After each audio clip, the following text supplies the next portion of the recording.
know how you're going to impact someone's life.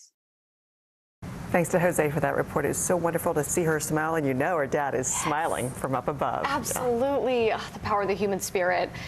Cher is paying tribute to America's beloved Betty White. Thank you for being a friend. Travel down the road and back again.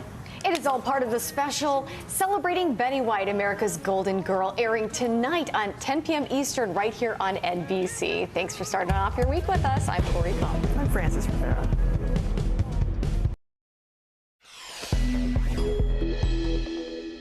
Under pressure, Donald got there in the air, intercepted by the Rams, and they may ride to the Super Bowl on that. The underdogs come out on top for Super Bowl 56, the roller coaster conference championships that set the stage for a Rams and Bengals showdown. A winter whiteout. Millions across the Northeast are digging out from a deadly blizzard that also left thousands in the dark. New hope that Omicron may be out of steam. COVID cases plummeting across the country. What experts are saying about the encouraging news. Facing the music, podcast king Joe Rogan speaks out late last night about the accusations of COVID misinformation as Spotify CEO issues new guidelines. And we'll remember Dr. Johnny Fever himself. Actor Howard Hessman from WKRP in Cincinnati. A busy Monday ahead. Early Today starts right now. Thanks for starting the week off with us. I'm Frances Rivera. And I'm Corey Coffin. Super Bowl 56 is set after a conference championship Sunday that left fans on the edge of their seats. 3rd down and 1. Stafford, end zone, Cup, got it, touchdown Rams. The Rams erased a 10-point deficit and took a late lead with field goals. One last chance for the 49ers, but Jimmy Garoppolo's pass was picked off. The Rams win 20-17 and will become the second team to play a Super Bowl in their home stadium. For 13-year veteran quarterback Matthew Stafford, a Super Bowl appearance was a long time coming. I feel blessed to be able to play in this league for as long as I have, but I sure am happy for this opportunity for not only myself, but really so many guys in that locker room that deserve this too. The defending AFC champion Chiefs had an 18-point lead in the first half, but the upstart Bengals managed to tie the game up by the start of the fourth quarter. Even up to 24 heading into overtime, the Chiefs had the ball first, only for Patrick Mahomes to throw a costly interception on the third play of OT. That gave the Bengals the opportunity to end the game on any score. 31 yards. McPherson. And Cincinnati is heading to the Super Bowl. The Bengals take it 27-24, preventing the Chiefs from going to a third straight Super Bowl. And Bengals fans partied like it's 1989. The team looks to bring the Lombardi Trophy to Cincinnati for the first time ever in their first Super Bowl appearance in 33 years. It'll be a showdown at SoFi Stadium for Super Bowl 56 right here on NBC. Much of the Northeast is still buried in at least a foot of snow. This weekend's blizzard is being blamed for at least 4 deaths, and the massive snowfall was followed by bitter cold. NBC's Kathy Park reports from hard-hit Boston. Millions in the Northeast digging out from a dangerous blast of winter weather. Blizzard conditions stretch from the mid-Atlantic to Maine and buried parts of Massachusetts with more than 2 feet of snow. It's pretty bad. It's not too heavy, but it's a lot. Boston tying a record for the highest snow total in one day with 23.6 inches. Powerful winds and high waves flooded coastal towns, knocking out power and heat to tens of thousands, just as temperatures dropped 10 to 20 degrees below average. This was Nantucket Saturday, underwater. This is Jason Graziade with Nantucket Current.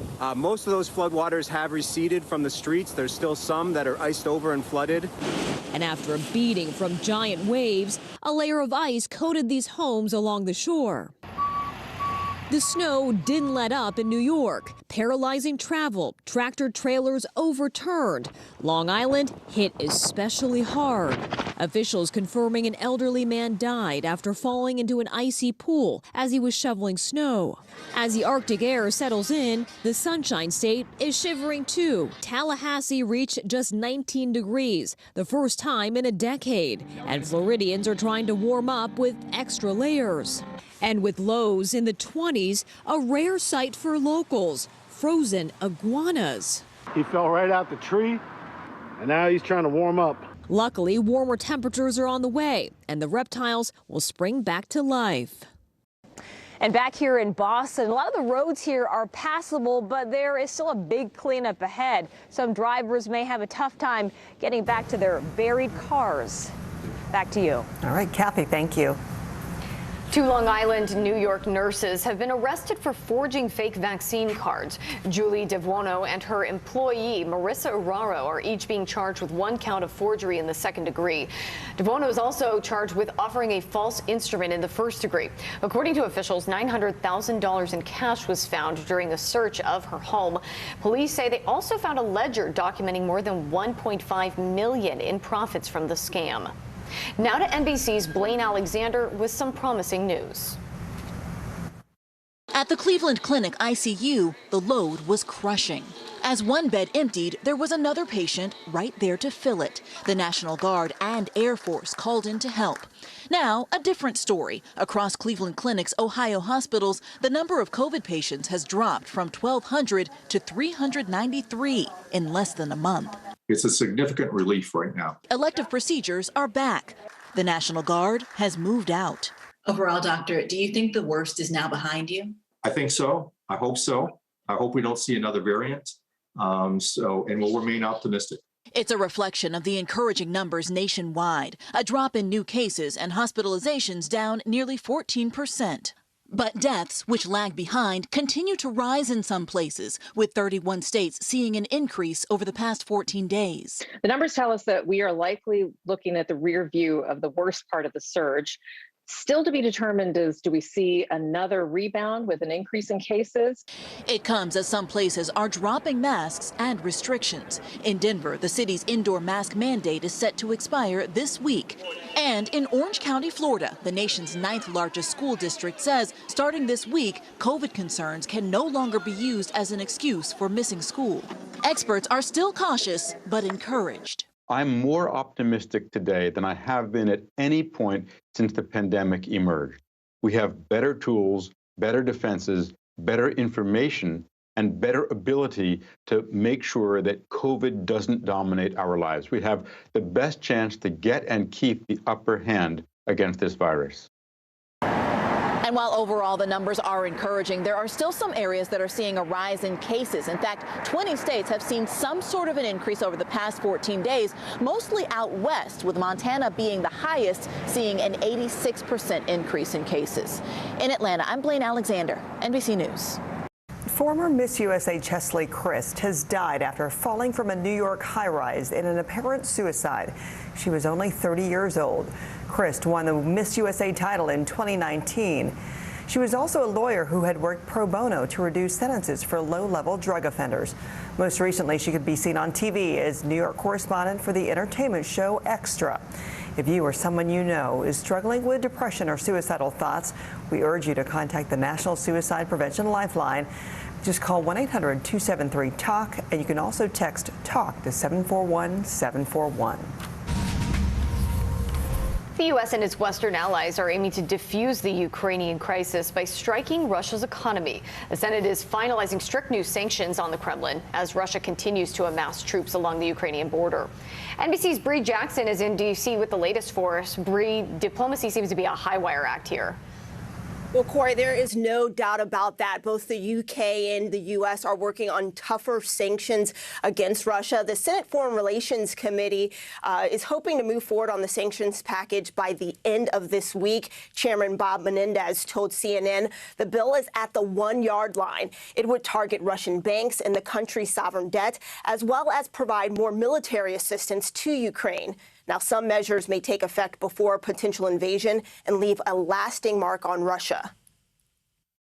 I will just say this to President Putin. If you invade the Ukraine, you will destroy the ability of future presidents to treat you and Russia as normal. You'll long for the good old days of the Cold War, because every president in the future will pound you, and every Congress in the future will pound you if you dismantle this democracy. So be careful what you wish for, my friend. Now, the U.S. is also deploying more troops to the region to bolster NATO allies, though they won't be sent directly to Ukraine. Right now, Russia has about 120,000 troops surrounding the country's border. Despite the escalating tensions, there is hope that cooler heads will prevail. Now, the UN Security Council will meet later today to give Russia a chance to explain itself. Back to you. Okay, Bree, thank you. Joe Rogan is defending his podcast as Spotify faces growing backlash for hosting the show. Overnight, Rogan vowed to try and balance out controversial viewpoints with other perspectives. He said he supports Spotify's plan to add an advisory to any episode that discussed COVID-19. For more on how Spotify's CEO is handling the backlash, here's NBC's Guad Venegas. The pressure building on Spotify, their CEO now speaking out. It is important to me that we don't take on the position of being content censor, while also making sure that there are rules in place and consequences for those who violate them. For days now, music artists have been ramping up pressure, accusing the technology giant of giving a large platform to Joe Rogan, who often has guests on his podcast who question accepted COVID science. Rogan's has gotten in trouble many, many times before, and they tend to blow over. Music legend Neil Young protesting the podcast and asking for his music to be pulled from Spotify. Joni Mitchell threatening to do the same. Prince Harry and Meghan Markle joining the list of celebrities calling on Spotify to address COVID misinformation.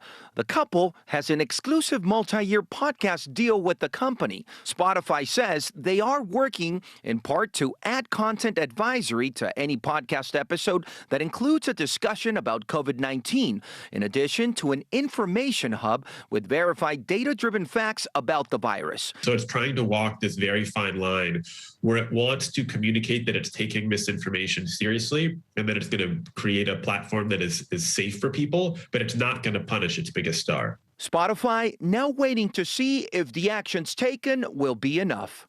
Guad Venegas, NBC News. And now to a record-breaking win at the Australian Open.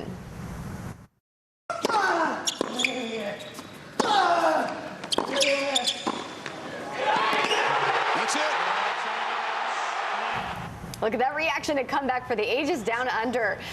Rafael Nadal was on the brink of defeat, but outlasted Daniil Medvedev in 5 sets to win the Australian Open. It is his 21st Grand Slam title, a men's record. And it was a Barty party for the women's #1 seed. Ashley Barty defeated Danielle Collins to become the first Australian woman to win the tournament since 1978. Tens of thousands are still without power after a deadly winter blizzard hit the Northeast. Let's check in with NBC meteorologist Janessa Webb to see how the week is looking. Good morning, Janessa. Hi, good morning. Yes, people definitely digging out, waiting for the power to be restored. That storm system has exited. Now we are waiting the arrival of another storm system that is already impacting the Pacific Northwest. So you can see we're watching at least 15 inches of snow right now, currently impacting portions of the Cascades to the Rockies, and that's why winter weather alerts, they continue to be in place. We'll also watch for potential flooding across this area throughout your afternoon. So these alerts stay in place throughout the afternoon into your evening hours, even making its way into the upper Midwest. This will stretch into the southern plains as we go into your Tuesday, Wednesday afternoon. We're talking about pretty significant accumulation across Oklahoma City to Chicago. That's a look at the big weather star of the day. Here's a look at your day ahead. Our temperatures, they're starting to warm back up across the deep south into the southeast. We're back in the upper 60s, lower 70s, even warming up even for Green Bay. For this time of year, we're slightly above average, 32 degrees. We do have a nice little warm up for the East Coast. We'll talk about that forecast coming up. That's sounding good so far, Janessa. Thank you. I have a question for you. What's the best kind of ship? Friendship, All right. One Florida man proved that the best friendship exceeds both space and time. Kyle Hipchin won a seat on the SpaceX launch in a raffle, but he gifted his ticket to his college roommate after learning that he exceeded the weight limit. While Kyle didn't get to orbit the Earth with the Inspiration 4 crew, he did get to call atop the launch tower for his very grateful friend. All right, we're back in a minute with the latest names added to the president's growing list of Supreme Court contenders. That's next here at Early Today. We're back in 60 seconds.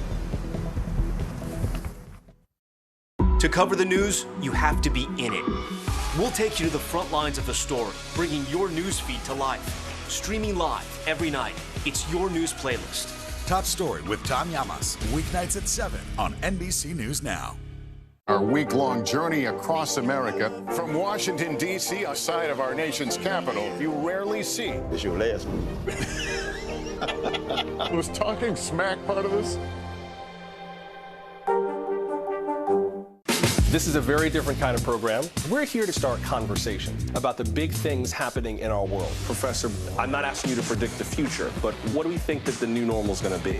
Is part of this that everyone's rethinking their jobs during this pandemic and their relationship to their employers? What is your biggest tip for any parent who's concerned about this? It's not my job to tell you what to think. My job is to think about what you tell me. Now Tonight with Joshua Johnson, streaming weeknights at 8 on NBC News Now. There were residents who hung on for dear life. I've heard people say the town is gone. Do you see it that way? Absolutely not. We've lost some houses, but our community's still here. These days, it feels like the news never stops. So let's get into it. What's happening right now, what it all means for you for an hour every day. It can be hard to keep up, so let's get started together. Hallie Jackson Now, weekdays at 5 on NBC News Now. Hey everybody, it's Hoda Kotb from The Today Show. I am so excited to tell you about my new podcast, Making Space with Hoda Kotb. I sit down with some incredible people and we'll hear some uplifting stories. Listen to Making Space now on Apple Podcasts. There were residents who hung on for dear life. I've heard people say the town is gone. Do you see it that way? Absolutely not. We've lost some houses, but our community's still here.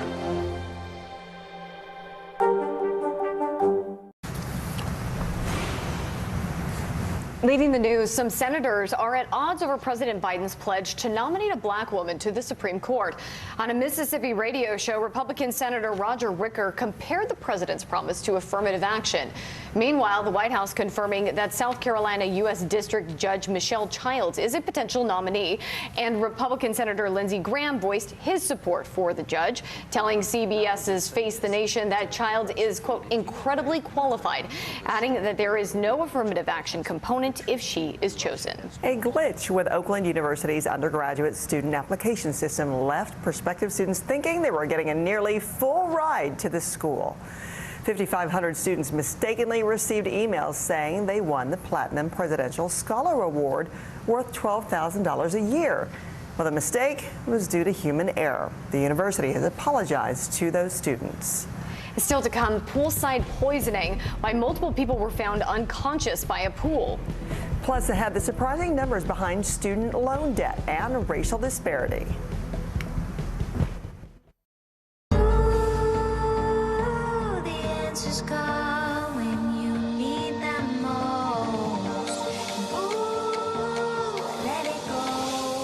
The Today Show's newest fan.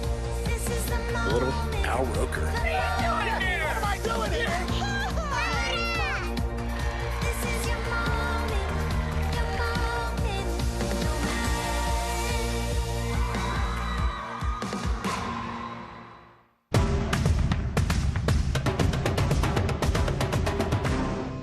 I'm Terry Crews, Team USA Superfan. Michaela Schifrin. Schifrin wins gold. With just one more gold medal, she'll have more than any American alpine skier in history. And she'll have plenty of chances to get it at the Winter Olympics in February. I guess you could say she's climbed the mountain of this sport. But if you want more gold, it's time to come down, Michaela. Better do it fast. The Winter Olympics, February 3rd on NBC and Peacock. In the City of Angels, two kindly old ladies wanted to help homeless men get off the streets forever. And so they did. Listen to The Thing About Helen and Olga, the new podcast from Dateline and Keith Morrison. News is happening now. Look at what's making headlines around the world. Whenever it happens, wherever you are, it's here now. Hey everybody, it's Hoda Kotb from the Today Show. I am so excited to tell you about my new podcast, Making Space with Hoda Kotb. I sit down with some incredible people and we'll hear some uplifting stories. Listen to Making Space now on Apple Podcasts. Let's go. This is a critical choke point for this fire.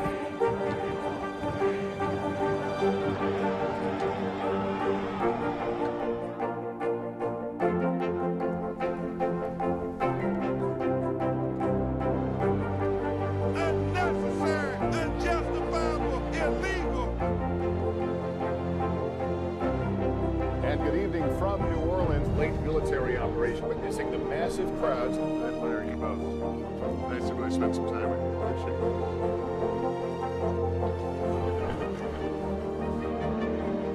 At any moment now.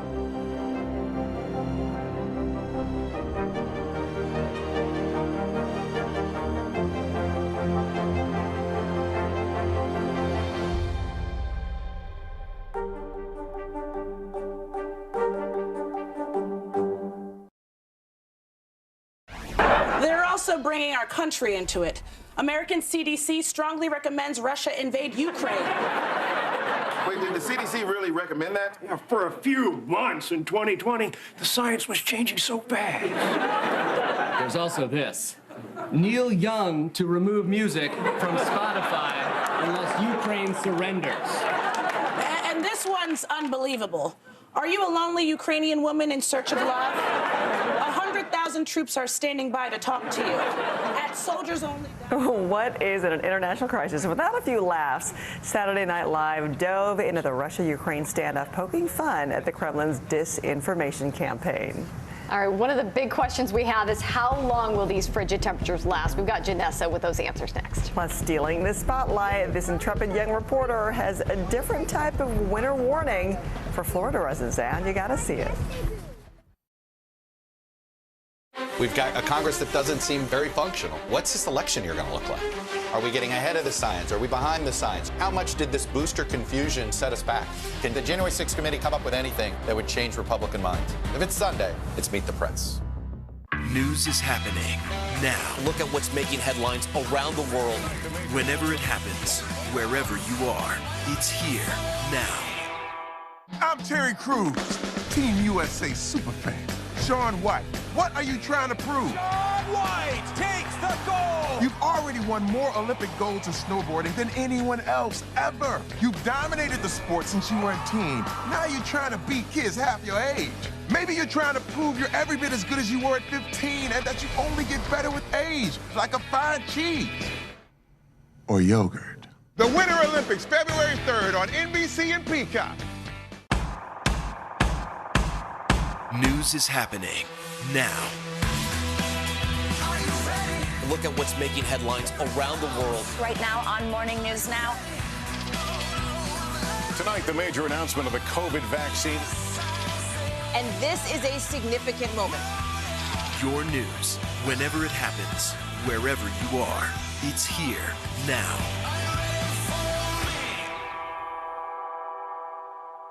To cover the news, you have to be in it. We'll take you to the front lines of the story, bringing your news feed to life. Streaming live every night. It's your news playlist. Top Story with Tom Llamas, weeknights at 7 on NBC News Now. There were residents who hung on for dear life. I've heard people say the town is gone. Do you see it that way? Absolutely not. We've lost some houses, but our community's still here.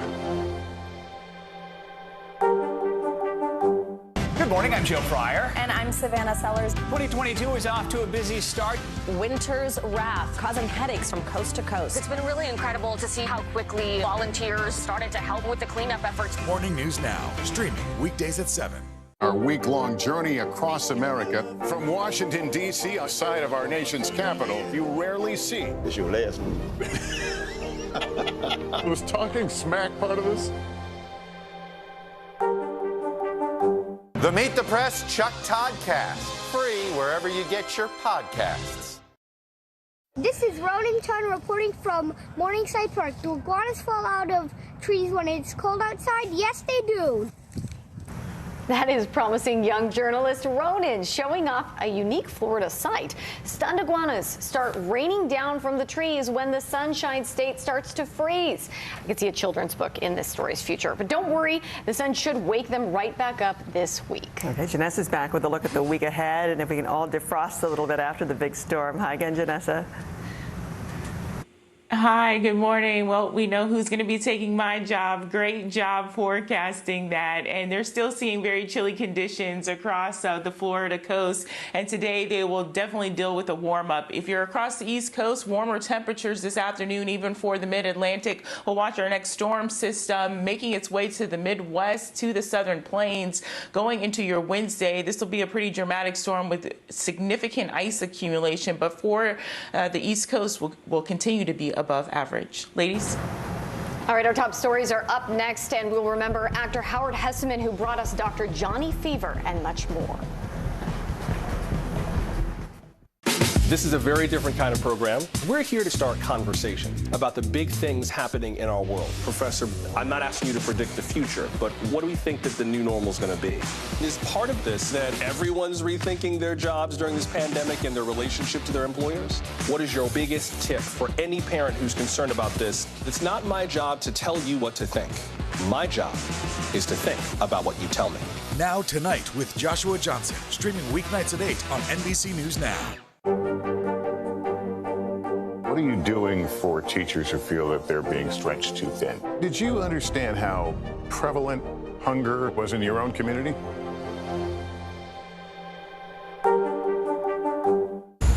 Here comes Diggins! In that moment, I was just thinking about what I could do to get to that line. Jesse Diggins to the line! Goal! A landmark moment that will be etched in history.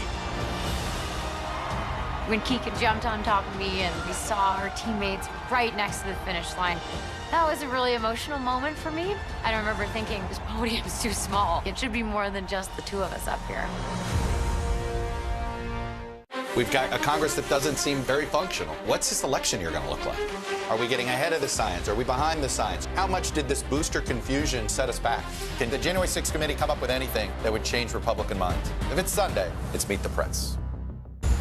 Here comes Diggins! In that moment, I was just thinking about what I could do to get to that line. Jesse Diggins to the line! Goal! A landmark moment that will be etched in history. When Keegan jumped on top of me and we saw our teammates right next to the finish line, that was a really emotional moment for me. I remember thinking, this podium's too small. It should be more than just the two of us up here.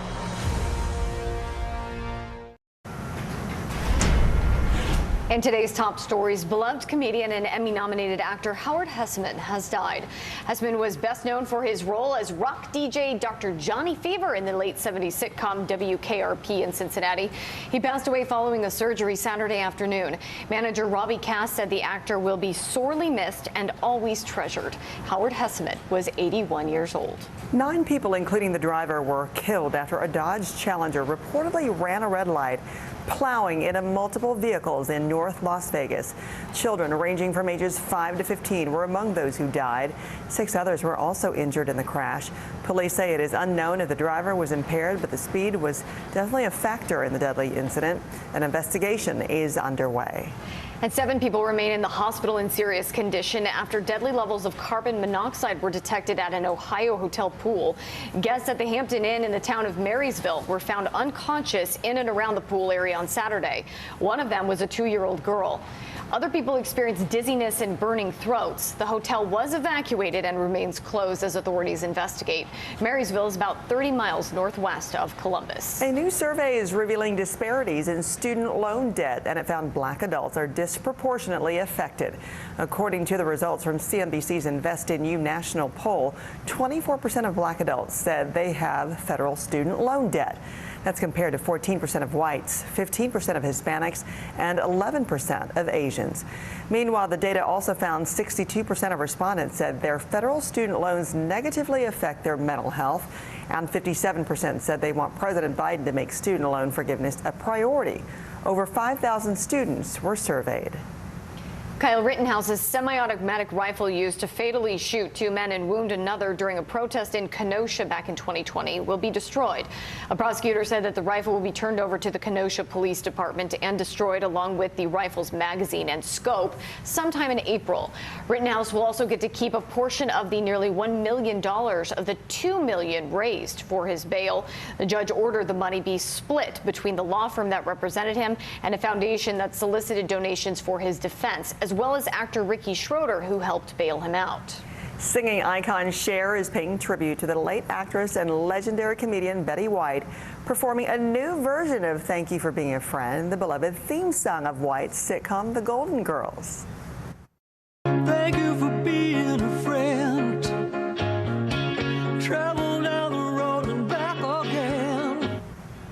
It is all part of the upcoming hour-long special celebrating Betty White, America's Golden Girl, that airs tonight at 10 p.m. Eastern on NBC. Great way to kick off the week. And thanks for doing that on Early Today this morning. I'm Frances Rivera. I'm Corey Coffin. Have a great day.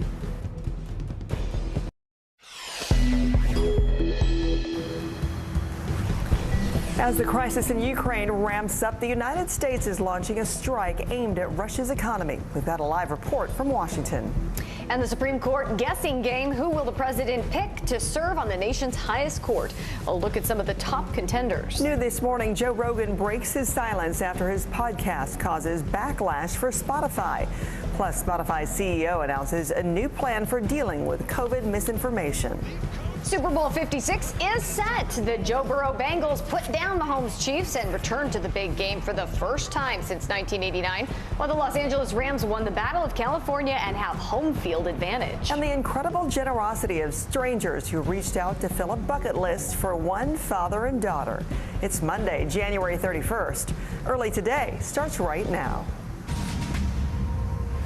Thank you for being with us, and good morning. I'm Corey Coffin. Glad you're with us. I'm Frances Rivera. The U.S. is racing to defuse the Ukraine crisis by ramping up the pressure on Russia.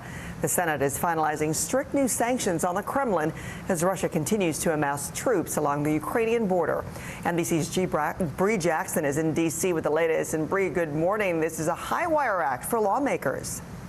Good morning, Frances. Yeah, there's no doubt about that. Both the UK and US are working on tougher sanctions against Russia. The Senate Foreign Relations Committee hopes to have a sanctions package by the end of this week. Chairman Bob Menendez told CNN the bill is at the 1-yard line. It would target Russian banks and the country's sovereign debt, as well as provide more military assistance to Ukraine. Some measures may take effect before a potential invasion and leave a lasting mark on Russia. I will just say this to President Putin. If you invade the Ukraine, you will destroy the ability of future presidents to treat you and Russia as normal. You'll long for the good old days of the Cold War, because every president in the future will pound you, and every Congress in the future will pound you if you dismantle this democracy. So be careful what you wish for, my friend.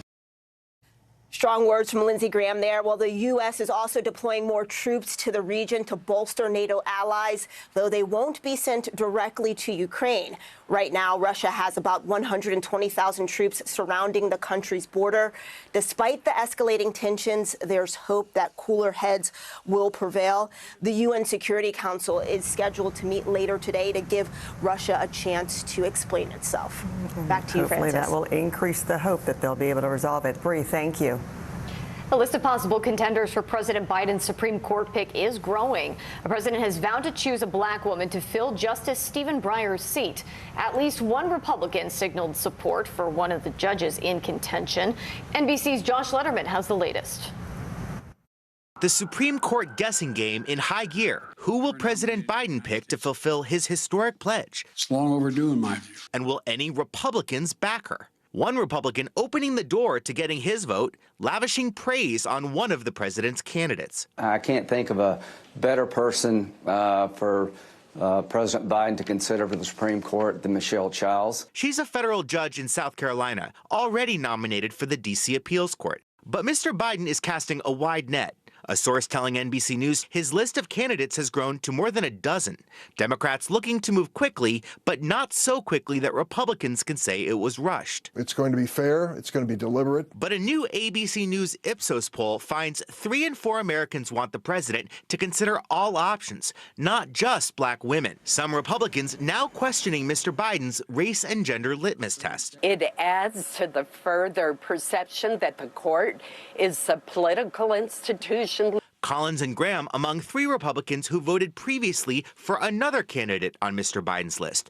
Judge Ketanji Brown Jackson, confirmed last year to the D.C. Circuit. Those Republicans now the focus of Democrats' hopes that the vote to confirm the court's first black woman will be bipartisan. I don't see Michelle Childs as an act of affirmative action. I do see putting a black woman on the court, making the court more like America. White House officials say President Biden doesn't have a short list. He plans to review all of these candidates' credentials and resumes before consulting with senators of both parties about his top picks. Josh, thank you. Joe Rogan is defending his podcast as Spotify faces growing backlash for hosting the show. Overnight, Rogan vowed to try and balance out controversial viewpoints with other perspectives, and he said he supports Spotify's plan to add an advisory to any episodes that discuss COVID-19. For more on how Spotify's CEO is handling the backlash, here's NBC's Guad Venegas. The pressure building on Spotify, their CEO now speaking out. It is important to me that we don't take on the position of being content censor while also making sure that there are rules in place and consequences for those who violate them. For days now, music artists have been ramping up pressure, accusing the technology giant of giving a large platform to Joe Rogan, who often has guests on his podcast who question accepted COVID science. Rogan's has gotten in trouble many, many times before, and they tend to blow over. Music legend Neil Young protesting the podcast and asking for his music to be pulled from Spotify. Joni Mitchell threatening to do the same. Prince Harry and Meghan Markle joining the list of celebrities calling on Spotify to address COVID misinformation. The couple has an exclusive multi-year podcast deal with the company. Spotify says they are working in part to add content advisory to any podcast episode that includes a discussion about COVID-19, in addition to an information hub with verified data-driven facts about the virus. So it's trying to walk this very fine line where it wants to communicate that it's taking misinformation seriously and that it's going to create a platform that is safe for people, but it's not going to punish its biggest star. Spotify now waiting to see if the actions taken will be enough. Guad Venegas, NBC News. Super Bowl 56 is set after a conference championship Sunday for the ages. 3rd down and 1. Stafford, end zone, Cup, got it, touchdown Rams. The Rams erased a 10-point deficit and took the late lead with field goals. One last chance for the 49ers, but Jimmy Garoppolo's pass was picked off. The Rams win 20-17 and will become the second team to play a Super Bowl in their home stadium. For 13-year veteran quarterback Matthew Stafford, a Super Bowl appearance was a long time coming. I feel blessed to be able to play in this league for as long as I have, but I sure am happy for this opportunity for not only myself, but really so many guys in that locker room that deserve this too. And the defending AFC champion Chiefs had an 18-point lead in the first half, but the upstart Bengals tied the game up by the start of the fourth quarter. Even up at 24 heading into overtime, the Chiefs had the ball first, only for Patrick Mahomes to throw a costly interception on the third play of OT. That gave the Bengals the opportunity to end the game on any score. 31 yards. McPherson. And Cincinnati is heading to the Super Bowl. The Bengals take it 27-24, preventing the Chiefs from going to a third straight Super Bowl. And of course, Bengals fans partied like it's 1989. The team looks to bring the Lombardi Trophy to Cincinnati for the first time ever in their first Super Bowl appearance in 33 years. It will be a showdown at SoFi Stadium for Super Bowl 56.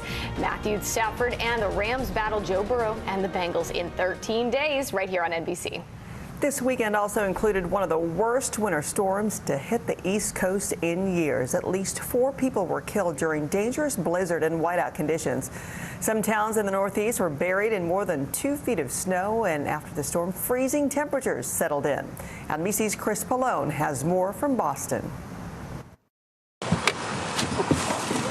Boston, Massachusetts, apparently no worse for the wear after a record-setting day of snow, nearly 2 feet falling in 24 hours. We have not only survived a historic storm, but really seen the incredible teamwork and collaboration to have the roads mostly clear at this point already. After several hours of blizzard, whiteout conditions, it caused even the hardiest New Englanders to give pause at the sheer scope of it all. I've been here all my life. This is a lot of snow for one time. The classic nor'easter dropped snow from the Carolinas to Canada, followed by bitter cold. Tens of thousands are still without power in Massachusetts, mostly on Cape Cod and the South Shore. Cleanup could take days. It's pretty bad. It's not too heavy, but it's a lot. The region's airport's full after most flights got wiped out Saturday. I would not travel in this type of weather, but due to a family member having a party, my niece, I got out in it just to risk it. But if it wasn't for that, I would have still been in Alabama. The wild weather stretching all the way to Florida, where unusual cold temperatures caused a unique phenomenon captured by this 7-year-old with a bright future in TV news. Do iguanas fall out of trees when it's cold outside? Yes, they do. Back in Boston, schools will be open Monday after a long, cold day of digging out. Chris Pallone, NBC News, Boston. Let's bring in NBC meteorologist Janessa Webb for a look at this final day of January and where we're headed the rest of this week. Good morning, Janessa. Hi, good morning. Yes, people want to be outside this afternoon if you're across the East Coast, still digging out. We're going to see a little bit of relief with some warmer temperatures today into Wednesday. It's now the Pacific Northwest. All eyes on our next winter storm that's going to be impacting already that area, up to 15 inches for the Cascades today, and that's why winter weather alerts, they continue to stretch across this area. I am expecting potentially some flash flood watches for Washington State for this afternoon. Now, some of these winter storm watches, they're starting to extend into the upper Midwest to the southern plains because that storm I just showed you makes its way across the plains to the southern plains as we go into Tuesday evening, even for Wednesday. That's when the storm really starts to rev up. Significant ice accumulation from Oklahoma City all the way to Chicago. That's a look at the big weather story of the day. Here's a look at your day ahead. Our temperatures warming up this afternoon. Also going to watch some stormy conditions for central Texas. Highs back in the mid-60s. You can see we're back in the lower 40s in some spots of the upper Midwest, slightly above average. Another winter storm on the way. We'll take a look at that forecast coming up. That is all important. All right, Janessa, thank you. Beloved comedian and Emmy-nominated actor Howard Hesseman has died. Hesseman was best known for his role as rock DJ Dr. Johnny Fever in the late 70s sitcom WKRP in Cincinnati. He passed away following a surgery Saturday afternoon. His manager said the actor will be sorely missed and always treasured. Howard Hesseman was 81 years old. Coming up, the latest on the police investigation of a Las Vegas traffic accident that took 9 lives. And we'll go to Beijing for a preview of the Winter Olympic Games that are starting in just 4 days. News is more than a headline. It informs, it inspires, and it still matters. To cover it, you have to be in it. And that's what we're going to do. Every night, we take you to the front lines of the story, where it's actually happening, with NBC News journalists on the ground from all over the world. We cover what you need to know and bring your newsfeed to life. In primetime and streaming live, it's your news playlist every night. Top Story with Tom Llamas, weeknights at 7 on NBC News Now. This is a very different kind of program. We're here to start conversation about the big things happening in our world. Professor, I'm not asking you to predict the future, but what do we think that the new normal is going to be? Is part of this that everyone's rethinking their jobs during this pandemic and their relationship to their employers? What is your biggest tip for any parent who's concerned about this? It's not my job to tell you what to think. My job is to think about what you tell me. Now Tonight with Joshua Johnson, streaming weeknights at 8 on NBC News Now. There's no better place for fun with friends. quality time with your little golf buddy, or an afternoon alone together. With the Golf Now app, family and friends are just a tap away. Just pick your course, pay from your phone, get out and enjoy. Golf Now. Download the app and go play.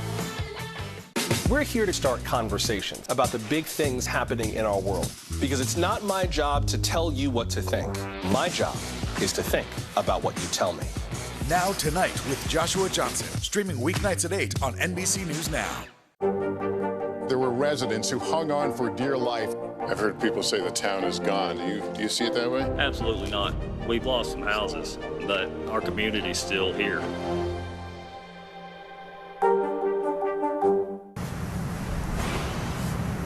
Leading the news, 9 people, including the driver, were killed after a Dodge Challenger reportedly ran a red light, plowing into multiple vehicles in North Las Vegas. Children ranging from 5 to 15 were among those who died. 6 others were also hurt. Police say it's not known if the driver was impaired, but that speed was a factor in the deadly incident. An investigation is underway. Former Miss USA Chesley Christ has died after falling from a New York high-rise in an apparent suicide, according to police. She was 30 years old. Christ won the Miss USA title in 2019. She was also a lawyer who had worked pro bono to reduce prison sentences for low-level drug offenders. More recently, she could be seen on TV as New York correspondent for the entertainment show Extra. If you or someone you know is struggling with depression or suicidal thoughts, we urge you to contact the National Suicide Prevention Lifeline. The number is 1-800-273-TALK. You can also text TALK to 741-741. 2 of the 3 men found guilty of killing Ahmaud Arbery have reached a plea agreement with prosecutors in the hate crimes case against them. Back in November, a Georgia jury found Gregory McMichael, his son Travis, and William Bryant guilty of murder. All 3 were set to stand trial in February on hate crime charges and attempted kidnapping. But federal prosecutors have asked a judge to approve the plea agreements for the McMichaels. Attorneys for the Arbery family say they vehemently oppose the proposed deals. Still to come here in early today, the toughest competition at the Winter Olympics might just be COVID, the fight to prevent an outbreak before the games begin. And Rafael Nadal takes tennis to the next level at the Australian Open, making history.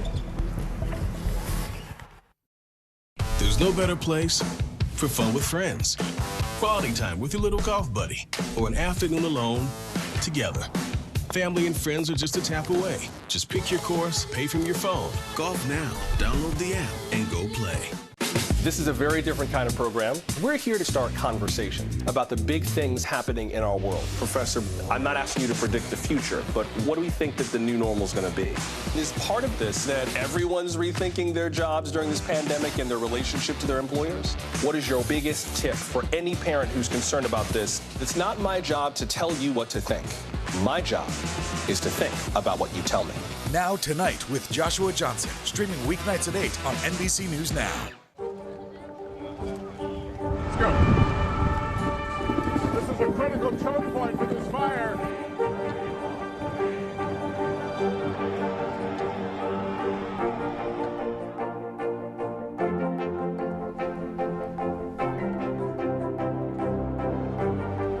Unnecessary, unjustifiable, illegal. And good evening from New Orleans. Late military operation witnessing the massive crowds. I admire you both. Nice to really spend some time with you. Appreciate it.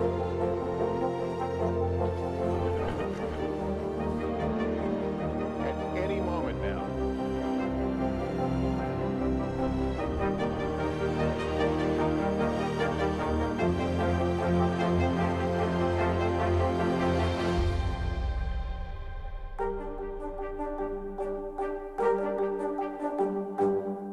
These days, it feels like the news never stops. So let's get into it. What's happening right now, what it all means for you for an hour every day. It can be hard to keep up, so let's get started together. Hallie Jackson Now, weekdays at 5 on NBC News Now. Still to come on the Channel 2 News. Well, the waters are certainly receding now. Still too close to call. Lester Holt reporting from Ground Zero, as it's being referred to. It is, in fact, a taste of freedom. The Haitian people know a little something about resiliency. What's the biggest risk right now? Some of the troops who have been proud. I want to welcome you to the first presidential debate. In fact, we've been told we can't go any farther. You with some resilient folks, let me get in.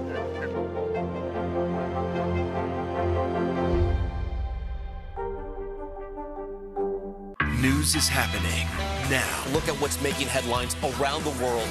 Whenever it happens, wherever you are, it's here now.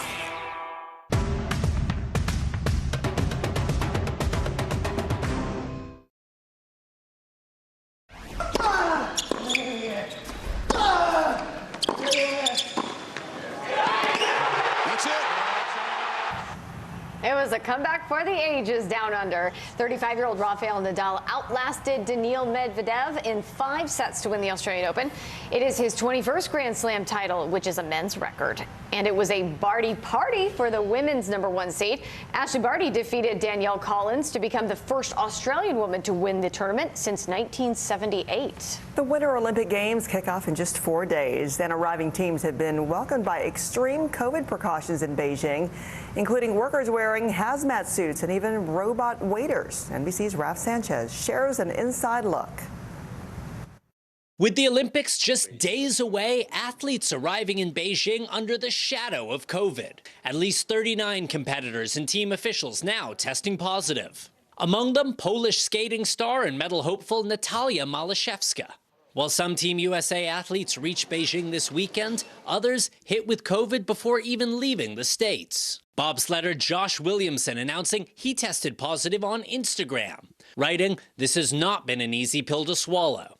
The U.S. Olympic Committee says it's still very hopeful that the entire team will be healthy and able to compete in Beijing. I think the single most important thing to remember as all these athletes go into these games is that you must control what you can and then disregard what you cannot. Beijing on high alert ahead of the games under a strict zero COVID policy, locking down several residential neighborhoods after 2 more cases were detected.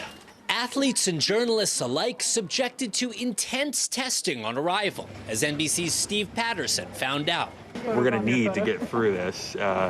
Immediately you see some of the hazmat suits up there. A ghostly welcome to these strangest of games. Inside the closed loop of the Olympic Village, a look at some high-tech additions. Cafeteria workers are out, and robot cooks and servers are in. So don't expect any long chats with the bartender as he mixes your martini. And in a first for Winter Games, almost all the snow is man-made, raising questions about safety and the environmental impact. An unprecedented Olympics for an unprecedented time. Raf Sanchez, NBC News. Yeah, many experts have said that this is going to be the most complex Olympic Games yet. You got COVID and then climate change to factor in. And for us here at NBC, very different with the announcers staying in Stamford, Connecticut, not there for the action. So across the board, maybe just a focus on the competition there in its purest form instead, right? I like that. Well, coming up, Janessa is going to be back with a look at your weekend weather and your week weather as well. And Cher tells Betty White, thank you for being a friend and a tribute to the Golden Girl. We've got a Congress that doesn't seem very functional. What's this election year going to look like? Are we getting ahead of the science? Are we behind the science? How much did this booster confusion set us back? Can the January 6th committee come up with anything that would change Republican minds? If it's Sunday, it's Meet the Press. Still to come on the Channel 2 News. Well, the waters are certainly receding now. Still too close to call. Lester Holt reporting from Ground Zero, as it's being referred to. It is, in fact, a taste of freedom. The Haitian people know a little something about resiliency. What's the biggest risk right now? Some of the troops who have been proud. I want to welcome you to the first presidential debate. In fact, we've been told we can't go any farther. You with some resilient folks, let me get in.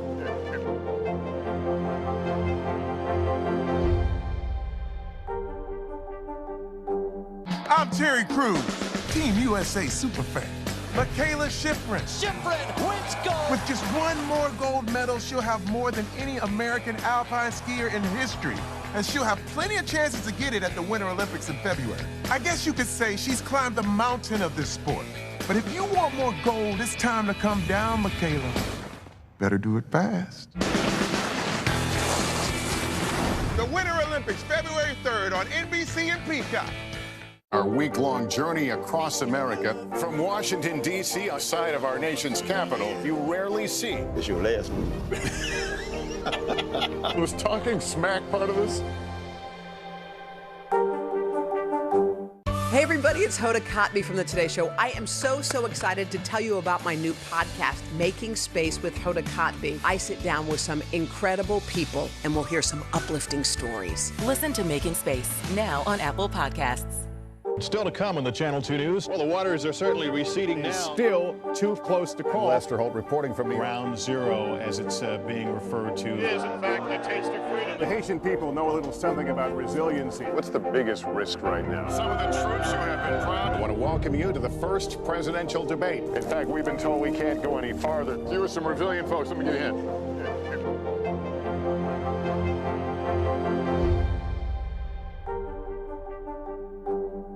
News is happening now. A look at what's making headlines around the world. Tonight, the major announcement of the COVID vaccine. This is a significant moment. Your news, whenever it happens, wherever you are, it's here now. Good morning, everyone. Pretty quiet weather day across much of the nation. Warmer temperatures even for the southeast. We'll also watch some rain start to pick up later on this afternoon into your evening if you're across South Texas. The big story will be Wednesday afternoon. We have this massive winter storm. It'll stretch from the Ohio Valley down to the southern plains, looking at significant snow and ice accumulation in this section of the country. Ladies. All right, Janessa, thank you. Well, strangers unite to give one father-daughter duo the wishes of a lifetime. Stay with us.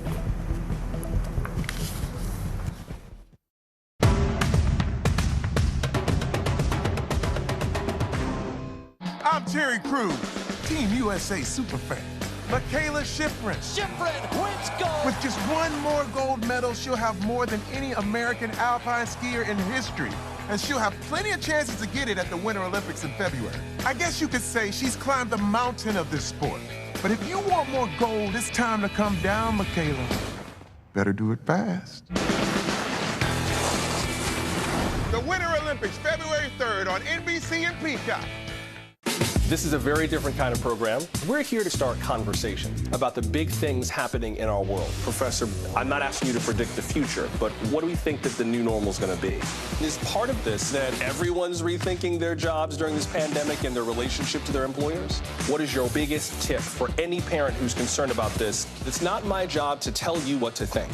My job is to think about what you tell me. Now Tonight with Joshua Johnson, streaming weeknights at 8 on NBC News Now.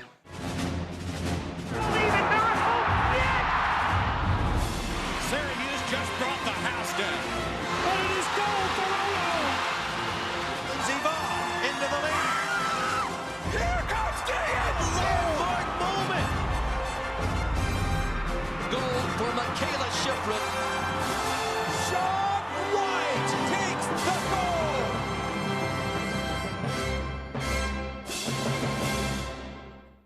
These days, it feels like the news never stops. So let's get into it. What's happening right now, what it all means for you for an hour every day. It can be hard to keep up, so let's get started together. Hallie Jackson Now, weekdays at 5 on NBC News Now.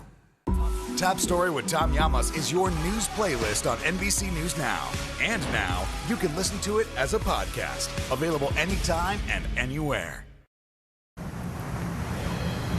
And now to the touching story of a daughter who used the power of social media to help write her dad's final chapter after he was diagnosed with stage 3 pancreatic cancer. Here's NBC's Jose Diaz-Balart. It's a little breezy. These are the moments of joy, adventure, and love that helped write the final chapter of a life well lived. Vanessa, tell me a little bit about your dad.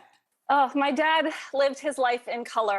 He just had this amazing ability to see someone's greatness before they could see it in himself. Vanessa's dad, 73-year-old Patrick Mitchell, was a family man who climbed mountains, loved the Beatles, and was a lifelong educator from San Diego. George's eyes widened. So, after the granddad of 3 was diagnosed with late-stage pancreatic cancer, Vanessa turned to a community Facebook group asking for bucket list ideas the pair could enjoy together. I thought in this case, we could really use some support and amazing ideas. It took me by surprise how many people offered suggestions. It was more than 100, right? Oh, hundreds, yes. But they didn't just get ideas. People were so moved by the story, they offered them unforgettable experiences that carried the family through Patrick's passing earlier this month, including a trip to Las Vegas, along with tickets to a UFC matchup, a private backyard violin concert performed by a local musician. The pair even got a private tour of an aircraft carrier. Julie Wright and her husband Justin arranged a behind-the-scenes adventure with a U.S. Navy helicopter squadron. Just having been through cancer with my mother last year, I kind of had a sense of what Vanessa may be feeling. The family's one of many who have since become close friends, helping celebrate Patrick's life with a lasting legacy of support. To speak to the hundreds of people that unilaterally reached out to you, what would you say to them? First, I would say thank you. Helping other people feel not alone in this world is very important. Even a smile can save someone's life. You just never know how you're going to impact someone's life. Thanks to Jose for that report. It's so wonderful to see her smile, and you know her dad is smiling from up above. Absolutely. Yeah. The power of the human spirit. Cher is paying tribute to America's beloved Betty White. Thank you for being a friend. Travel down the road and back again. It is all part of the special celebrating Betty White, America's Golden Girl, airing tonight on 10 p.m. Eastern right here on NBC. Thanks for starting off your week with us. I'm Corey Pump. I'm Francis Rivera.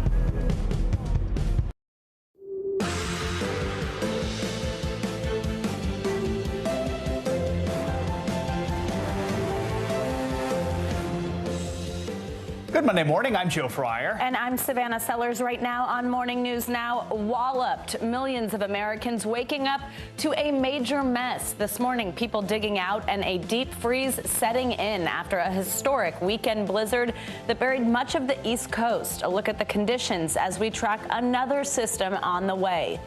Global threat, a last-ditch effort to stop an all-out war. Today, UN officials set to meet, and the U.S. weighing heavy sanctions as some 120,000 Russian troops close in on Ukraine. Ukraine is where the cause of freedom is being waged in our generation, and we need to stand up and be unified with our allies and as Democrats and Republicans. We have team coverage from Kiev to Washington with what the crisis in Eastern Europe could mean for the rest of the world. A second look, controversy over renewed efforts to hold police accountable. Old cases of misconduct being reopened by new prosecutors, years, even decades after police were cleared. Why some are calling it justice delayed. Super Bowl bound. The stage is set and the excitement is growing. This morning, it's the underdog versus the home team as the Bengals and the Rams get ready for Super Bowl 56 in Los Angeles. More on the highlights and the heartbreak from yesterday's thrilling matchups. You might be surprised to find I actually watched one of those. Which one? I watched the Bengals. The one where Kansas we weren't City, sleeping. The one that was before bedtime, exactly. Yeah. I caught the end of that one, too. And overtime, it was exciting it once was very again. exciting. We can only hope the Super Bowl is exciting as all these games leading up to it. Exactly, yeah. We'll get to that a little bit later on, but this morning we start with the U.S. looking to put pressure on Russia in hopes it will back off from potentially invading Ukraine. The UN Security Council will meet today, and the U.S. ambassador to the United Nations says the council is ready to put Russia on the defensive. Council is unified. Our voices are unified in calling for the Russians to explain themselves. We're not going to be distracted by their propaganda, and we're going to be prepared to respond to any disinformation. Over the weekend, more Russian troops gathered along Ukraine's border with Belarus, where they've been holding drills for days. Ukraine's defense minister says 130,000 Russian troops have now massed near the country's borders. All this comes as President Biden says he will move U.S. troops into Eastern Europe and NATO countries in the near term without giving a timeline. The president did not give a specific number of troops, only saying it would be, quote, not a lot. We have a team from Ukraine to Washington covering the growing tensions this morning. NBC News correspondent Aaron McLaughlin is in Kyiv, and NBC News White House correspondent Carol Lee is in D.C. Aaron, we're going to start with you. Despite Russian troops surrounding the border, Ukraine's president is telling Western countries that the U.S. should not create panic. What's the situation like in Ukraine? Well, most people here, Joe, for the most part, are calm. You don't see anyone here in Kyiv panicking. That said, there is a small group of citizens who are so alarmed that they're now undertaking military training on the weekends to prepare for a possible Russian invasion. But that is not the norm here. It is worth pointing out that this is a country that has lived for the last 8 years under the threat of Russian aggression. Now, last night we heard from the Ukrainian foreign minister in a tweet calling out Russia, calling it to de-escalate the situation, saying that if Russia was really interested in not starting a, quote, new war, that it would withdraw its troops and engage diplomatically. We are expecting to hear more from the Ukrainian foreign minister in the next hour or so, but the rhetoric that we've been hearing from Ukrainian officials is in stark contrast to some of the dire warnings that we've been hearing from Washington. Joe. Let's talk more about what we're hearing from Washington, Carol, and the UN meeting today. We just heard the U.S. ambassador say she's going to put a lot of pressure on Russia to stand down on any potential invasion. So what are the U.S. and its allies expecting out of this meeting? Well, Joe, we're not expecting that there'll be any sort of action against Russia at this meeting. Russia has a veto on the UN Security Council, so it's not like the U.S. and its allies can take some sort of action against Russia in this particular venue. Russia, for what it's worth, has called this a PR stunt, but the U.S. hopes that it can at least put Russia on the spot, have them explain what exactly their intentions are with all of this military buildup around Ukraine, and really just to try to get some sort of diplomacy on track to see if there's still an option to do that. And the UN ambassador talked a little bit about that. Take a listen. They have continued to escalate despite our efforts to try to find a diplomatic route for them and to encourage them to de-escalate. And part of the reason we're calling for this meeting on Monday is one more opportunity to find a diplomatic way out for the Russians. Now, the U.S. is still waiting for a response from Russia to it had presented a list of responses to Russia's list of demands. The initial response from Russia was not positive, but they're still waiting for a fuller response. And meanwhile, the U.S. is saying that they are going to impose some very severe sanctions if Russia does move forward. Now, Aaron, 3 U.S. officials told Reuters that Russia is now sending blood supplies to the Ukrainian border, along with other materials that are used to treat casualties. What are Russia and Ukraine saying about all of that? Well, Ukrainian officials appear to be pretty upset by that report, putting out a harsh statement on Facebook saying it's categorically false. Let me read you what the Ukraine's deputy defense minister had to say. He said, this information is not true. Such news is an element of information and psychological war. The purpose of such information is to spread panic and fear in our society. And those concerns were echoed by the Ukrainian president himself, saying that he was concerned that some of these alarming reports from Washington would create undue panic and economic uncertainty here in Ukraine. That being said, U.S. officials are saying they are simply being transparent with Ukrainians as to the state of the situation, and that transparency continuing over the weekend. We heard from U.S. Undersecretary Victoria Nuland say that Russia shows no signs of de-escalating the situation, with some 30,000 troops now stationed in Belarus, enough forces, she said, for a full range of military options to be available to Russian President Vladimir Putin, including a full-scale invasion. She did say she saw a window for diplomacy, Russians signaling that they were willing to engage with the 2 proposals, one from NATO, the other from the United States, currently on the table. It is worth pointing out that the Kremlin has announced today that there will be a phone call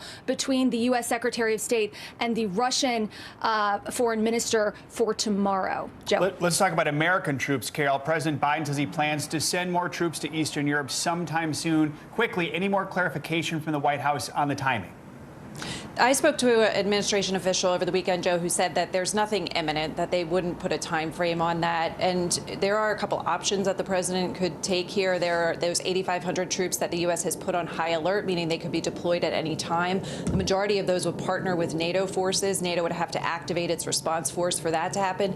The U.S. could also send some troops unilaterally, a small group, if they wanted to, including if there was the need, they felt that there might be a need to evacuate Americans out of Ukraine. The Defense Secretary not ruling that out. Joe. Carol and Aaron, thank you both. Appreciate it. Now to some encouraging COVID news. Cases are dropping nationwide, down by a third over the past 2 weeks. The drop is making a huge difference for some hospitals that were, up until very recently, overwhelmed. NBC News correspondent Blaine Alexander has the latest. Well, across the country, the numbers are painting a very encouraging picture. In fact, it's enough for the former CDC director to say that he is the most optimistic he's ever been about the pandemic. At the Cleveland Clinic ICU, the load was crushing. As one bed emptied, there was another patient right there to fill it. The National Guard and Air Force called in to help. Now, a different story. Across Cleveland Clinic's Ohio hospitals, the number of COVID patients has dropped from 1,200 to 393 in less than a month. It's a significant relief right now. Starting next week, elective procedures are back. The National Guard has moved out. Overall, doctor, do you think the worst is now behind you? I think so. I hope so. I hope we don't see another variant. And we'll remain optimistic. It's a reflection of the encouraging numbers nationwide. A drop in new cases and hospitalizations down nearly 14%. But deaths, which lag behind, continue to rise in some places, with 31 states seeing an increase over the past 14 days. It comes as some places are dropping masks and restrictions. In Denver, the city's indoor mask mandate is set to expire this week. And in Orange County, Florida, the nation's 9th largest school district says starting this week, COVID concerns can no longer be used as an excuse for missing school. Experts are still cautious, but encouraged. I'm more optimistic today than I have been at any point since the pandemic emerged. We have better tools, better defenses, better information, and better ability to make sure that COVID doesn't dominate our lives. We have the best chance to get and keep the upper hand against this virus. And while overall the numbers are encouraging, there are still some areas that are seeing a rise in cases. In fact, 20 states have seen some sort of an increase over the past 14 days, mostly out west, with Montana being the highest, seeing an 86% increase in cases. In Atlanta, I'm Blaine Alexander, NBC News. All right, thank you, Blaine. Now let's bring in NBC News medical contributor, Dr. Kavita Patel. Doctor, so touching on Blaine's story there, do you think the worst of the Omicron wave is now behind us? Where do we stand overall right now in the fight against COVID? Yeah, I do think it's good news, Joe and Savannah, that the worst of the surge is behind us. And I think overall we're seeing double-digit decreases mostly across the country, with the exception of some of the states that Blaine touched on. And then here's what's important. Those hospitalizations, we're at or near capacity in many hospitals across the country, but it is getting better day by day. What I think we're all kind of waiting for is, like, when does this really drop to even lower than 4% positivity rates like we're seeing in New York? I think that might take several weeks, and that will also depend on this newer variant, BA2, and whether that takes a little more hold in the United States. And Dr. Patel, another question from Blaine's story. There are some schools, cities loosening COVID restrictions like indoor mask mandates. What's your take on that? I mean, in your opinion, as we see these numbers drop, is it time to drop some restrictions, or is it too early? Yeah, it's too early, and let's look at previous surges. When we've seen some of these restrictions removed, even just outside of school settings, restaurants, and in general, we have seen a slowdown in that decrease. And I think all of us want to get as closer to that kind of newer normal and get this behind us. But that is going to depend on some of our ability to keep what's working in place, especially, Savannah, when we still have a lot of people that need boosters and even their first shot.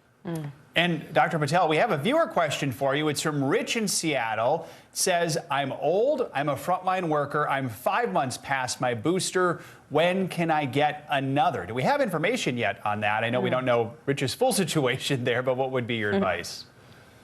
Yeah, Rich is in the same situation as many of us in the front lines that have received boosters. We're right at that 5-month mark coming into February. I do think that this is something that much of the world is looking at. Many countries, including Hungary and Israel, have already authorized 4th shots for healthcare workers, frontline personnel. We have not done so in the United States. Our current boosters have held up pretty robustly against Omicron.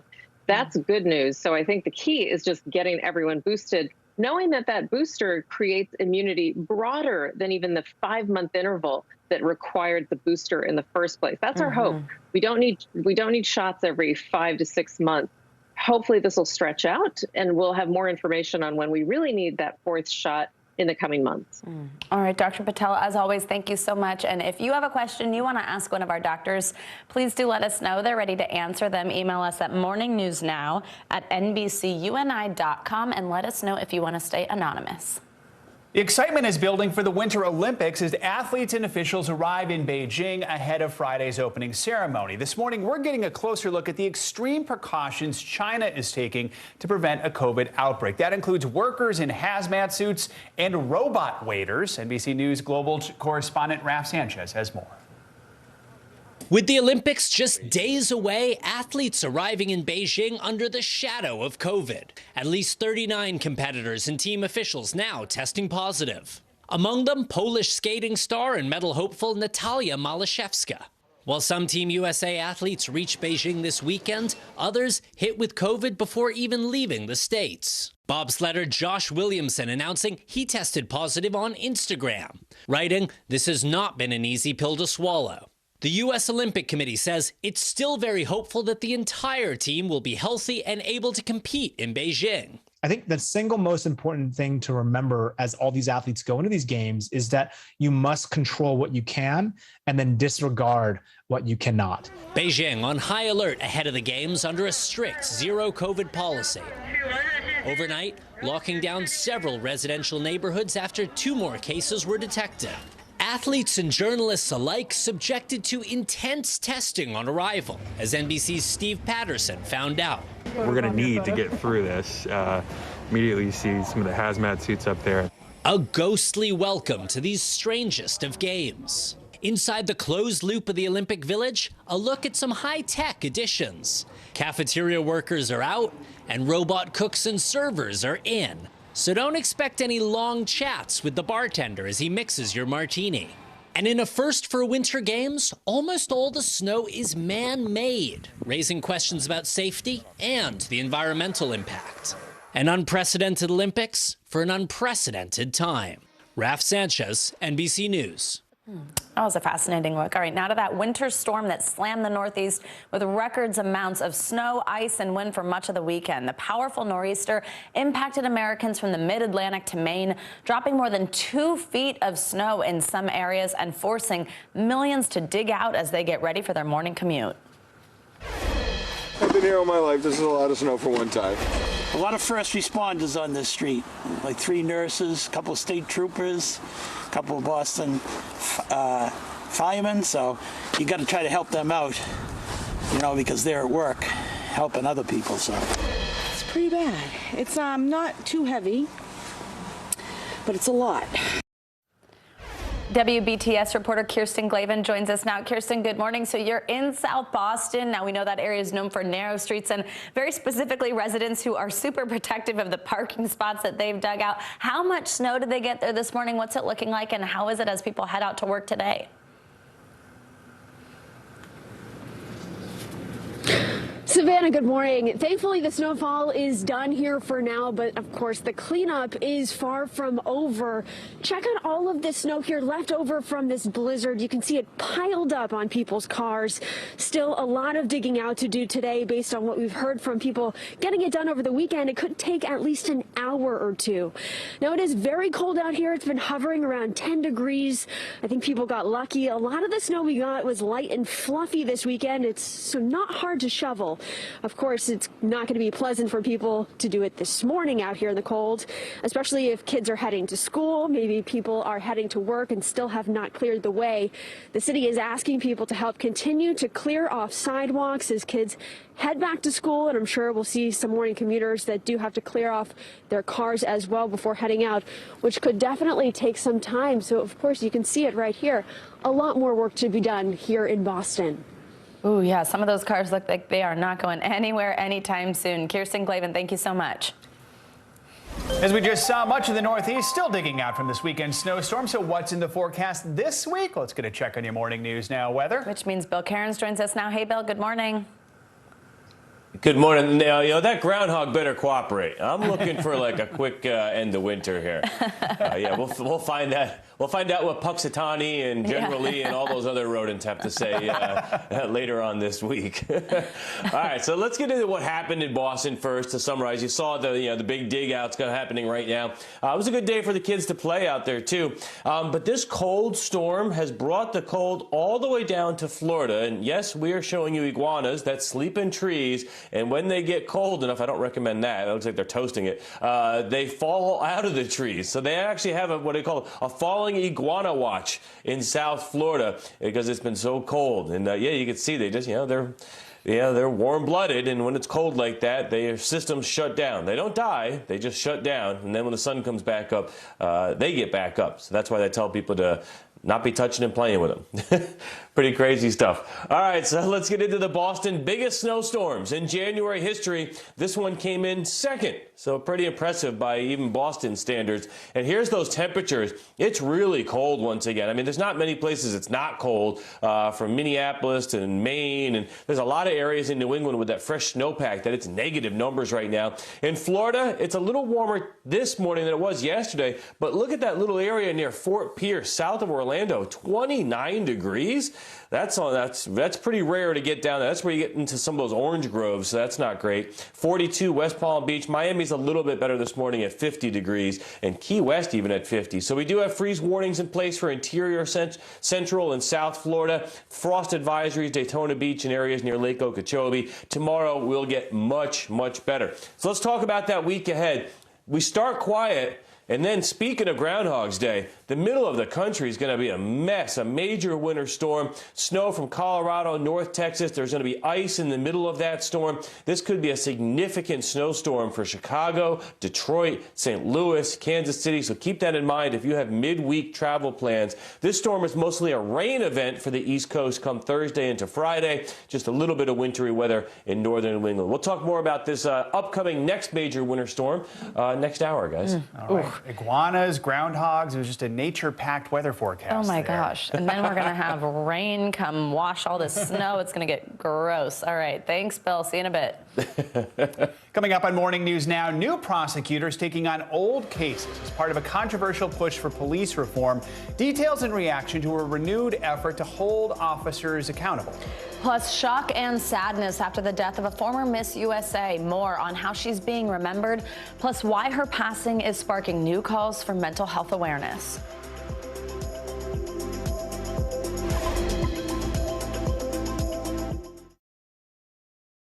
News is happening now. A look at what's making headlines around the world. Tonight, the major announcement of the COVID vaccine. This is a significant moment. Your news, whenever it happens, wherever you are, it's here now. The Meet the Press Chuck Toddcast, free wherever you get your podcasts. I'm Terry Crews, Team USA superfan. Michaela Schifrin. Schifrin wins gold. With just one more gold medal, she'll have more than any American alpine skier in history. And she'll have plenty of chances to get it at the Winter Olympics in February. I guess you could say she's climbed the mountain of this sport. But if you want more gold, it's time to come down, Michaela. Better do it fast. The Winter Olympics, February 3rd on NBC and Peacock. Have you found a way to reconcile it a year later? It really hurt to see this place that I love so much treated with such disrespect. Was it an act of cleaning or an act of healing? Top Story with Tom Llamas is your news playlist on NBC News Now. And now, you can listen to it as a podcast. Available anytime and anywhere. This is a very different kind of program. We're here to start conversation about the big things happening in our world. Professor, I'm not asking you to predict the future, but what do we think that the new normal is going to be? Is part of this that everyone's rethinking their jobs during this pandemic and their relationship to their employers? What is your biggest tip for any parent who's concerned about this? It's not my job to tell you what to think. My job is to think about what you tell me. Now Tonight with Joshua Johnson, streaming weeknights at 8 on NBC News Now. I'm Terry Crews, Team USA superfan. Michaela Schifrin. Schifrin wins gold. With just one more gold medal, she'll have more than any American alpine skier in history. And she'll have plenty of chances to get it at the Winter Olympics in February. I guess you could say she's climbed the mountain of this sport. But if you want more gold, it's time to come down, Michaela. Better do it fast. The Winter Olympics, February 3rd on NBC and Peacock. This is a very different kind of program. We're here to start conversation about the big things happening in our world. Professor, I'm not asking you to predict the future, but what do we think that the new normal is going to be? Is part of this that everyone's rethinking their jobs during this pandemic and their relationship to their employers? What is your biggest tip for any parent who's concerned about this? It's not my job to tell you what to think. My job is to think about what you tell me. Now Tonight with Joshua Johnson, streaming weeknights at 8 on NBC News Now. News is happening now. Look at what's making headlines around the world. Whenever it happens, wherever you are, it's here now. The Meet the Press Chuck Toddcast, free wherever you get your podcasts. Welcome back. New developments this morning in the case involving the murder of Ahmaud Arbery. Court documents reveal that 2 men convicted of murdering Arbery have reached a plea deal with federal prosecutors on hate crime charges. Yeah, Gregory and Travis McMichael, along with their neighbor William Bryan, were convicted on state criminal charges and sentenced to life in prison earlier this month. Now, all 3 men were set to stand trial for federal hate crime charges next week. Yesterday, prosecutors filed a notice in court asking the judge to approve the plea deal for the McMichaels. Details of the agreement were not included. The lawyer for Arbery's mother criticized the deal, saying it would allow the McMichaels to transfer from a Georgia state prison to a preferred federal prison. He said, quote, "This backroom deal represents a betrayal to the Arbery family, who is devastated." And he added that Arbery's mother would oppose the deal in court. New efforts to try and hold police accountable for past conduct, including deadly force, are generating a lot of controversy. These are cases where previous prosecutors decided not to pursue charges. Then a new prosecutor comes in and reopens the case. NBC News correspondent Ron Allen has the story. We do want to warn you, some of the videos might be disturbing. This police video shows the arrest of 40-year-old Javier Ambler in Austin, Texas, after a 22-minute chase in March of 2019. Sheriff's deputies from nearby Williamson County had tried to pull the driver over for failing to dim his headlights for oncoming traffic. Ambler later died at a hospital, and for years, investigators did not find any wrongdoing by police. Devastating Ambler's family. I've cried a lot.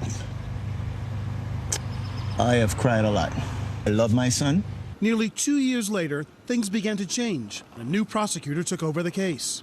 You are pushing hard at the system. Absolutely. And you're going to continue to do that. Absolutely. Jose Garza is among a number of so-called progressive prosecutors, many newly elected, promising criminal justice reform. An advocacy group counts as many as 70 in the country, many taking a new look at past allegations of police misconduct, even reaching back decades. In Los Angeles, the county DA formed a committee to review hundreds of officer-involved shootings since 2012. Unlike his predecessor, Garza presented the Ambler case to a grand jury. It indicted 2 sheriff's deputies for manslaughter. In a statement at the time, their attorney said Ambler's physical exertion in resisting arrest no doubt contributed to his medical emergency, and the deputies are neither morally or legally responsible for his death. Grand juries handed down 11 indictments against law enforcement officers in Garza's first year in office. We present every case where a law enforcement officer shoots or kills someone to a grand jury. I believe that the people should decide. The police union in Austin is furious with Garza. You've said that you think he's targeting police officers? Absolutely. We've had circumstances with him where our last district attorney reviewed cases and said there's nothing here, but he sees something and somehow convinces a grand jury to take it forward. Ken Cassidy says Garza has demoralized the department and that his reforms contribute to a spike in violent crime. Austin's homicide rate, like in numerous cities, soared to record highs last year. Do you worry about the pushback from the police department? No, I don't. At the end of the day, our community gets to decide what kind of criminal justice system they have. Meanwhile, the Ambler family, approaching 3 years in March since their son's death, remains unsure whether the criminal indictments truly are a step forward. Do you think there will be a trial and accountability? I hope so. Do I really think? It's like a coin flip. A family hoping a prosecutor with a new perspective finally brings them justice. Ron Allen, NBC News, Austin. We turn now to a story that we want to warn you deals with suicide and may be upsetting. Police have begun their investigation this morning into the death of former Miss USA winner Cheslie Kryst. Initial reports suggest the beauty pageant star may have jumped from her luxury high-rise apartment building on Sunday. And now tributes are pouring in on social media, with many calling for renewed attention to mental health. NBC News Now anchor Morgan Radford joins us with more on this tragedy. Hey, Morgan, good morning. Hey there, Savannah. Good morning. Police say this all happened just before 7:15 Sunday morning when Cheslie Kryst jumped from the common area of the 29th floor of that Manhattan high-rise. Now, she was a lawyer who highlighted issues of social justice and social change, and really she represented change herself when she was crowned Miss USA back in 2019. We remember that moment of that crown going ahead on top of her head of natural curls, which is why now her death is leaving so many questions about such a vibrant life cut short. This morning, authorities are investigating the tragic death of a pageant star, being remembered as someone so filled with life. Police say 30-year-old Cheslie Kryst, the 2019 winner of the Miss USA pageant and a correspondent for Extra, jumped from the 29th floor of a Manhattan apartment building Sunday morning and was pronounced dead at the scene. Police telling NBC News the cause of death is believed to be suicide. Her family saying in a statement, her great light was one that inspired others around the world with her beauty and strength. Take your first walk as the new Miss USA. Kryst becoming a second-generation pageant winner after her mother, April Simpkins, was Mrs. North Carolina 2002. Kryst was working as an attorney in North Carolina before entering the pageant scene. Just a really beautiful soul, and she embodied what Miss USA represents. Kryst's win meant that for the first time, 3 Black women were reigning Miss USA, Miss Teen USA, and Miss America. Her win was such a big win for me personally because she was the first Miss USA. That made me feel as if I could be Miss USA. Shortly after her pageant win, Kryst becoming a news correspondent at Extra, earning her 2 Daytime Emmy nominations. Is there anything really cool or unique or exciting we can expect in the next season? In the past, Kryst speaking openly about mental health, sharing that she spoke with a counselor to maintain her own mental health. As friends, family, and fans struggled to understand the loss, Kryst writing in her final Instagram post, "May this day bring you rest and peace." Messages of support are pouring in for Kryst this morning. So if you or someone you know is struggling or needs some help, please contact the National Suicide Prevention Lifeline at 1-800-273-TALK. You can even simply text STRENGTH to the crisis text line 741-741, or you can even go to suicidepreventionlifeline.org. All right, Morgan Radford, so heartbreaking. Thank you so much. Let's now take a look at what is making news around the world this morning. NBC's Ali Arouzi joins us from Tehran. Ali, good morning. Good morning, Joe. Good morning, Savannah. We begin with some major new developments out of the United Kingdom, where the much-anticipated Sue Gray report into Downing Street parties during lockdown has been handed to Boris Johnson ahead of his expected release later. The civil servants report has been looking into a string of parties at Number 10 and other government buildings during COVID restrictions. Partygate, as it's become known, is posing the most serious threat to Johnson's leadership so far. The missile tests just keep coming out of North Korea. Pyongyang confirmed testing an intermediate-range ballistic missile on Sunday that, according to U.S. intel, could be capable of reaching the U.S. territory of Guam. State news agency KCNA released photographs of the Hwasong missile launch. State media also printed rare imagery, some of which they claim were shots taken by a camera fitted to the missile's warhead. The White House says it's extremely concerned by the North's escalation and plans to respond in an unspecified way. And finally, a flying car just got its license to take off. The air car, as it's known, was awarded a certificate of airworthiness by the transport authorities in Slovakia after completing 70 hours of rigorous flight testing.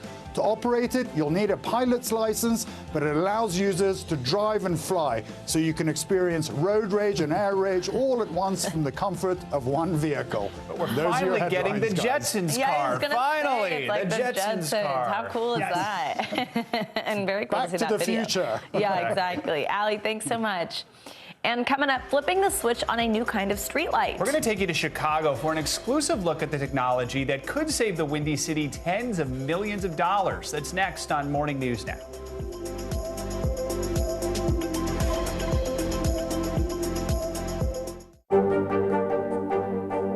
What are you doing for teachers who feel that they're being stretched too thin? Did you understand how prevalent hunger was in your own community? There's no better place for fun with friends. Quality time with your little golf buddy, or an afternoon alone together. Family and friends are just a tap away. Just pick your course, pay from your phone. Golf now. Download the app and go play. Good morning, I'm Joe Fryer. And I'm Savannah Sellers. 2022 is off to a busy start. Winter's wrath causing headaches from coast to coast. It's been really incredible to see how quickly volunteers started to help with the cleanup efforts. Morning News Now, streaming weekdays at 7. Hey everybody, it's Hoda Kotb from the Today Show. I am so excited to tell you about my new podcast, Making Space with Hoda Kotb. I sit down with some incredible people and we'll hear some uplifting stories. Listen to Making Space now on Apple Podcasts. Let's go. This is a critical choke point for this fire.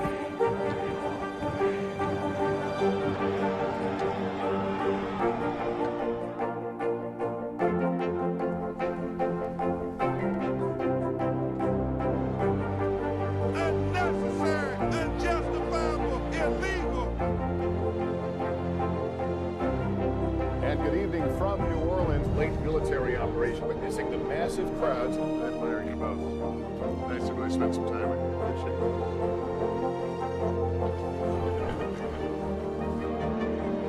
At any moment now.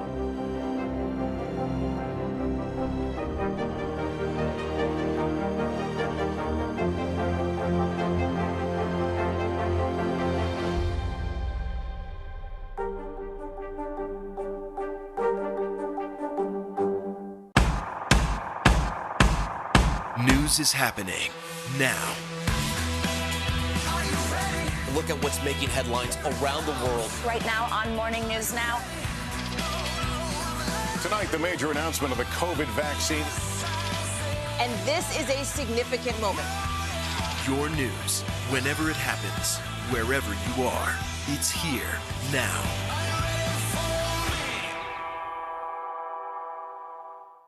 This is a very different kind of program. We're here to start conversation about the big things happening in our world. Professor, I'm not asking you to predict the future, but what do we think that the new normal is going to be? Is part of this that everyone's rethinking their jobs during this pandemic and their relationship to their employers? What is your biggest tip for any parent who's concerned about this? It's not my job to tell you what to think. My job is to think about what you tell me. Now Tonight with Joshua Johnson, streaming weeknights at 8 on NBC News Now. What's the nicest gift you ever got from a friend? How about a trip to space? I'm going to guess no. That is unless you know Kyle Hipchin, who just raised the bar, giving his friend the gift of a lifetime. Kyle won the trip in last year's first-of-a-kind SpaceX sweepstakes, which is taking 4 amateur crew members out to orbit Earth. Kyle exceeded the 250-pound weight limit, which means he was unable to take part. So he gave his ticket to the one person he knew would appreciate it as much as he did, his college roommate, Chris Sembrowski. The two have been friends for decades and share a deep love of space, although Kyle was disappointed he can't go to space himself. He says he's happy knowing his friend could go into space. So I'm now updating my birthday list. Trip to space. Don't expect that from me. You got to win the sweepstakes first. Yeah, you got to win the sweepstakes or have, what is it, $250,000? Oh, yeah, there's that too. Yeah. Either way. Yeah, I'll save up for that for you. All right, thanks, Joe. Now, the city of Chicago is finishing up a project that's expected to save them $100 million over the next decade. It's replacing traditional streetlights on hundreds of blocks with new smart LED streetlights. That might seem like a small upgrade, but it's reducing the city's carbon emissions in a big way. NBC News Now correspondent Maura Barrett got exclusive access to a ride-along for the final installations. Years in the works and nearly finished, making these street lights street smart. So this is new. What you see on the tablet here is what we see in real life on the streets and the street lamps. Yeah, that's right. You can see all the different circuits, how many lights are on each pole, and if the lights are working or not. Back at Dispatch, the city's electric workers say the new communication between the streetlights and the app makes their lives easier. This is Streetlight Viewer. It's the largest program to install smart lights in North America. Every single one of these dots, a new smart LED streetlight. But the part of this major infrastructure transformation that you can't see, the climate impact. Each of these lights, nearly 300,000 of them, doing their part to reduce the city's emissions. The goal of the project is to save energy, to improve the quality of the lighting, and to create a network that's more efficient and easier for the city to maintain. LEDs lower electricity demand and therefore reduce greenhouse emissions. 95% of the energy in them is converted into light, which means only 5% is then wasted as heat, making them 60 to 80% more efficient. So in aggregate, that's about the same amount of energy 16,000 houses use in a year. Wow. And it's the equivalent of taking 30,000 cars off the road from a greenhouse gas emission standpoint. Just by replacing all these light bulbs? Just by replacing all the lights. These LED lights do more than just save energy. Because they last significantly longer than the bulbs we're used to, they cause less waste. According to the Environmental Protection Agency, the transportation and energy sectors are the largest emitters of greenhouse gases in the U.S. There's a finite amount of energy available in a city, really across the globe, that we need to be thinking differently about it. So there's the need. Gia Biaggi, commissioner of the Chicago Department of Transportation, sees this update as a small way to make a big impact for the climate and the city's budget. We're actually expecting to save $100 million over the next 10 years. It is a huge number. That savings, after a $160 million investment, the city expects the project to pay for itself. I think what we've shown for a city of this size, that we can pull it off, and that means cities all over the country can do it too. Right, that's a lot of potential there. Tons of potential.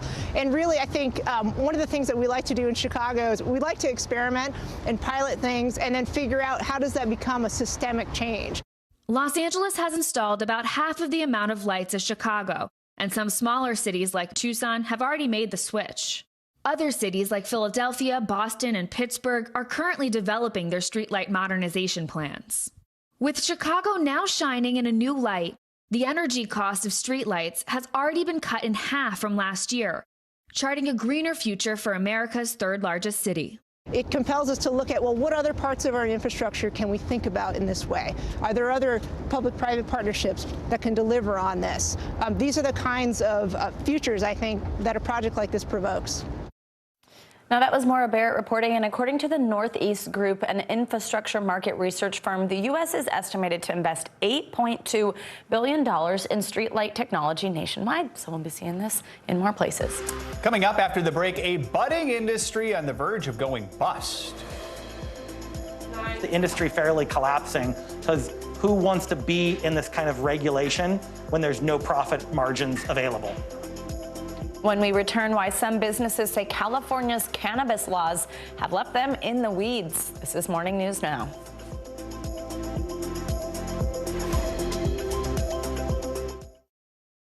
There's no better place for fun with friends, quality time with your little golf buddy, or an afternoon alone together. Family and friends are just a tap away. Just pick your course, pay from your phone. Golf Now. Download the app and go play.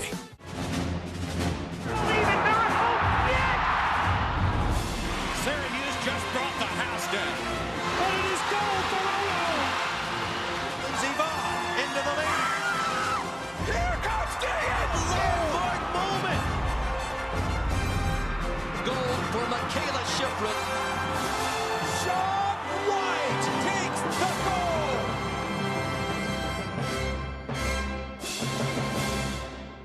goal. The Meet the Press Chuck Toddcast. Free wherever you get your podcasts. News is more than a headline. It informs, it inspires, and it still matters. To cover it, you have to be in it. And that's what we're going to do. Every night, we take you to the front lines of the story, where it's actually happening, with NBC News journalists on the ground from all over the world. We cover what you need to know and bring your newsfeed to life. In primetime and streaming live, it's your news playlist every night. Top Story with Tom Llamas, weeknights at 7 on NBC News Now. What is going to happen now? Going back and forth because Oh, yeah, this is it, right?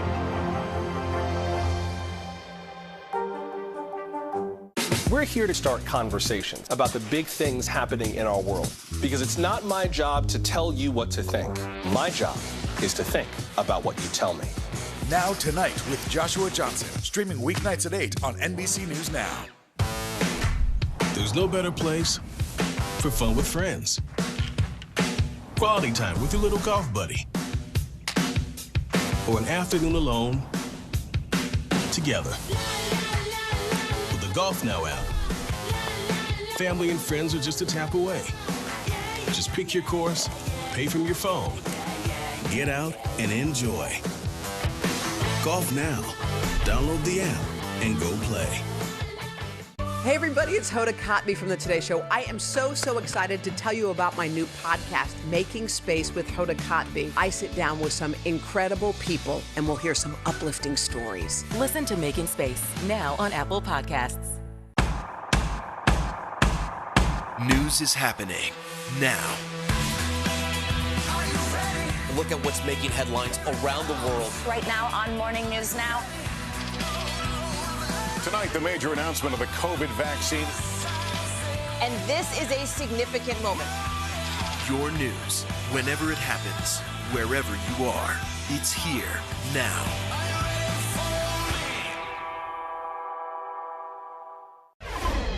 The Biden administration is facing several challenges in the week ahead, with question about the president's Supreme Court nominee and the escalating tensions over Ukraine.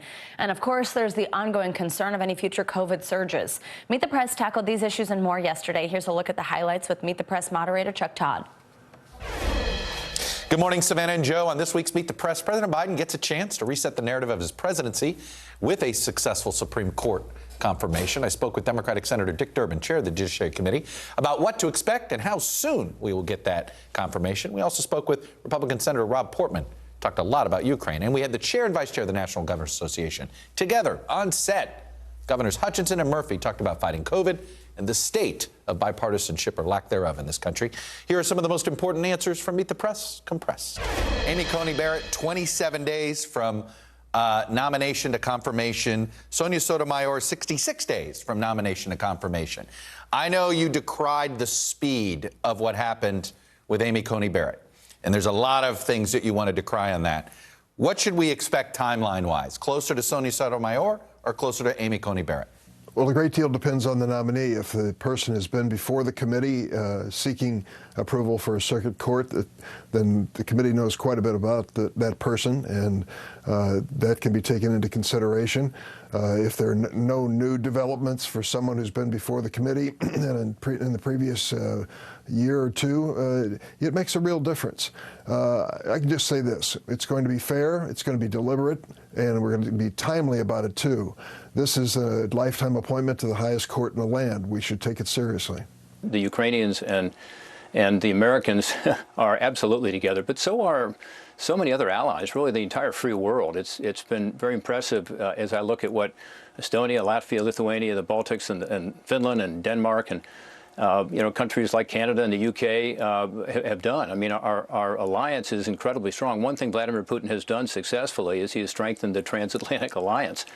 And it's countries around the world who are looking at this and saying, we cannot let this stand, and we cannot let this happen. For the first time in nearly 80 years since World War II, we could have a major conflict with, and a very bloody conflict in Europe unless we stand up together and push back. And so far, so good. We're doing that. My hope is that Vladimir Putin will see that and realize that the consequences will be devastating for him. If we assume we're going to get hit seasonally now, what do you need in the next 5 months before your summer? If it is another summer surge like you dealt with, what do you think needs to be done by the federal government to let you have the tools you need to handle your summer surge? Well, first of all, we're delighted to see our cases going down. We just peaked last week. We hope the Omicron continues to go down. We believe that it will. And I do believe that we need to move from a pandemic status and mode of operation to more endemic, where we're normalizing, taking it very seriously, preparing. But I think we need to move out of the panic mode. I think we need to handle this to make sure that we continue with our normal lives. Governor Murphy, how do we not run into the testing problem we ran into pre-Omicron? You got to preempt this clearly, and we're now getting caught up as a country. Thankfully, our cases are going down. New Jersey, New York got hit earliest on all of these waves. But I think, listen, I agree with Governor Hutchinson. We're not going to manage this to zero. We have to learn how to live with this. Please, God, there's not another significant wave. Every time you think you got this thing figured out, it humbles you. All right, our thanks to Chuck for that. Time now for our CNBC Money Minute, the biggest financial headlines of the day and why they matter to you. Silvana Hanau is with us this morning. Hey, Silvana. Hey guys, good morning. T-Mobile will fire corporate employees who aren't fully vaccinated against COVID by April 2nd. That's according to a memo posted on the independent blog TMOnews.com. The new policy was announced on Friday in an email from T-Mobile's HR chief. Employees who haven't received their first dose and upload proof by February 21st will be put on unpaid leave. The vaccine rules don't apply to field technicians and most in-store retail workers. Meanwhile, TikTok's parent company ByteDance eliminated an entire part of its human resources department last month. Some former and current employees spoke anonymously to CNBC about the move. Members of the company's talent development team were told during a town hall meeting their roles would no longer exist. According to a memo, ByteDance found some staffers were unaware of what that team does. Earlier this month, ByteDance cut a large number of education-related positions in China. And Tesla is bringing carpool karaoke to your front seat. It's now selling a microphone for in-car karaoke, but only in China for now. The Tesla mic was rolled out as part of a software update for the Lunar New Year holiday. It pairs with the car's infotainment system, so you can park somewhere and belt out some tunes. A pack of 2 microphones will cost you $188. Guys. Put that in the flying car we were talking about earlier. Just have a party. Yeah, exactly. Sounds super safe for driving or flying. Yeah. Maybe not. All right, Silvana, thank you. You got it. The legalization of marijuana on the state level, either for medical or recreational use, is gaining momentum across the country. But in California, where it's been legal for 5 years now, some cannabis companies are struggling to survive. Business owners say high taxes and illicit competition are killing the buzz. NBC News correspondent Gadi Schwartz reports from the Golden State. California dispensary owner Jared Kylo has been in the cannabis industry for 18 years, but since weed was legalized here through Prop 64 in 2016, he has seen some dramatic changes to the industry, and he says it's becoming unsustainable. Unfortunately, California is the poster child for what not to do now. Kylo says steep taxes and regulations are driving up costs and decimating legal farmers and cannabis retailers. So in the last year, how much have you made in sales and how much have you turned in profit? In 2020, we did $11.4 million in retail sales.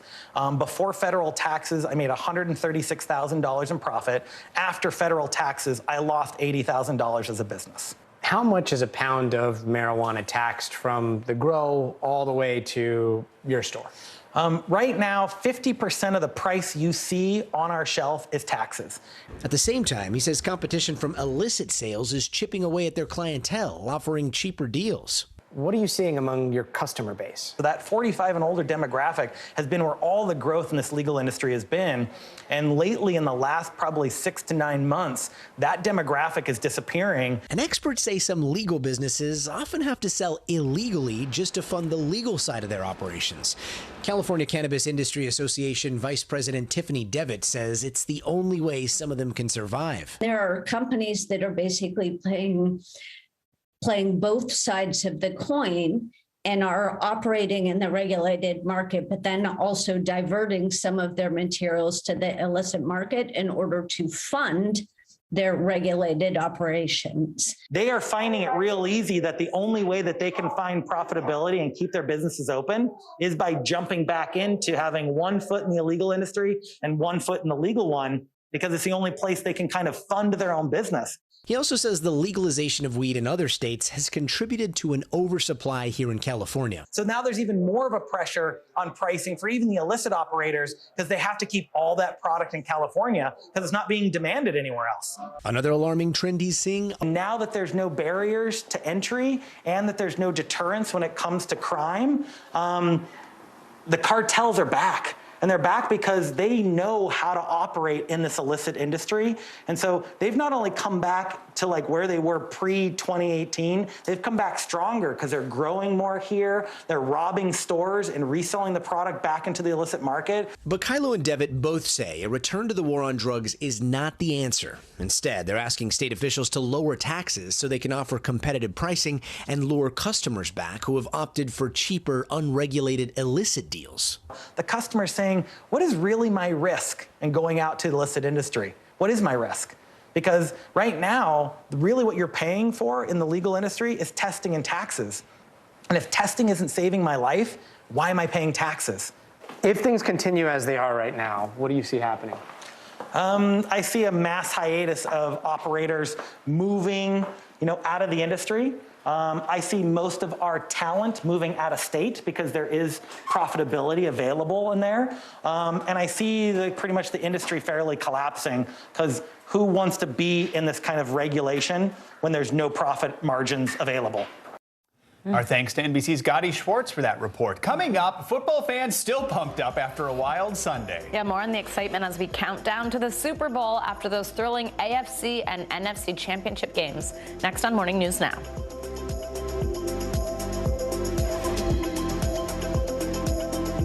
News is happening now. Look at what's making headlines around the world. Whenever it happens, wherever you are, it's here now. Here comes Diggins! In that moment, I was just thinking about what I could do to get to that line. Jesse Diggins to the line! Goal!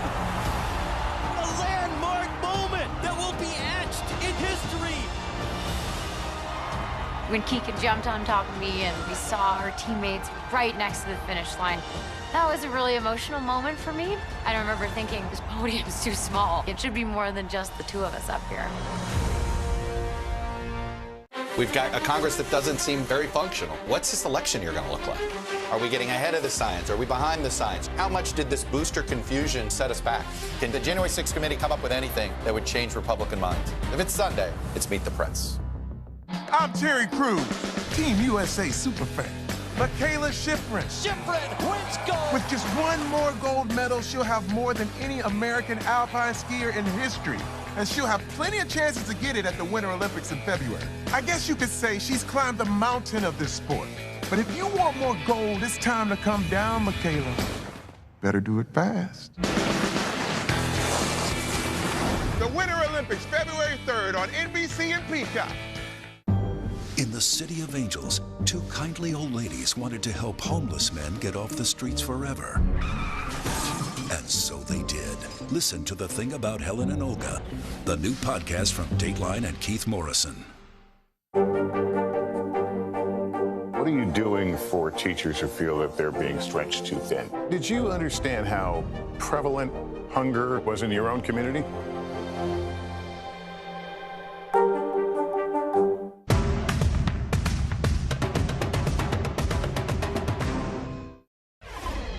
Welcome back. It was another thrilling Sunday of playoff football, and now we've got our Super Bowl teams. The LA Rams and the Cincinnati Bengals will face off in 2 weeks. That's what happened on the field. Off the field, questions and confusion surround the future of legendary quarterback Tom Brady's career. Is he retiring?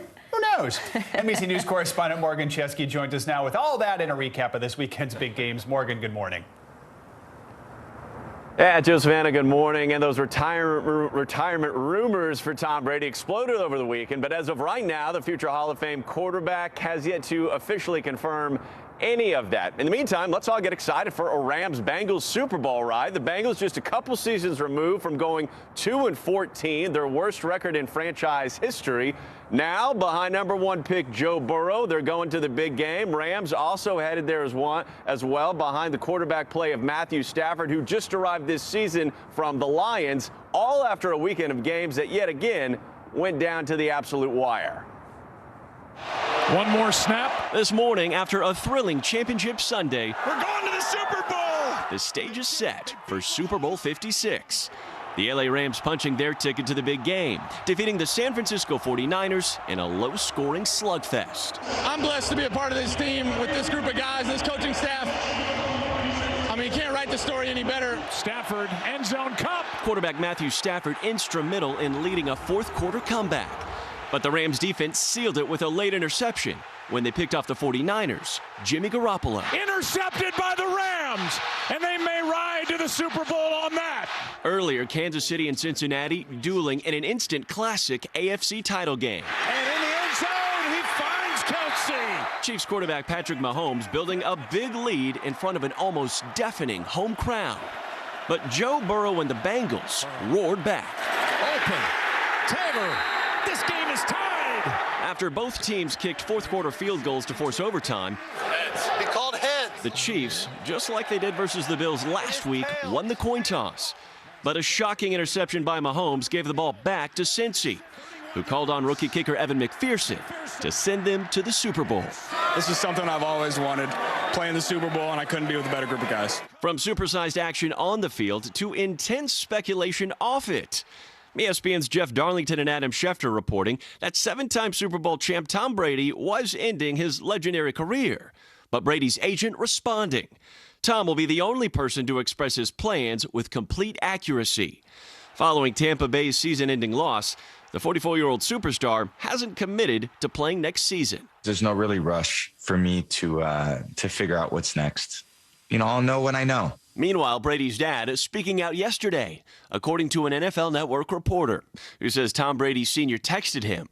Tommy has not made a final decision one way or the other, and anybody else that says that he has is absolutely wrong. Lots of storylines to keep our eyes on. In the meantime, for the Super Bowl, it'll be Burrow and Stafford's first trip to the big game. Stafford in his 13th season after spending 12 with the Lions. If Joe Burrow wins with the Bengals, guys, get this. He would be the first NFL quarterback in history to win the Heisman, win a college national championship, and the Super Bowl. And consider this. He could accomplish all of that in 3 years. Wow. Just 3 years. Oh my goodness. Right off the bat. All right. Yeah, Morgan, very cool. Thanks, looking Morgan. forward to it. Thank you. That does it for this hour of Morning News Now. But the news continues right now.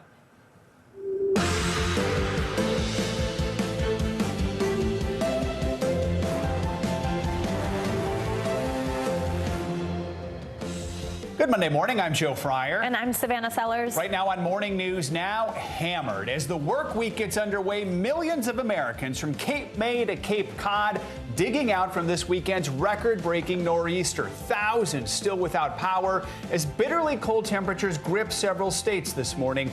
Our Bill Cairns is here with the possibility of yet another winter storm later this week. Pressure's on, a geopolitical showdown taking place here in New York this morning. Officials from the U.S., Ukraine, and Russia set to discuss heightened military tensions in Eastern Europe at a UN Security Council meeting today. Some cautiously optimistic. I think we may move toward a solution to this, and I hope we do soon. Stakes meeting as the world's most powerful leaders grapple with how to respond to Russian aggression. Also this morning, countdown to Beijing. Final preparations now underway in China for an Olympic Games mired in controversy. Hundreds of athletes from around the globe arriving to strict COVID rules. Concerns mounting over the virus's spread in the final days leading up to the opening ceremony. We'll bring you the latest from Beijing. Plus, celebrating an icon exactly 1 month since the world lost Betty White. Brand new tribute to America's Golden Girl set for prime time on NBC tonight.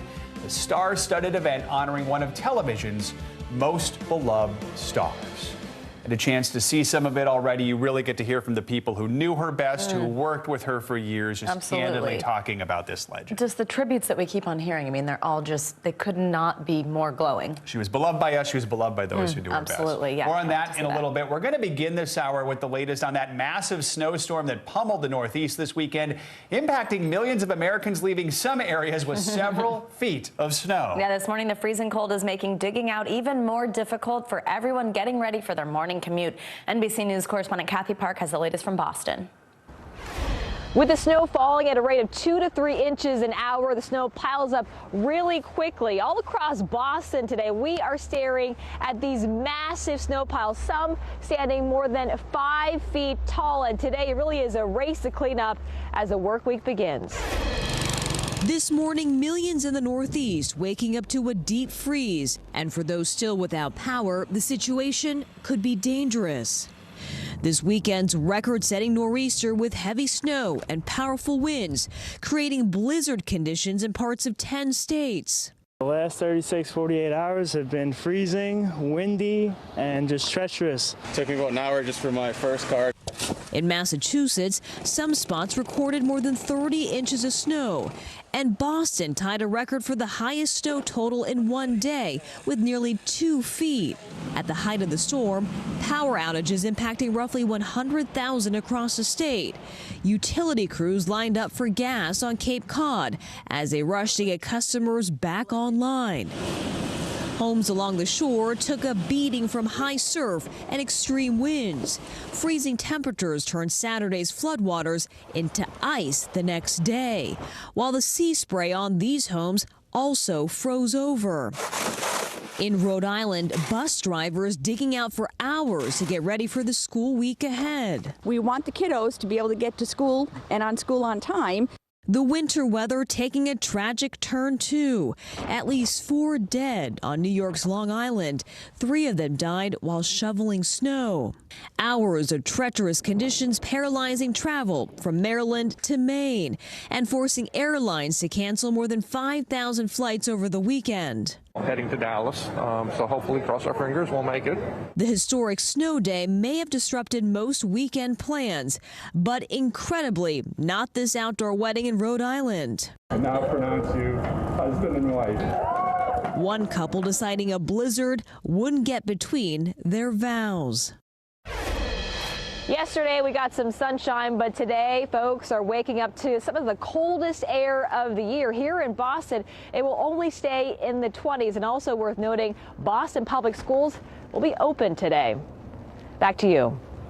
Wow. All right, Kathy Park, thanks so much. What a brave couple. And as the Northeast continues to dig out from the weekend snow, there might be another system on the way later this week. Let's get a check on that. Bill Cairns is with us. Bill, good morning. Yeah, it's that time of winter where it's what's next. Usually the end of January and the first 2 weeks of February are when we have our major big storms. This happens every year. Usually we get 2 or 3 of them. We got one back-to-back here. So already we have about 30 million people already in winter storm watches. This means that you're expecting winter weather. Be prepared within the next 2 to 3 days. It's going to start in Colorado and spread right through the middle of the country, and we'll add a lot more people to this. Eventually, we're going to get some of this winter weather into Oklahoma and Texas and possibly even northern Arkansas, too. So here's how it's going to play out. This will be a cross-country storm. It begins in the northwest, powerful cold front, and then a new storm develops along that front, and that's where we're going to get the major problems as that cold air heads down towards the warm air coming out of the Gulf Gulf of Mexico. It's kind of a recipe for a big ice storm, too, especially Oklahoma, maybe southern Missouri, southern portions of Illinois. The northern edge of that will be a snowstorm, and then this will slowly head towards the northeast. At this point, it looks to be warm enough for just a rain event for Raleigh, D.C., Philadelphia, New York, Boston, but then it will get colder as the storm goes on. It could end as a bout of snow and ice also. So right now, the highest snowfall totals are expected from just north of Oklahoma City, Missouri, central Missouri, just south of Kansas City, just north of St. Louis. Chicago should get into some heavy snow, Indianapolis and Detroit too, and eventually portions of northern New England. And what's our confidence level in the ice? The highest confidence is central Oklahoma, southern Missouri, northern Arkansas, and then just south of that heavy snow, right along the Ohio River towards Indianapolis and Columbus, we could be dealing with a pretty significant ice storm. So that's not pretty and not fun. And as far as our computers go, pretty good agreement. This is our European model. The purple shows you the heavy snow, and it's very similar on our American GFS model. So we have high confidence in that heavy band of snow through the Midwest, guys. So for today, it's just very cold, and we're setting the stage for our next major winter storm. So much to look forward to there, Bill. Thank you so much. All right, see you in a bit. Now, the threat of a Russian invasion of Ukraine is taking center stage at the United Nations today. The UN Security Council will meet at the request of the United States to discuss Russia's military buildup at the border. NBC News chief foreign correspondent Richard Engel is on the ground in eastern Ukraine with the latest. Diplomatic efforts continue today to try to resolve the crisis in Ukraine. There is a UN Security Council meeting at the United States' request, and Russia confirmed that its foreign minister will meet U.S. Secretary of State Antony Blinken tomorrow. But so far, there are no signs Russia is backing down. Russia is keeping its troops on the move and the world guessing. This time, it's anti-submarine drills in the Norwegian Sea. Norway is a NATO member. Russia has roughly 130,000 troops and tanks, warships and missiles at the ready near Ukraine's borders. In Ukraine's capital, Kiev, veterans are training civilians in combat. But Ukraine's President Zelensky says he doesn't think Russia will invade. Russia insists it won't. In Ukrainian frontline cities like Mariupol, close to the Russian border, people are getting nervous. At a church service here, Ukrainian Orthodox, the bishop urges people to have faith and pray for the Ukrainian military. As the congregation leaves, Maria plays a bandura to keep their spirits high. Maria volunteers in the church's soup kitchen, in part to keep her mind off the situation. She's having trouble sleeping. I am really worried, she says. My father is in the military. We are afraid to lose him, afraid to lose our Ukraine, and afraid for our lives. But eastern Ukraine is divided. Outside of Mariupol lives Serhiy. He's pro-Russian, a former milk truck driver who now lives on a $90 a month pension. His home is directly across a river from an area held by pro-Russian separatists. Serhiy is nostalgic about the old Soviet Union, when everyone had a job, and he felt proud to be part of an empire. I think the authorities here have to change, and laws should work, but they don't. So people think it's worse here than in Russia. Here in the far east of Ukraine, it's unclear how many people are pro-Russian and how many are pro-Ukrainian. For Vladimir Putin, there is no ambiguity. He believes that all of Ukraine must be reunited into the Russian fold. The only question is, will he try and do that by force? Richard Engel, NBC News, Chermalik, Ukraine. All right, thanks, Richard. Now, President Biden's search for a Supreme Court nominee is well underway. There are now more than a dozen candidates reportedly under consideration to replace Justice Stephen Breyer after he retires at the end of his term. The president has vowed to select a black woman to fill the seat, and at least one candidate is drawing praise from a key Republican senator. NBC News senior congressional correspondent Garrett Haake has the latest from Washington. President Biden has promised to make his selection for the seat by the end of February to let the Senate then get to work on confirming her. But lawmakers in both parties are already debating who they think the pick should be and what that pick will say about the country. As the president's Supreme Court nominee search heats up, Democrats are planning an ambitious confirmation timeline. It's going to be fair, it's going to be deliberate, and we're going to be timely about it, too. The president is considering more than a dozen candidates, including Judge J. Michelle Childs, a federal judge in South Carolina.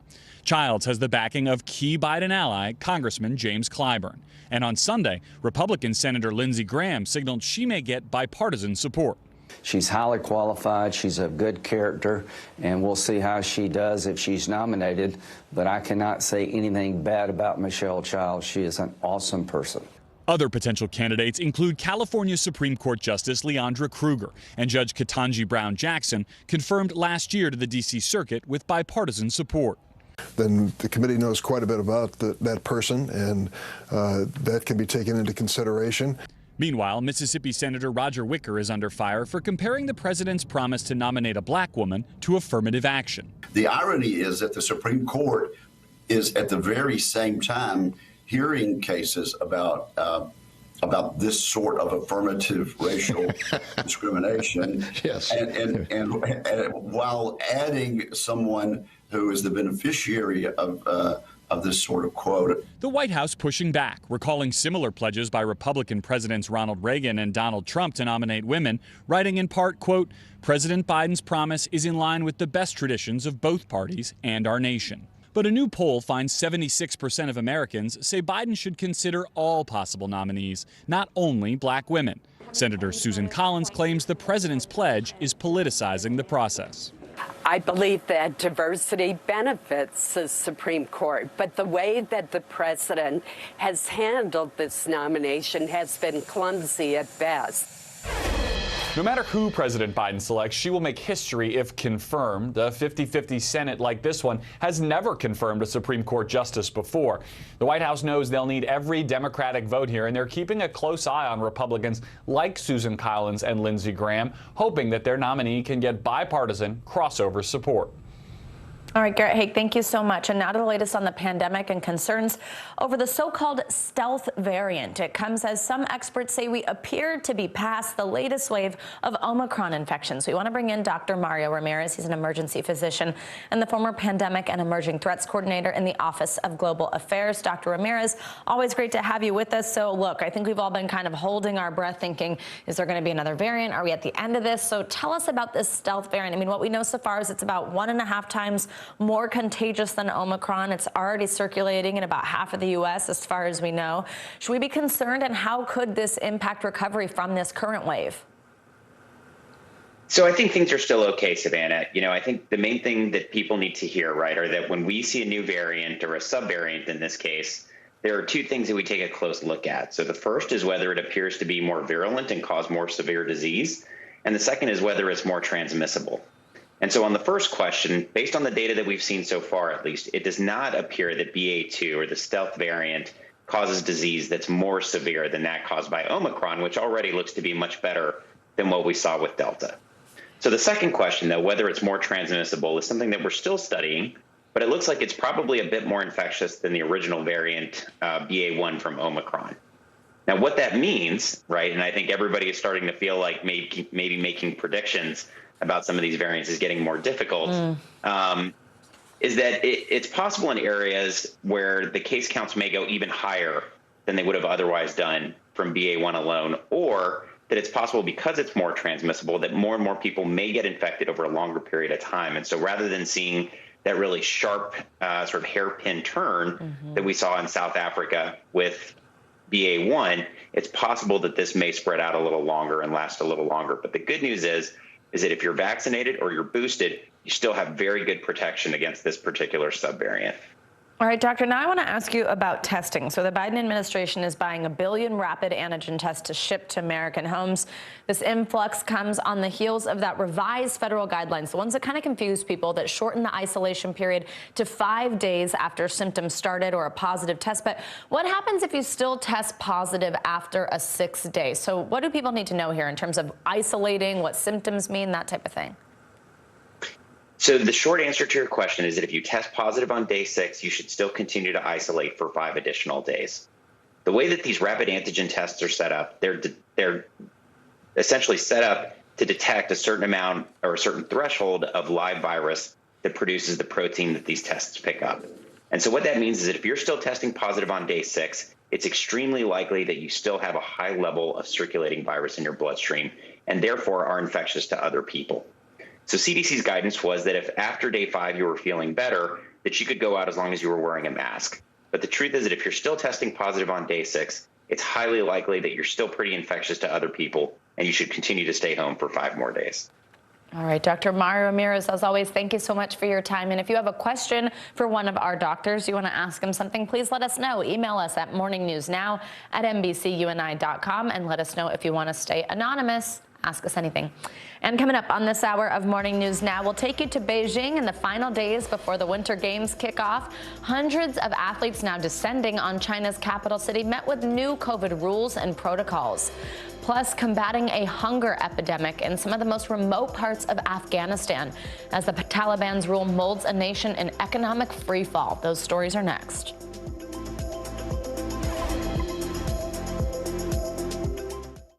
What happened here is a story of loss and salvation. There were residents who hung on for dear life. This is where you took shelter, in this closet. I took shelter right in this closet right here. Rioters banged down one of the doors. Have you found a way to reconcile it a year later? It really hurt to see this place that I love so much treated with such disrespect. Was it an act of cleaning or an act of healing?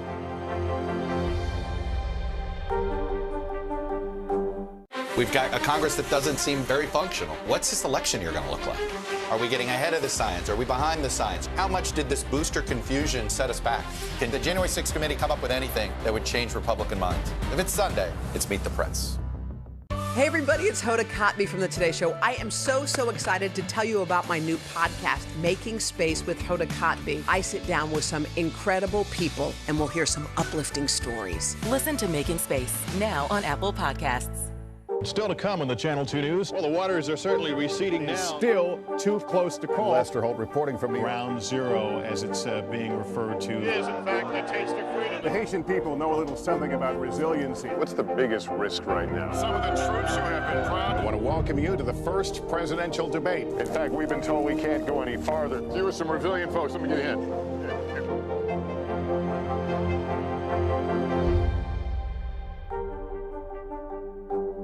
We've got a Congress that doesn't seem very functional. What's this election year going to look like?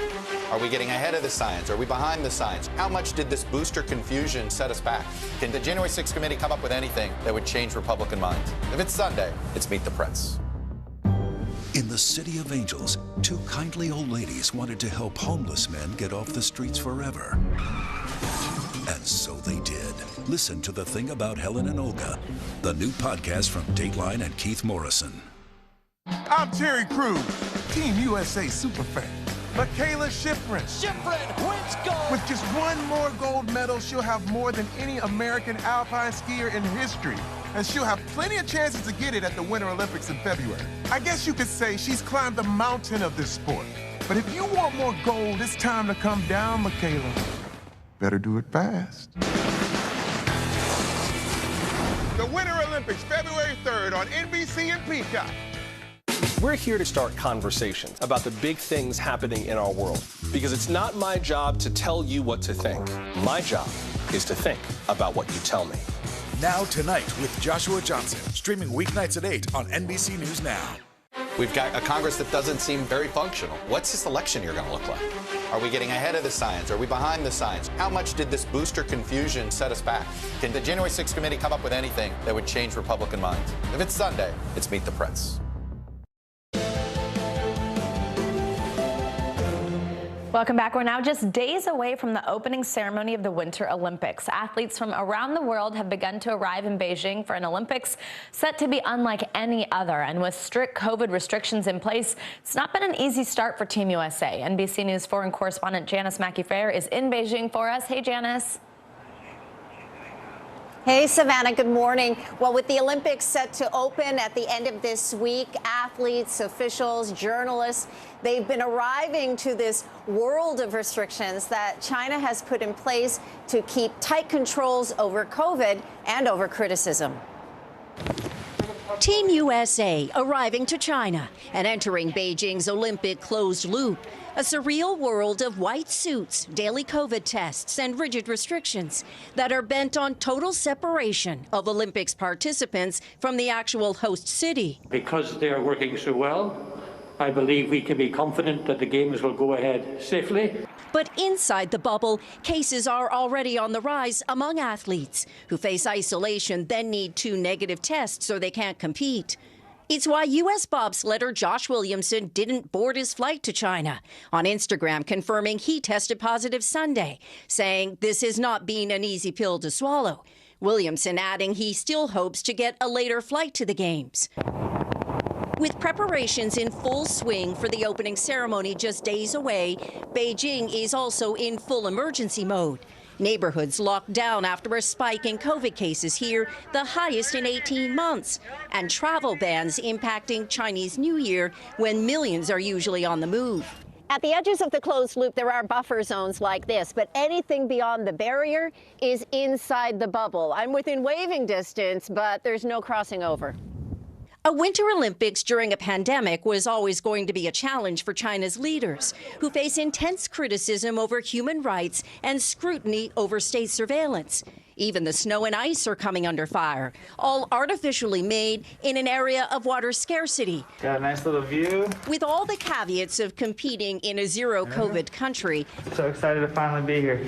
Just being in Beijing feels like a win for U.S. curler Chris Plies. Every athlete that's competing here, I think, has obviously put a lot of effort into staying as safe as they can. With the world's attention turning to China and a Winter Olympics like no other. There are no foreign spectators at these games. Most Chinese fans aren't going to be allowed either. And for the opening ceremony on Friday at the Bird's Nest, it will be a limited audience by invitation only. 4 COVID tests are required for anyone attending, but organizers say it's what they need to do in order to keep people safe. Ooh, all right, 4 Savannah. COVID tests. Janice, thank you so much. Let's now take a look at what else is making news around the world this morning. Ali Aruzzi is back with us this hour. Hey, Ali.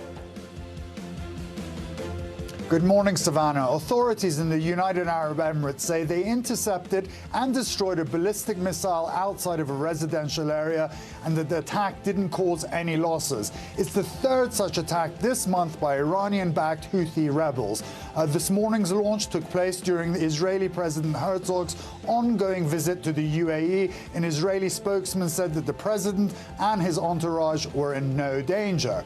Heavy rains in Sao Paulo, Brazil, have triggered floods and landslides that have claimed the lives of at least 19 people, including 7 children. Some 500 families have also been left homeless across the state. Since December, heavy rains have wreaked havoc in northern Brazil, claiming the lives of many and delaying or ruining harvests. And finally, everyone's favorite marsupial, the koala bear, just got $35 million from the Australian government to help protect its habitat. Koalas, one of Australia's most recognized and loved icons, have been decimated by wildfires, disease, and vehicles. The money will go towards habitat restoration, studying the population, and expanding research on koala health. And those are your international headlines. That's great to hear. Yeah, good to see that, definitely. Ali, thank you so much. It has been 5 months since the U.S. military pulled out of Afghanistan in a chaotic withdrawal that saw the Taliban sweep to power. Since then, aid has dried up, fueling a devastating humanitarian crisis that has left millions facing starvation. NBC News foreign correspondent Kelly Kobiea traveled to Afghanistan for a closer look at the desperate situation and a warning some viewers may find the images in this report distressing. Where even seasoned aid workers say they're shocked by just how quickly the situation has spiraled here in Afghanistan. We spent a day with UNICEF to see how some of this country's children are coping. We drove 2 hours. The car in front are Taliban security. Traveling with UNICEF to some of the most remote parts of Afghanistan where few cameras have been. And where UNICEF is trying to save those most at risk this winter. Children. Salam alaikum. These boys and girls keeping warm in a UNICEF-funded school. The worry, what happens when they go home. And so when we say, did you have breakfast today? And they shout, yes, Their breakfast. They probably mean black tea and bread. And lunch, if they're lucky to have lunch. The UN says more than half of Afghans can no longer afford enough food, and it's having a disastrous effect. At the local hospital's neonatal wing, all 6 tiny babies are here because they're underweight, born to malnourished mothers. About 300 or 350 women come for delivery here per month. And are many of them now malnourished or undernourished? Most of them. Most of them? Most of them are malnourished. In the hospital's child malnutrition ward, all of the beds are full.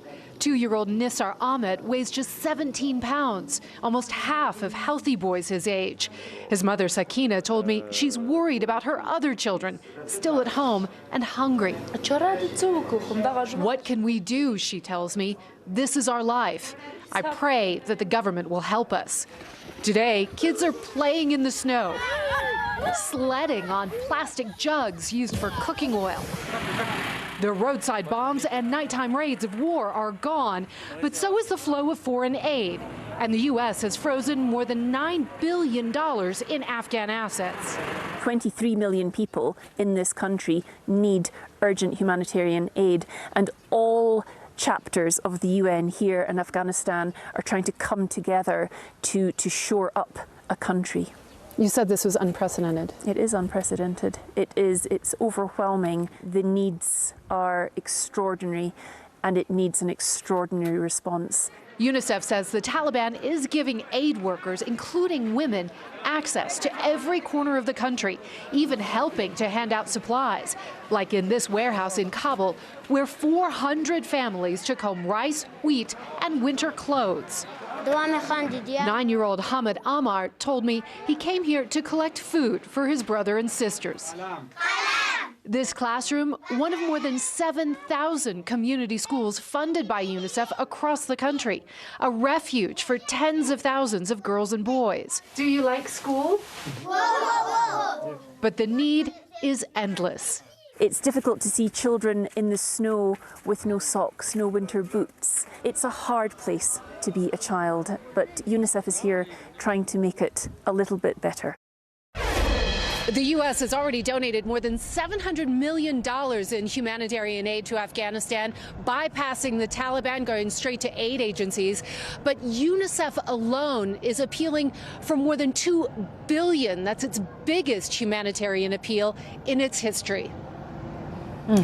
Thanks to Kelly Kobiea for that report. Coming up on this hour of Morning News Now, a Sunshine State cold snap as the National Weather Service issuing a rather peculiar warning. Watch out for falling iguanas. We're going to explain why. Plus, turning plastic pollution into priceless works of art with Mother Nature as inspiration. Those stories are up next.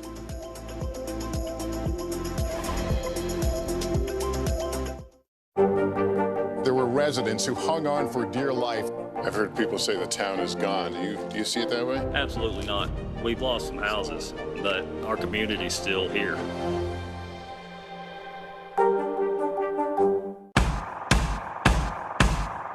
News is happening now. Look at what's making headlines around the world. Right now on Morning News Now. Tonight, the major announcement of the COVID vaccine. And this is a significant moment. Your news, whenever it happens, wherever you are, it's here now. What happened here is a story of loss and salvation. There were residents who hung on for dear life. This is where you took shelter, in this closet. I took shelter right in this closet right here. Rioters banged down one of the doors. Have you found a way to reconcile it a year later? It really hurt to see this place that I love so much treated with such disrespect. Was it an act of cleaning or an act of healing? The Meet the Press Chuck Todd Cast, free wherever you get your podcasts. This is a very different kind of program. We're here to start conversation about the big things happening in our world. Professor, I'm not asking you to predict the future, but what do we think that the new normal is going to be? Is part of this that everyone's rethinking their jobs during this pandemic and their relationship to their employers? What is your biggest tip for any parent who's concerned about this? It's not my job to tell you what to think. My job is to think about what you tell me. Now Tonight with Joshua Johnson, streaming weeknights at 8 on NBC News Now. News is happening now. Look at what's making headlines around the world. Whenever it happens, wherever you are, it's here now. Welcome back. The University of Nebraska-Lincoln has changed its mascot logo to remove a hand gesture associated with a common white power symbol. The original logo showed their mascot, Herbie Husker, making an OK hand gesture, a pointer finger and thumb connected in a circle with the remaining 3 fingers standing up. That gesture has been co-opted by white nationalists in recent years. The new logo features Herbie Husker posed with just 1 finger up, as you can see here, signifying a number 1, according to the university's athletics department. The Anti-Defamation League added the OK hand gesture to its hate on display database back in 2019, but they cautioned that the symbol itself isn't a reason to believe someone might hold white supremacist ideas, as it's a common gesture that's been used for centuries.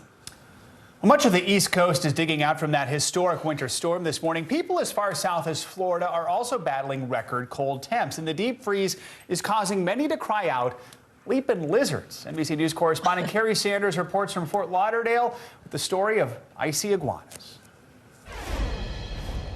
When temperatures drop into the 30s and 40s in South Florida, you got to look up, because what might also drop are iguanas, literally.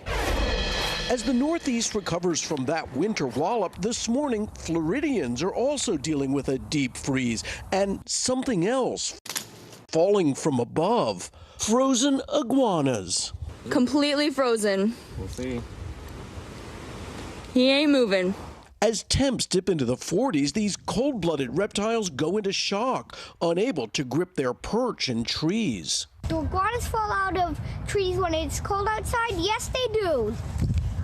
The National Weather Service even issuing a falling iguana forecast for South Florida. When you have temperatures going down that low, what happens is their body literally shuts down. They get into almost a coma type of situation. Oh my God, y'all, he's frozen. Residents encountering the cold-stunned creatures everywhere. You got the iguana thunder, we call it here, right? They fall out of the trees and onto your roof, and you hear the barrels. Growing to 6 feet long, iguanas are originally from around the equator, but were brought into Florida as pets years ago. When some were set loose, they multiplied, quickly becoming a public nuisance. They'll feed on every flower you have in the garden. They burrow onto roads, they burrow into seawalls. Some trappers using this opportunity to catch them. If they're nice and slow, that's prime opportunity.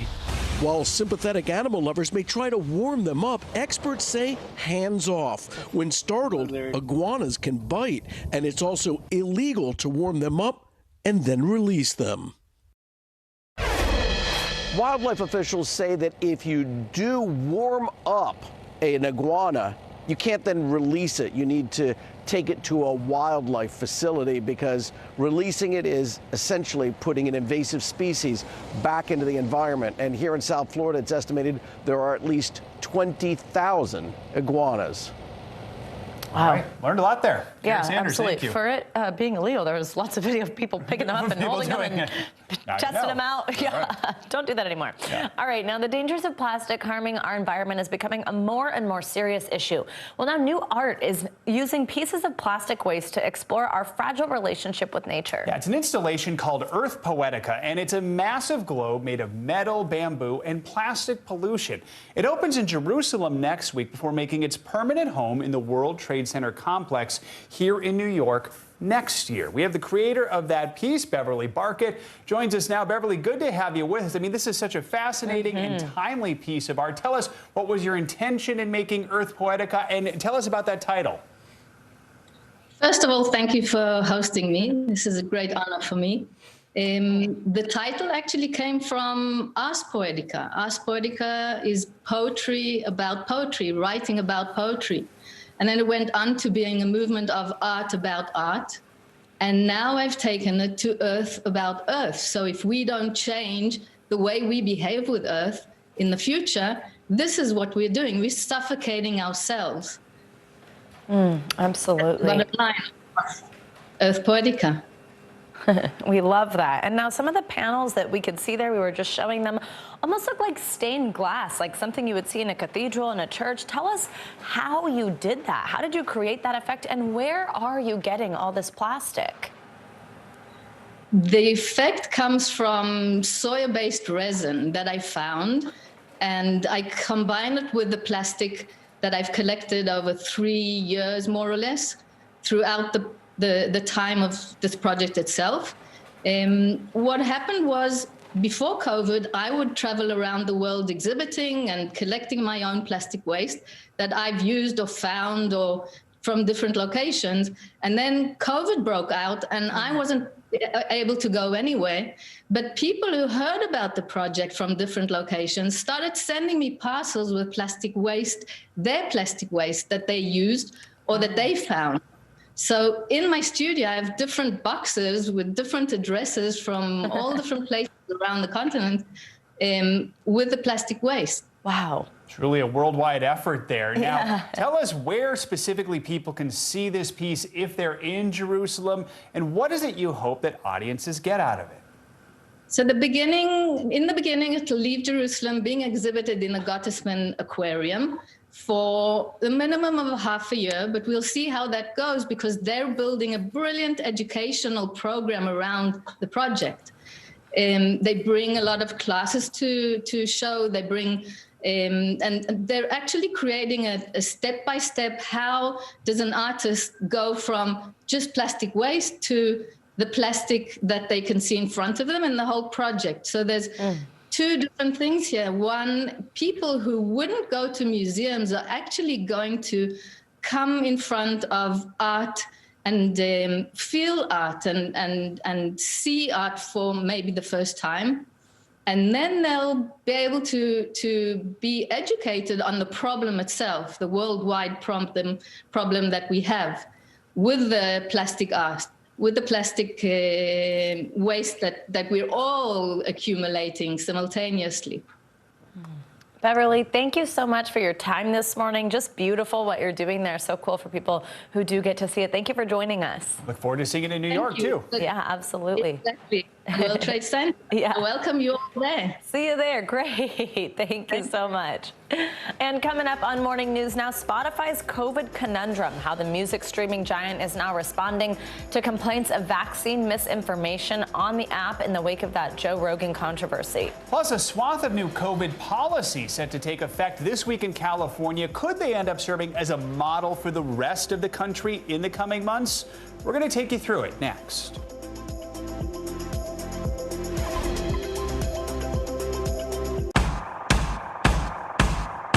News is happening now. Look at what's making headlines around the world. Right now on Morning News Now. Tonight, the major announcement of the COVID vaccine. And this is a significant moment.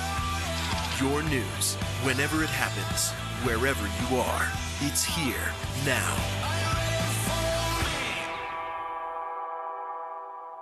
Still to come in the Channel 2 News. Well, the waters are certainly receding now. Still too close to call. Lester Holt reporting from the Ground Zero, as it's being referred to. It is, in fact, the taste of freedom. The Haitian people know a little something about resiliency. What's the biggest risk right now? Some of the troops who have been proud. I want to welcome you to the first presidential debate. In fact, we've been told we can't go any farther. You are some resilient folks. Let me get a hint.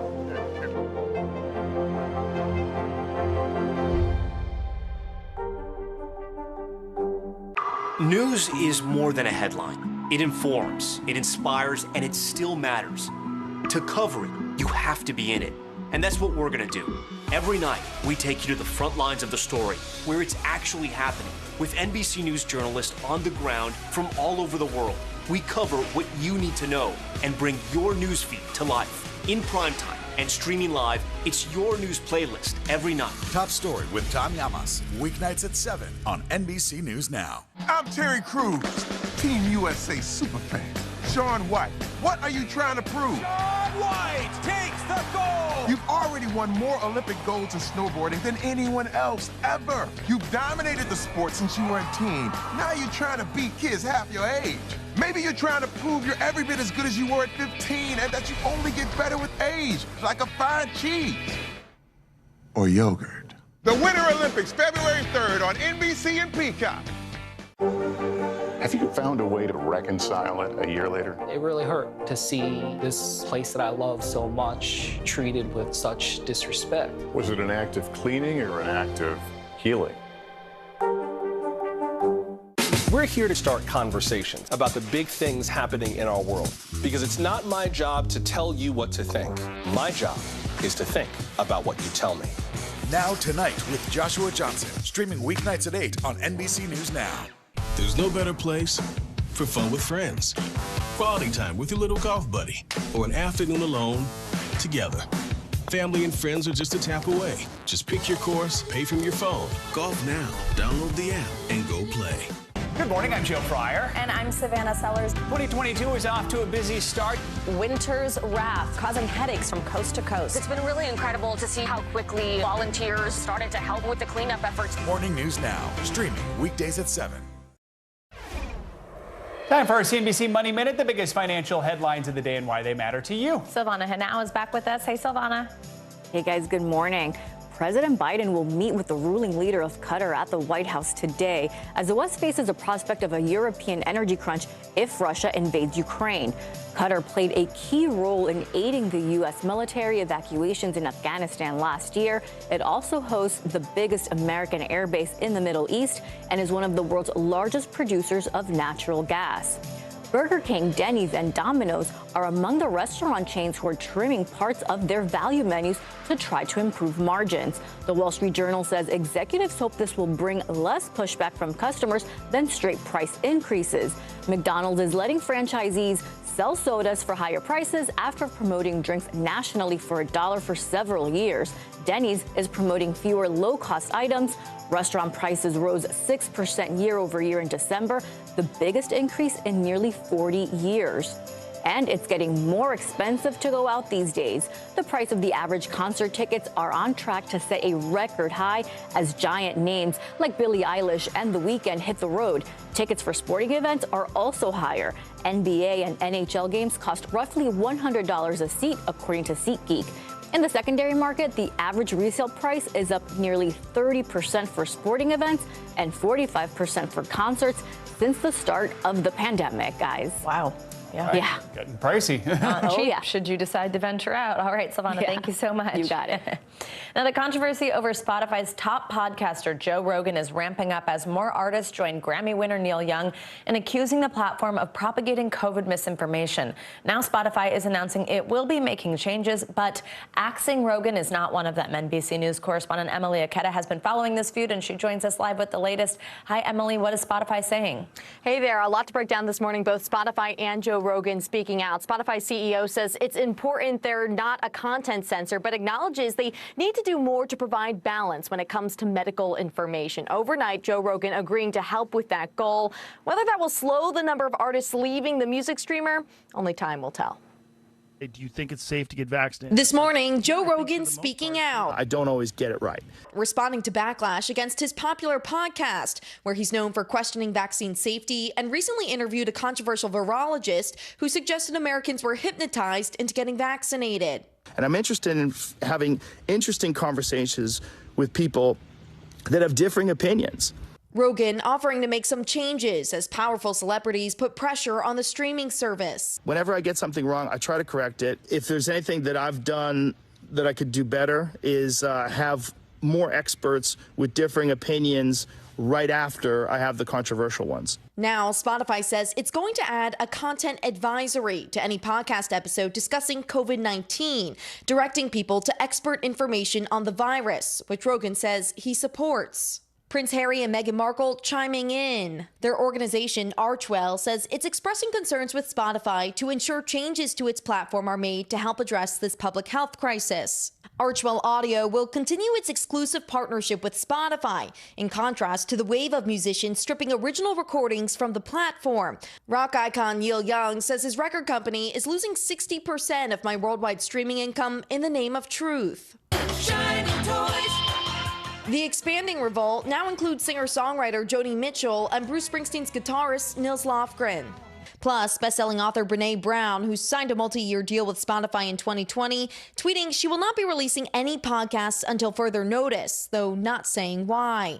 Professor of pop culture Robert Thompson says for Spotify, navigating this controversy is a business decision. When they are looking for ways to maximize income, the podcast is clearly a direction in which they're going, and Joe Rogan is the standing on the top of the heap example of that direction.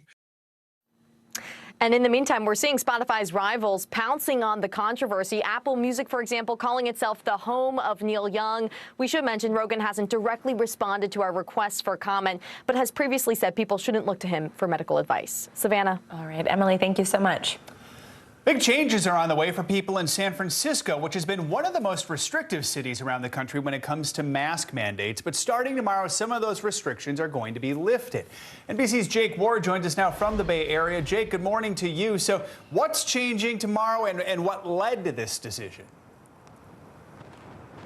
Well, Joe, since the very beginning of this pandemic, we have been known for a culture of masks. We simply wear them everywhere. But here in downtown San Francisco, it is going to be possible for people in stable cohorts, that is the language used by the Department of Public Health here, to take off their masks indoors. Stable cohorts is basically any recurring group of people who meet the big condition, which is being boosted, not just vaccinated, but boosted. And there are enough people here in San Francisco, more than 65% of people here in this city are boosted at that point, and that means people going to gyms, people going to offices like the downtown area where I'm standing can go maskless. The hope here, of course, is that these high vaccination rates are going to lead to this stage, and then this stage will mean hopefully something like a return to normal here in the Bay Area, Joe. Interesting. The boost statistics in San Francisco higher than the overall vaccination numbers in many parts of the country. You spoke to a business owner there. What are they saying about the news? Well, obviously, businesses here in San Francisco have been reeling. You know, downtown foot traffic is down by about 20% since the beginning of Omicron. It has just been tough times for anybody in a person-to-person business. So gym owners, as you can imagine, are incredibly relieved of this new measure. We spoke to the owner of one about what it's like to see the possibility of taking masks off for his customers. Here's how he described it. We have seen such an excitement and kind of a celebration of folks being able to come back into their fitness communities and their gyms, not only for their physical health, but also for their mental health and for their connectivity with their friends and, again, their trainers. We will still have a lot of people who will be more comfortable being in a mask, and we 100% welcome that. And whatever their comfort level is, we're psyched to be able to keep our doors open and to keep our folks safe. And most importantly, to get people back into the gym, focusing on their health and fitness, we're psyched to be able to do that. Now, here in San Francisco, it will still be necessary for people in schools to wear masks. Mask mandates remain in place in places like restaurants and retail. And of course, across the rest of California, the statewide mask mandate is still in place. But the fact that California has managed to get this far here in the Bay Area is perhaps a good sign for the rest of the state and the nation beyond, Joe. So, Jake, you mentioned the city's been very restrictive since the very beginning of the pandemic. Other parts of the country, we've seen resistance to mask mandates and other restrictions. What's the mood like there?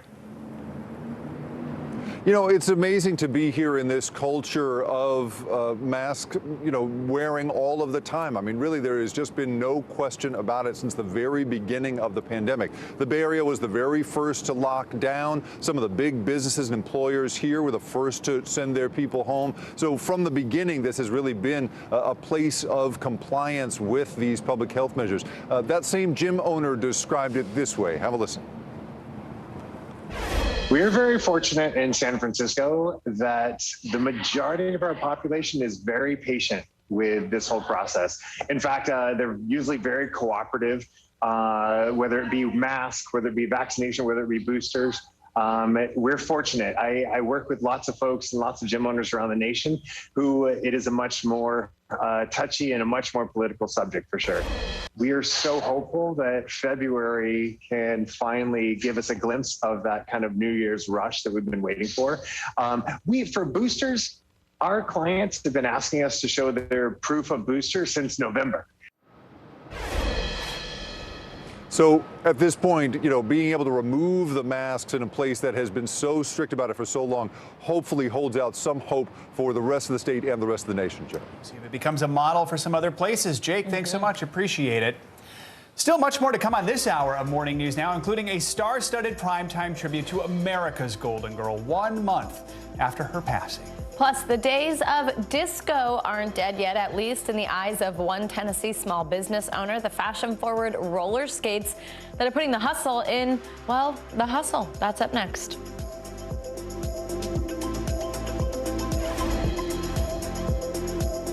Our week-long journey across America from Washington, D.C., outside of our nation's capital, you rarely see. It's your last move. Was talking smack part of this? I'm Terry Crews, Team USA superfan. Shaun White, what are you trying to prove? Shaun White takes the gold! You've already won more Olympic golds in snowboarding than anyone else ever. You've dominated the sport since you were a teen. Now you're trying to beat kids half your age. Maybe you're trying to prove you're every bit as good as you were at 15 and that you only get better with age, like a fine cheese. Or yogurt. The Winter Olympics, February 3rd on NBC and Peacock. We're here to start conversations about the big things happening in our world, because it's not my job to tell you what to think. My job is to think about what you tell me. Now Tonight with Joshua Johnson, streaming weeknights at 8 on NBC News Now. Our week-long journey across America from Washington, D.C., outside of our nation's capital, you rarely see. It's your last move.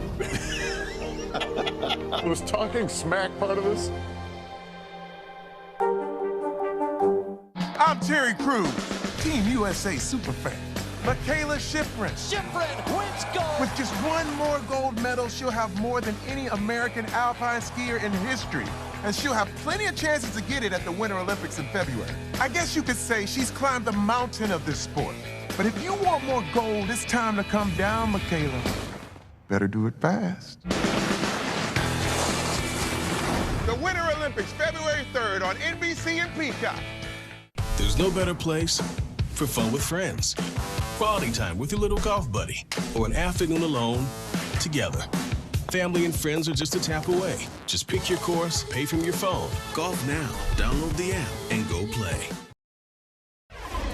It's been exactly 1 month since we lost the great Betty White, but the celebration of her long and extraordinary life and career continues tonight with a 1-hour special here on NBC. Many celebrities will be sharing their favorite memories and untold stories of the beloved actress, paying tribute with their words, even a song. Thank you for being a friend. With a fresh take on that iconic Golden Girls theme song, Cher really is helping us turn back time. She's one of many celebrities celebrating Betty White, America's Golden Girl. She was the most brilliant, kind, funny, amazing person. With tributes from President Biden and White's many co-stars over the years, 1-hour special honors a decades-long career. Most people don't even live 80 years. She had an 80-year career. She goes back to literally the very beginnings of television. Just cue me and then stick a sock in it. From Mary Tyler Moore, I've only been to one surprise party in my life. To the Golden Girls, to Hot in Cleveland. Does anyone else smell pot? What are you, a cop? No. Then what's it to you? I tell everybody that'll listen. Tonight's special features a clip from behind the scenes of that show. There's no way I can say thank you enough, guys. It's such a privilege to come to work every day. Amen. Oh, we love you, man. And a rarely seen blooper. Once you go BlackBerry.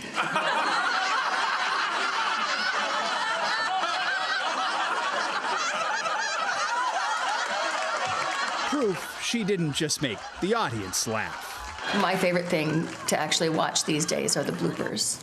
They just make me laugh so hard. Ladies and gentlemen. Saturday Night Live legends also recall their week with White. And literally, I was like, hey, Betty, how you hanging in there?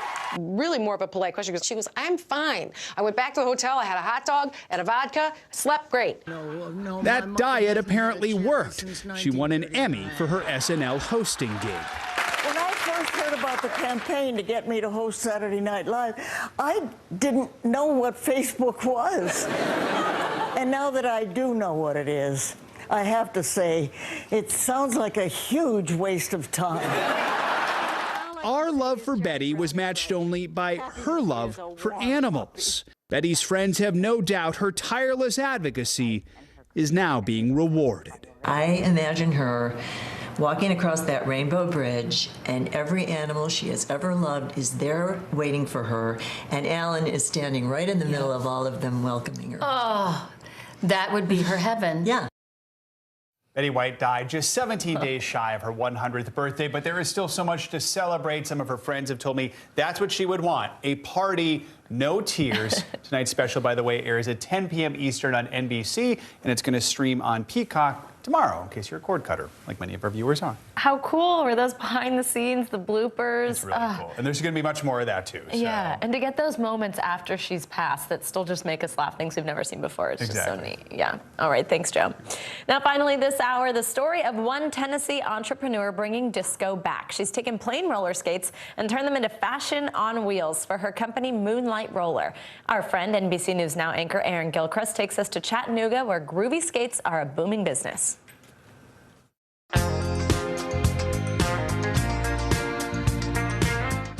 Adrienne Cooper's business is on a roll. In our first year, we did roughly $4.5 million in gross revenue. This year, we're on track to do roughly the same. But Cooper's entrepreneurial adventure hasn't always been coasting along. After serving in the Navy, Cooper worked as a caterer in Chattanooga, Tennessee, and in 2019 quit her job to pursue her dreams. My goal was to open up an adult brick-and-mortar roller skating rink. She started small, buying roller skates and planning pop-up rollerblade events under the company name Moonlight Roller. But then the pandemic hit. And then suddenly overnight, all of those events were lost. Everything was canceled. I had pretty much poured my entire life savings into Moonlight. And then I just had all of these rental skates, about 500 pairs of rental skates that we designed, and nowhere to use the rental skates. So Cooper took her plain skates and got creative. She designed her own fashion statement on wheels and called it the Moon Boot. Then she turned to social media to create some buzz. But buzz and press and, likes on Instagram don't mean anything if people don't show up to buy your product. At midnight on May 15th, 2020, the Moon Boot hit the market. And that night, we sold almost every pair, made over $200,000 in one day. And it was like 12:30 in the morning, and I woke up my husband and was like, hey, you have to quit your job because I have to literally start a company tomorrow. Today, Moonlight Roller is thriving. At 26 years old, Cooper has a skate shop in Chattanooga, is in the process of finally opening up a brick-and-mortar roller rink, and has plans to expand to other states. A labor of love that comes second only to her little boy at home. Juggling motherhood and running a growing business, it kind of feels like I'm raising two toddlers at the same time. My business is turning 3 and my son's turning 4. Cooper says there were moments when she didn't think Moonlight Roller would pick up speed. All entrepreneurs are used to that feeling of what if it doesn't happen, what if it fails, what if people don't like my idea as much as I do. So I would go to sleep at night wondering if this was the right decision, if I was doing the right thing for my family, if I was going to fail and then have nothing to show for it for me or for my son. But Cooper found the right formula for success: hard work, time management, and a little luck. I have been incredibly lucky over the course of the last 2 years, just being able to chase my dreams shamelessly and be able to do the thing that makes me happier than anything in the world. This experience has taught me more, I think, than just about anything. So I'm incredibly thankful to be here. Our thanks to Aaron for that story, who I thought maybe we were going to get to see riding the skates Next in this story. time. Darn, we'll have to send him there. Challenges out there, Aaron. That does it for this hour of Morning News Now. But the news continues right now.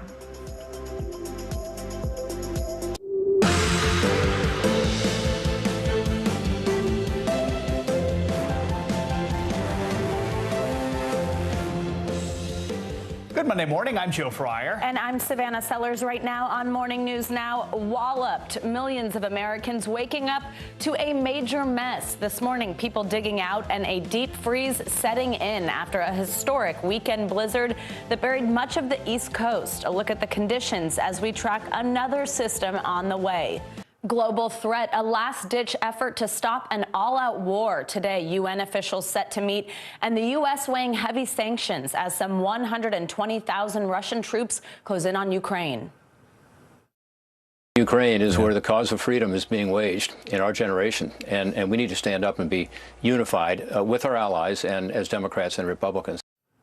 We have team coverage from Kyiv to Washington with what the crisis in Eastern Europe could mean for the rest of the world. A second look, controversy over renewed efforts to hold police accountable. Old cases of misconduct being reopened by new prosecutors, years, even decades after police were cleared. Why some are calling it justice delayed. Super Bowl bound. The stage is set and the excitement is growing. This morning, it's the underdog versus the home team as the Bengals and the Rams get ready for Super Bowl 56 in Los Angeles. More on the highlights and the heartbreak from yesterday's thrilling matchups. You might be surprised to find I actually watched one of those. Which one? I watched the Bengals. The one where we Kansas weren't City, sleeping. The one that was before bedtime, exactly. Yeah. I caught the end of that one, yeah, too. And so. overtime, it was exciting It was once very again. exciting. We can only hope the Super Bowl is exciting as all these games leading up to it. Exactly, yeah. We'll get to that a little bit later on, but this morning we start with the U.S. looking to put pressure on Russia in hopes it will back off from potentially invading Ukraine. The UN Security Council will meet today, and the U.S. ambassador to the United Nations says the council is ready to put Russia on the defensive.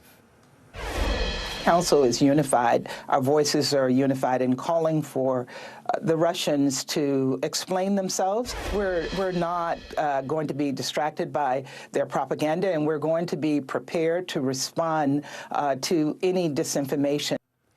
Over the weekend, more Russian troops gathered along Ukraine's border with Belarus, where they've been holding drills for days. Ukraine's defense minister says 130,000 Russian troops have now massed near the country's borders. All this comes as President Biden says he will move U.S. troops into Eastern Europe and NATO countries in the near term without giving a timeline. The president did not give a specific number of troops, only saying it would be, quote, not a lot. We have a team from Ukraine to Washington covering the growing tensions this morning. NBC News correspondent Aaron McLaughlin is in Kyiv, and NBC News White House correspondent Carol Lee is in D.C. Aaron, we're going to start with you. Despite Russian troops surrounding the border, Ukraine's president is telling Western countries that the U.S. should not create panic. What's the situation like in Ukraine? Well, most people here, Joe, for the most part, are calm. You don't see anyone here in Kyiv panicking. That said, there is a small group of citizens who are so alarmed that they're now undertaking military training on the weekends to prepare for a possible Russian invasion. But that is not the norm here. It is worth pointing out that this is a country that has lived for the last 8 years under the threat of Russian aggression. Now, last night we heard from the Ukrainian foreign minister in a tweet calling out Russia, calling it to de-escalate the situation, saying that if Russia was really interested in not starting a, quote, new war, that it would withdraw its troops and engage diplomatically. We are expecting to hear more from the Ukrainian foreign minister in the next hour or so, but the rhetoric that we've been hearing from Ukrainian officials is in stark contrast to some of the dire warnings that we've been hearing from Washington. Joe. Let's talk more about what we're hearing from Washington, Carol, and the UN meeting today. We just heard the U.S. ambassador say she's going to put a lot of pressure on Russia to stand down on any potential invasion. So what are the U.S. and its allies expecting out of this meeting?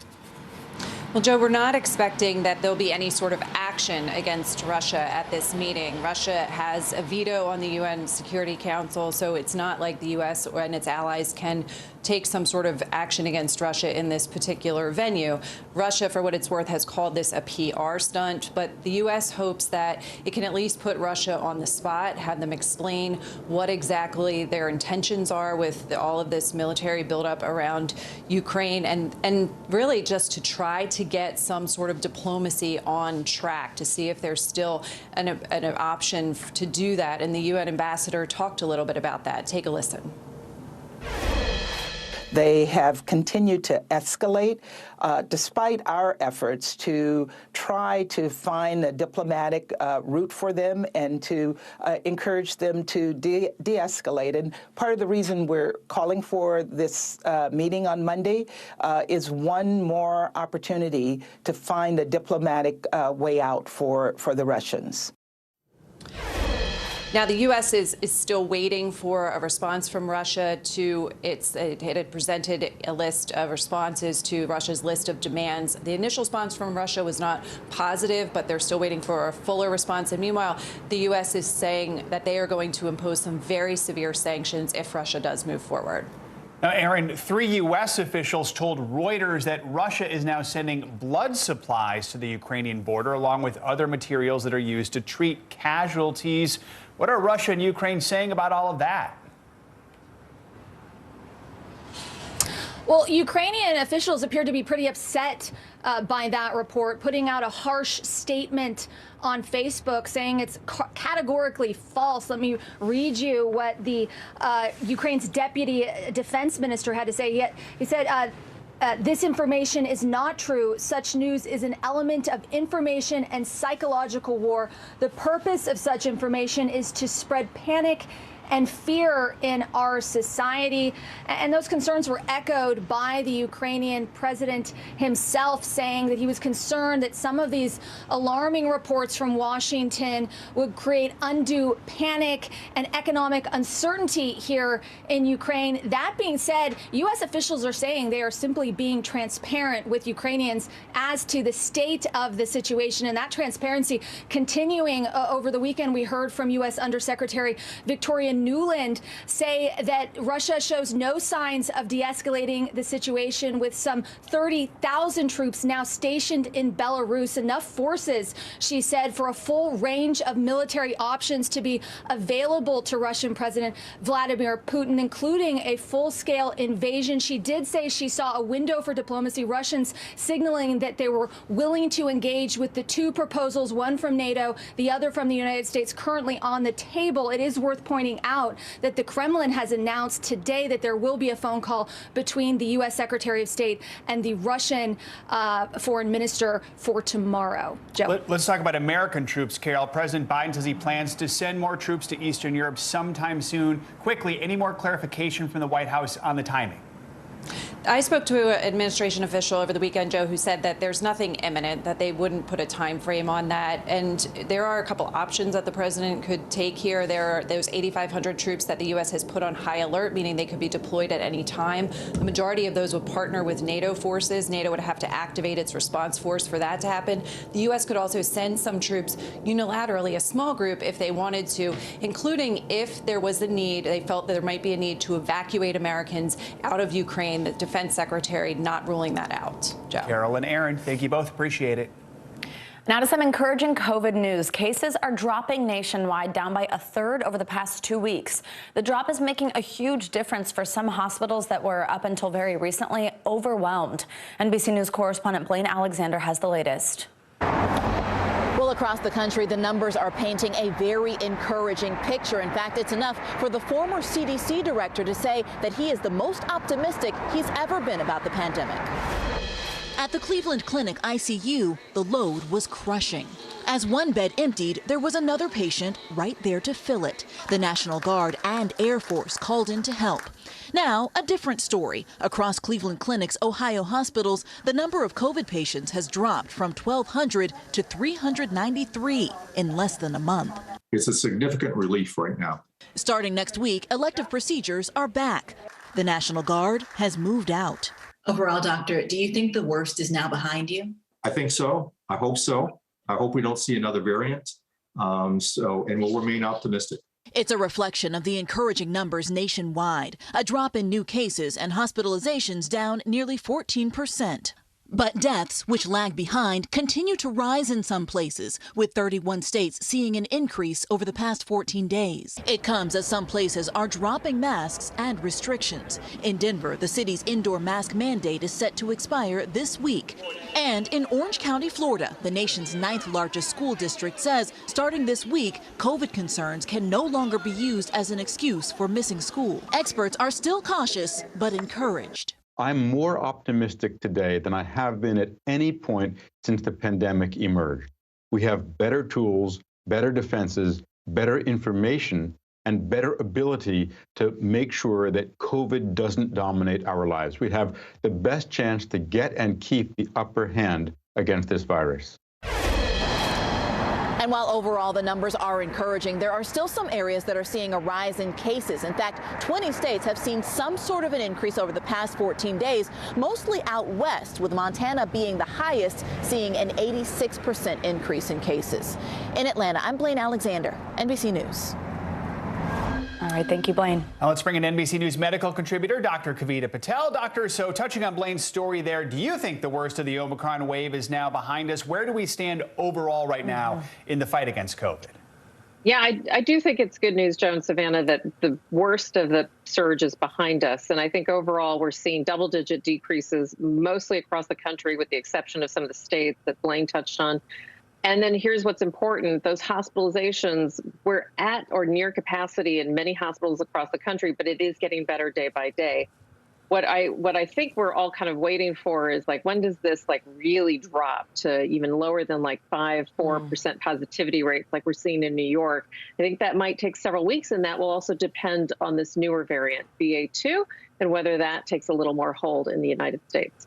And Dr. Patel, another question from Blaine's story. There are some schools, cities loosening COVID restrictions like indoor mask mandates. What's your take on that? I mean, in your opinion, as we see these numbers drop, is it time to drop some restrictions, or is it too early?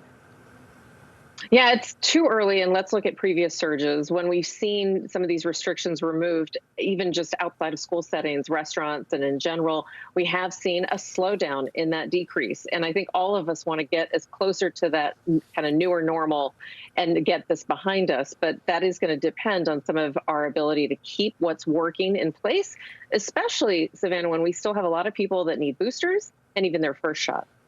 And Dr. Patel, we have a viewer question for you. It's from Rich in Seattle. It says, I'm old, I'm a frontline worker, I'm 5 months past my booster. When can I get another? Do we have information yet on that? I know we don't know Rich's full situation there, but what would be your advice?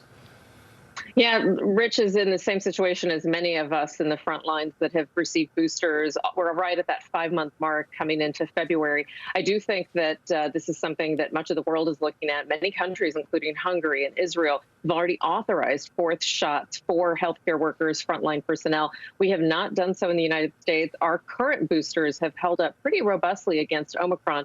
That's good news. So I think the key is just getting everyone boosted, knowing that that booster creates immunity broader than even the 5-month interval that required the booster in the first place. That's our hope.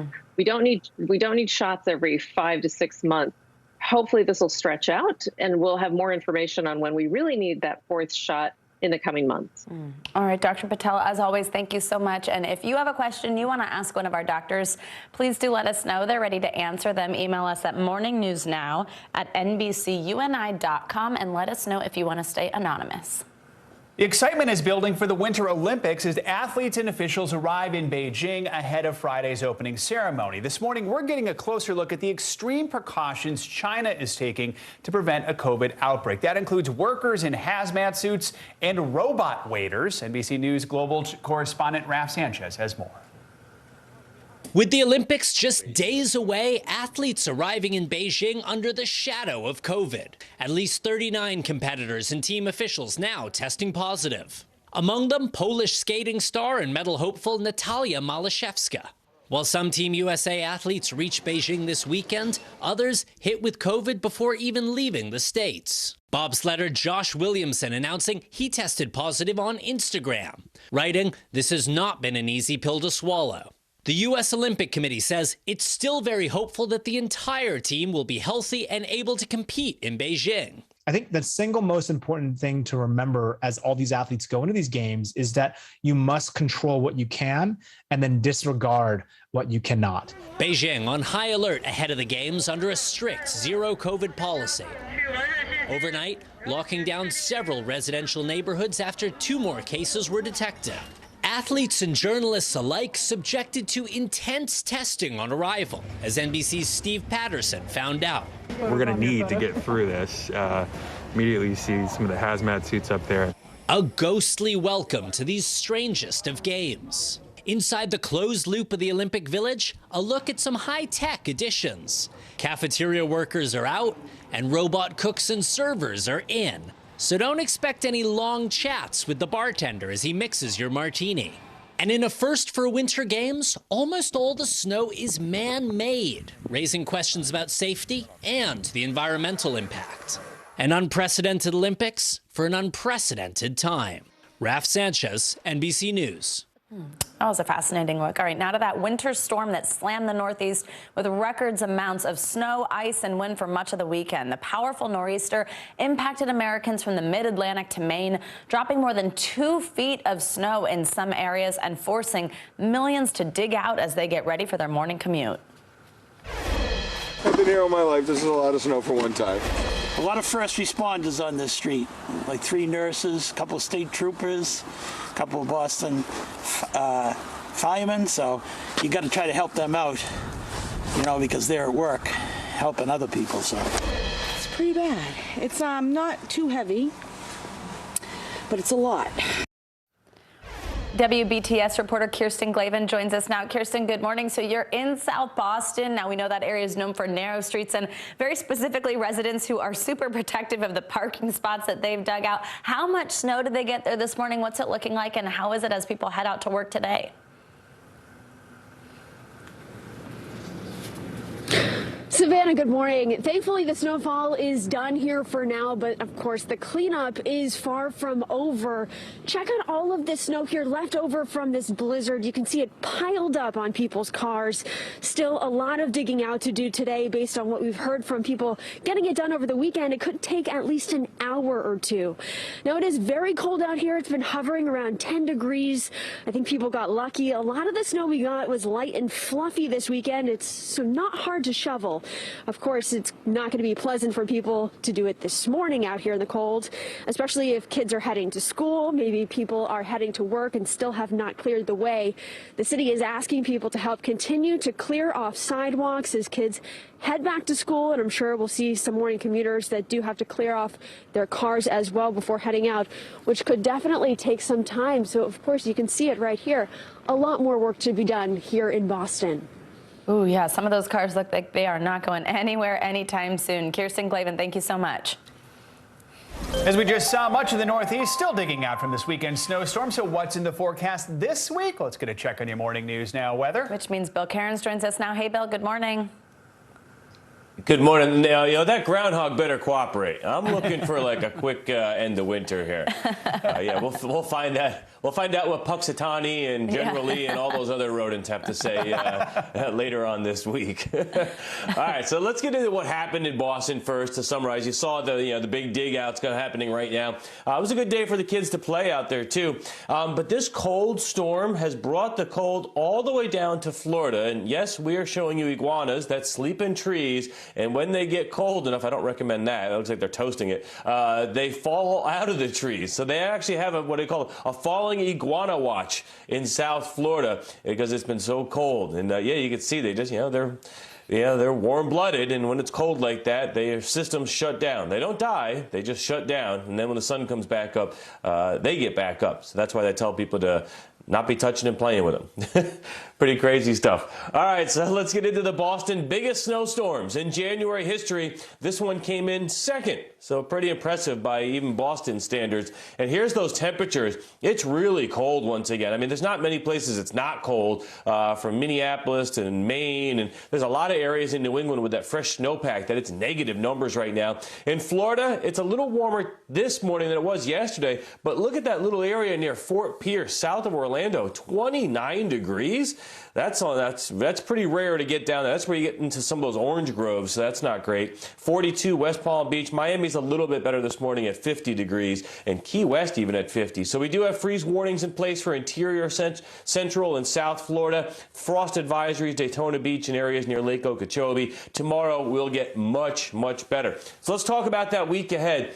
We start quiet. And then, speaking of Groundhog's Day, the middle of the country is going to be a mess, a major winter storm. Snow from Colorado, North Texas. There's going to be ice in the middle of that storm. This could be a significant snowstorm for Chicago, Detroit, St. Louis, Kansas City. So keep that in mind if you have midweek travel plans. This storm is mostly a rain event for the East Coast come Thursday into Friday. Just a little bit of wintry weather in northern New England. We'll talk more about this upcoming next major winter storm next hour, guys. All right. Iguanas, groundhogs. It was just a nature-packed weather forecast. Oh, my gosh. And then we're going to have rain come wash all this snow. It's going to get gross. All right. Thanks, Bill. See you in a bit. Coming up on Morning News Now, new prosecutors taking on old cases as part of a controversial push for police reform. Details in reaction to a renewed effort to hold officers accountable. Plus, shock and sadness after the death of a former Miss USA. More on how she's being remembered, plus why her passing is sparking new calls for mental health awareness. There's no better place for fun with friends. Quality time with your little golf buddy, or an afternoon alone together. Family and friends are just a tap away. Just pick your course, pay from your phone. Golf now. Download the app and go play. Good morning, I'm Joe Fryer. And I'm Savannah Sellers. 2022 is off to a busy start. Winter's wrath causing headaches from coast to coast. It's been really incredible to see how quickly volunteers started to help with the cleanup efforts. Morning News Now, streaming weekdays at 7. I'm Terry Crews, Team USA superfan. Shaun White, what are you trying to prove? Shaun White takes the gold! You've already won more Olympic golds in snowboarding than anyone else ever. You've dominated the sport since you were a teen. Now you're trying to beat kids half your age. Maybe you're trying to prove you're every bit as good as you were at 15 and that you only get better with age, like a fine cheese. Or yogurt. The Winter Olympics, February 3rd on NBC and Peacock. There's no better place for fun with friends. Quality time with your little golf buddy. Or an afternoon alone together. With the Golf Now app. Family and friends are just a tap away. Just pick your course, pay from your phone. Get out and enjoy. Golf Now. Download the app and go play. What happened here is a story of loss and salvation. There were residents who hung on for dear life. This is where you took shelter, in this closet. I took shelter right in this closet right here. Rioters banged down one of the doors. Have you found a way to reconcile it a year later? It really hurt to see this place that I love so much treated with such disrespect. Was it an act of cleaning or an act of healing? The Meet the Press Chuck Todd Cast, free wherever you get your podcasts. Hey everybody, it's Hoda Kotb from The Today Show. I am so excited to tell you about my new podcast, Making Space with Hoda Kotb. I sit down with some incredible people and we'll hear some uplifting stories. Listen to Making Space now on Apple Podcasts. To cover the news, you have to be in it. We'll take you to the front lines of the story, bringing your news feed to life. Streaming live every night. It's your news playlist. Top Story with Tom Llamas, weeknights at 7 on NBC News Now. We've got a Congress that doesn't seem very functional. What's this election year going to look like? Are we getting ahead of the science? Are we behind the science? How much did this booster confusion set us back? Can the January 6th committee come up with anything that would change Republican minds? If it's Sunday, it's Meet the Press.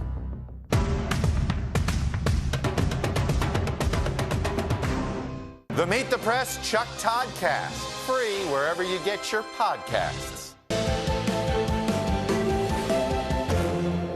Welcome back. New developments this morning in the case involving the murder of Ahmaud Arbery. Court documents reveal that two men convicted of murdering Arbery have reached a plea deal with federal prosecutors on hate crime charges. Yeah, Gregory and Travis McMichael, along with their neighbor, William Bryan, were convicted on state criminal charges and sentenced to life in prison earlier this month.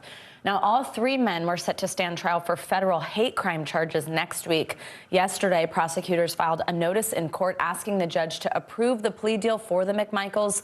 Details of the agreement were not included. The lawyer for Arbery's mother criticized the deal, saying it would allow the McMichaels to transfer from a Georgia state prison to a preferred federal prison. He said, quote, "This backroom deal represents a betrayal to the Arbery family, who is devastated." And he added that Arbery's mother would oppose the deal in court. New efforts to try and hold police accountable for past conduct, including deadly force, are generating a lot of controversy. These are cases where previous prosecutors decided not to pursue charges. Then a new prosecutor comes in and reopens the case. NBC News correspondent Ron Allen has the story. We do want to warn you, some of the videos might be disturbing. This police video shows the arrest of 40-year-old Javier Ambler in Austin, Texas, after a 22-minute chase in March of 2019. Sheriff's deputies from nearby Williamson County had tried to pull the driver over for failing to dim his headlights for oncoming traffic. Ambler later died at a hospital, and for years, investigators did not find any wrongdoing by police. Devastating Ambler's family. I've cried a lot. I have cried a lot. I love my son.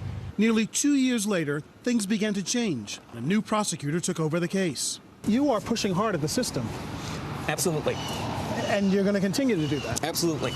Jose Garza is among a number of so-called progressive prosecutors, many newly elected, promising criminal justice reform. An advocacy group counts as many as 70 in the country, many taking a new look at past allegations of police misconduct, even reaching back decades. In Los Angeles, the county DA formed a committee to review hundreds of officer-involved shootings since 2012. Unlike his predecessor, Garza presented the Ambler case to a grand jury. It indicted 2 sheriff's deputies for manslaughter. In a statement at the time, their attorney said Ambler's physical exertion in resisting arrest no doubt contributed to his medical emergency, and the deputies are neither morally or legally responsible for his death. Grand juries handed down 11 indictments against law enforcement officers in Garza's first year in office. We present every case where a law enforcement officer shoots or kills someone to a grand jury. I believe that the people should decide. The police union in Austin is furious with Garza. You've said that you think he's targeting police officers? Absolutely. We've had circumstances with him where our last district attorney reviewed cases and said there's nothing here, but he sees something and somehow convinces a grand jury to take it forward. Ken Cassidy says Garza has demoralized the department and that his reforms contribute to a spike in violent crime. Austin's homicide rate, like in numerous cities, soared to record highs last year. Do you worry about the pushback from the police department? No, I don't. At the end of the day, our community gets to decide what kind of criminal justice system they have. Meanwhile, the Ambler family, approaching 3 years in March since their son's death, remains unsure whether the criminal indictments truly are a step forward. Do you think there will be a trial and accountability? I hope so. Do I really think? It's like a coin flip. A family hoping a prosecutor with a new perspective finally brings them justice. Ron Allen, NBC News, Austin. We turn now to a story that we want to warn you deals with suicide and may be upsetting. Police have begun their investigation this morning into the death of former Miss USA winner Chesley Christ. Initial reports suggest the beauty pageant star may have jumped from her luxury high-rise apartment building on Sunday.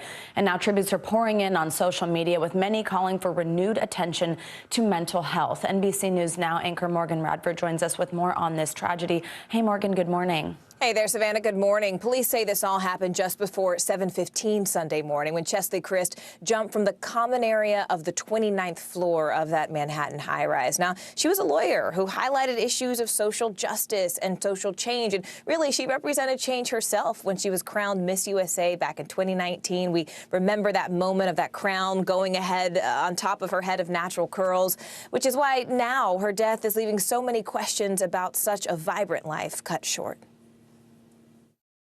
This morning, authorities are investigating the tragic death of a pageant star, being remembered as someone so filled with life. Police say 30-year-old Chesley Christ, the 2019 winner of the Miss USA pageant and a correspondent for Extra, jumped from the 29th floor of a Manhattan apartment building Sunday morning and was pronounced dead at the scene. Police telling NBC News the cause of death is believed to be suicide. Her family saying in a statement, her great light was one that inspired others around the world with her beauty and strength. Take your first walk as the new Miss USA. Christ becoming a second-generation pageant winner after her mother, April Simpkins, was Mrs. North Carolina 2002.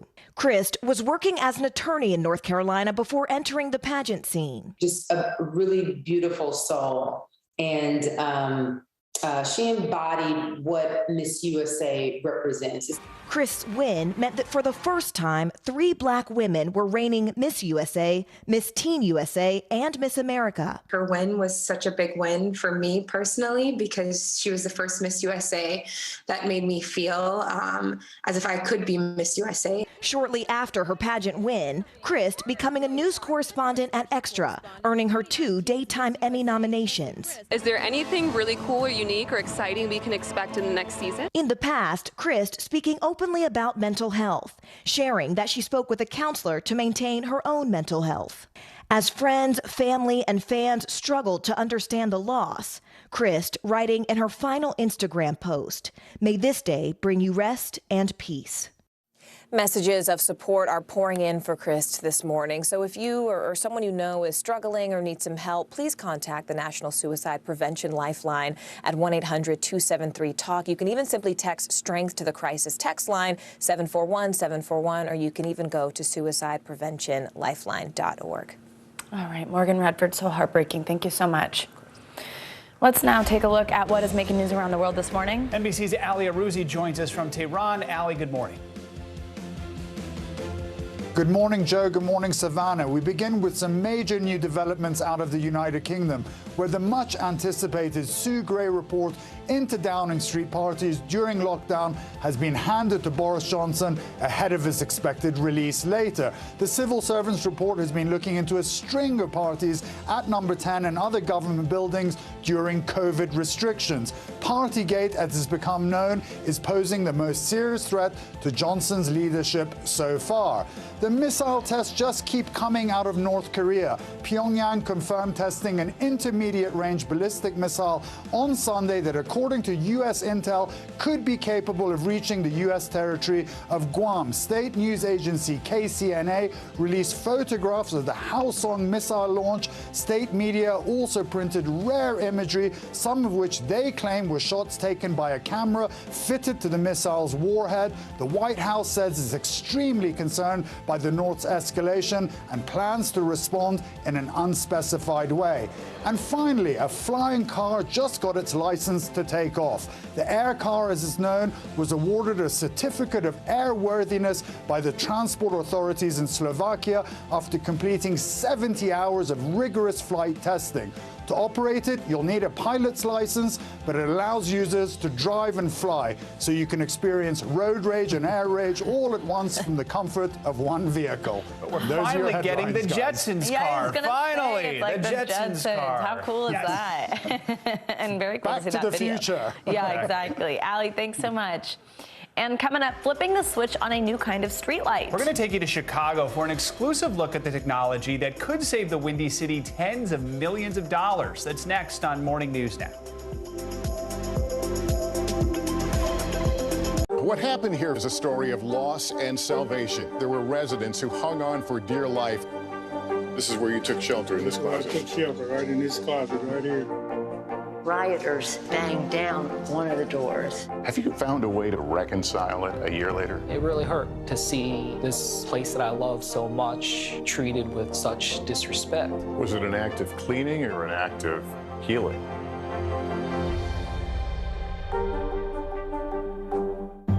In the City of Angels, 2 kindly old ladies wanted to help homeless men get off the streets forever. And so they did. Listen to The Thing About Helen and Olga, the new podcast from Dateline and Keith Morrison. We've got a Congress that doesn't seem very functional. What's this election year going to look like? Are we getting ahead of the science? Are we behind the science? How much did this booster confusion set us back? Can the January 6th committee come up with anything that would change Republican minds? If it's Sunday, it's Meet the Press.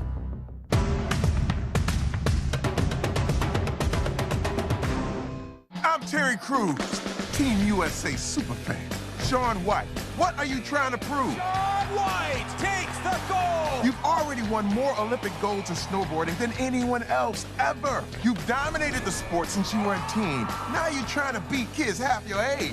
Maybe you're trying to prove you're every bit as good as you were at 15 and that you only get better with age, like a fine cheese. Or yogurt. The Winter Olympics, February 3rd on NBC and Peacock.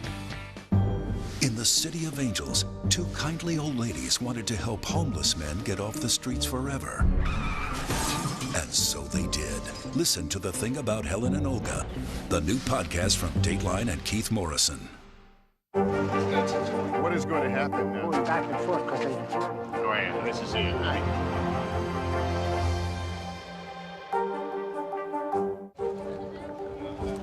Let's go. This is a critical choke point for this fire.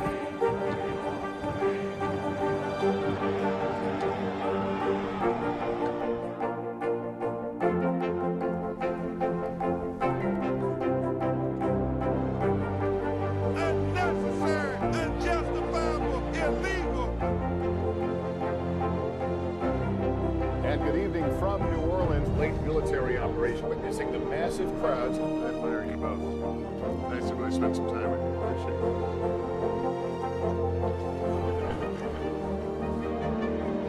At any moment now.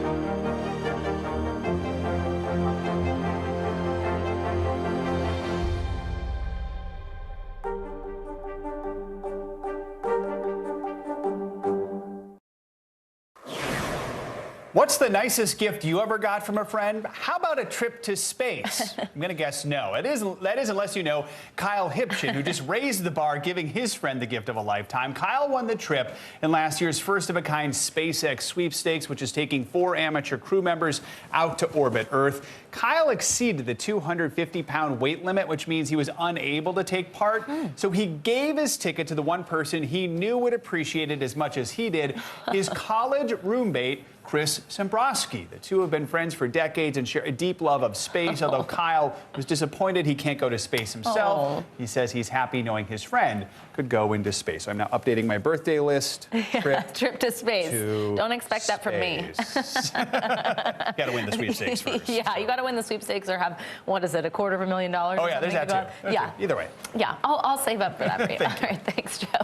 Now, the city of Chicago is finishing up a project that's expected to save them $100 million over the next decade. It's replacing traditional streetlights on hundreds of blocks with new smart LED streetlights. That might seem like a small upgrade, but it's reducing the city's carbon emissions in a big way. NBC News Now correspondent Maura Barrett got exclusive access to a ride-along for the final installations. Years in the works and nearly finished, making these street lights street smart. So this is new. What you see on the tablet here is what we see in real life on the streets and the street lamps. Yeah, that's right. You can see all the different circuits, how many lights are on each pole, and if the lights are working or not. Back at dispatch, the city's electric workers say the new communication between the streetlights and the app makes their lives easier. This is Streetlight Viewer. It's the largest program to install smart lights in North America. Every single one of these dots, a new smart LED streetlight. But the part of this major infrastructure transformation that you can't see, the climate impact. Each of these lights, nearly 300,000 of them, doing their part to reduce the city's emissions. The goal of the project is to save energy, to improve the quality of the lighting, and to create a network that's more efficient and easier for the city to maintain. LEDs lower electricity demand and therefore reduce greenhouse emissions. 95% of the energy in them is converted into light, which means only 5% is then wasted as heat. making them 60 to 80% more efficient. So in aggregate, that's about the same amount of energy 16,000 houses use in a year. Wow. And it's the equivalent of taking 30,000 cars off the road from a greenhouse gas emission standpoint.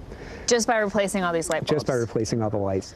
These LED lights do more than just save energy. Because they last significantly longer than the bulbs we're used to, they cause less waste. According to the Environmental Protection Agency, the transportation and energy sectors are the largest emitters of greenhouse gases in the U.S. There's a finite amount of energy available in a city, really across the globe, that we need to be thinking differently about it. So there's the need.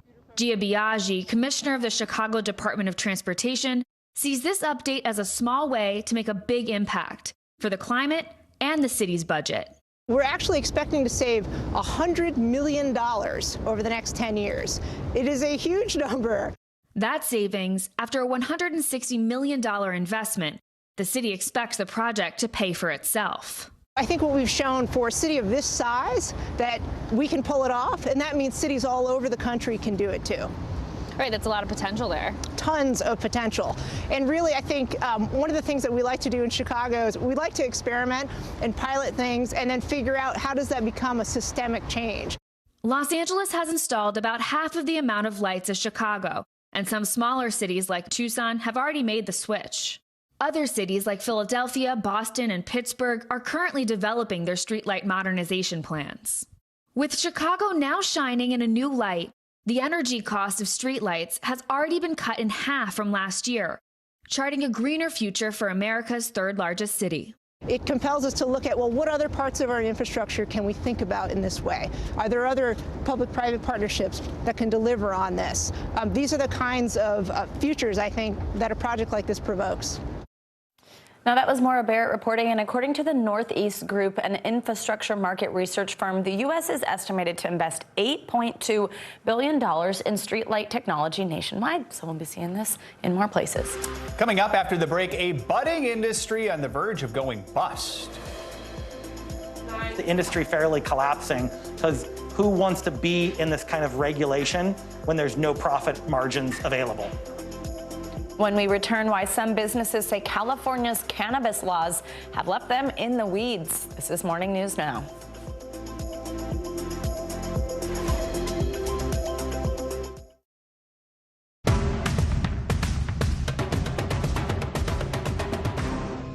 We've got a Congress that doesn't seem very functional. What's this election year going to look like? Are we getting ahead of the science? Are we behind the science? How much did this booster confusion set us back? Can the January 6th committee come up with anything that would change Republican minds? If it's Sunday, it's Meet the Press.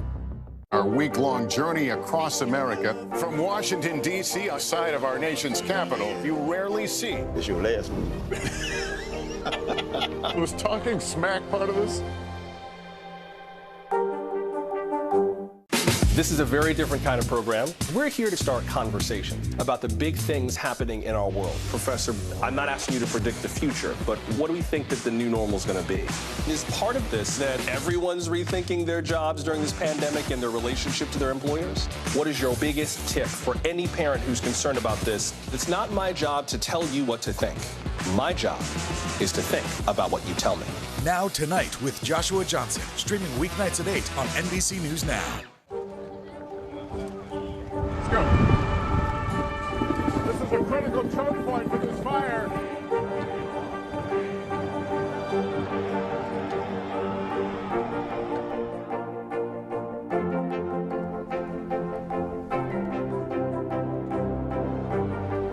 Unnecessary, unjustifiable, illegal. And good evening from New Orleans. Late military operation witnessing the massive crowds. I admire you both. Nice to really spend some time with you. Appreciate it.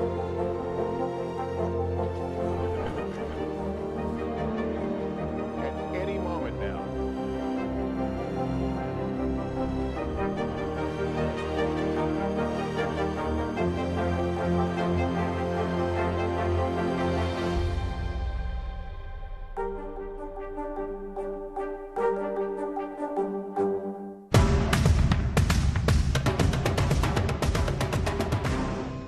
News is happening now. Look at what's making headlines around the world. Whenever it happens, wherever you are, it's here now. residents who hung on for dear life. I've heard people say the town is gone. Do you see it that way? Absolutely not. We've lost some houses, but our community's still here. We've got a Congress that doesn't seem very functional. What's this election year going to look like? Are we getting ahead of the science? Are we behind the science? How much did this booster confusion set us back? Can the January 6th committee come up with anything that would change Republican minds? If it's Sunday, it's Meet the Press.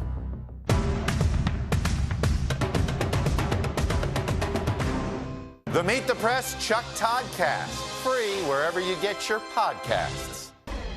The Biden administration is facing several challenges in the week ahead, with question about the president's Supreme Court nominee and the escalating tensions over Ukraine. And of course, there's the ongoing concern of any future COVID surges. Meet the Press tackled these issues and more yesterday. Here's a look at the highlights with Meet the Press moderator Chuck Todd.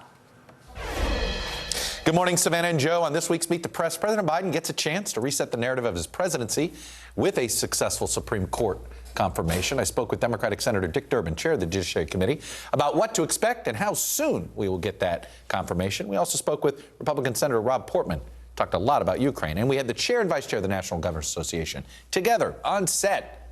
Governors Hutchinson and Murphy talked about fighting COVID and the state of bipartisanship or lack thereof in this country. Here are some of the most important answers from Meet the Press compressed. Amy Coney Barrett, 27 days from nomination to confirmation. Sonia Sotomayor, 66 days from nomination to confirmation. I know you decried the speed of what happened with Amy Coney Barrett, and there's a lot of things that you want to decry on that. What should we expect timeline-wise? Closer to Sonia Sotomayor or closer to Amy Coney Barrett? Well, a great deal depends on the nominee. If the person has been before the committee seeking approval for a circuit court, then the committee knows quite a bit about that person, and that can be taken into consideration.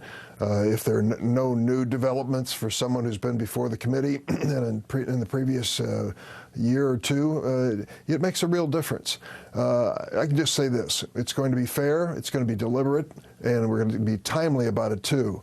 This is a lifetime appointment to the highest court in the land. We should take it seriously. The Ukrainians and the Americans are absolutely together, but so are so many other allies, really the entire free world. It's been very impressive as I look at what Estonia, Latvia, Lithuania, the Baltics, and Finland and Denmark and countries like Canada and the UK have done. I mean, our alliance is incredibly strong. One thing Vladimir Putin has done successfully is he has strengthened the transatlantic alliance. And it's countries around the world who are looking at this and saying, we cannot let this stand, and we cannot let this happen. For the first time in nearly 80 years since World War II, we could have a major conflict with, and a very bloody conflict in Europe, unless we stand up together and push back. And so far, so good. We're doing that. My hope is that Vladimir Putin will see that and realize that the consequences will be devastating for him. If we assume we're going to get hit seasonally now, what do you need in the next 5 months before your summer? If it is another summer surge like you dealt with, what do you think needs to be done by the federal government to let you have the tools you need to handle your summer surge? Well, first of all, we're delighted to see our cases going down. Mm-hmm. We just peaked last week. We hope the Omicron continues to go down. We believe that it will. And I do believe that we need to move from a pandemic status and mode of operation to more endemic, where we're normalizing, taking it very seriously, preparing. But I think we need to move out of the panic mode. I think we need to handle this to make sure that we continue with our normal lives. Governor Murphy, how do we not run into the testing problem we ran into pre-Omicron? You got to preempt this clearly, and we're now getting caught up as a country. Thankfully, our cases are going down. New Jersey, New York got hit earliest on all of these waves. But I think, listen, I agree with Governor Hutchinson. We're not going to manage this to zero. We have to learn how to live with this. Please, God, there's not another significant wave. Every time you think you got this thing figured out, it humbles you. All right, our thanks to Chuck for that.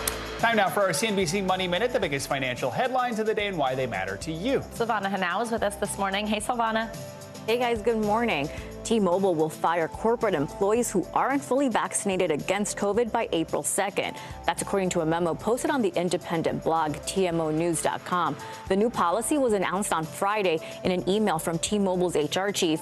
Employees who haven't received their first dose and upload proof by February 21st will be put on unpaid leave. The vaccine rules don't apply to field technicians and most in-store retail workers. Meanwhile, TikTok's parent company ByteDance eliminated an entire part of its human resources department last month. Some former and current employees spoke anonymously to CNBC about the move.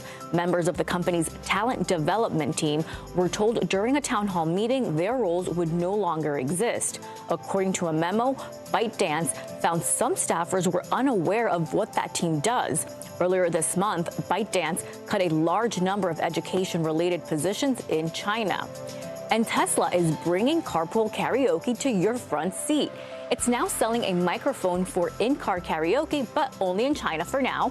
The Tesla mic was rolled out as part of a software update for the Lunar New Year holiday.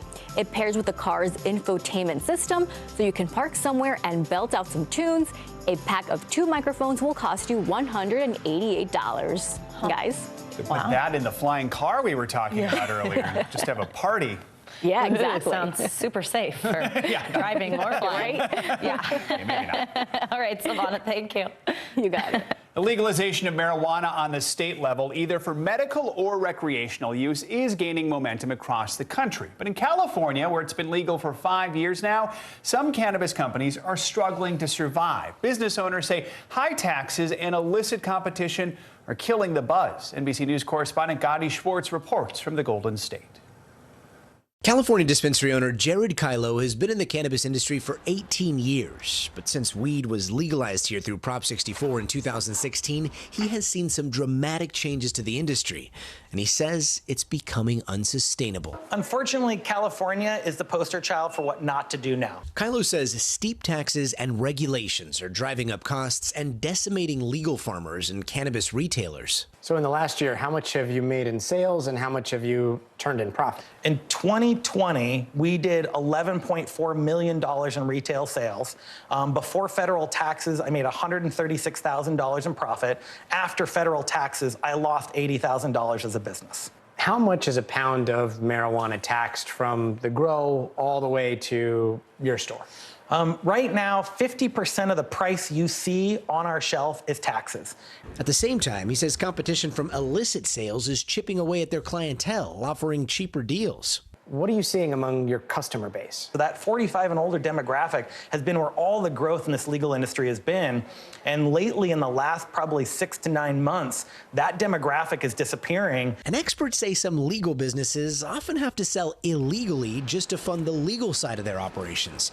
California Cannabis Industry Association Vice President Tiffany Devitt says it's the only way some of them can survive. There are companies that are basically playing both sides of the coin and are operating in the regulated market, but then also diverting some of their materials to the illicit market in order to fund their regulated operations. They are finding it real easy that the only way that they can find profitability and keep their businesses open is by jumping back into having 1 foot in the illegal industry and 1 foot in the legal one, because it's the only place they can kind of fund their own business. He also says the legalization of weed in other states has contributed to an oversupply here in California. So now there's even more of a pressure on pricing for even the illicit operators because they have to keep all that product in California because it's not being demanded anywhere else. Another alarming trend he's seeing. Now that there's no barriers to entry and that there's no deterrence when it comes to crime, the cartels are back. And they're back because they know how to operate in this illicit industry. And so they've not only come back to like where they were pre-2018, they've come back stronger because they're growing more here. They're robbing stores and reselling the product back into the illicit market. But Kylo and Devitt both say a return to the war on drugs is not the answer. Instead, they're asking state officials to lower taxes so they can offer competitive pricing and lure customers back who have opted for cheaper, unregulated, illicit deals. The customer's saying, what is really my risk in going out to the illicit industry? What is my risk? Because right now, really what you're paying for in the legal industry is testing and taxes. And if testing isn't saving my life, why am I paying taxes? If things continue as they are right now, what do you see happening?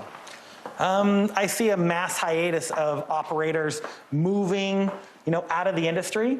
I see most of our talent moving out of state because there is profitability available in there. And I see pretty much the industry fairly collapsing because who wants to be in this kind of regulation when there's no profit margins available? Our thanks to NBC's Gotti Schwartz for that report. Coming up, football fans still pumped up after a wild Sunday. Yeah, more on the excitement as we count down to the Super Bowl after those thrilling AFC and NFC championship games. Next on Morning News Now.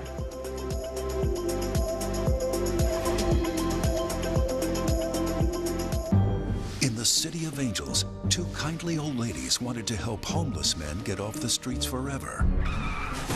And so they did. Listen to The Thing About Helen and Olga, the new podcast from Dateline and Keith Morrison. I'm Terry Crews, Team USA superfan.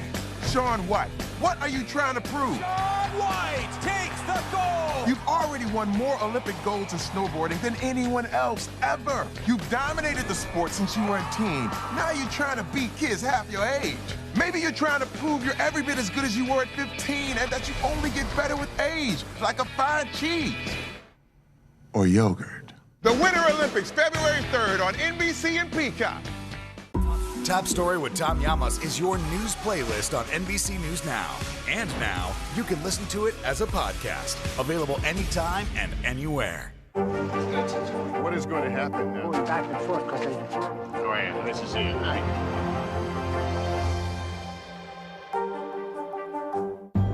In the City of Angels, two kindly old ladies wanted to help homeless men get off the streets forever. And so they did. Listen to The Thing About Helen and Olga, the new podcast from Dateline and Keith Morrison. There's no better place for fun with friends. Quality time with your little golf buddy, or an afternoon alone together. Family and friends are just a tap away. Just pick your course, pay from your phone. Golf now. Download the app and go play. Our week-long journey across America from Washington, D.C., outside of our nation's capital, you rarely see. It's your last one. Was talking smack part of this? The Meet the Press Chuck Todd Cast, free wherever you get your podcasts.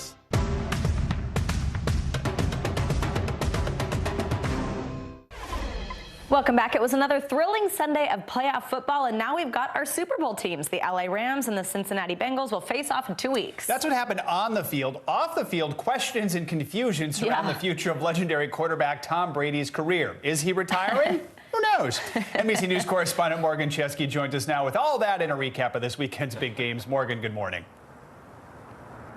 Yeah, Joe Savannah, good morning. And those retirement rumors for Tom Brady exploded over the weekend. But as of right now, the future Hall of Fame quarterback has yet to officially confirm any of that. In the meantime, let's all get excited for a Rams-Bengals Super Bowl ride. The Bengals just a couple seasons removed from going 2-14, their worst record in franchise history.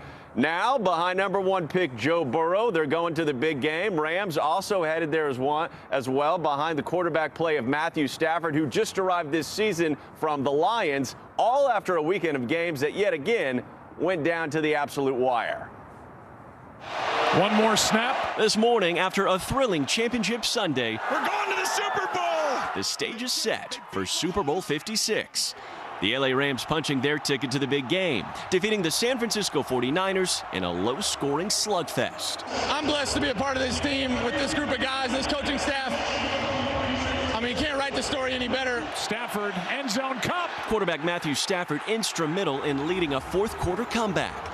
But the Rams defense sealed it with a late interception when they picked off the 49ers, Jimmy Garoppolo. Intercepted by the Rams, and they may ride to the Super Bowl on that.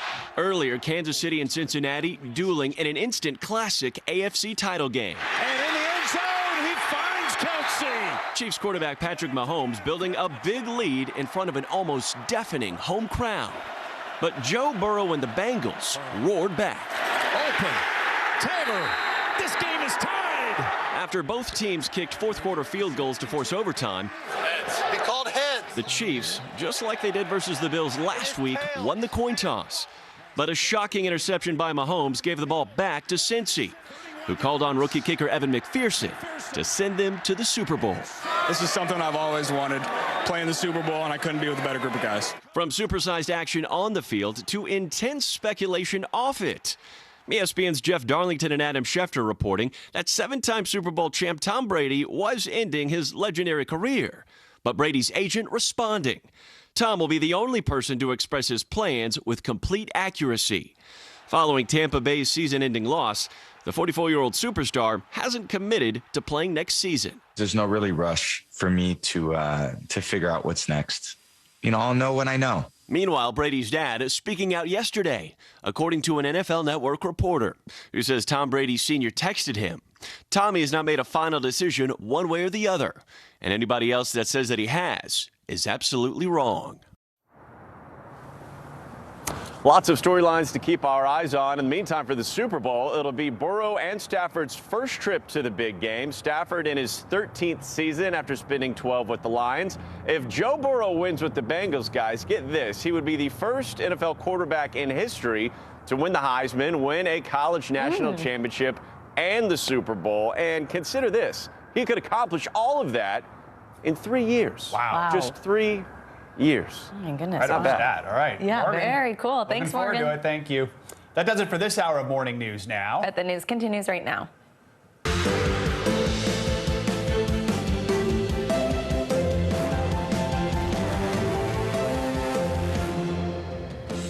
Good Monday morning. I'm Joe Fryer. And I'm Savannah Sellers. Right now on Morning News Now, hammered. As the work week gets underway, millions of Americans from Cape May to Cape Cod digging out from this weekend's record-breaking nor'easter. Thousands still without power as bitterly cold temperatures grip several states this morning. Our Bill Cairns is here with the possibility of yet another winter storm later this week. Pressure's on, a geopolitical showdown taking place here in New York this morning. Officials from the U.S., Ukraine, and Russia set to discuss heightened military tensions in Eastern Europe at a UN Security Council meeting today, some cautiously optimistic. I think we may move toward a solution to this, and I hope we do soon. Stakes meeting as the world's most powerful leaders grapple with how to respond to Russian aggression. Also this morning, countdown to Beijing. Final preparations now underway in China for an Olympic Games mired in controversy. Hundreds of athletes from around the globe arriving to strict COVID rules. Concerns mounting over the virus's spread in the final days leading up to the opening ceremony. We'll bring you the latest from Beijing. Plus, celebrating an icon exactly 1 month since the world lost Betty White. Brand new tribute to America's Golden Girl set for prime time on NBC tonight. The star-studded event honoring one of television's most beloved stars. And a chance to see some of it already. You really get to hear from the people who knew her best, who worked with her for years, just candidly talking about this legend. Just the tributes that we keep on hearing. I mean, they're all just, they could not be more glowing. She was beloved by us. She was beloved by those who do her best. Absolutely, yeah. More on that in a little bit. We're going to begin this hour with the latest on that massive snowstorm that pummeled the Northeast this weekend, impacting millions of Americans, leaving some areas with several feet of snow. Yeah, this morning the freezing cold is making digging out even more difficult for everyone getting ready for their morning commute. NBC News correspondent Kathy Park has the latest from Boston. With the snow falling at a rate of 2 to 3 inches an hour, the snow piles up really quickly. All across Boston today, we are staring at these massive snow piles, some standing more than 5 feet tall. And today it really is a race to clean up as the work week begins. This morning, millions in the Northeast waking up to a deep freeze. And for those still without power, the situation could be dangerous. This weekend's record-setting nor'easter with heavy snow and powerful winds, creating blizzard conditions in parts of 10 states. The last 48 hours have been freezing, windy, and just treacherous. It took me about an hour just for my first car. In Massachusetts, some spots recorded more than 30 inches of snow. And Boston tied a record for the highest snow total in one day with nearly 2 feet. At the height of the storm, power outages impacting roughly 100,000 across the state. Utility crews lined up for gas on Cape Cod as they rushed to get customers back online. Homes along the shore took a beating from high surf and extreme winds. Freezing temperatures turned Saturday's floodwaters into ice the next day, while the sea spray on these homes also froze over. In Rhode Island, bus drivers digging out for hours to get ready for the school week ahead. We want the kiddos to be able to get to school and on school on time. The winter weather taking a tragic turn, too. At least 4 dead on New York's Long Island. 3 of them died while shoveling snow. Hours of treacherous conditions paralyzing travel from Maryland to Maine and forcing airlines to cancel more than 5,000 flights over the weekend. Heading to Dallas, so hopefully, cross our fingers, we'll make it. The historic snow day may have disrupted most weekend plans, but incredibly, not this outdoor wedding in Rhode Island. I now pronounce you husband and wife. One couple deciding a blizzard wouldn't get between their vows. Yesterday we got some sunshine, but today folks are waking up to some of the coldest air of the year. Here in Boston, it will only stay in the 20s, and also worth noting, Boston Public Schools will be open today. Back to you. Wow. All right, Kathy Park, thanks so much. What a brave couple. And as the Northeast continues to dig out from the weekend snow, there might be another system on the way later this week. Let's get a check on that. Bill Cairns is with us. Bill, good morning. Yeah, it's that time of winter where it's what's next. Usually the end of January and the first 2 weeks of February are when we have our major big storms. This happens every year. Usually we get 2 or 3 of them. We got one back-to-back here. So already we have about 30 million people already in winter storm watches. This means that you're expecting winter weather. Be prepared within the next 2 to 3 days. It's going to start in Colorado and spread right through the middle of the country, and we'll add a lot more people to this. Eventually, we're going to get some of this winter weather into Oklahoma and Texas and possibly even northern Arkansas, too. So here's how it's going to play out. This will be a cross-country storm. It begins in the northwest, powerful cold front, and then a new storm develops along that front, and that's where we're going to get the major problems as that cold air heads down towards the warm air coming out of the Gulf of Mexico. It's kind of a recipe for a big ice storm, too, especially Oklahoma, maybe southern Missouri, southern portions of Illinois. The northern edge of that will be a snowstorm, and then this will slowly head towards the northeast. At this point, it looks to be warm enough for just a rain event for Raleigh, D.C., Philadelphia, New York, Boston, but then it will get colder as the storm goes on. It could end as a bout of snow and ice also. So right now, the highest snowfall totals are expected from just north of Oklahoma City, Missouri, central Missouri, just south of Kansas City, just north of St. Louis. Chicago should get into some heavy snow, Indianapolis and Detroit too, and eventually portions of northern New England. And what's our confidence level in the ice? The highest confidence is central Oklahoma, southern Missouri, northern Arkansas, and then just south of that heavy snow, right along the Ohio River towards Indianapolis and Columbus, we could be dealing with a pretty significant ice storm. So that's not pretty and not fun.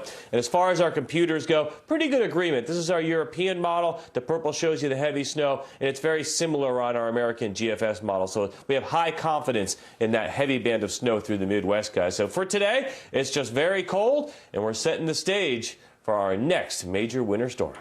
So much to look forward to there, Bill. Thank you so much. All right, see you in a bit. Now, the threat of a Russian invasion of Ukraine is taking center stage at the United Nations today. The UN Security Council will meet at the request of the United States to discuss Russia's military buildup at the border. NBC News chief foreign correspondent Richard Engel is on the ground in eastern Ukraine with the latest. Diplomatic efforts continue today to try to resolve the crisis in Ukraine. There is a UN Security Council meeting at the United States' request, and Russia confirmed that its foreign minister will meet U.S. Secretary of State Antony Blinken tomorrow. But so far, there are no signs Russia is backing down. Russia is keeping its troops on the move and the world guessing. This time, it's anti-submarine drills in the Norwegian Sea. Norway is a NATO member. Russia has roughly 130,000 troops and tanks, warships and missiles at the ready near Ukraine's borders. In Ukraine's capital, Kiev, veterans are training civilians in combat. But Ukraine's President Zelensky says he doesn't think Russia will invade. Russia insists it won't. In Ukrainian frontline cities like Mariupol, close to the Russian border, people are getting nervous. At a church service here, Ukrainian Orthodox, the bishop urges people to have faith and pray for the Ukrainian military. As the congregation leaves, Maria plays a bandura to keep their spirits high. Maria volunteers in the church's soup kitchen, in part to keep her mind off the situation. She's having trouble sleeping. I am really worried, she says. My father is in the military. We are afraid to lose him, afraid to lose our Ukraine, and afraid for our lives. But eastern Ukraine is divided. Outside of Mariupol lives Serhiy. He's pro-Russian, a former milk truck driver who now lives on a $90 a month pension. His home is directly across a river from an area held by pro-Russian separatists. Serhiy is nostalgic about the old Soviet Union, when everyone had a job, and he felt proud to be part of an empire. I think the authorities here have to change, and laws should work, but they don't. So people think it's worse here than in Russia. Here in the far east of Ukraine, it's unclear how many people are pro-Russian and how many are pro-Ukrainian. For Vladimir Putin, there is no ambiguity. He believes that all of Ukraine must be reunited into the Russian fold. The only question is, will he try and do that by force? Richard Engel, NBC News, Chermalik, Ukraine. All right, thanks, Richard. Now, President Biden's search for a Supreme Court nominee is well underway. There are now more than a dozen candidates reportedly under consideration to replace Justice Stephen Breyer after he retires at the end of his term. The president has vowed to select a black woman to fill the seat, and at least one candidate is drawing praise from a key Republican senator. NBC News senior congressional correspondent Garrett Haake has the latest from Washington. President Biden has promised to make his selection for the seat by the end of February to let the Senate then get to work on confirming her. But lawmakers in both parties are already debating who they think the pick should be and what that pick will say about the country. As the president's Supreme Court nominee search heats up, Democrats are planning an ambitious confirmation timeline. It's going to be fair, it's going to be deliberate, and we're going to be timely about it, too. The president is considering more than a dozen candidates, including Judge J. Michelle Childs, a federal judge in South Carolina. Childs has the backing of key Biden ally, Congressman James Clyburn. And on Sunday, Republican Senator Lindsey Graham signaled she may get bipartisan support. She's highly qualified, she's a good character, and we'll see how she does if she's nominated. But I cannot say anything bad about Michelle Childs. She is an awesome person. Other potential candidates include California Supreme Court Justice Leandra Kruger and Judge Ketanji Brown Jackson, confirmed last year to the D.C. Circuit with bipartisan support. Then the committee knows quite a bit about that person, and that can be taken into consideration. Meanwhile, Mississippi Senator Roger Wicker is under fire for comparing the president's promise to nominate a black woman to affirmative action. The irony is that the Supreme Court is at the very same time hearing cases about this sort of affirmative racial discrimination, yes. and while adding someone who is the beneficiary of this sort of quote. The White House pushing back, recalling similar pledges by Republican Presidents Ronald Reagan and Donald Trump to nominate women, writing in part, quote, President Biden's promise is in line with the best traditions of both parties and our nation. But a new poll finds 76% of Americans say Biden should consider all possible nominees, not only black women. Senator Susan Collins claims the president's pledge is politicizing the process. I believe that diversity benefits the Supreme Court, but the way that the president has handled this nomination has been clumsy at best. No matter who President Biden selects, she will make history if confirmed. A 50-50 Senate like this one has never confirmed a Supreme Court justice before. The White House knows they'll need every Democratic vote here, and they're keeping a close eye on Republicans like Susan Collins and Lindsey Graham, hoping that their nominee can get bipartisan crossover support. All right, Garrett Haake, thank you so much. And now to the latest on the pandemic and concerns over the so-called stealth variant. It comes as some experts say we appear to be past the latest wave of Omicron infections. We want to bring in Dr. Mario Ramirez. He's an emergency physician and the former pandemic and emerging threats coordinator in the Office of Global Affairs. Dr. Ramirez, always great to have you with us. So look, I think we've all been kind of holding our breath thinking, is there going to be another variant? Are we at the end of this? So tell us about this stealth variant. I mean, what we know so far is it's about 1.5 times more contagious than Omicron. It's already circulating in about half of the U.S. as far as we know. Should we be concerned, and how could this impact recovery from this current wave? So I think things are still okay, Savannah. I think the main thing that people need to hear, right, are that when we see a new variant or a subvariant in this case, there are two things that we take a close look at. So the first is whether it appears to be more virulent and cause more severe disease. And the second is whether it's more transmissible.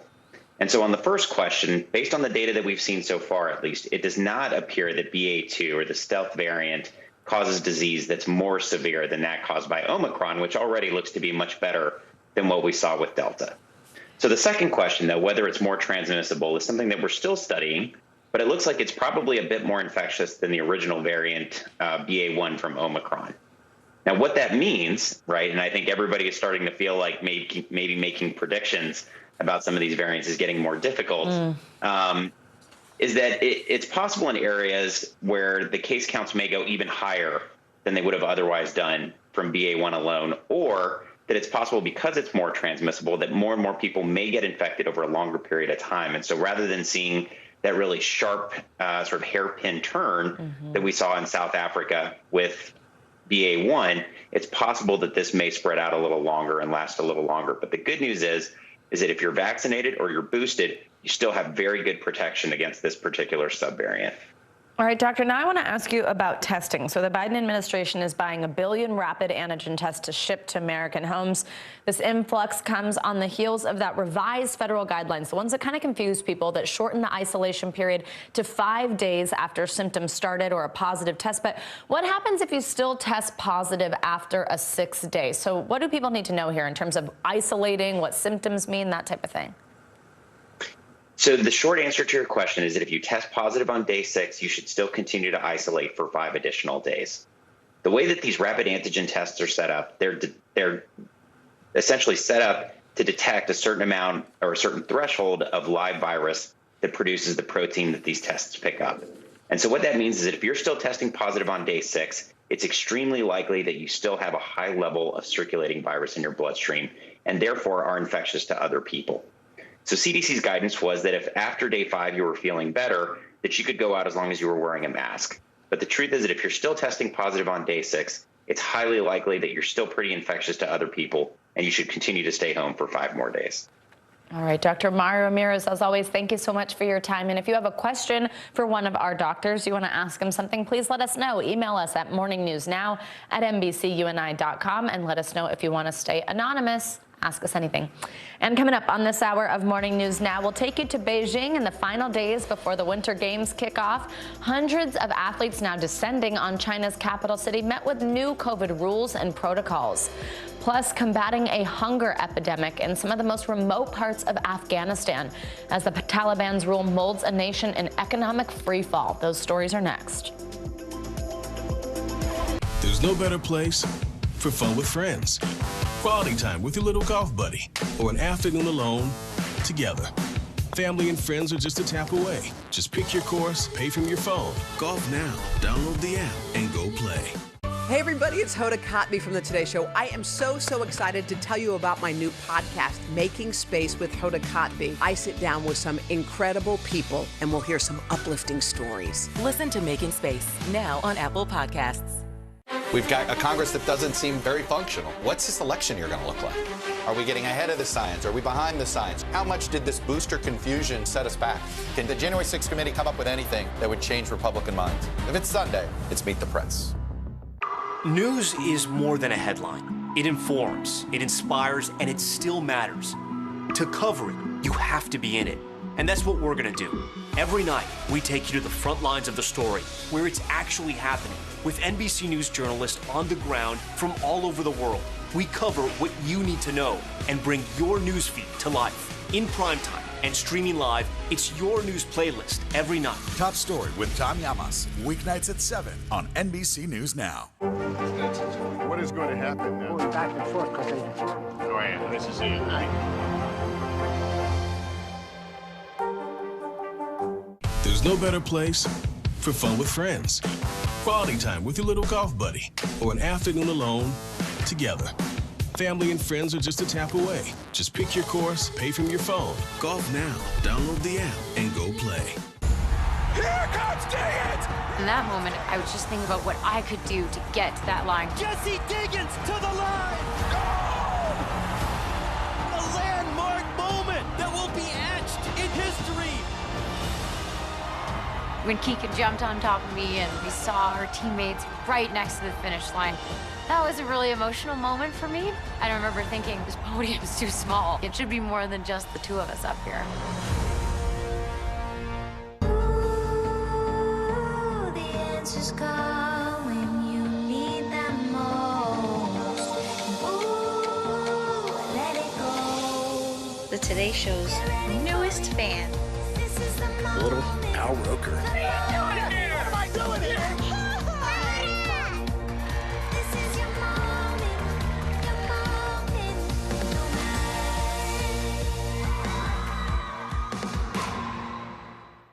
There's no better place for fun with friends, quality time with your little golf buddy, or an afternoon alone together. Family and friends are just a tap away. Just pick your course, pay from your phone. Golf now. Download the app and go play. The Meet the Press Chuck Toddcast, free wherever you get your podcasts. Welcome back. We're now just days away from the opening ceremony of the Winter Olympics. Athletes from around the world have begun to arrive in Beijing for an Olympics set to be unlike any other. And with strict COVID restrictions in place, it's not been an easy start for Team USA. NBC News foreign correspondent Janice Mackey-Frayer is in Beijing for us. Hey, Janice. Hey, Savannah, good morning. Well, with the Olympics set to open at the end of this week, athletes, officials, journalists, they've been arriving to this world of restrictions that China has put in place to keep tight controls over COVID and over criticism. Team USA arriving to China and entering Beijing's Olympic closed loop. A surreal world of white suits, daily COVID tests, and rigid restrictions that are bent on total separation of Olympics participants from the actual host city. Because they are working so well, I believe we can be confident that the Games will go ahead safely. But inside the bubble, cases are already on the rise among athletes who face isolation, then need 2 negative tests or they can't compete. It's why U.S. bobsledder Josh Williamson didn't board his flight to China. On Instagram, confirming he tested positive Sunday, saying this has not been an easy pill to swallow. Williamson adding he still hopes to get a later flight to the Games. With preparations in full swing for the opening ceremony just days away, Beijing is also in full emergency mode. Neighborhoods locked down after a spike in COVID cases here, the highest in 18 months, and travel bans impacting Chinese New Year when millions are usually on the move.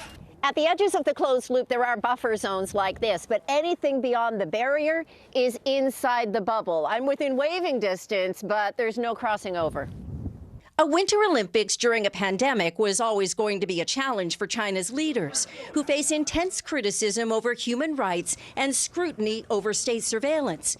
Even the snow and ice are coming under fire, all artificially made in an area of water scarcity. Got a nice little view. With all the caveats of competing in a zero-COVID country. So excited to finally be here.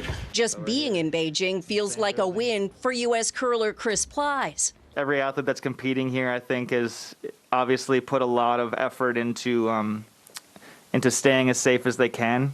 With the world's attention turning to China and a Winter Olympics like no other. There are no foreign spectators at these games. Most Chinese fans aren't going to be allowed either. And for the opening ceremony on Friday at the Bird's Nest, it will be a limited audience by invitation only. 4 COVID tests are required for anyone attending, but organizers say it's what they need to do in order to keep people safe. Ooh, all right, 4 COVID tests. Janice, thank you so much. Let's now take a look at what else is making news around the world this morning. Ali Aruzzi is back with us this hour. Hey, Ali. Good morning, Savannah. Authorities in the United Arab Emirates say they intercepted and destroyed a ballistic missile outside of a residential area and that the attack didn't cause any losses. It's the 3rd such attack this month by Iranian-backed Houthi rebels. This morning's launch took place during the Israeli President Herzog's ongoing visit to the UAE. An Israeli spokesman said that the president and his entourage were in no danger. Heavy rains in Sao Paulo, Brazil, have triggered floods and landslides that have claimed the lives of at least 19 people, including 7 children. Some 500 families have also been left homeless across the state. Since December, heavy rains have wreaked havoc in northern Brazil, claiming the lives of many and delaying or ruining harvests. And finally, everyone's favorite marsupial, the koala bear, just got $35 million from the Australian government to help protect its habitat. Koalas, one of Australia's most recognized and loved icons, have been decimated by wildfires, disease, and vehicles. The money will go towards habitat restoration, studying the population, and expanding research on koala health. And those are your international headlines. That's great to hear. Yeah, good to see that, definitely. Ali, thank you so much. It has been 5 months since the U.S. military pulled out of Afghanistan in a chaotic withdrawal that saw the Taliban sweep to power. Since then, aid has dried up, fueling a devastating humanitarian crisis that has left millions facing starvation. NBC News foreign correspondent Kelly Kobiea traveled to Afghanistan for a closer look at the desperate situation and a warning some viewers may find the images in this report distressing. Well, even seasoned aid workers say they're shocked by just how quickly the situation has spiraled here in Afghanistan. We spent a day with UNICEF to see how some of this country's children are coping. We drove 2 hours. The car in front are Taliban security. Traveling with UNICEF to some of the most remote parts of Afghanistan where few cameras have been. And where UNICEF is trying to save those most at risk this winter. Children. Salam alaikum. These boys and girls keeping warm in a UNICEF-funded school. The worry, what happens when they go home? And so when we say, did you have breakfast today? And they shout, yes, their breakfast. They probably mean black tea and bread. And lunch, if they're lucky to have lunch. The UN says more than half of Afghans can no longer afford enough food, and it's having a disastrous effect. At the local hospital's neonatal wing, all 6 tiny babies are here because they're underweight, born to malnourished mothers. About 300 or 350 women come for delivery here per month. And are many of them now malnourished or undernourished? Most of them. Most of them? Most of them are malnourished. In the hospital's child malnutrition ward, all of the beds are full. 2-year-old Nisar Ahmed weighs just 17 pounds, almost half of healthy boys his age. His mother, Sakina, told me she's worried about her other children, still at home and hungry. What can we do, she tells me. This is our life. I pray that the government will help us. Today, kids are playing in the snow, sledding on plastic jugs used for cooking oil. The roadside bombs and nighttime raids of war are gone, but so is the flow of foreign aid. And the U.S. has frozen more than $9 billion in Afghan assets. 23 million people in this country need urgent humanitarian aid, and all chapters of the UN here in Afghanistan are trying to come together to shore up a country. You said this was unprecedented. It is unprecedented. It's overwhelming. The needs are extraordinary, and it needs an extraordinary response. UNICEF says the Taliban is giving aid workers, including women, access to every corner of the country, even helping to hand out supplies, like in this warehouse in Kabul, where 400 families took home rice, wheat, and winter clothes. 9-year-old Hamid Amar told me he came here to collect food for his brother and sisters. This classroom, one of more than 7,000 community schools funded by UNICEF across the country, a refuge for tens of thousands of girls and boys. Do you like school? But the need is endless. It's difficult to see children in the snow with no socks, no winter boots. It's a hard place to be a child, but UNICEF is here trying to make it a little bit better. The U.S. has already donated more than $700 million in humanitarian aid to Afghanistan, bypassing the Taliban, going straight to aid agencies. But UNICEF alone is appealing for more than $2 billion. That's its biggest humanitarian appeal in its history. Thanks to Kelly Kobiea for that report. Coming up on this hour of Morning News Now, a Sunshine State cold snap as the National Weather Service issuing a rather peculiar warning. Watch out for falling iguanas. We're going to explain why. Plus, turning plastic pollution into priceless works of art with Mother Nature as inspiration. Those stories are up next.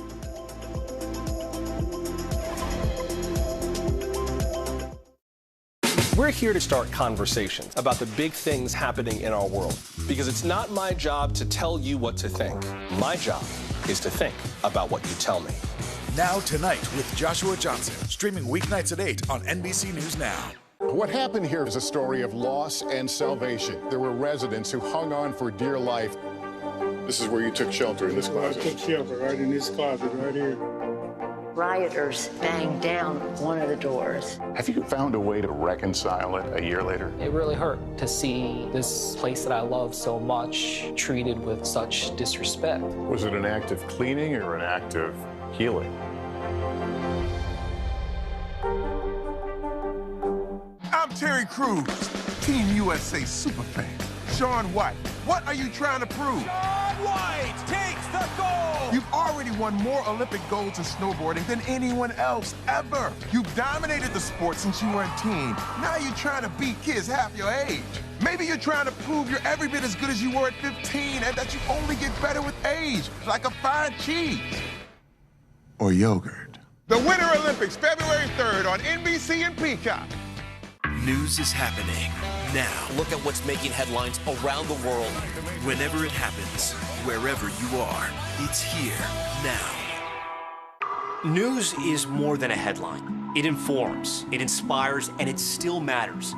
To cover it, you have to be in it. And that's what we're gonna do. Every night, we take you to the front lines of the story, where it's actually happening, with NBC News journalists on the ground from all over the world. We cover what you need to know and bring your newsfeed to life. In primetime and streaming live, it's your news playlist every night. Top Story with Tom Llamas, weeknights at 7 on NBC News Now. Welcome back. The University of Nebraska-Lincoln has changed its mascot logo to remove a hand gesture associated with a common white power symbol. The original logo showed their mascot, Herbie Husker, making an OK hand gesture, a pointer finger and thumb connected in a circle with the remaining three fingers standing up. That gesture has been co-opted by white nationalists in recent years. The new logo features Herbie Husker posed with just one finger up, as you can see here, signifying a number 1, according to the university's athletics department. The Anti-Defamation League added the OK hand gesture to its hate on display database back in 2019, but they cautioned that the symbol itself isn't a reason to believe someone might hold white supremacist ideas, as it's a common gesture that's been used for centuries. Well, much of the East Coast is digging out from that historic winter storm this morning. People as far south as Florida are also battling record cold temps, and the deep freeze is causing many to cry out, leaping lizards. NBC News correspondent Carrie Sanders reports from Fort Lauderdale with the story of icy iguanas. When temperatures drop into the 30s and 40s in South Florida, you got to look up, because what might also drop are iguanas, literally. As the Northeast recovers from that winter wallop, this morning, Floridians are also dealing with a deep freeze and something else falling from above. Frozen iguanas. Completely frozen. We'll see. He ain't moving. As temps dip into the 40s, these cold-blooded reptiles go into shock, unable to grip their perch in trees. Do iguanas fall out of trees when it's cold outside? Yes, they do. The National Weather Service even issuing a falling iguana forecast for South Florida. When you have temperatures going down that low, what happens is their body literally shuts down. They get into almost a coma type of situation. Oh my God, y'all, he's frozen. Residents encountering the cold-stunned creatures everywhere. You got the iguana thunder, we call it here, right? They fall out of the trees and onto your roof, and you hear the barrels. Growing to 6 feet long, iguanas are originally from around the equator, but were brought into Florida as pets years ago.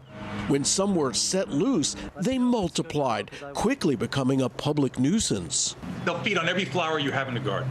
They burrow onto roads, they burrow into seawalls. Some trappers using this opportunity to catch them.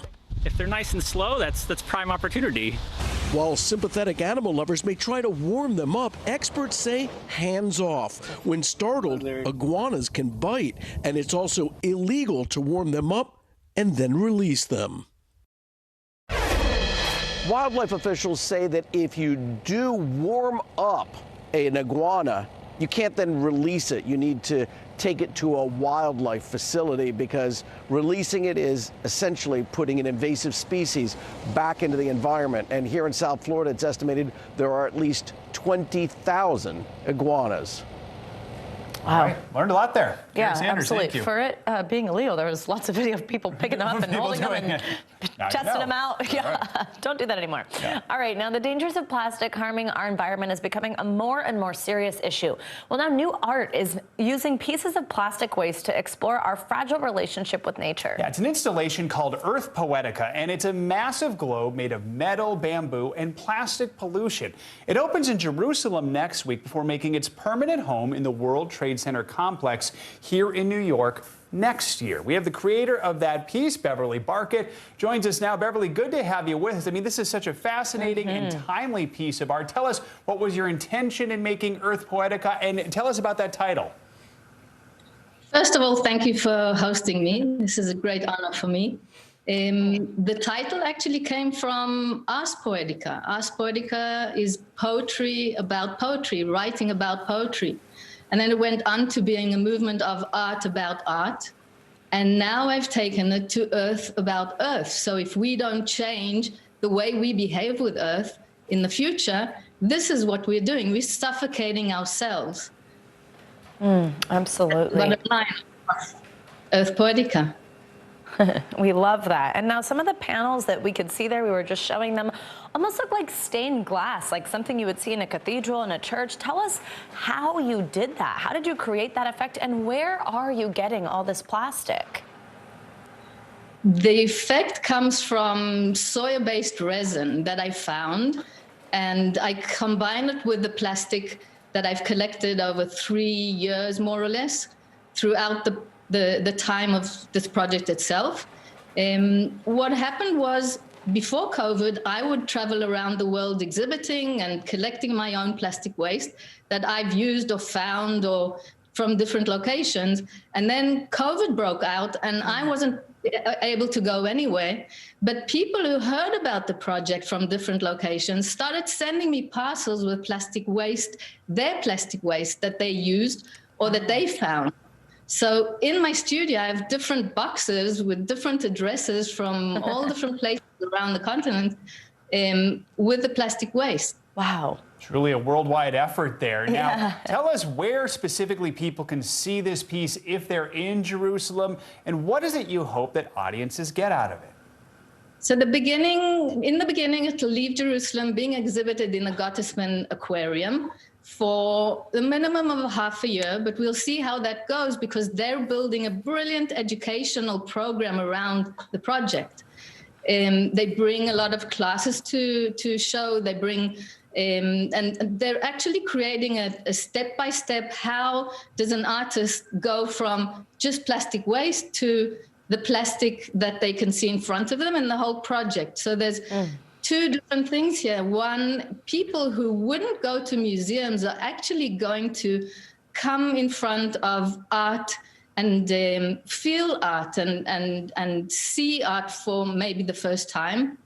And then they'll be able to be educated on the problem itself, the worldwide problem that we have with the plastic art, with the plastic waste that we're all accumulating simultaneously. Beverly, thank you so much for your time this morning. Just beautiful what you're doing there. So cool for people who do get to see it. Thank you for joining us. Look forward to seeing it in New York, too. Yeah, absolutely. Exactly. World Trade Center. Yeah. I welcome you all there. See you there. Great. Thank you so much. And coming up on Morning News Now, Spotify's COVID conundrum, how the music streaming giant is now responding to complaints of vaccine misinformation on the app in the wake of that Joe Rogan controversy. Plus, a swath of new COVID policy set to take effect this week in California. Could they end up serving as a model for the rest of the country in the coming months? We're going to take you through it next.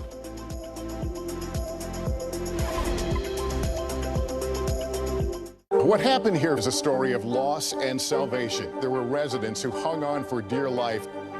This is where you took shelter, in this I closet. took shelter right in this closet right here. Rioters banged down one of the doors. Have you found a way to reconcile it a year later? It really hurt to see this place that I love so much treated with such disrespect. Was it an act of cleaning or an act of healing?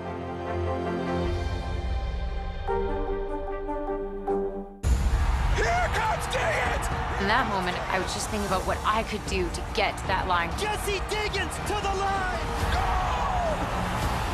A landmark moment that will be etched in history. When Keegan jumped on top of me and we saw our teammates right next to the finish line, that was a really emotional moment for me. I remember thinking, this podium's too small. It should be more than just the two of us up here. Good morning, I'm Joe Fryer. And I'm Savannah Sellers. 2022 is off to a busy start. Winter's wrath causing headaches from coast to coast. It's been really incredible to see how quickly volunteers started to help with the cleanup efforts. Morning News Now, streaming weekdays at 7. We're here to start conversations about the big things happening in our world, because it's not my job to tell you what to think. My job is to think about what you tell me. Now Tonight with Joshua Johnson, streaming weeknights at 8 on NBC News Now. We've got a Congress that doesn't seem very functional. What's this election year going to look like? Are we getting ahead of the science? Are we behind the science? How much did this booster confusion set us back? Can the January 6th committee come up with anything that would change Republican minds? If it's Sunday, it's Meet the Press. These days, it feels like the news never stops. So let's get into it. What's happening right now, what it all means for you for an hour every day. It can be hard to keep up, so let's get started together. Hallie Jackson Now, weekdays at 5 on NBC News Now. This is a very different kind of program. We're here to start conversations about the big things happening in our world. Professor, I'm not asking you to predict the future, but what do we think that the new normal is going to be? Is part of this that everyone's rethinking their jobs during this pandemic and their relationship to their employers? What is your biggest tip for any parent who's concerned about this? It's not my job to tell you what to think. My job is to think about what you tell me. Now Tonight with Joshua Johnson, streaming weeknights at 8 on NBC News Now. I'm Terry Crews, Team USA superfan. Shaun White, what are you trying to prove? Shaun White takes the gold! You've already won more Olympic golds in snowboarding than anyone else ever. You've dominated the sport since you were a teen. Now you're trying to beat kids half your age. Maybe you're trying to prove you're every bit as good as you were at 15 and that you only get better with age, like a fine cheese. Or yogurt. The Winter Olympics, February 3rd on NBC and Peacock.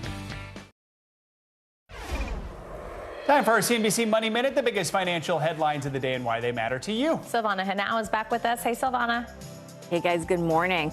President Biden will meet with the ruling leader of Qatar at the White House today as the West faces a prospect of a European energy crunch if Russia invades Ukraine. Qatar played a key role in aiding the U.S. military evacuations in Afghanistan last year. It also hosts the biggest American airbase in the Middle East and is one of the world's largest producers of natural gas. Burger King, Denny's, and Domino's are among the restaurant chains who are trimming parts of their value menus to try to improve margins. The Wall Street Journal says executives hope this will bring less pushback from customers than straight price increases. McDonald's is letting franchisees sell sodas for higher prices after promoting drinks nationally for $1 for several years. Denny's is promoting fewer low-cost items. Restaurant prices rose 6% year over year in December, the biggest increase in nearly 40 years. And it's getting more expensive to go out these days. The price of the average concert tickets are on track to set a record high as giant names like Billie Eilish and The Weeknd hit the road. Tickets for sporting events are also higher. NBA and NHL games cost roughly $100 a seat, according to SeatGeek. In the secondary market, the average resale price is up nearly 30% for sporting events and 45% for concerts since the start of the pandemic, guys. Wow. Yeah. Yeah. Getting pricey. Cheap, yeah. should you decide to venture out. All right, Savannah, thank you so much. You got it. Now, the controversy over Spotify's top podcaster, Joe Rogan, is ramping up as more artists join Grammy winner Neil Young in accusing the platform of propagating COVID misinformation. Now, Spotify is announcing it will be making changes, but axing Rogan is not one of them. NBC News correspondent Emily Aketa has been following this feud, and she joins us live with the latest. Hi, Emily. What is Spotify saying? Hey there. A lot to break down this morning. Both Spotify and Joe Rogan speaking out. Spotify CEO says it's important they're not a content censor, but acknowledges they need to do more to provide balance when it comes to medical information. Overnight, Joe Rogan agreeing to help with that goal. Whether that will slow the number of artists leaving the music streamer, only time will tell. Do you think it's safe to get vaccinated? This morning, Joe Rogan speaking out. I don't always get it right. Responding to backlash against his popular podcast, where he's known for questioning vaccine safety, and recently interviewed a controversial virologist who suggested Americans were hypnotized into getting vaccinated. And I'm interested in having interesting conversations with people that have differing opinions. Rogan offering to make some changes as powerful celebrities put pressure on the streaming service. Whenever I get something wrong, I try to correct it. If there's anything that I've done that I could do better is have more experts with differing opinions right after I have the controversial ones. Now, Spotify says it's going to add a content advisory to any podcast episode discussing COVID-19, directing people to expert information on the virus, which Rogan says he supports. Prince Harry and Meghan Markle chiming in. Their organization, Archwell, says it's expressing concerns with Spotify to ensure changes to its platform are made to help address this public health crisis. Archwell Audio will continue its exclusive partnership with Spotify, in contrast to the wave of musicians stripping original recordings from the platform. Rock icon Neil Young says his record company is losing 60% of my worldwide streaming income in the name of truth. Shining toys. The expanding revolt now includes singer-songwriter Joni Mitchell and Bruce Springsteen's guitarist Nils Lofgren. Plus, best-selling author Brené Brown, who signed a multi-year deal with Spotify in 2020, tweeting she will not be releasing any podcasts until further notice, though not saying why. Professor of pop culture Robert Thompson says for Spotify, navigating this controversy is a business decision. When they are looking for ways to maximize income, the podcast is clearly a direction in which they're going, and Joe Rogan is the standing on the top of the heap example of that direction. And in the meantime, we're seeing Spotify's rivals pouncing on the controversy. Apple Music, for example, calling itself the home of Neil Young. We should mention Rogan hasn't directly responded to our requests for comment, but has previously said people shouldn't look to him for medical advice. Savannah. All right, Emily, thank you so much.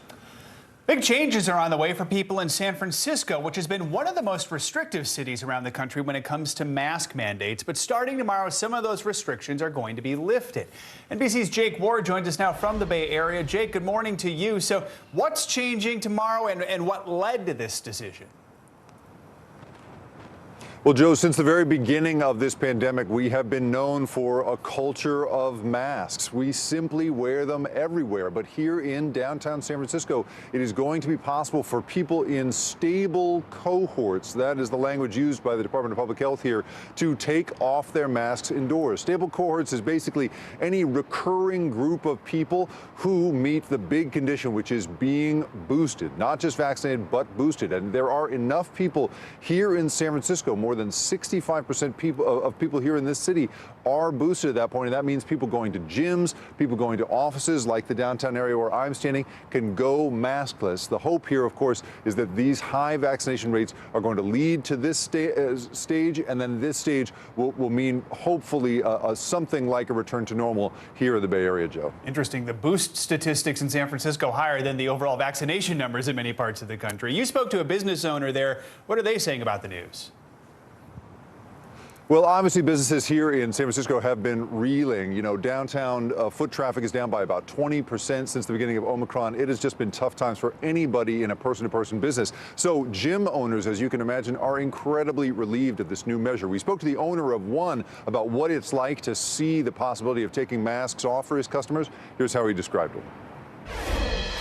We have seen such an excitement and kind of a celebration of folks being able to come back into their fitness communities and their gyms, not only for their physical health, but also for their mental health and for their connectivity with their friends and, again, their trainers. We will still have a lot of people who will be more comfortable being in a mask, and we 100% welcome that. And whatever their comfort level is, we're psyched to be able to keep our doors open and to keep our folks safe. And most importantly, to get people back into the gym, focusing on their health and fitness, we're psyched to be able to do that.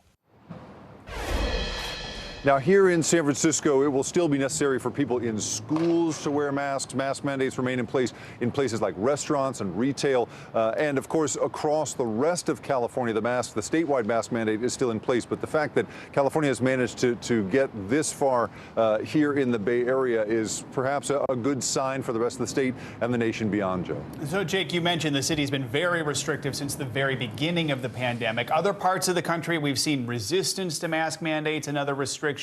What's the mood like there? You know, it's amazing to be here in this culture of mask, wearing all of the time. I mean, really, there has just been no question about it since the very beginning of the pandemic. The Bay Area was the very first to lock down. Some of the big businesses and employers here were the first to send their people home. So from the beginning, this has really been a place of compliance with these public health measures. That same gym owner described it this way. Have a listen. We are very fortunate in San Francisco that the majority of our population is very patient with this whole process. In fact, they're usually very cooperative, whether it be masks, whether it be vaccination, whether it be boosters. We're fortunate. I work with lots of folks and lots of gym owners around the nation who it is a much more touchy and a much more political subject for sure. We are so hopeful that February can finally give us a glimpse of that kind of New Year's rush that we've been waiting for. For boosters, our clients have been asking us to show their proof of booster since November. So at this point, being able to remove the masks in a place that has been so strict about it for so long, hopefully holds out some hope for the rest of the state and the rest of the nation, Joe. See if it becomes a model for some other places. Jake, thanks so much. Appreciate it. Still much more to come on this hour of Morning News Now, including a star-studded primetime tribute to America's Golden Girl 1 month after her passing. Plus, the days of disco aren't dead yet, at least in the eyes of one Tennessee small business owner. The fashion-forward roller skates that are putting the hustle in, well, the hustle. That's up next.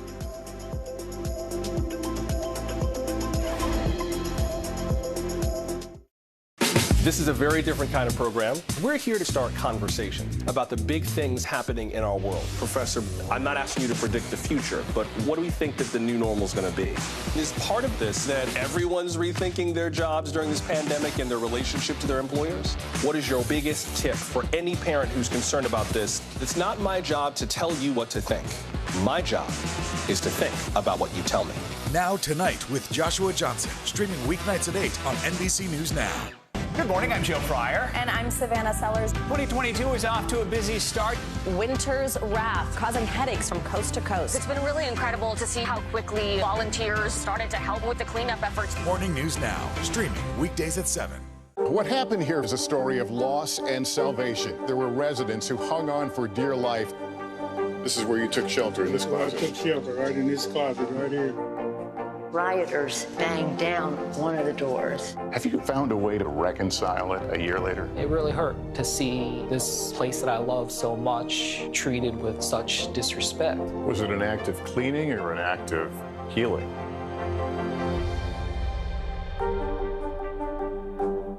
We're here to start conversations about the big things happening in our world, because it's not my job to tell you what to think.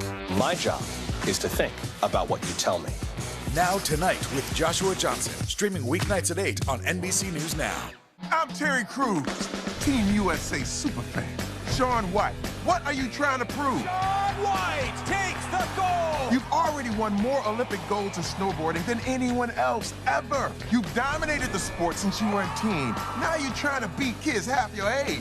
Maybe you're trying to prove you're every bit as good as you were at 15 and that you only get better with age, like a fine cheese. Or yogurt. The Winter Olympics, February 3rd on NBC and Peacock. It's been exactly 1 month since we lost the great Betty White, but the celebration of her long and extraordinary life and career continues tonight with a 1-hour special here on NBC. Many celebrities will be sharing their favorite memories and untold stories of the beloved actress, paying tribute with their words, even a song. Thank you for being a friend. With a fresh take on that iconic Golden Girls theme song, Cher really is helping us turn back time. She's one of many celebrities celebrating Betty White, America's Golden Girl. She was the most brilliant, kind, funny, amazing person. With tributes from President Biden and White's many co-stars over the years, the 1-hour special honors a decades-long career. Most people don't even live 80 years. She had an 80-year career. She goes back to literally the very beginnings of television. Just cue me and then stick a sock in it. From Mary Tyler Moore, I've only been to one surprise party in my life. To the Golden Girls, to Hot in Cleveland. Does anyone else smell pot? What are you, a cop? No. Then what's it to you? I tell everybody that'll listen. Tonight's special features a clip from behind the scenes of that show. There's no way I can say thank you enough, guys. It's such a privilege to come to work every day. Amen. Oh, we love you, man. And a rarely seen blooper. Once you go BlackBerry.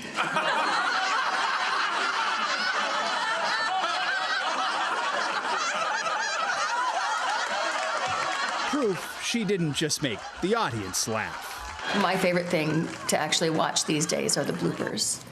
They just make me laugh so hard. Ladies and gentlemen. Saturday Night Live legends also recall their week with White. And literally, I was like, hey, Betty, how you hanging in there? Really more of a polite question because she goes, I'm fine. I went back to the hotel, I had a hot dog and a vodka, slept great. That diet apparently worked. She won an Emmy for her SNL hosting gig.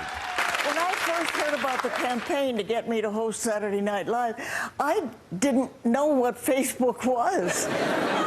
And now that I do know what it is, I have to say, it sounds like a huge waste of time. Our love for Betty was matched only by her love for animals. Betty's friends have no doubt her tireless advocacy is now being rewarded. I imagine her walking across that rainbow bridge, and every animal she has ever loved is there waiting for her, and Alan is standing right in the middle of all of them welcoming her. Oh, that would be her heaven. Yeah.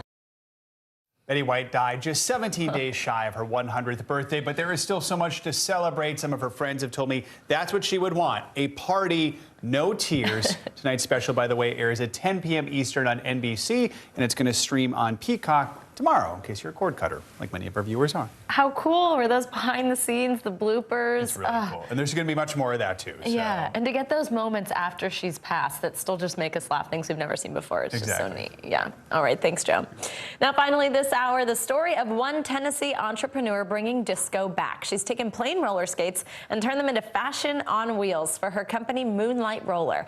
Our friend, NBC News Now anchor Aaron Gilchrist takes us to Chattanooga, where groovy skates are a booming business.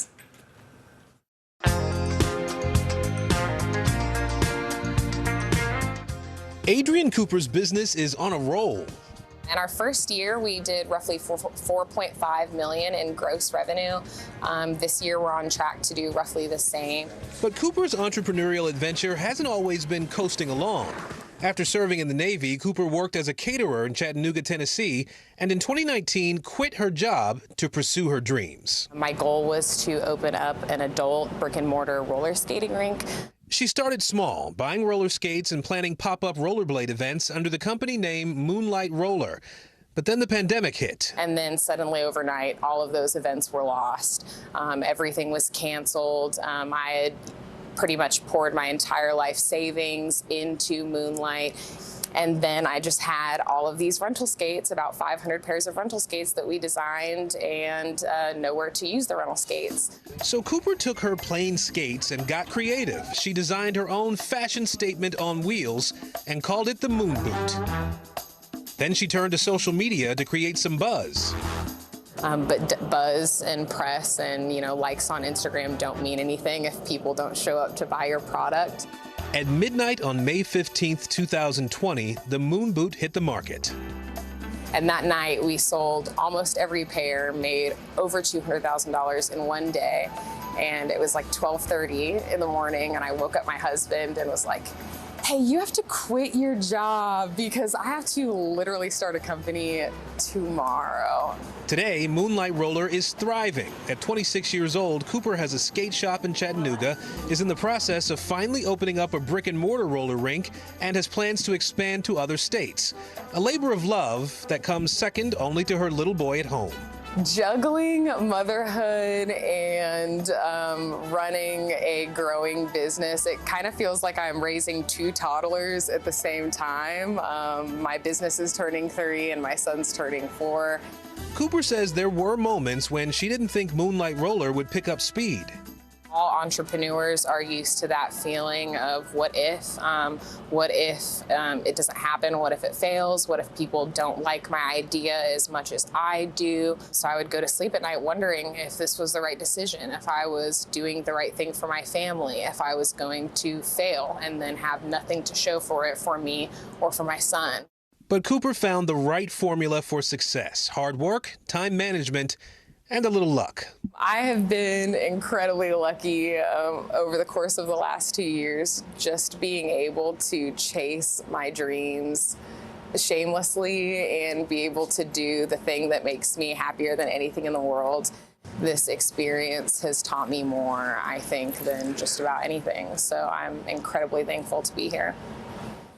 Our thanks to Aaron for that story, who I thought maybe we were going to get to see riding the skates next in this time. story. Darn, we'll have to send him there. Challenger's out there, Aaron. That does it for this hour of Morning News Now. But the news continues right now.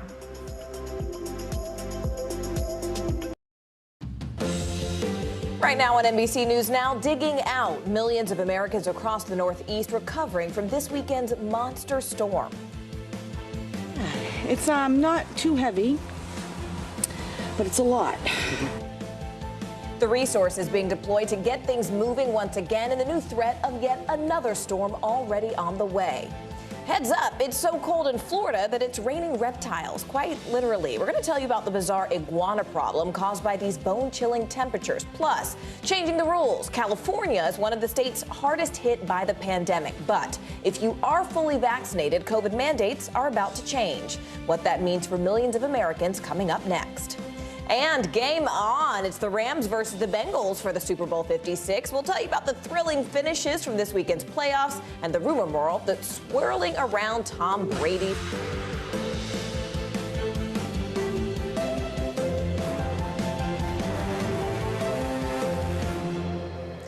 A pleasure to have you with us this Monday morning. Thank you so much for joining us. I'm Morgan Radford. My co-host Aaron Gilchrist is on assignment.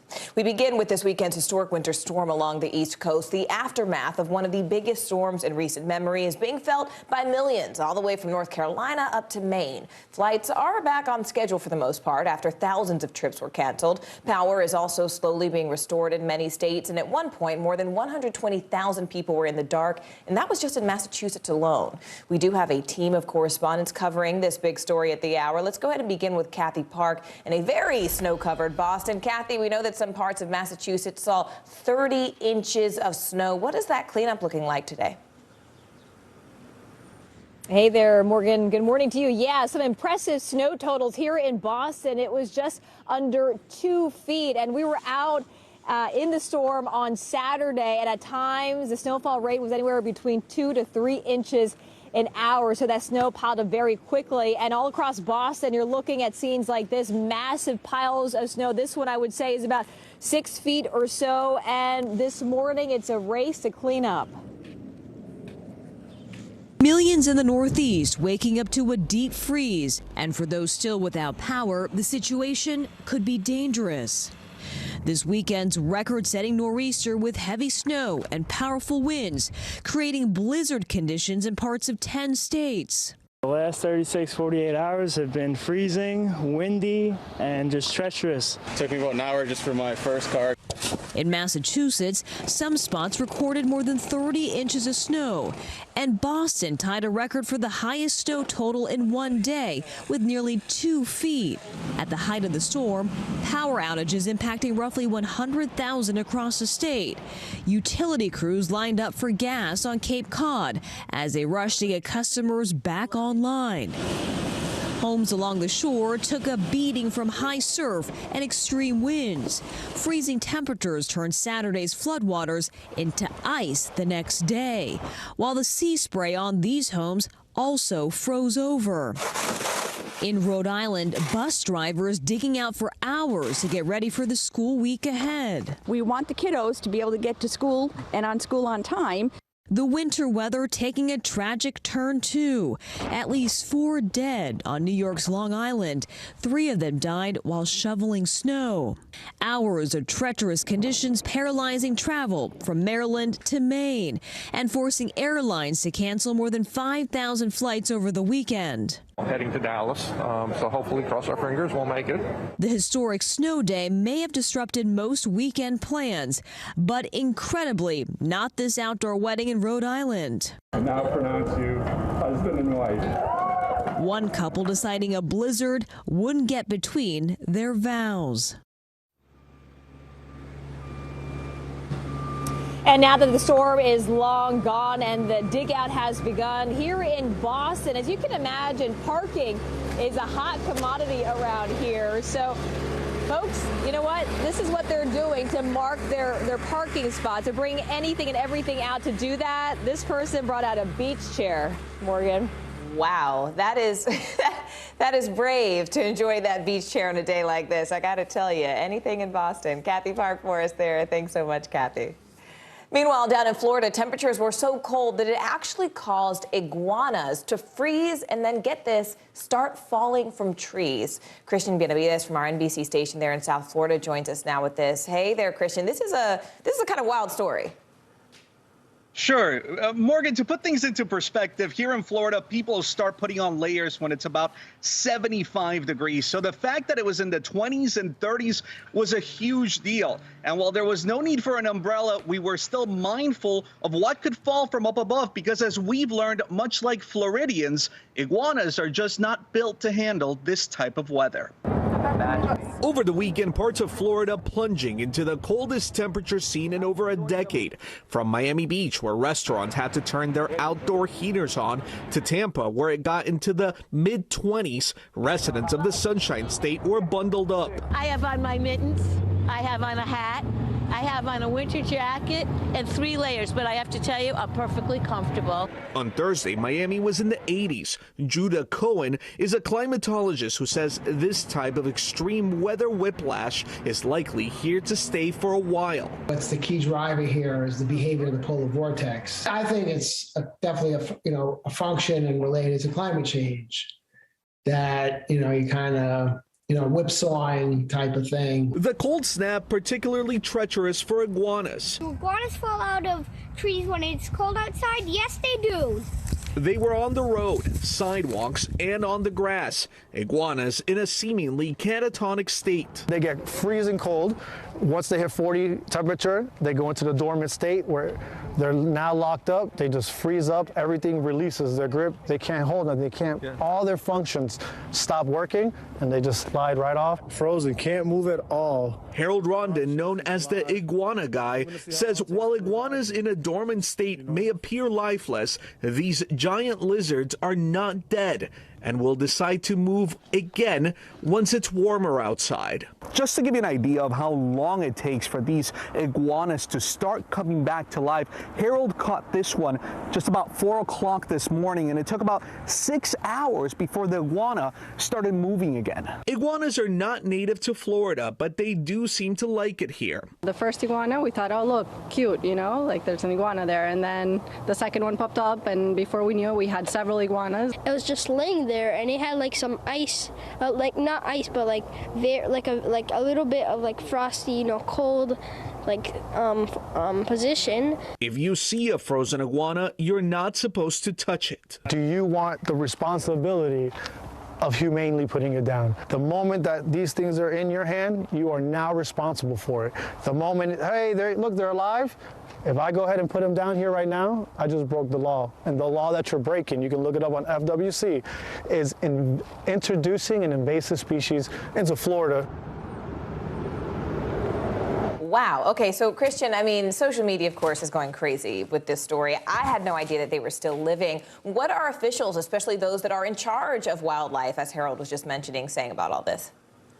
Florida wildlife officials stressing that warning that iguanas are not native to Florida, even if many have made their home here. So let the professionals handle them. Now, there are fines associated with introducing wildlife into Florida. And if you have a license with Florida Fish and Wildlife, it could be revoked. Now, on the temperature front of things are normalizing. It's 60 degrees right now. By Friday, temperatures will be in the 80s. So both us Floridians and the iguanas can enjoy the weather.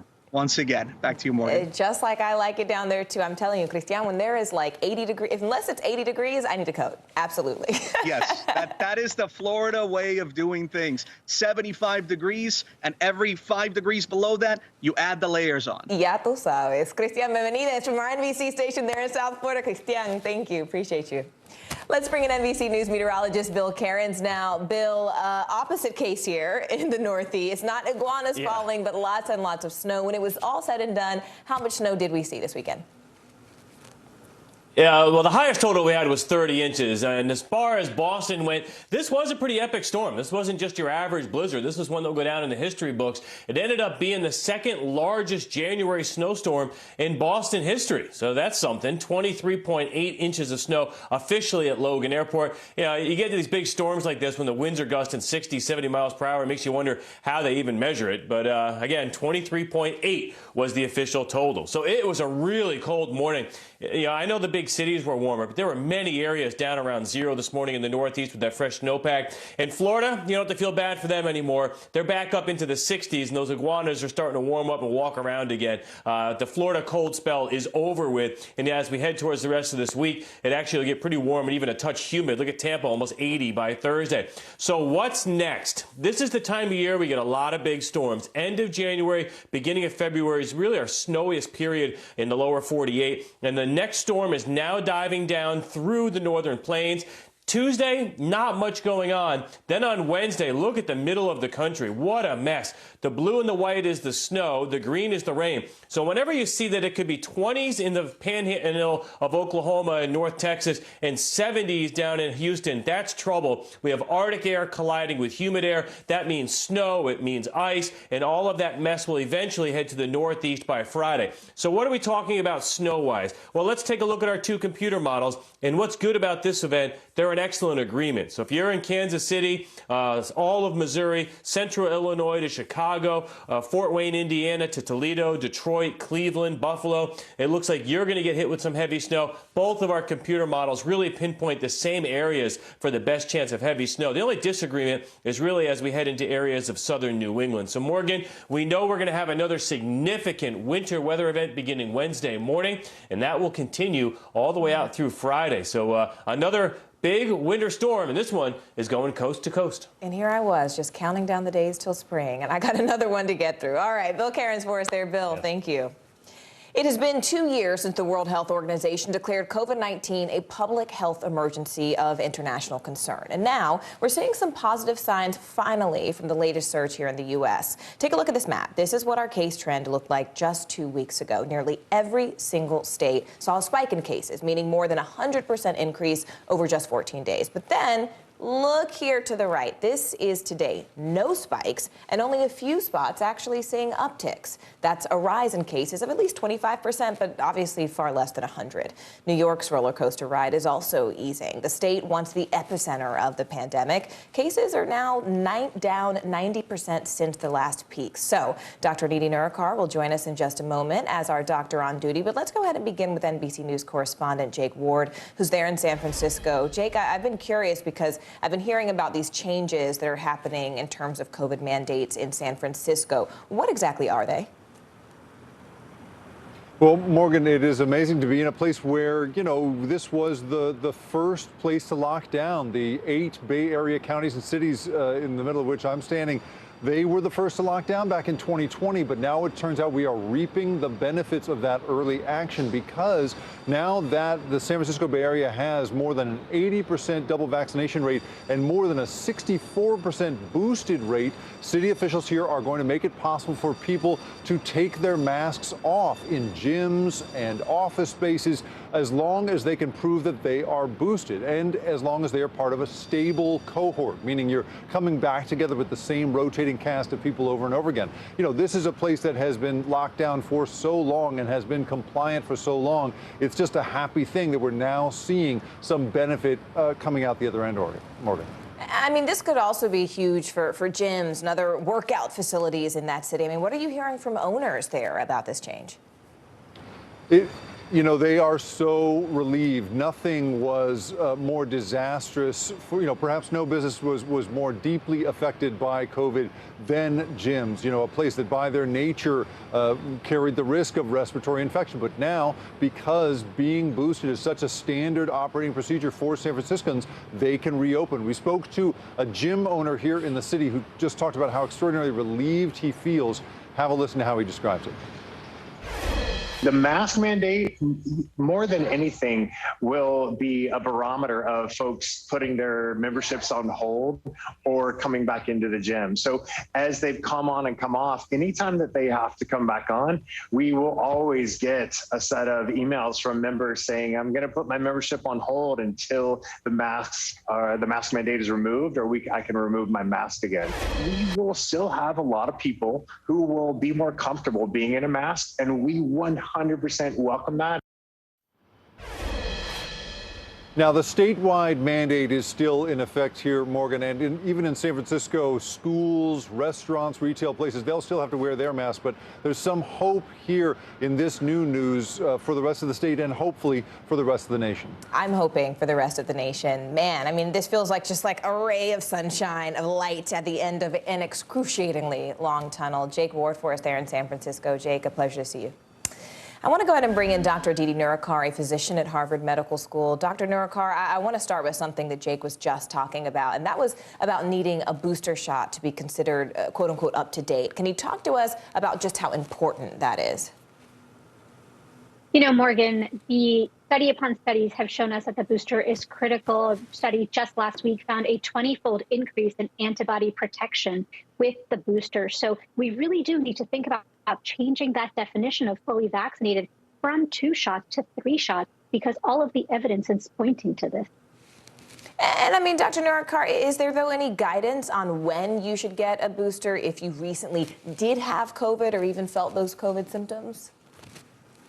Yes, the CDC has lots of guidance and very clear guidelines on getting a booster, even if you've been recently infected, based on symptoms, severity, and treatment. The reason boosters are so critical, even after a recent infection, is because boosters offer broad immunity and broader immunity than getting infected, and longer lasting immunity. And Dr. Nurikar, I mean, Jake and I were just talking about how the recent data and even sort of the attendant laws that are now changing in response to that data feels like we are finally turning the corner in a more final way. What are you feeling as a physician? I mean, are you feeling that? Is the data supporting that for you, or is that just kind of anecdotal on our part to citizens? I think we are seeing glimmers of hope, Morgan, but we are so not out of the woods right now. You know, San Francisco is an outlier. It has a high level of vaccinations, 2 doses, and the highest rate of boosters, 60+% boosting in that city. So it is an outlier, and it is premature for other cities to employ removing mask mandates right at this time, particularly because the winter surge is still continuing. All right, Dr. Didi Nurikar for us there. Dr. Nurikar, thank you for joining us. Meanwhile, escalating tensions between Russia and Ukraine are nearing a boiling point. Today, the UN Security Council is meeting, ramping up diplomatic pressure on Russia. This is all happening as Russia continues its troop buildup along the Ukrainian border. NBC News correspondent Aaron McLaughlin joins us now from Kiev, Ukraine. Aaron, can you just talk to us a little bit about what happened at today's meeting? I mean, what is the UN really hoping to accomplish? Well, that meeting is still underway, Morgan. It was called for by the United States, but Russia forcing a vote before the meeting could even happen. And the vote is telling, with 10 countries, including the United States, the UK, and France, voting for this meeting, 2 countries voting against, including Russia and China, 3 abstaining from the vote, including India, overwhelmingly moving forward with this meeting as a result of that vote. But it certainly gives you a sense of where the international lines are drawn. And the reason why the United States called for this meeting is that it wants to go on record with what it's seeing along 3 sides of the Ukrainian border, that 130,000 Russian troop buildup. And U.S. officials say they're so alarmed. The UN and the U.S. ambassador to the United Nations laying out in stark terms, saying that she believes that this could be a threat to the international order and that a potential Russian invasion would be, quote, horrific. Take a listen to what she had to say. Russia has threatened to take military action should its demands not be met. If Russia further invades Ukraine, none of us will be able to say we didn't see it coming, and the consequences will be horrific, which is why this meeting is so important today. The Russian ambassador to the United Nations, for his part, calling the Western response, quote, hysterics, and saying that simply Russia is moving around Russian soldiers within its own country. But, of course, that doesn't explain the 30,000 troops that have amassed in Belarus, which is just a 2-hour drive from Kiev. Morgan. Aaron McLaughlin on the ground for us there. Aaron, thank you. Meanwhile, back here at home, President Biden is meeting with governors from across the country. And this all comes as the White House is taking on a renewed strategy to really help deal with the political challenges the president is facing. This, of course, includes slumping poll numbers among key demographics. This ramped up messaging aims to calm nerves among Democrats with the midterms just 9 months away. NBC News senior digital White House reporter Shannon Pettypiece joins us live here. Shannon, what more do we know about this midterm messaging effort the White House is trying to send right now? How is the midterm messaging going to be different or enhanced from what we've already heard? Well, the White House is hoping to shift the focus increasingly on what the president and this administration has accomplished so far and get the talk and the narrative away from what they haven't, like this $1.7 trillion social spending bill, the voting rights legislation that Democrats have wanted to see, to get the focus away from trying to push those through and talking about what this White House has actually done in its first year. And central to that is going to be this $500 billion infrastructure bill. We have already seen the president out a number of times talking up the ways that that infrastructure package is going to help, from high-speed internet to roads and bridges. He was just in Pittsburgh last weekend where they had that tragic bridge collapse, talking about how that region with so many bridges could benefit from this law that had been passed under his first year in office. So look for them to sort of shift the focus there and for the president to get out on the road more, doing some selling. Last year was the year of legislating. This year, the White House says is going to be the year of selling. Interesting. I mean, speaking of selling, there's a lot happening also abroad. We just talked about Ukraine, but the president is also set to host Qatar as Emir at the White House today. What's the agenda facing these leaders today? I mean, specifically as those tensions are escalating in Ukraine. Right. Well, Qatar has become a key ally in recent years, especially last year when they took on 60,000 Afghan refugees. But the country is also poised to be a crucial partner to the West, again, when it comes to energy for Europe. There's been a lot of concern among the European allies that Russia could cut off the natural gas supply to Europe if there are harsh sanctions that are put on Russia, because of its further aggression towards Ukraine. Europe is really dependent on energy from Russia. They get about 40% of their natural gas from Russia. So having an oil-rich country like Qatar out there able to help, waiting in the wings potentially, that's one of the things a lot of people are looking for, and something that could potentially come up today between the president and the emir. And we will be watching the White House. Shannon Pettypiece for us there. Shannon, thank you. We're also following breaking news at this hour. The UK government publishing the initial findings of a report into parties that took place at 10 Downing Street all during the pandemic. The report found some of those gatherings failed to uphold, quote, not just the high standards expected of those working at the heart of government, but also of the standards expected of the entire British population at the time. That's, of course, referring to the UK's strict lockdowns. The report called it a failure of leadership and judgment by the Prime Minister, as well as other cabinet members.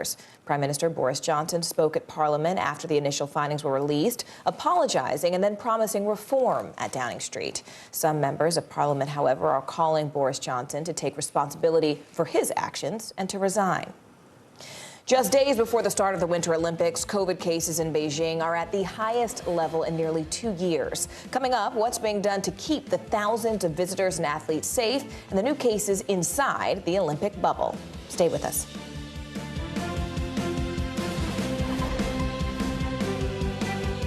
These days, it feels like the news never stops. So let's get into it. What's happening right now, what it all means for you for an hour every day. It can be hard to keep up, so let's get started together. Hallie Jackson Now, weekdays at 5 on NBC News Now. What are you doing for teachers who feel that they're being stretched too thin? Did you understand how prevalent hunger was in your own community? The Meet the Press Chuck Toddcast, free wherever you get your podcasts. To cover the news, you have to be in it. We'll take you to the front lines of the story, bringing your news feed to life. Streaming live every night. It's your news playlist. Top Story with Tom Llamas, weeknights at 7 on NBC News Now. We're here to start conversations about the big things happening in our world, because it's not my job to tell you what to think. My job is to think about what you tell me. Now Tonight with Joshua Johnson, streaming weeknights at 8 on NBC News Now. What is going to happen now? Going back and forth because Go ahead. This is it.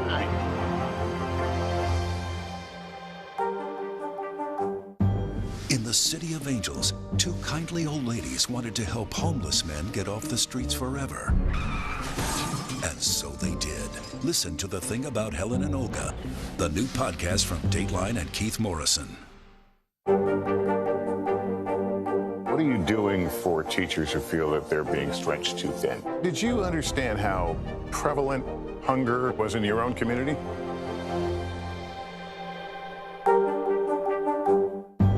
In the City of Angels, two kindly old ladies wanted to help homeless men get off the streets forever. And so they did. Listen to The Thing About Helen and Olga, the new podcast from Dateline and Keith Morrison. The opening ceremony of the Beijing Olympics is now just 4 days away. Athletes from across the world are pouring in during the biggest COVID surge in Beijing since June 2020. NBC News foreign correspondent Janice Mackey-Frayer shows us exactly what's being done to keep everyone safe. With the Olympics set to open in just a few days, athletes, journalists, and officials have been arriving to the world of restrictions that China has in place to keep tight control over COVID and criticism. Team USA touching down in Beijing to this: biohazard suits, testing, and tight restrictions into what officials call a closed loop. Everything's harder with Omicron, but the system is very robust. The system is very effective. For thousands of athletes and officials, China's zero COVID policy means being confined. This is where we will be staying. Curler Chris Plies offering a glimpse of what it's like. Got a nice little view out the window. A surreal world of daily health checks, barricaded hotels, and venues accessible only to people inside the bubble. Here on the outside, this is what most people will see of the Olympics: the fences, the gates, the barriers of the closed loop that will prevent any crossover. At some points, the two sides separated by about 20 feet. What do you do with NBC? We're in audio.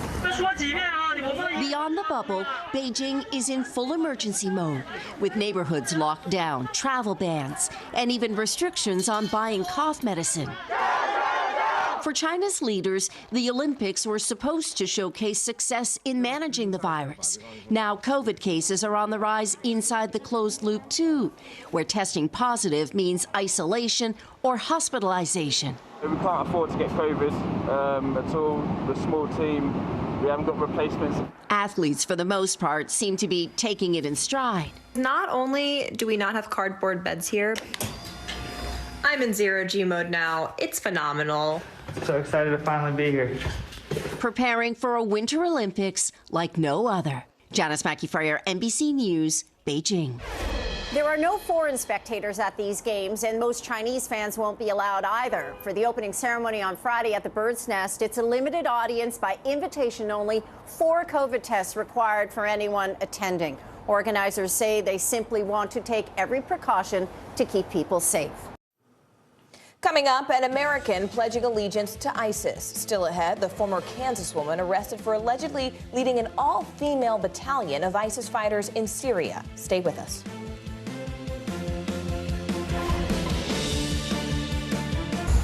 Here comes Diggins! In that moment, I was just thinking about what I could do to get to that line. Jesse Diggins to the line! Oh! A landmark moment that will be etched in history! When Keegan jumped on top of me and we saw our teammates right next to the finish line, that was a really emotional moment for me. I remember thinking, this podium's too small. It should be more than just the 2 of us up here. These days, it feels like the news never stops. So let's get into it. What's happening right now, what it all means for you for an hour every day. It can be hard to keep up, so let's get started together. Hallie Jackson Now, weekdays at 5 on NBC News Now. What is going to happen now? Going back and forth because Go ahead. This is it, right? There's no better place for fun with friends. Quality time with your little golf buddy, or an afternoon alone together. Family and friends are just a tap away. Just pick your course, pay from your phone. Golf Now. Download the app and go play. News is happening now. Look at what's making headlines around the world. Right now on Morning News Now. Tonight, the major announcement of the COVID vaccine. And this is a significant moment. Your news, whenever it happens, wherever you are, it's here now. Our week-long journey across America. From Washington, D.C., a side of our nation's capital, you rarely see. It's your last move. Was talking smack part of this? The Meet the Press Chuck Toddcast, free wherever you get your podcasts. Making news right now, 9 people are dead and 6 others hurt after a devastating car crash in Las Vegas. Investigators say a driver ran a red light before striking several vehicles. 7 people were family members traveling in the same car, and we're told that some of the victims are children. Police are still investigating the cause, but say speed was a factor. Meanwhile, the University of Nebraska is changing its well-known mascot logo because of a hand signal associated with white nationalism. The symbol shows Herbie Husker touching his thumb and index finger, showing what was formerly known as an OK sign. The Anti-Defamation League says the OK gesture has recently been adopted by white supremacists on the internet. The new logo will just show him holding up a weird number 1 index finger. An actor best known for his role on the 70s and 80s sitcom WKRP in Cincinnati has died. Howard Hessman played radio DJ Dr. Johnny Fever on the show, and he appeared in several other sitcoms, as well as known as an improv comic. Hessman died of complications from colon surgery on Saturday. He was 81 years old. Primary season is now underway, and a tight race is shaping up in South Texas. There's a rematch between moderate Democrat Congressman Henry Cuellar and 28-year-old progressive Jessica Cisneros. Cuellar's house and office was raided in connection to a FBI investigation just earlier this month. Joining us now is NBC News senior congressional correspondent Garrett Haake. Garrett, I know that you went to Texas to really get, an in-depth look at this race. What did you find there? I've been fascinated by this race. I think it's going to be one of the closest and most interesting in the country. You've got a former intern for Congressman Cuellar, 28-year-old Jessica Cisneros, running in a rematch after he defeated her 2 years ago by just 3.5 points. It was a really compelling race even before the FBI got involved. Stretching more than 150 miles from the border city of Laredo to southeast San Antonio, there's a lot of ground to cover for the candidates in Texas' 28th Congressional District. I'm Jessica Cisneros. I'm running for Congress in the Democratic primary. But with a month to go until Election Day, an FBI investigation somehow related to a country 7,000 miles away could be the race's deciding factor. So I'm running against Henry Cuellar. You might have heard of him. He was in the news last week. He was a member of Congress whose house got raided by the FBI. The January 19th raid of Congressman Cuellar's home and campaign office were part of a federal investigation relating to the nation of Azerbaijan, according to a senior law enforcement official. District voters have questions. We're a month away. The FBI raided Cuellar, and nobody still knows why. Had you heard about this FBI raid?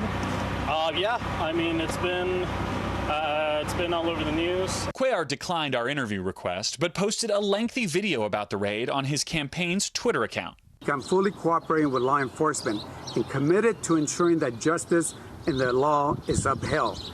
There is an ongoing investigation that will show that there was no wrongdoing on my part. I'm running for re-election, and I intend to win. The 9-term incumbent is a Texas institution, regularly outperforming statewide candidates as a moderate border district mainstay and a member of congressional leadership. But progressives see him as too conservative and out of touch with the modern party, pointing to his being the only Democratic vote against the Women's Health Protection Act last year. In his 2020 primary, immigration attorney and former Cuellar intern Jessica Cisneros fell 3 points short of victory. Now, with more money, endorsements from national progressive leaders, and a reshaped district, she's trying again. How much of the work you're doing right now is just introducing yourself to people? A huge part of it is that, just because, I mean, we found out what the new maps were going to look like in November. This part of the district where we're in San Antonio, it's new to the district. Cisneros believes the pandemic has only proven the need for progressive policies like Medicare for all. But as the primary approaches, her biggest advantage may not be what she's for, but who she is not. It's always been Cuellar, so I want to give somebody else a chance to see what they can do.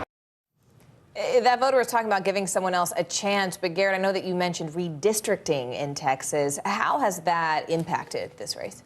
Yeah, the Republican-controlled state legislature in Texas may have actually given Jessica Cisneros a little bit of a boost here. They have made this district more Democratic-leaning, so in theory, more progressive, and they've added neighborhoods around San Antonio. Cuellar is a Laredo institution. He is a border town guy. He's less well-known in the San Antonio area, so that gives, both candidates an opportunity to hustle for those new voters in their district. That'll be interesting to see how that plays out. Garrett Haig, thanks so much for going down there. We appreciate it.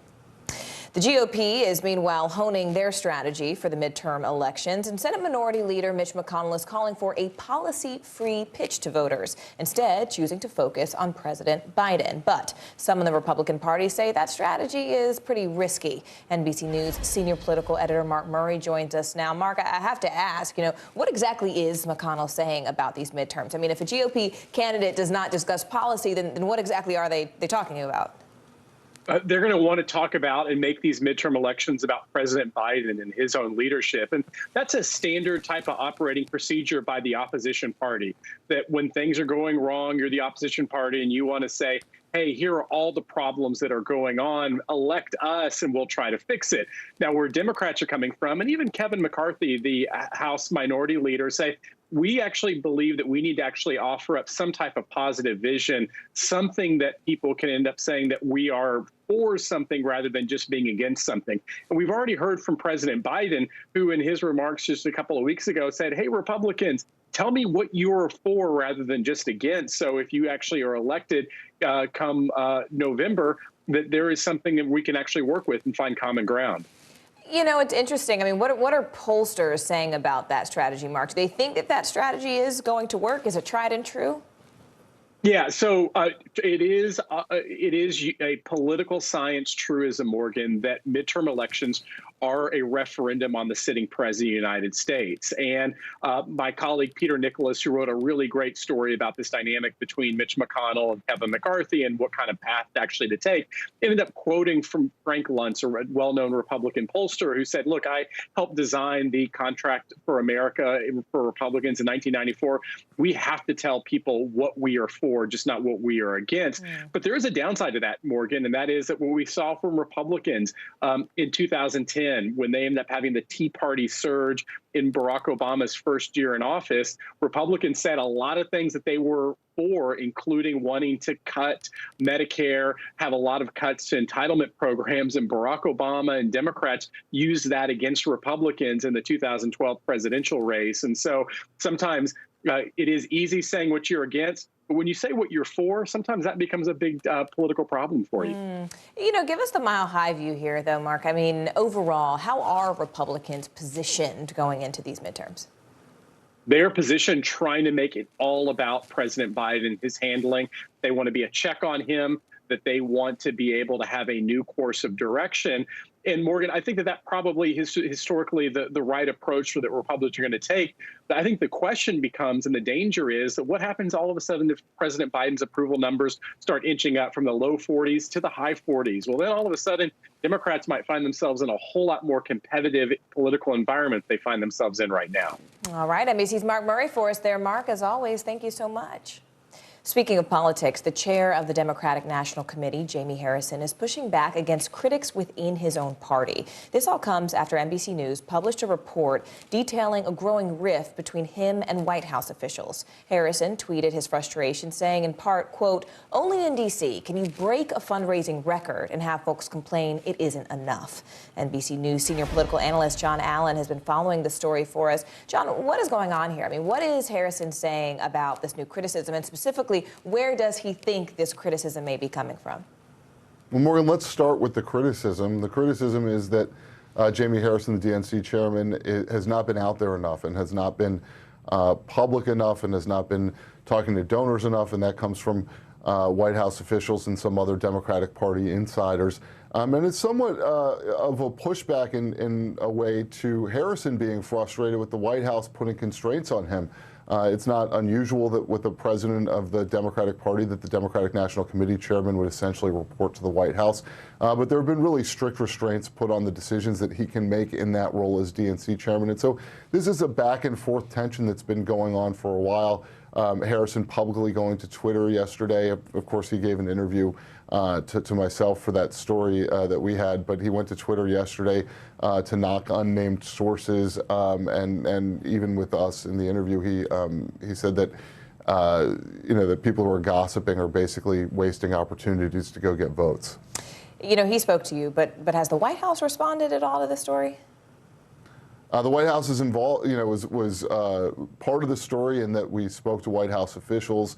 Their view, as encapsulated by one White House advisor, was that essentially they like what Harrison is doing at the DNC, but they want to see more of it. And the knock, again, is that he's been at home in South Carolina during the pandemic, and he's been chairman for about a year. They like to see him get out there more. Of course, that dovetails with President Joe Biden, who is now saying that he wants to get out there more and talk to Americans. I was about to say, we've seen this before. So there seems to be a theme around the White House. That is absolutely right. They said the 9 months away, no time to waste. All right, NBC's John Allen for us there. John, as always, it's a pleasure speaking with you. And staying in Washington, Secretary of Transportation Pete Buttigieg is traveling the country to promote the Biden administration's infrastructure plan. He joined Reverend Al Sharpton on MSNBC Sunday to discuss the future of road safety and talk specifically about the disproportionate amount of traffic deaths among Black Americans. That number has risen at twice the rate of the national average. Going into 2020, deaths nationwide on the roads were up 7%, but we're up more than 20% for Black Americans. And there are a number of reasons going into that, including the fact that historically Black neighborhoods are often less likely to have the kind of streetscapes that make it possible to cross or get to where you need to go safely. Buttigieg also says the White House is committed to working with residents of Black neighborhoods on the planning of new infrastructure projects. A woman from Kansas is under arrest accused of joining ISIS and leading an all-female battalion. Federal prosecutors say Allison Fluke Ekren trained children on how to use assault rifles. They allege she wanted to recruit operatives to attack a college campus as well as a shopping mall. NBC News national security correspondent Ken Delaney joins us now. Ken, talk to us a little bit about the timing of this, because, I mean, this case has been sealed since 2019 and has just been made public. But what's new now that we didn't really know before? What a case, Morgan. She appears to be the most powerful and influential woman ever charged in connection with ISIS, which is not a group known to empower women exactly. Prosecutors say she led an Islamic State military battalion, and court documents quote her as telling a witness about her desire to plant a bomb in a U.S. shopping mall. She reportedly said she considered any attack that did not kill lots of people to be a waste of resources. Her movements are a bit of a mystery, but court records say she left the United States in 2008 for Egypt. She moved to Libya in 2011 and then Syria a year later, where court records say she hoped to join a violent Islamist movement. Authorities say her husband traveled with her and became a sniper trainer for the Islamic State. He later died in an airstrike. In 2014, court records say he designed a plan to plant explosives at a U.S. college in retaliation for an airstrike. Prosecutors say the plan was approved by the ISIS leader, but was shelved after Fluke Ekren became pregnant. Court documents say that after the death of her first husband, she married another Islamic State terrorist, a man who was working on a plan to drop chemical weapons with drones. And after he died, she married an ISIS military leader. The complaint says her home was full of assault rifles. One witness reported seeing a 6-year-old child holding a machine gun. Just a really disturbing case, Morgan. Ken, I got to be honest, I don't even know where to start. I mean, this sounds like a super episode of Homeland or something like that. I mean, it's a wild story. I mean, is there any indication about, how this woman became radicalized? So that's a question I'm trying to report out today, Morgan. When asked how radicalized Fluke Ekren was, one witness told authorities she was off the charts, an 11 or a 12 on a scale of 1 to 10. Wow. The witness said that over 100 women and young girls received military training from her in Syria on behalf of ISIS. But, there's a blog that remains up online that shows from 2008 to 2010 what appeared to be, happy family photos of Fluke Ekren with her young children and no extremist comment. And there's a 2004 article about her homeschooling her kids in Kansas. So there's a lot we still don't know about this case, but what we do know is that she's facing at least 20 years in prison, Morgan. Oh, all right. Ken Delaney in Forest there. Ken, thank you so much for joining us. And they call themselves progressive prosecutors, and they're vowing to shake up criminal justice reform. Coming up next, the cases of police shootings now getting a new look, and what this all means for one family hoping that justice will be served. This is a very different kind of program. We're here to start conversation about the big things happening in our world. Professor, I'm not asking you to predict the future, but what do we think that the new normal is going to be? Is part of this that everyone's rethinking their jobs during this pandemic and their relationship to their employers? What is your biggest tip for any parent who's concerned about this? It's not my job to tell you what to think. My job is to think about what you tell me. Now Tonight with Joshua Johnson, streaming weeknights at 8 on NBC News Now. These days, it feels like the news never stops. So let's get into it. What's happening right now, what it all means for you for an hour every day. It can be hard to keep up, so let's get started together. Hallie Jackson Now, weekdays at 5 on NBC News Now. News is happening now. Look at what's making headlines around the world. Right now on Morning News Now. Tonight, the major announcement of the COVID vaccine. And this is a significant moment. Your news, whenever it happens, wherever you are, it's here now.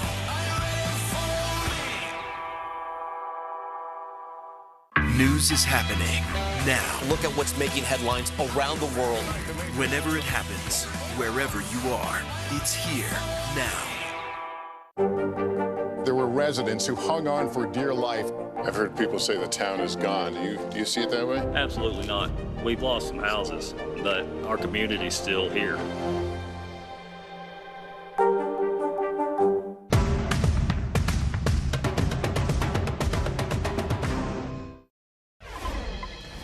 Previously closed cases of police shootings and misconduct around the country are now getting a new, fresh look, thanks to a group of recently elected district attorneys who bill themselves as progressive prosecutors. NBC News correspondent Ron Allen has more. This police video shows the arrest of 40-year-old Javier Ambler in Austin, Texas, after a 22-minute chase in March of 2019. Sheriff's deputies from nearby Williamson County had tried to pull the driver over for failing to dim his headlights for oncoming traffic. Ambler later died at a hospital, and for years, investigators did not find any wrongdoing by police, devastating Ambler's family. I've cried a lot. I have cried a lot. I love my son. Nearly 2 years later, things began to change. A new prosecutor took over the case. You are pushing hard at the system. Absolutely. And you're going to continue to do that. Absolutely. Jose Garza is among a number of so-called progressive prosecutors, many newly elected, promising criminal justice reform. An advocacy group counts as many as 70 in the country, many taking a new look at past allegations of police misconduct, even reaching back decades. In Los Angeles, the county DA formed a committee to review hundreds of officer-involved shootings since 2012. Unlike his predecessor, Garza presented the Ambler case to a grand jury. It indicted 2 sheriff's deputies for manslaughter. In a statement at the time, their attorney said Ambler's physical exertion in resisting arrest no doubt contributed to his medical emergency, and the deputies are neither morally or legally responsible for his death. Grand juries handed down 11 indictments against law enforcement officers in Garza's first year in office.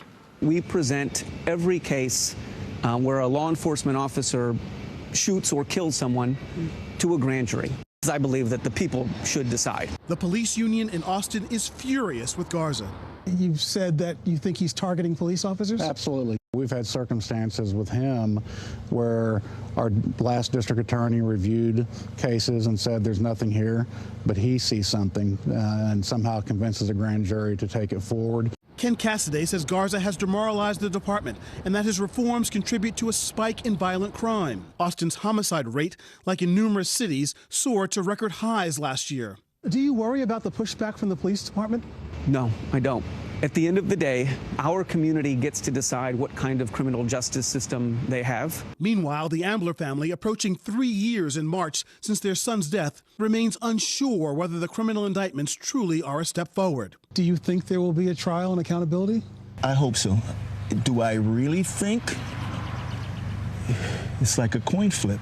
A family hoping a prosecutor with a new perspective finally brings them justice. Ron Allen, NBC News, Austin. Critics say a policy aimed at righting the wrongs of the justice system is actually doing more harm than good. It all has to do with bail reform, which is when low-level offenders are let out of jail until their trial. As the nation sees a surge in violent crimes, many are wondering if there's a direct link. Here's NBC News correspondent Megan Fitzgerald with a closer look. Across the country, violent crime is on the rise, and police chiefs believe one major policy change is at least partly behind the surge. From L.A., zero bail poses challenges to Chicago. Keeping violent offenders in jail longer will reduce violent crime. To upstate New York. How do you describe the state of where we are right now? I think there certainly is fear. The state of New York did away with cash bail for low-level offenders in 2019. That means those charged with some crimes aren't held in jail, but instead released until they stand trial. I've seen them myself where certain individuals, in my opinion, should not be released into our community. They make our community less safe. Other states like California, Illinois, Kentucky, and New Mexico have made similar changes. And shortly after reform was enacted in New Jersey in 2017, June Rogers lost her 26-year-old son, Christian. The father of 2 was allegedly gunned down by a convicted felon who was arrested days before on a weapons charge and released. You're angry over this bail reform in New Jersey. Of course I am. You can't. I'm hurt, angry, all of that. I lost my child, and I don't believe this would have happened had it not been for bail reform. The argument made for bail reform is that oftentimes low-level offenders can't afford bond and can sit in jail for months. Like Lavette Mays, she never had a criminal record until an altercation with her mother-in-law landed her behind bars. My bond was set at $250,000. That was $25,000 to walk, and I couldn't afford to pay that. Mays sat in jail for 14 months. She lost her business and says her life crumbled as a result. I had contracts. I lost all those contracts. I even lost where I was living. It affected my family. My kids was really impacted by it. It made it even worse. She now advocates for bail reform. What do you say to people who are against bail reform, who say that it's increasing crime? That claim really can't be substantiated. Kellen Funk studies bail reform at Columbia University. He says there aren't enough studies yet to get a clear answer, but also that crime is rising everywhere, including where there has been no bail reform. It would be very strange to conclude that modest reform efforts in one or two jurisdictions is somehow responsible for a rise in crime. But for June Rogers, who lost her son, it's hard to accept that bail reform didn't play a role in his death. No one is taking responsibility for this. I have to go down to the graveyard to visit my son, which is terrible. Megan Fitzgerald, NBC News. Two NFL quarterbacks now heading to football's biggest game for the very first time. But it's the rumored retirement of Tom Brady that could overshadow all of it. Stay with us.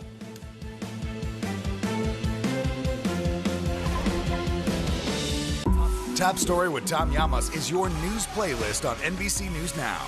And now, you can listen to it as a podcast. Available anytime and anywhere. News is happening now. Look at what's making headlines around the world. Right now on Morning News Now.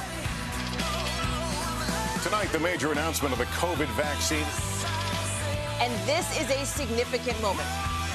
Your news, whenever it happens, wherever you are, it's here now.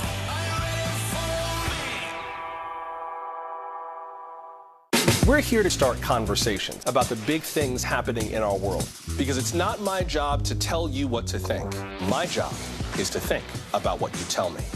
Now Tonight with Joshua Johnson, streaming weeknights at 8 on NBC News Now. News is more than a headline. It informs, it inspires, and it still matters. To cover it, you have to be in it. And that's what we're gonna do. Every night, we take you to the front lines of the story, where it's actually happening, with NBC News journalists on the ground from all over the world. We cover what you need to know and bring your newsfeed to life. In primetime and streaming live, it's your news playlist every night. Top Story with Tom Llamas, weeknights at 7 on NBC News Now. We've got a Congress that doesn't seem very functional. What's this election year going to look like? Are we getting ahead of the science? Are we behind the science? How much did this booster confusion set us back? Can the January 6th committee come up with anything that would change Republican minds? If it's Sunday, it's Meet the Press. The Meet the Press Chuck Toddcast, free wherever you get your podcasts. With less than 2 weeks until Super Bowl 56, the big game matchup has been set. The LA Rams will face off against the Cincinnati Bengals, and rumors are also swirling about the potential retirement of football superstar Tom Brady. The 7-time Super Bowl champ is reportedly retiring after 22 seasons. Here's NBC News correspondent Morgan Chesky. Yeah, those retirement rumors for Tom Brady have exploded over the weekend, but as of right now, the future Hall of Fame quarterback has yet to officially confirm anything. In the meantime, let's get excited for a Rams-Bengals Super Bowl, right? The Bengals just 2 seasons removed from going 2-14, now headed to the big game behind the incredible play of #1 overall pick Joe Burrow. And this is all after a weekend of games that yet again went down to the absolute wire. One more snap this morning after a thrilling championship Sunday. We're going to the Super Bowl! The stage is set for Super Bowl 56. The LA Rams punching their ticket to the big game, defeating the San Francisco 49ers in a low-scoring slugfest. I'm blessed to be a part of this team with this group of guys, this coaching staff. I mean, you can't write the story any better. Stafford, end zone cup. Quarterback Matthew Stafford instrumental in leading a fourth-quarter comeback. But the Rams defense sealed it with a late interception when they picked off the 49ers. Jimmy Garoppolo. Intercepted by the Rams, and they may to the Super Bowl on that. Earlier, Kansas City and Cincinnati dueling in an instant classic AFC title game. And in the end zone, he finds Kelsey. Chiefs quarterback Patrick Mahomes building a big lead in front of an almost deafening home crowd. But Joe Burrow and the Bengals roared back. Open. Taylor. This game is tied. After both teams kicked fourth-quarter field goals to force overtime, He called heads. the Chiefs, just like they did versus the Bills last week, won the coin toss. But a shocking interception by Mahomes gave the ball back to Cincy, who called on rookie kicker Evan McPherson to send them to the Super Bowl. This is something I've always wanted, playing the Super Bowl, and I couldn't be with a better group of guys. From supersized action on the field to intense speculation off it. ESPN's Jeff Darlington and Adam Schefter reporting that seven-time Super Bowl champ Tom Brady was ending his legendary career. But Brady's agent responding. Tom will be the only person to express his plans with complete accuracy. Following Tampa Bay's season-ending loss, the 44-year-old superstar hasn't committed to playing next season. There's no really rush for me to figure out what's next. You know, I'll know when I know. Meanwhile, Brady's dad speaking out yesterday, according to an NFL Network reporter, who says Tom Brady Sr. texted him.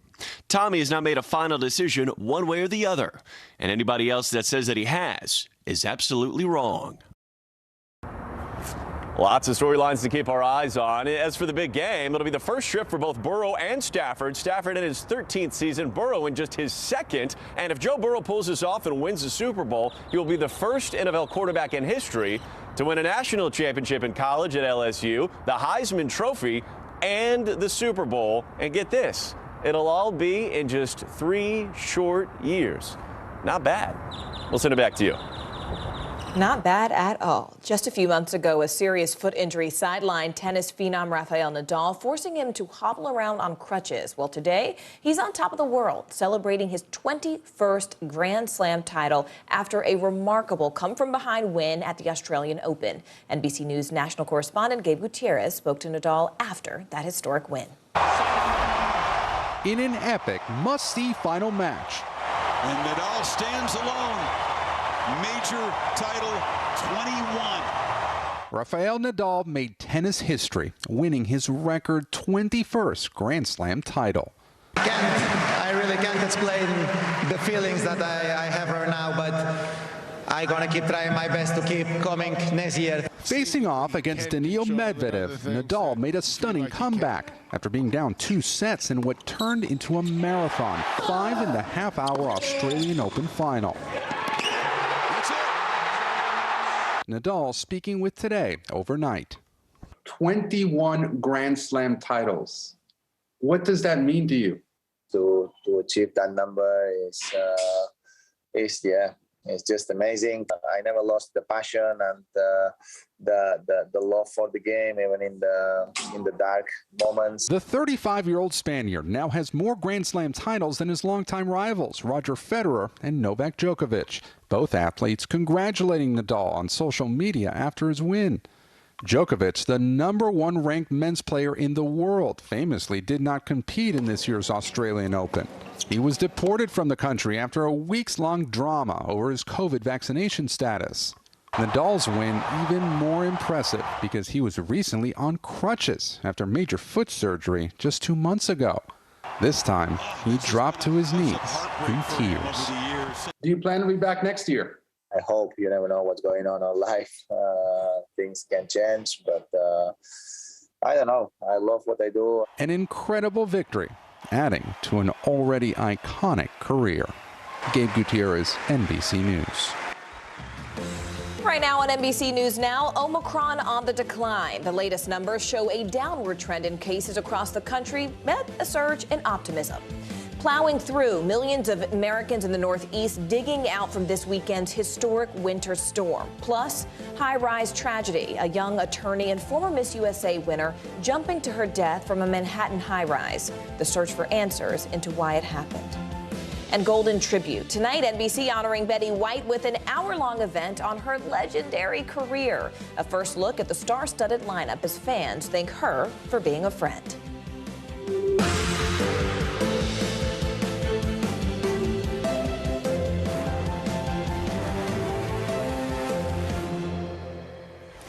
Happy Monday, everyone, and thank you so much for joining us. I'm Morgan Radford. My co-anchor Erin Gilchrist is on assignment.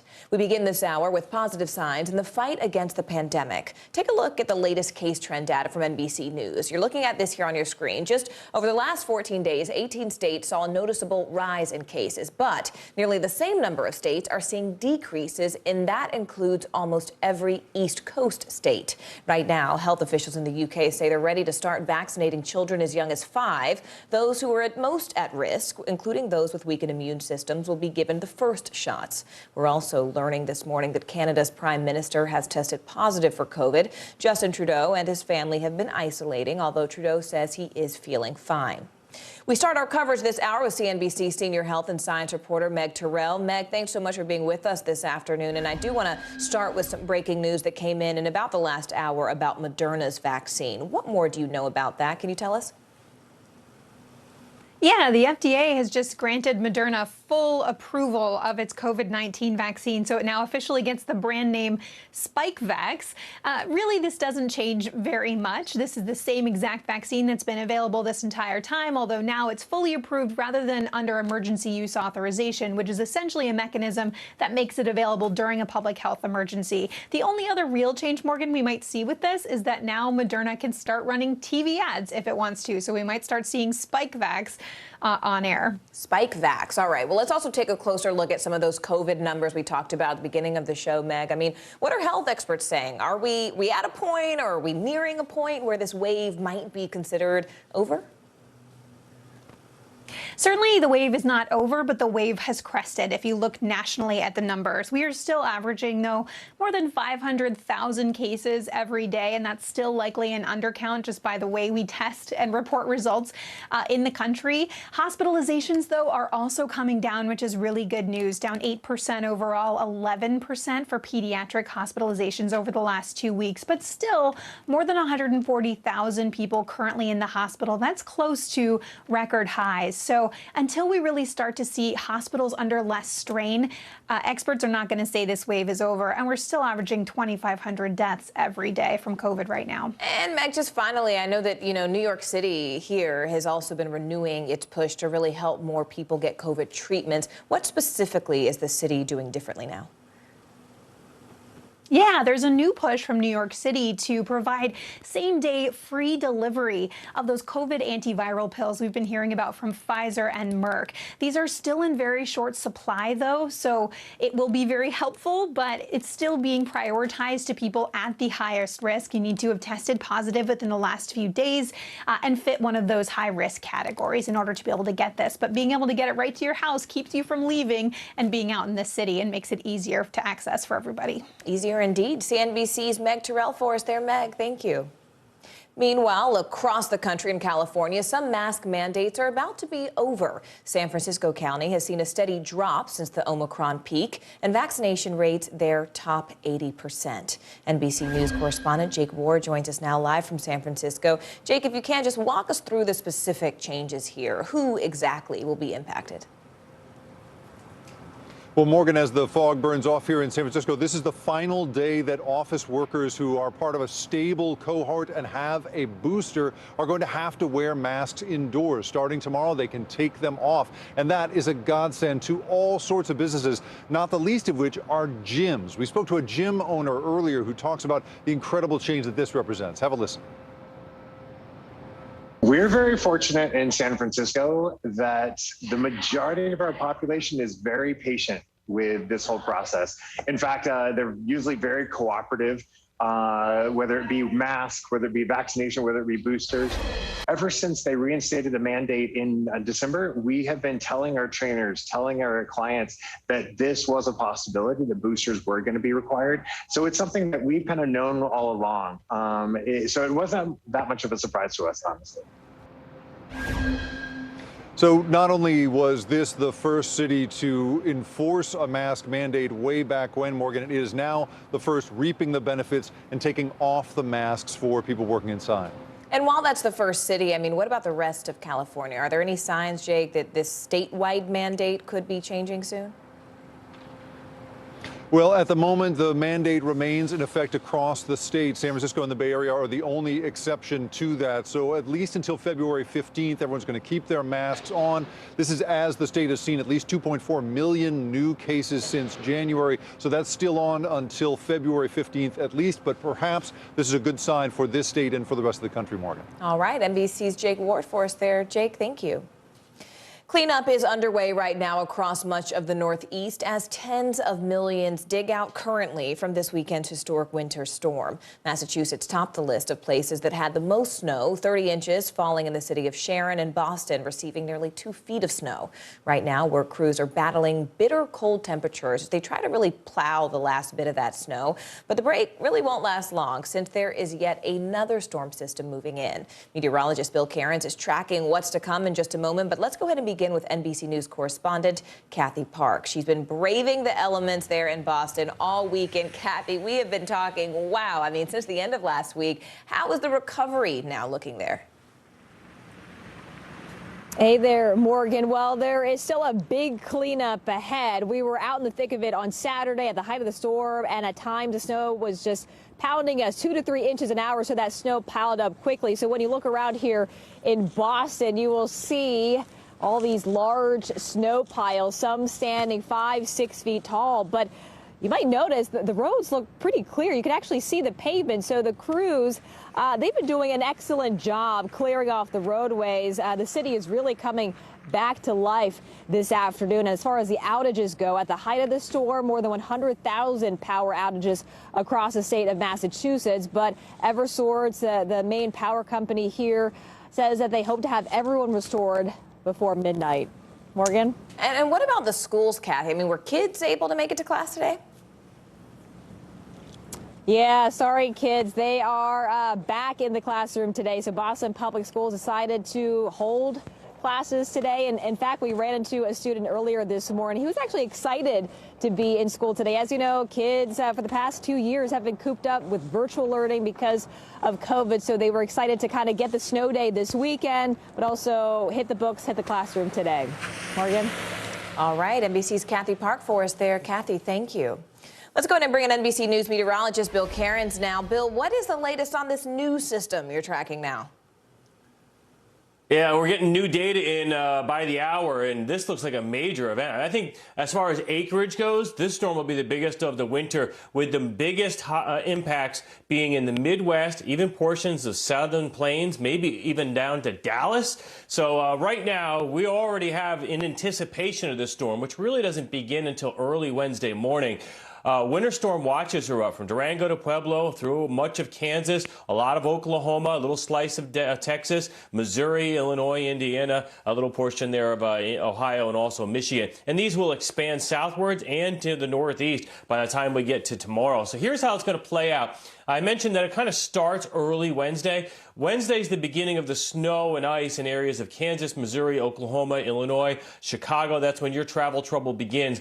And then that cold air will begin to move down Wednesday into Thursday, even into southern portions of Texas. By the time we get to Friday, this whole mess arrives in the northeast. For a lot of the big cities on I-95, it looks like rain over to freezing rain and then snow. So this is going to be one of those sloppy storms. This last blizzard, all snow. We didn't have any rain or sleet or freezing rain to deal with. This one is going to have it all. So as far as the snow goes, the highest totals will be from a line from Oklahoma City to Tulsa, almost up to Kansas City, definitely Springfield to Columbia, St. Louis to Peoria, Chicago, Detroit, Toledo. All those cities have a good chance of a plowable big snowstorm. But just south of there is where we're going to have the issues. In St. Louis, you're kind of right on the edge of the heavy snow or the heavy ice. Maybe you'll get a little bit of both. But once you get to that medium risk there of the blue, and then the high risk is the blue inside of that, you're going to need to start thinking about potential for power outages, horrendous roads, a lot of cancellations out of this. And this is during the week. This isn't like a weekend storm like we just dealt with the blizzard.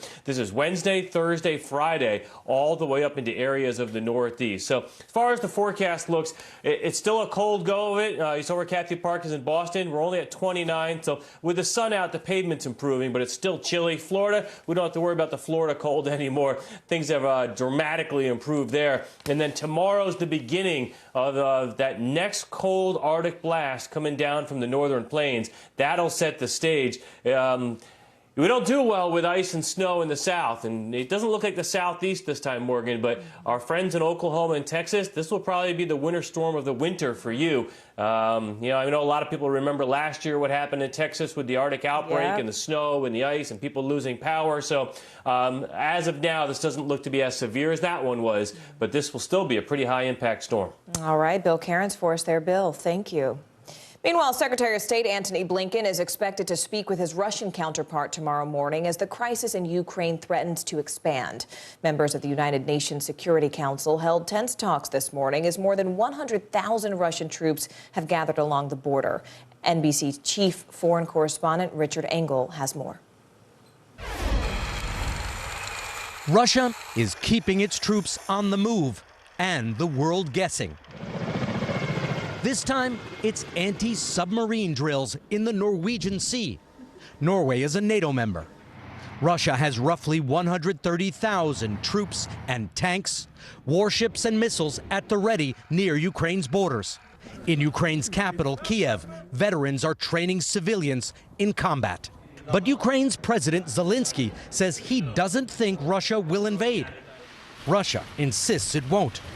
In Ukrainian frontline cities like Mariupol, close to the Russian border, people are getting nervous. At a church service here, Ukrainian Orthodox, the bishop urges people to have faith and pray for the Ukrainian military.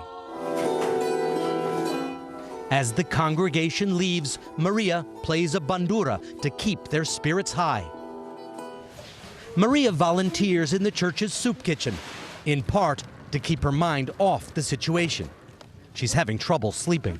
I am really worried, she says. My father is in the military. We are afraid to lose him, afraid to lose our Ukraine, and afraid for our lives. But eastern Ukraine is divided. Outside of Mariupol lives Serhiy. He's pro-Russian, a former milk truck driver who now lives on a $90 a month pension. His home is directly across a river from an area held by pro-Russian separatists. Serhiy is nostalgic about the old Soviet Union, when everyone had a job, and he felt proud to be part of an empire. I think the authorities here have to change, and laws should work, but they don't. So people think it's worse here than in Russia. Richard Engel joins us now live from Ukraine. Richard, I have to ask, what has been the reaction on the ground there to today's meeting? And even more generally, are people bracing for this possible invasion? What are they telling you?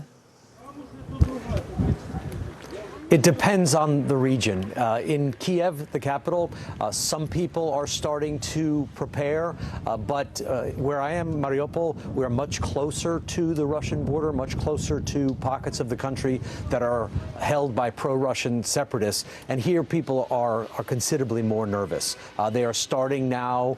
There's not a panic. Things are still open. Public transportation is still working. Shops and restaurants are still open, but they are starting now to people we've been speaking to take precautions, keep a suitcase packed, think about where they may have to move their families should things escalate. More people are enrolling in volunteer classes to take first aid. So here in some of the frontline communities, they are starting to not outwardly express deep concern, but starting to prepare in case this escalates. Wow. All right. Richard Engel there for us live in Ukraine. Richard, thank you so much. Lawmakers are returning to Capitol Hill with a jam-packed agenda. And at the top of the list, filling that Supreme Court seat, which is about to be vacated by retiring Justice Stephen Breyer. President Biden appears to be casting a pretty wide net, with more than a dozen candidates reportedly being considered. Joining us now, NBC News White House correspondent Carol Lee, as well as NBC News senior national political reporter Sahil Kapoor. Carol, I'd like to start with you. Republican Senator Roger Wicker of Mississippi is comparing President Biden's pledge to nominate a black woman to the court to affirmative action. How is the White House responding to that comparison? Well, Morgan, they responded very quickly to that comparison and saying that it was just not something that was based in reality, and also pointing to past presidents who had made similar promises, namely former President Reagan, former President Trump, who both promised to nominate women to the Supreme Court. I'll just read you part of the White House's statement that they issued after those comments came out from Senator Wicker. They said President Biden's promise that he would nominate and confirm the first black woman to the Supreme Court is in line with the best traditions of both parties and our nation. Now, it's worth noting that there are Republicans who have said that the president seeing a black woman on the Supreme Court would actually just make the Supreme Court look more like America, namely Senator Lindsey Graham. And so that's something that you could see the White House trying to emphasize over what someone like Senator Wicker said. But they are prepared. They have done the research, and they are prepared to swiftly respond to both this process and also once they have a nominee. You know, it's interesting because a new poll shows that 3 out of 4 Americans say that Biden should consider all possible nominees, not only black women. Sahil, what are you hearing from lawmakers, especially Republicans, about that? Well, it really depends on who. I suspect we're going to hear some Republicans echo the Roger Wicker line that President Biden made the wrong decision by promising to put a black woman on the court rather than just simply looking at everybody and making his decision. But there are some Republicans who are open to supporting President Biden's nominee, at least sound open. 2 of the 3 Republicans who have voted for more than half of President Biden's judges are Susan Collins and Lindsey Graham. Let's hear what they had to say yesterday. I don't see Michelle Childs as an act of affirmative action. I do see putting a black woman on the court, making the court more like America. The way that the president has handled this nomination has been clumsy at best. It adds to the further perception that the court is a political institution like Congress when it is not supposed to be. Now, just to underscore, Democrats have 50 votes in the Senate and don't need a single Republican vote if they can hold their members together. But those 2 are 2 senators to keep an eye on, as well as Senator Lisa Murkowski of Alaska, who, by the way, is up for re-election in a deep red state. But she has voted for many of President Biden's judges in the past. All right, NBC's Carol Lee and Sahil Kapoor, thank you both so much. The family of a young lawyer and beauty pageant winner is trying to come to terms with her sudden and tragic death. New York City police say that Chesley Christ leapt from the 29th floor of her high-rise apartment building in Manhattan Sunday morning. Christ was crowned Miss USA in 2019, and she was also a correspondent for the entertainment magazine show Extra. Her death is leaving so many questions about why her vibrant life was cut short. Authorities are investigating the tragic death of a pageant star, being remembered as someone so filled with life. Police say 30-year-old Chesley Christ, the 2019 winner of the Miss USA pageant and a correspondent for Extra, jumped from the 29th floor of a Manhattan apartment building Sunday morning and was pronounced dead at the scene. Police telling NBC News the cause of death is believed to be suicide. Her family saying in a statement, her great light was one that inspired others around the world with her beauty and strength. Take your first walk as the new Miss USA. Christ becoming a second-generation pageant winner after her mother, April Simpkins, was Mrs. North Carolina 2002. Christ was working as an attorney in North Carolina before entering the pageant scene. Just a really beautiful soul, and she embodied what Miss USA represents. Christ's win meant that for the first time, 3 black women were reigning Miss USA, Miss Teen USA, and Miss America. Her win was such a big win for me personally because she was the first Miss USA.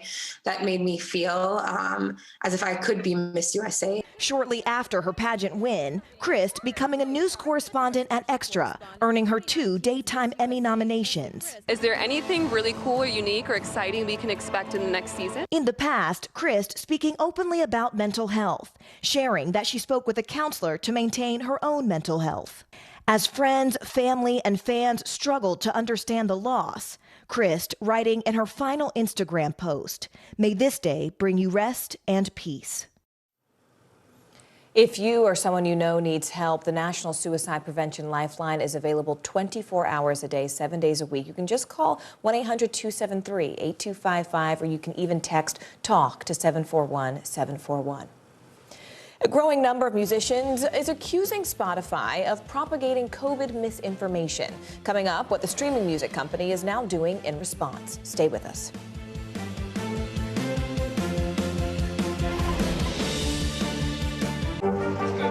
What is going to happen now? Going back and forth because they... Oh, yeah, nice to see you.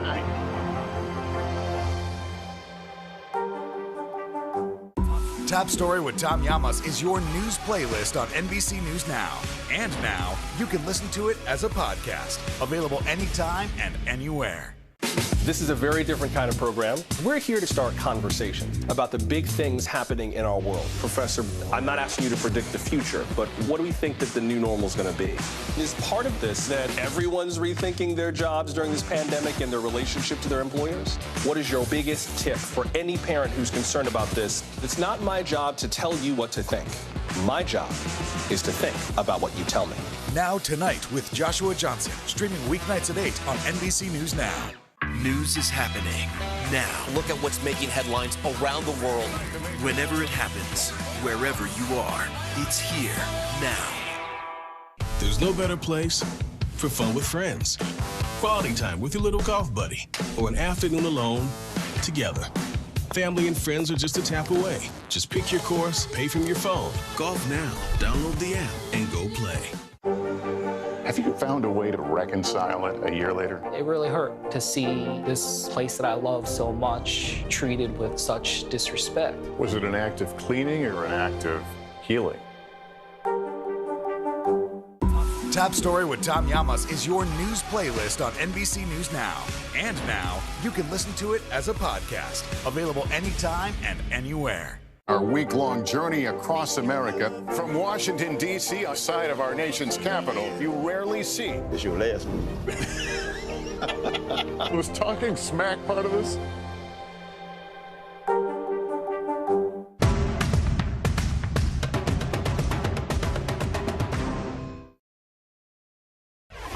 On the money this hour, the market's whirlwind of a month is finally coming to a close. The S&P 500 is up for a second day and might be able to avoid its worst month since March 2020. CNBC senior markets correspondent Dom Chu joins us now. Dom, it's great to see you. How are the markets looking right now? I mean, what is driving these investors today? So Morgan, it's a great point. There's a very clear theme in today's trading, and that's that buying some of the stocks that have been beaten up the worst over the last few weeks or even months or so is the rule of the day. So many of those stocks are the big technology and communications-like companies that we've spoken about a lot in the past. It's the reason why that tech-heavy NASDAQ index, even more than the S&P and the Dow, is way outperforming many other parts of the market. Some thanks to big gains for stocks like Netflix or Tesla, NVIDIA, and even PayPal. But with even those bigger gains, as you point out, it's still not really going to rescue investors from what's on pace to be the worst month for many of them since the pandemic lows back in 2020. But the wild swings in the market, Morgan, have prompted a lot of investors already, from both Wall Street to Main Street, to take a look harder just at how much volatility they can stomach. A lot of that latest market action, both up and down, is a reassessment, Morgan, of some of that risk. You know, Dom, there's also a new development in that face-off between the FAA and cell phone companies over these 5G cell phone towers. What do we know about that? So the FAA, the Federal Aviation Administration, they're actually allowing Verizon and AT&T to activate more of these next-generation wireless 5G towers.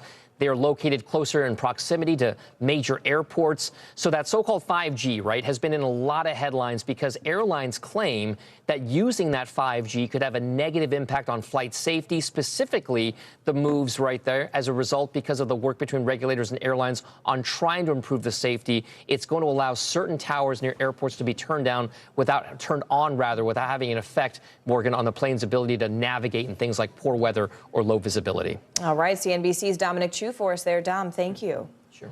Spotify is making a major change to its platform as it faces growing backlash from some big-name musicians. The music giant says it will add a content advisory warning to any podcast episode talking about COVID-19. This comes as more artists voice concerns about Spotify spreading COVID misinformation.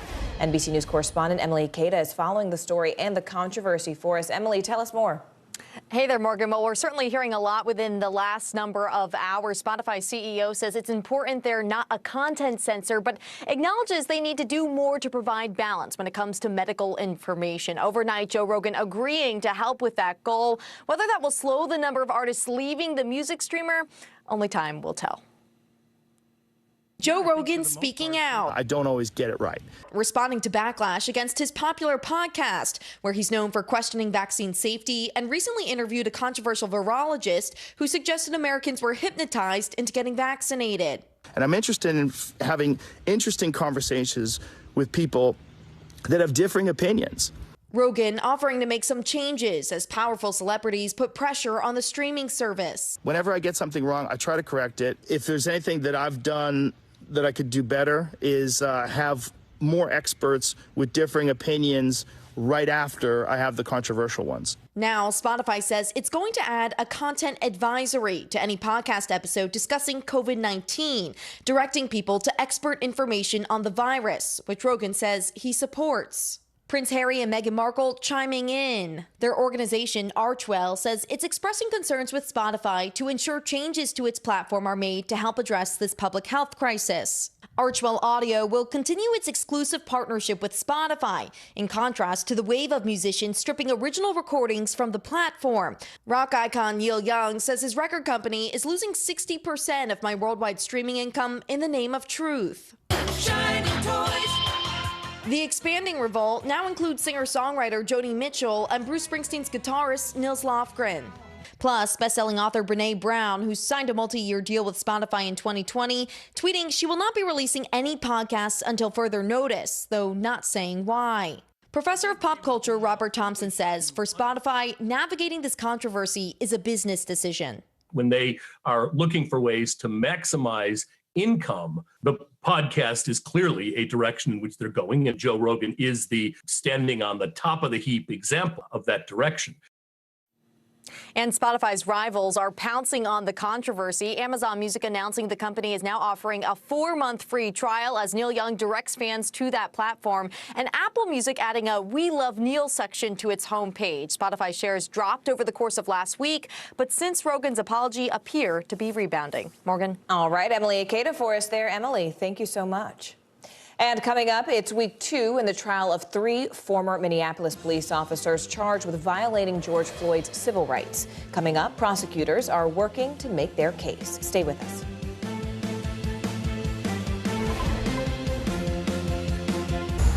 Here comes Diggins! In that moment, I was just thinking about what I could do to get to that line. Jesse Diggins to the line!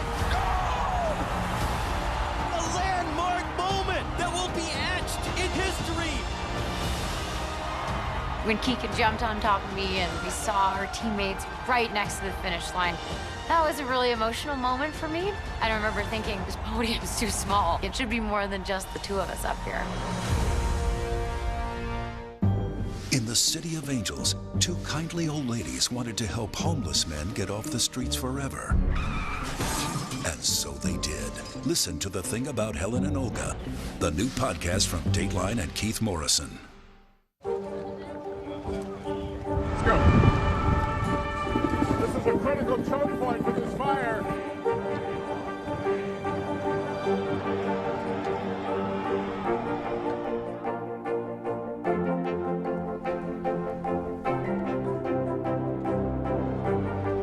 Unnecessary, unjustifiable, illegal.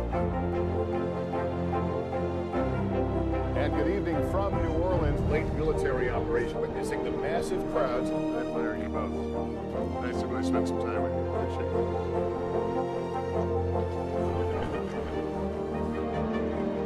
At any moment now.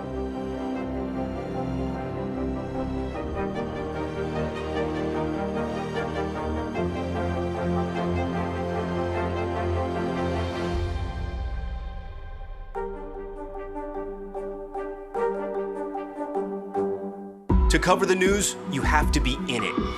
We'll take you to the front lines of the story, bringing your news feed to life. Streaming live every night. It's your news playlist. Top Story with Tom Llamas, weeknights at 7 on NBC News Now. Making news right now, prosecutors have reached a plea agreement with 2 of the 3 men convicted of murdering Ahmaud Arbery. Travis McMichael, Gregory McMichael are currently facing federal hate crime charges. Details of that agreement have not yet been revealed, and the 3rd man convicted in the killing, William Bryan, is not believed to be part of that deal. In November, jurors convicted the men, all of whom are white, in the 2020 shooting death of Arbery, who is black.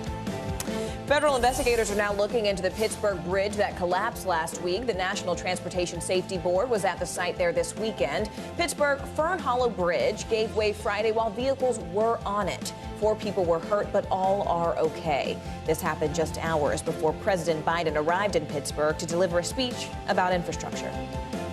Country music fans are remembering the life of a true Hall of Famer. Hargus Robbins died Sunday. He played piano for some of the biggest names in the business. We're talking Dolly Parton, Kenny Rogers, Neil Young, just to name a few. Robbins had been blind since he was a child. He was inducted into the Country Music Hall of Fame back in 2012. He had also earned a Grammy. Hargus Robbins was 84 years old. Prosecutors are working to make their case against 3 former police officers who were at the scene of George Floyd's death in Minneapolis. Prosecutors say Thomas Lane, Tu Tao, and J. Alexander King failed to help Floyd when he was in clear need of medical care. All 3 have pleaded not guilty. NBC News correspondent Shaquille Brewster joins us now live. Shaq, you know, this case is centering on 2 things. First, the duty of a police officer and what some call police culture or police code. What are prosecutors saying about both of those things? That's right. When you look at what prosecutors are saying compared to what the defense is saying, you're seeing a real breakdown between what is policy and then what is considered the practice in the police department. The prosecution is saying that these officers violated George Floyd's civil and constitutional rights by not intervening, not following the policy and their duty to intervene when Derek Chauvin was using excessive force. You see from the Minneapolis Police Department inspector, Katie Blackwell, right there, she testified that these officers had a duty to intervene, especially when unreasonable force was being used. And she was actually on the stand earlier today continuing that testimony. She was responsible for the training that these officers receive. Meanwhile, you have the defense saying that that is nice policy, but that's not the practice within the department. These officers are trained, the defense highlights, to follow their commanding officers. They listen. They don't want to get in the way of an officer who is taking control on the scene. And you already heard one of the officers via their attorney make the point that Derek Chauvin was taking control and sending out commands, so to speak, while he was on that scene. So that's the breakdown that you have in this trial, and you're really going to see those points highlighted as we continue to hear more people testify as this trial continues. You know, Shaq, what's interesting is that, you know, when you keep all this in perspective, charges like these are really rarely brought against police officers. So some legal analysts say that prosecutors in this case already have an uphill battle. Why is that? That's right. There's already the inherent uphill battle because it's the prosecution's job to prove their case beyond a reasonable doubt. However, this is incredibly unique because there's not much precedent for this. You know, before the start of this trial, I spoke to a former federal prosecutor, and I want you to listen to why he called this a threshold case. This is a threshold case, and make no mistake that these charges are breaking new ground because this is presenting a question, and it's an important question of not only should officers refrain from killing people, like the situation with George Floyd, but do they have the duty to prevent other officers from doing so? And that is something that really does matter in real life. And I think people should be watching this trial because it's presenting that question really squarely. And, you know, one way he framed this is that so many other trials, it's about someone's actions, specifically with officers, what an officer did when they fired a weapon, or what, as we saw in the spring with Derek Chauvin, when he had his knee on George Floyd's neck for more than 9 minutes. In this trial, it's about what those officers didn't do, how they didn't intervene when Derek Chauvin was using that excessive force, and how, according to the prosecution, they didn't provide that medical attention and medical aid to George Floyd when it was so clear that he needed it, and that resulted in his death. So that's what makes this trial so unique. It's about what these officers didn't do, and the federal government, via the prosecution team, trying to say that what they didn't do was just as illegal as what they could have done. And I'm saying, I mean, just the existence of this trial and the case itself shows us how much we've learned just within the past year as a country, and how much has changed. Absolutely, or is changing, right? I mean, I think we're still very early in the process of that change, but it is interesting to watch. Shaq, thank you, as always. Appreciate you, man.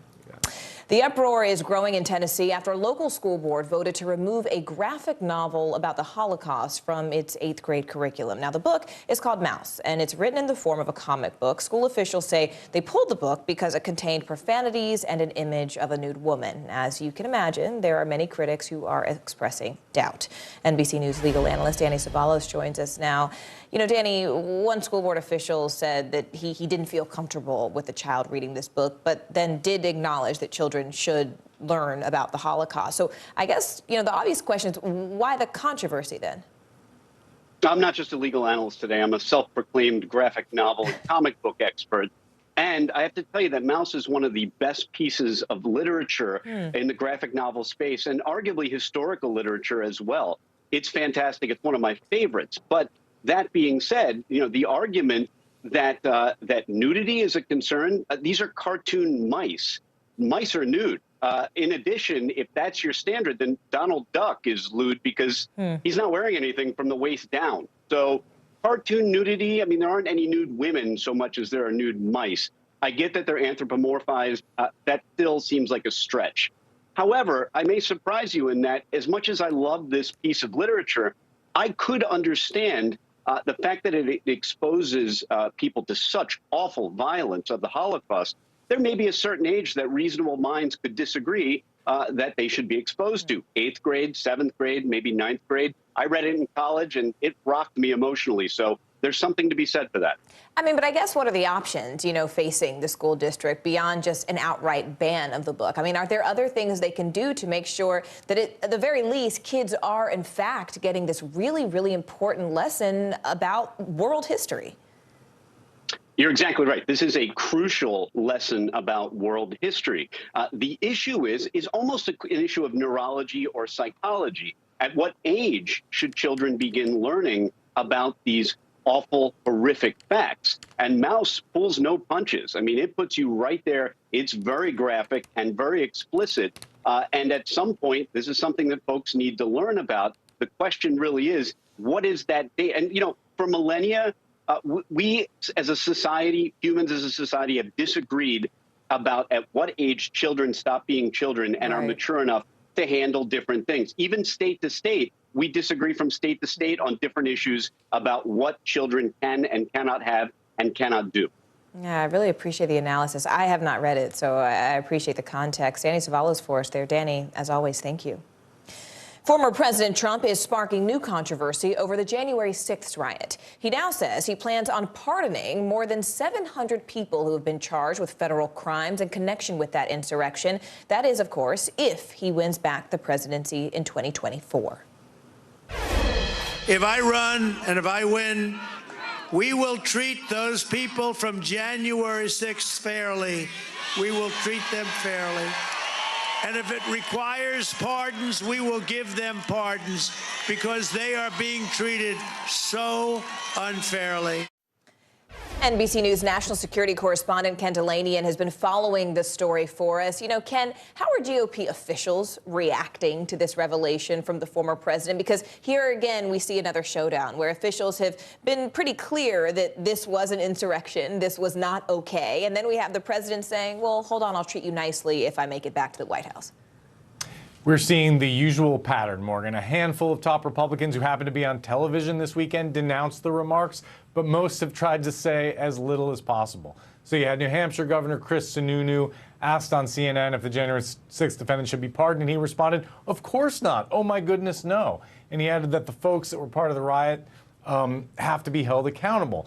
Senator Lindsey Graham of South Carolina said Trump's comments were inappropriate and added, no, I don't want to send any signal that it was okay to defile the Capitol. Senator Susan Collins of Maine also described Trump's suggestion as inappropriate. But Collins and Sununu are longtime Trump critics, and Graham seems to go back and forth depending on the day. You also had Rep. Marjorie Taylor Greene, one of Trump's most ardent defenders in Congress, criticizing Graham for not supporting the J6 defendants, as she put it. Look, the fact remains that Trump is the GOP's top fundraiser, its most popular leader, and the front runner for the 2024 presidential nomination. It's still his party. And polling shows that about 40% of Republicans believe that the penalties imposed on convicted Capitol rioters have been too severe. That is what Trump was tapping into there. What about timing, though, here, Ken? I mean, could Trump's comments have any impact on the January 6th investigation that's already underway?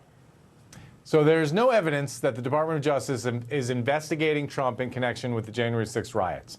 But there are a lot of people who think it should be. And I would just say that if you're a prosecutor on the fence about this question, watching Donald Trump try to impugn and undercut the biggest criminal investigation in DOJ history is not likely to make you less inclined to look at Trump. And it certainly cements the idea that Trump has no apologies for the violence he helped incite, which at the very least will be important context for the January 6th investigating committee, Morgan. All right, Ken Delaney, and there for us, Ken. Thank you. The battle over the ballot is heating up across the country. Today in Florida, for example, voting rights groups are challenging a controversial new election law in a federal trial. And the stakes, they really couldn't be higher, with millions set to cast their ballots in this year's midterm elections. NBC News senior reporter Jane Tim joins us now. Jane, even this early in an election year, all eyes are, of course, on Florida. Can you just walk us through this Florida voting law? I mean, what exactly is at stake here? Yeah, so Florida was one of 19 states last year that enacted new voting restrictions. They did an omnibus, sort of a sweeping large bill that added a number of requirements to things like mail voting, as well as how voters interact with others near the polling place, limited drop boxes. It was one of the things that's under examination today. And advocates say 6 of these provisions really suppress votes and make it harder for people to engage in the process. And they say there's no state interest that justifies these provisions. So they're in court today trying to undermine these provisions and say, look, there is no widespread fraud in Florida elections, but these requirements, things like making it harder to use drop boxes, new requirements on mail voting, they all make it really hard for people to embrace the process and use their constitutional right. And Jane, I mean, what are activists saying about why this law was introduced really in the first place? You know, they say look to record turnout in the 2020 election, especially by mail, as Democrats embraced the process because of the pandemic and because national Democrats were really talking about it. There's a definite partisan decide into who used mail ballots, in part because President Donald Trump was saying they're a source of fraud, which we know is evidence-free. They are not a source of fraud. They're just a way of casting ballots, and Florida voters have long done it. All right, NBC's Jane Tim for us there. Jane, thank you. Coming up, an inside look at the humanitarian crisis in Afghanistan. Up next, our very own Kelly Kobiea traveled with UNICEF to see how kids in that country are now coping.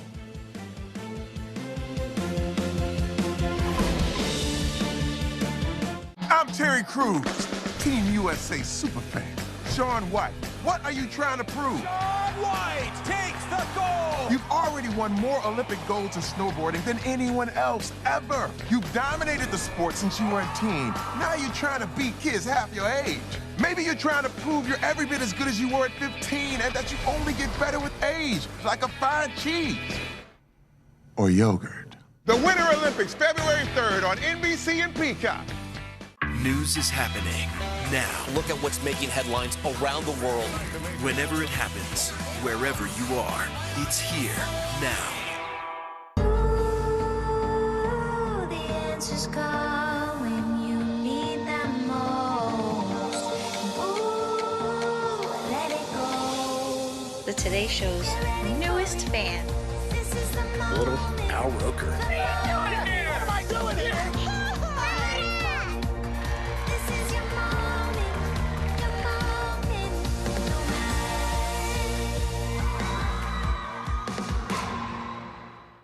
News is happening now. Look at what's making headlines around the world. Whenever it happens, wherever you are, it's here now. I'm Terry Crews, Team USA superfan. Michaela Schifrin. Schifrin wins gold! With just one more gold medal, she'll have more than any American alpine skier in history. And she'll have plenty of chances to get it at the Winter Olympics in February. I guess you could say she's climbed the mountain of this sport. But if you want more gold, it's time to come down, Michaela. Better do it fast. The Winter Olympics, February 3rd on NBC and Peacock. News is happening now. Look at what's making headlines around the world. Whenever it happens, Wherever you are, it's here now. We're following some breaking news this hour. The British government published a report into parties at 10 Downing Street during the pandemic. It said that some of the gatherings did not live up to the standards expected of people working in the government during the country's strict lockdown, calling it a failure of judgment and of leadership. NBC News senior international correspondent Keir Simmons joins us now. Keir, I have to ask, first off, how has the Prime Minister responded to this initial report? Well, Morgan, he began by apologising in the Houses of Parliament, and then he came out fighting, honestly, and quite a bravado performance, frankly, given that the report talks about issues of alcohol, not in a part of government that he isn't in charge of, although, of course, he's in charge of all of the government, right in Downing Street, right in his office. And there's even, in the report, allegations of a party in his apartment, in his private apartment in Downing Street. He said, I get it, I will fix it, and then went on to say that the issue is whether the public trust him, and he said, I will deliver. So Boris Johnson, the great survivor, he's been through tough times before, this perhaps the toughest, but he is clearly determined to keep going. It's interesting, Keir, you call him a survivor, but what are people they're saying about these findings? I mean, how are they reacting? Are they saying finally, enough is enough in the context of those other battles that he's faced politically? Well, his critics are saying that, repeatedly saying that he lied, calling him a coward, calling him everything under the sun, to be honest, Morgan. The crucial question, though, is what his own party has to say about him at this stage.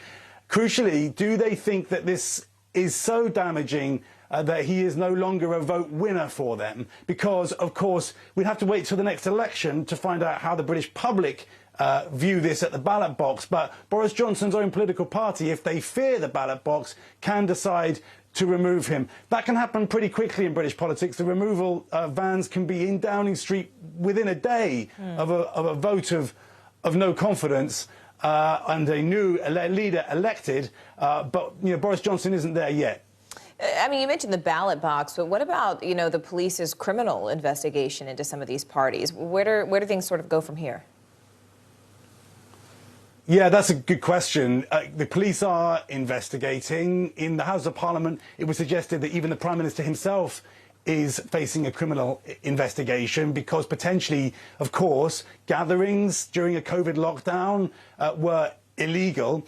I think it's interesting because, on the one hand, the Prime Minister seems to have got something of a reprieve by the fact that there is this police investigation, which has delayed and then limited the official report. On the other hand, of course, Morgan, at some point, the police are going to start interviewing, we assume, members of Boris Johnson's office. They may want to interview the Prime Minister himself. And you have to assume, if they think there is enough evidence, that at some point they're going to take action. And that could get closer and closer to the British election. So, again, the British Prime Minister, Boris Johnson, not out of the woods, although he has survived, I think, for the time being. All right, NBC's Keir Simmons. Keir, thank you.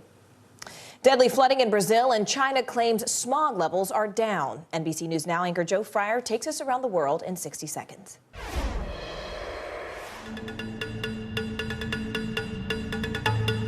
Brazil, where flooding and landslides from heavy rains have killed at least 19 people since Friday. 7 of those deaths were children. The devastation is in the state of Sao Paulo. Some 500 families have been displaced from their homes. The governor of Sao Paulo has authorized nearly $3 million in emergency aid for affected cities. Mexico, where 13 people were killed and 10 were injured in an accident on the highway. The victims were inside of a large black van that flipped into a ditch. The tragedy occurred near the city of Lagos de Moreno. And China, where national smog levels are down by 9.1% in 2021, according to official Chinese data.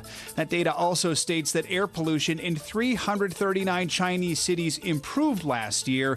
Still, China is the world's top greenhouse gas emitter. And that's the world now.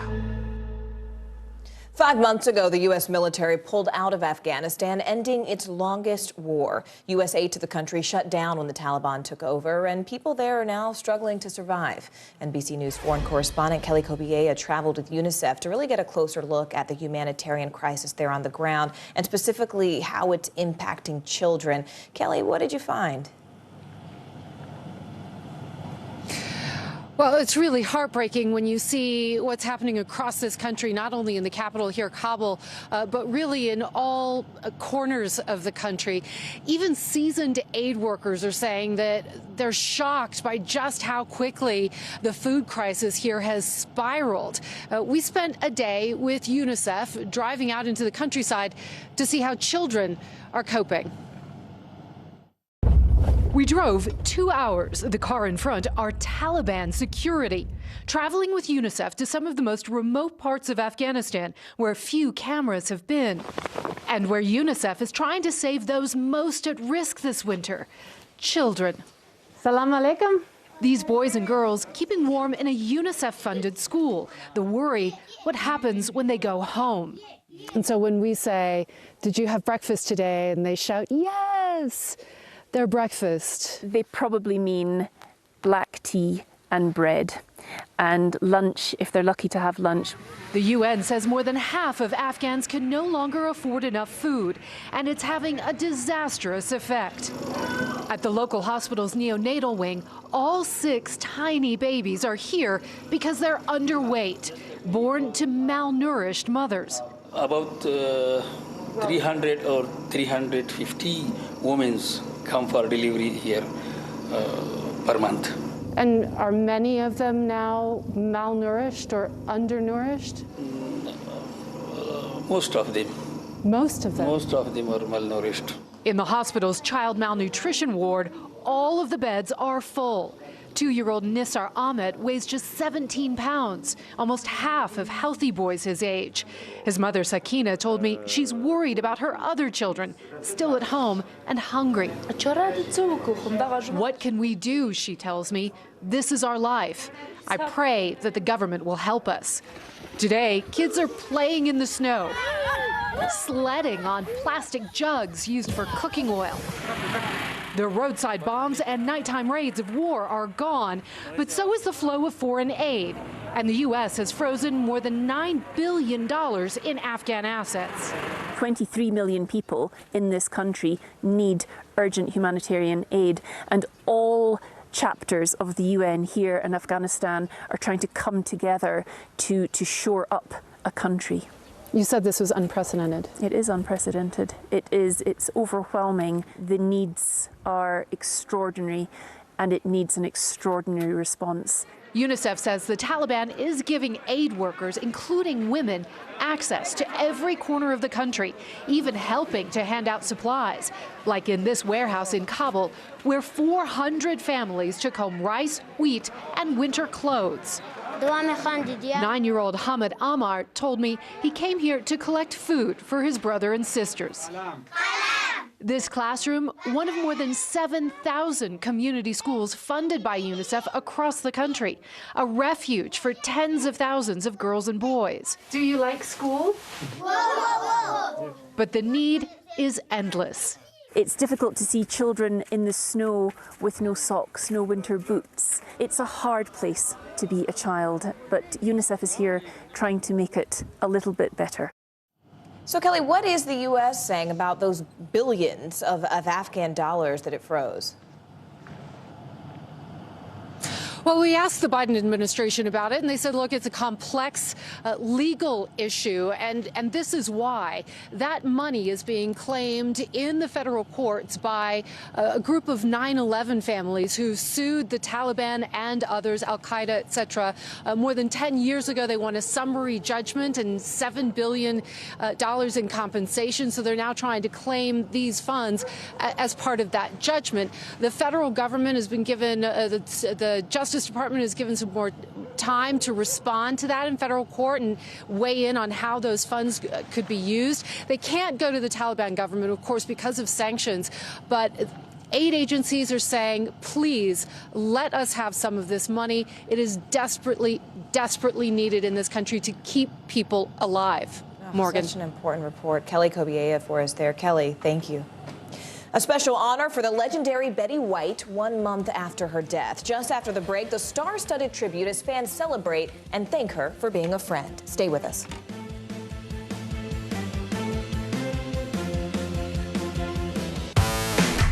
There's no better place for fun with friends. Quality time with your little golf buddy. Or an afternoon alone together. With the Golf Now app, family and friends are just a tap away. Just pick your course, pay from your phone, get out and enjoy. Golf Now. Download the app and go play. News is happening now. Look at what's making headlines around the world. Right now on Morning News Now. Tonight, the major announcement of the COVID vaccine. And this is a significant moment. Your news, whenever it happens, wherever you are, it's here now.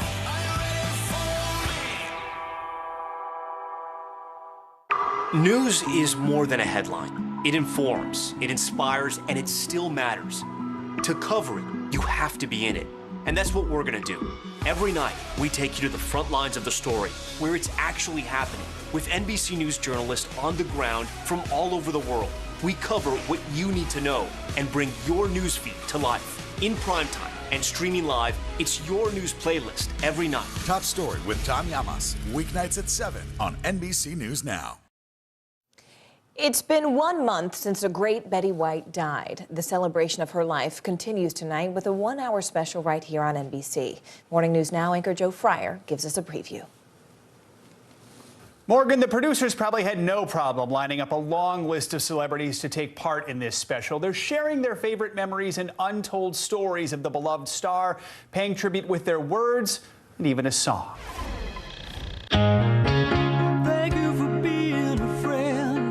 With a fresh take on that iconic Golden Girls theme song, Cher really is helping us turn back time. She's one of many celebrities celebrating Betty White, America's Golden Girl. She was the most brilliant, kind, funny, amazing person.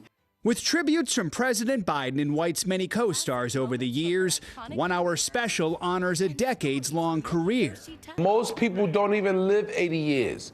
She had an 80-year career. She goes back to literally the very beginnings of television. Just cue me and then stick a sock in it. From Mary Tyler Moore, I've only been to one surprise party in my life. To the Golden Girls, to Hot in Cleveland. Does anyone else smell pot? What are you, a cop? No. Then what's it to you? I tell everybody that'll listen. Tonight's special features a clip from behind the scenes of that show. There's no way I can say thank you enough, guys. It's such a privilege to come to work every day. Amen. Oh, we love you, man. And a rarely seen blooper. Once you go BlackBerry.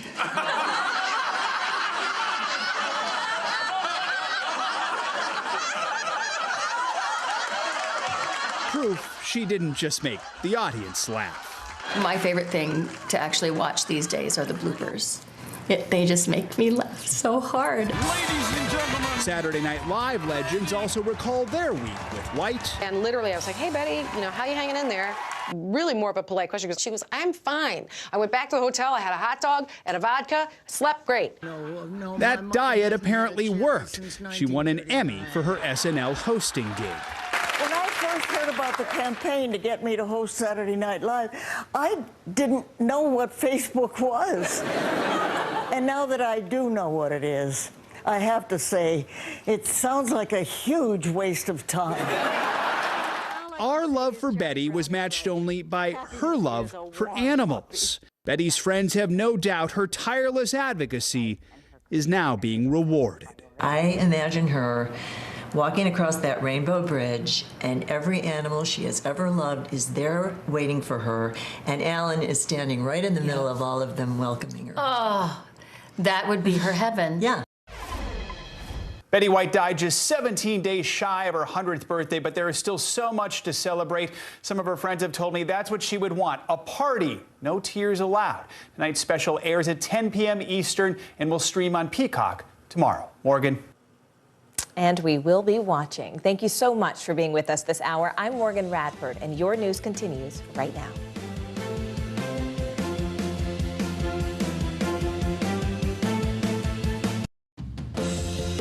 Right now on NBC News Now, digging out millions of Americans across the Northeast recovering from this weekend's monster storm. It's not too heavy, but it's a lot. The resources being deployed to get things moving once again, and the new threat of yet another storm already on the way. Heads up, it's so cold in Florida that it's raining reptiles, quite literally. We're going to tell you about the bizarre iguana problem caused by these bone-chilling temperatures. Plus, changing the rules. California is one of the states hardest hit by the pandemic. But if you are fully vaccinated, COVID mandates are about to change. What that means for millions of Americans coming up next. And game on. It's the Rams versus the Bengals for the Super Bowl 56. We'll tell you about the thrilling finishes from this weekend's playoffs and the rumor mill that's swirling around Tom Brady.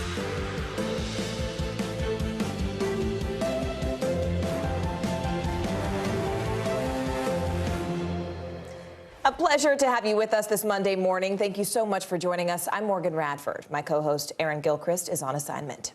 We begin with this weekend's historic winter storm along the East Coast. The aftermath of one of the biggest storms in recent memory is being felt by millions all the way from North Carolina up to Maine. Flights are back on schedule for the most part after thousands of trips were canceled. Power is also slowly being restored in many states, and at one point more than 120,000 people were in the dark, and that was just in Massachusetts alone. We do have a team of correspondents covering this big story at the hour. Let's go ahead and begin with Kathy Park in a very snow-covered Boston. Kathy, we know that some parts of Massachusetts saw 30 inches of snow. What is that cleanup looking like today? Hey there, Morgan. Good morning to you. Yeah, some impressive snow totals here in Boston. It was just under 2 feet, and we were out in the storm on Saturday, and at times the snowfall rate was anywhere between 2 to 3 inches an hour. So that snow piled up very quickly, and all across Boston you're looking at scenes like this, massive piles of snow. This one I would say is about 6 feet or so, and this morning it's a race to clean up. Millions in the Northeast waking up to a deep freeze, and for those still without power, the situation could be dangerous. This weekend's record-setting nor'easter with heavy snow and powerful winds, creating blizzard conditions in parts of 10 states. The last 36, 48 hours have been freezing, windy, and just treacherous. Took me about an hour just for my first car. In Massachusetts, some spots recorded more than 30 inches of snow, and Boston tied a record for the highest snow total in one day with nearly 2 feet. At the height of the storm, power outages impacting roughly 100,000 across the state. Utility crews lined up for gas on Cape Cod as they rushed to get customers back online. Homes along the shore took a beating from high surf and extreme winds. Freezing temperatures turned Saturday's floodwaters into ice the next day, while the sea spray on these homes also froze over. In Rhode Island, bus drivers digging out for hours to get ready for the school week ahead. We want the kiddos to be able to get to school and on school on time. The winter weather taking a tragic turn, too. At least 4 dead on New York's Long Island. 3 of them died while shoveling snow. Hours of treacherous conditions paralyzing travel from Maryland to Maine and forcing airlines to cancel more than 5,000 flights over the weekend. Heading to Dallas, so hopefully, cross our fingers, we'll make it. The historic snow day may have disrupted most weekend plans, but incredibly, not this outdoor wedding in Rhode Island. I now pronounce you husband and wife. One couple deciding a blizzard wouldn't get between their vows. And now that the storm is long gone and the dig out has begun here in Boston, as you can imagine, parking is a hot commodity around here. So Folks, you know what? This is what they're doing to mark their parking spots. They're bringing anything and everything out to do that. This person brought out a beach chair, Morgan. Wow, that is that is brave to enjoy that beach chair on a day like this. I got to tell you, anything in Boston. Kathy Park for us there. Thanks so much, Kathy. Meanwhile, down in Florida, temperatures were so cold that it actually caused iguanas to freeze and then, get this, start falling from trees. Christian Benavides from our NBC station there in South Florida joins us now with this. Hey there, Christian. This is a kind of wild story. Sure. Morgan, to put things into perspective, here in Florida, people start putting on layers when it's about 75 degrees. So the fact that it was in the 20s and 30s was a huge deal. And while there was no need for an umbrella, we were still mindful of what could fall from up above, because as we've learned, much like Floridians, iguanas are just not built to handle this type of weather. Over the weekend, parts of Florida plunging into the coldest temperature seen in over a decade. From Miami Beach, where restaurants had to turn their outdoor heaters on, to Tampa, where it got into the mid-20s, residents of the Sunshine State were bundled up. I have on my mittens, I have on a hat, I have on a winter jacket and 3 layers, but I have to tell you, I'm perfectly comfortable. On Thursday, Miami was in the 80s. Judah Cohen is a climatologist who says this type of extreme weather whiplash is likely here to stay for a while. What's the key driver here is the behavior of the polar vortex. I think it's definitely a function and related to climate change that, you kind of whipsawing type of thing. The cold snap particularly treacherous for iguanas. Do iguanas fall out of trees when it's cold outside? Yes, they do. They were on the road, sidewalks, and on the grass. Iguanas in a seemingly catatonic state. They get freezing cold.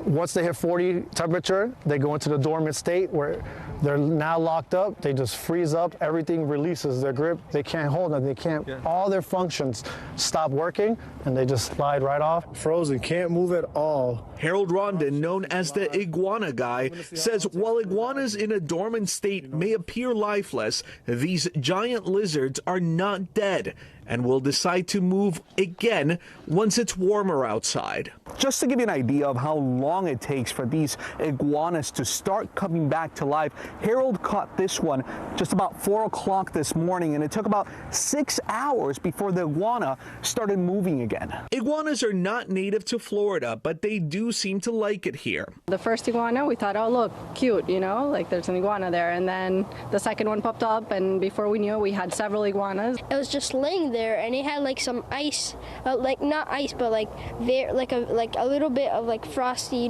cold, position. If you see a frozen iguana, you're not supposed to touch it. Do you want the responsibility of humanely putting it down? The moment that these things are in your hand, you are now responsible for it. The moment, hey, look, they're alive. If I go ahead and put them down here right now, I just broke the law. And the law that you're breaking, you can look it up on FWC, is introducing an invasive species into Florida. Wow. Okay, so Christian, social media, of course, is going crazy with this story. I had no idea that they were still living. What are officials, especially those that are in charge of wildlife, as Harold was just mentioning, saying about all this? Florida wildlife officials stressing that warning that iguanas are not native to Florida, even if many have made their home here, so let the professionals handle them. Now, there are fines associated with introducing wildlife into Florida, and if you have a license with Florida Fish and Wildlife, it could be revoked. Now, on the temperature front of things are normalizing. It's 60 degrees right now. By Friday, temperatures will be in the 80s, so both us Floridians and the iguanas can enjoy the weather once again. Back to you, Morgan. Just like I like it down there, too. I'm telling you, Christian, when there is like 80 degrees, unless it's 80 degrees, I need a coat. Absolutely. Yes, that is the Florida way of doing things. 75 degrees, and every 5 degrees below that, you add the layers on. Ya tú sabes. Christian Benavides from our NBC station there in South Florida. Christian, thank you. Appreciate you. Let's bring in NBC News meteorologist Bill Cairns now. Bill, opposite case here in the Northeast. Not iguanas falling, but lots and lots of snow. When it was all said and done, how much snow did we see this weekend?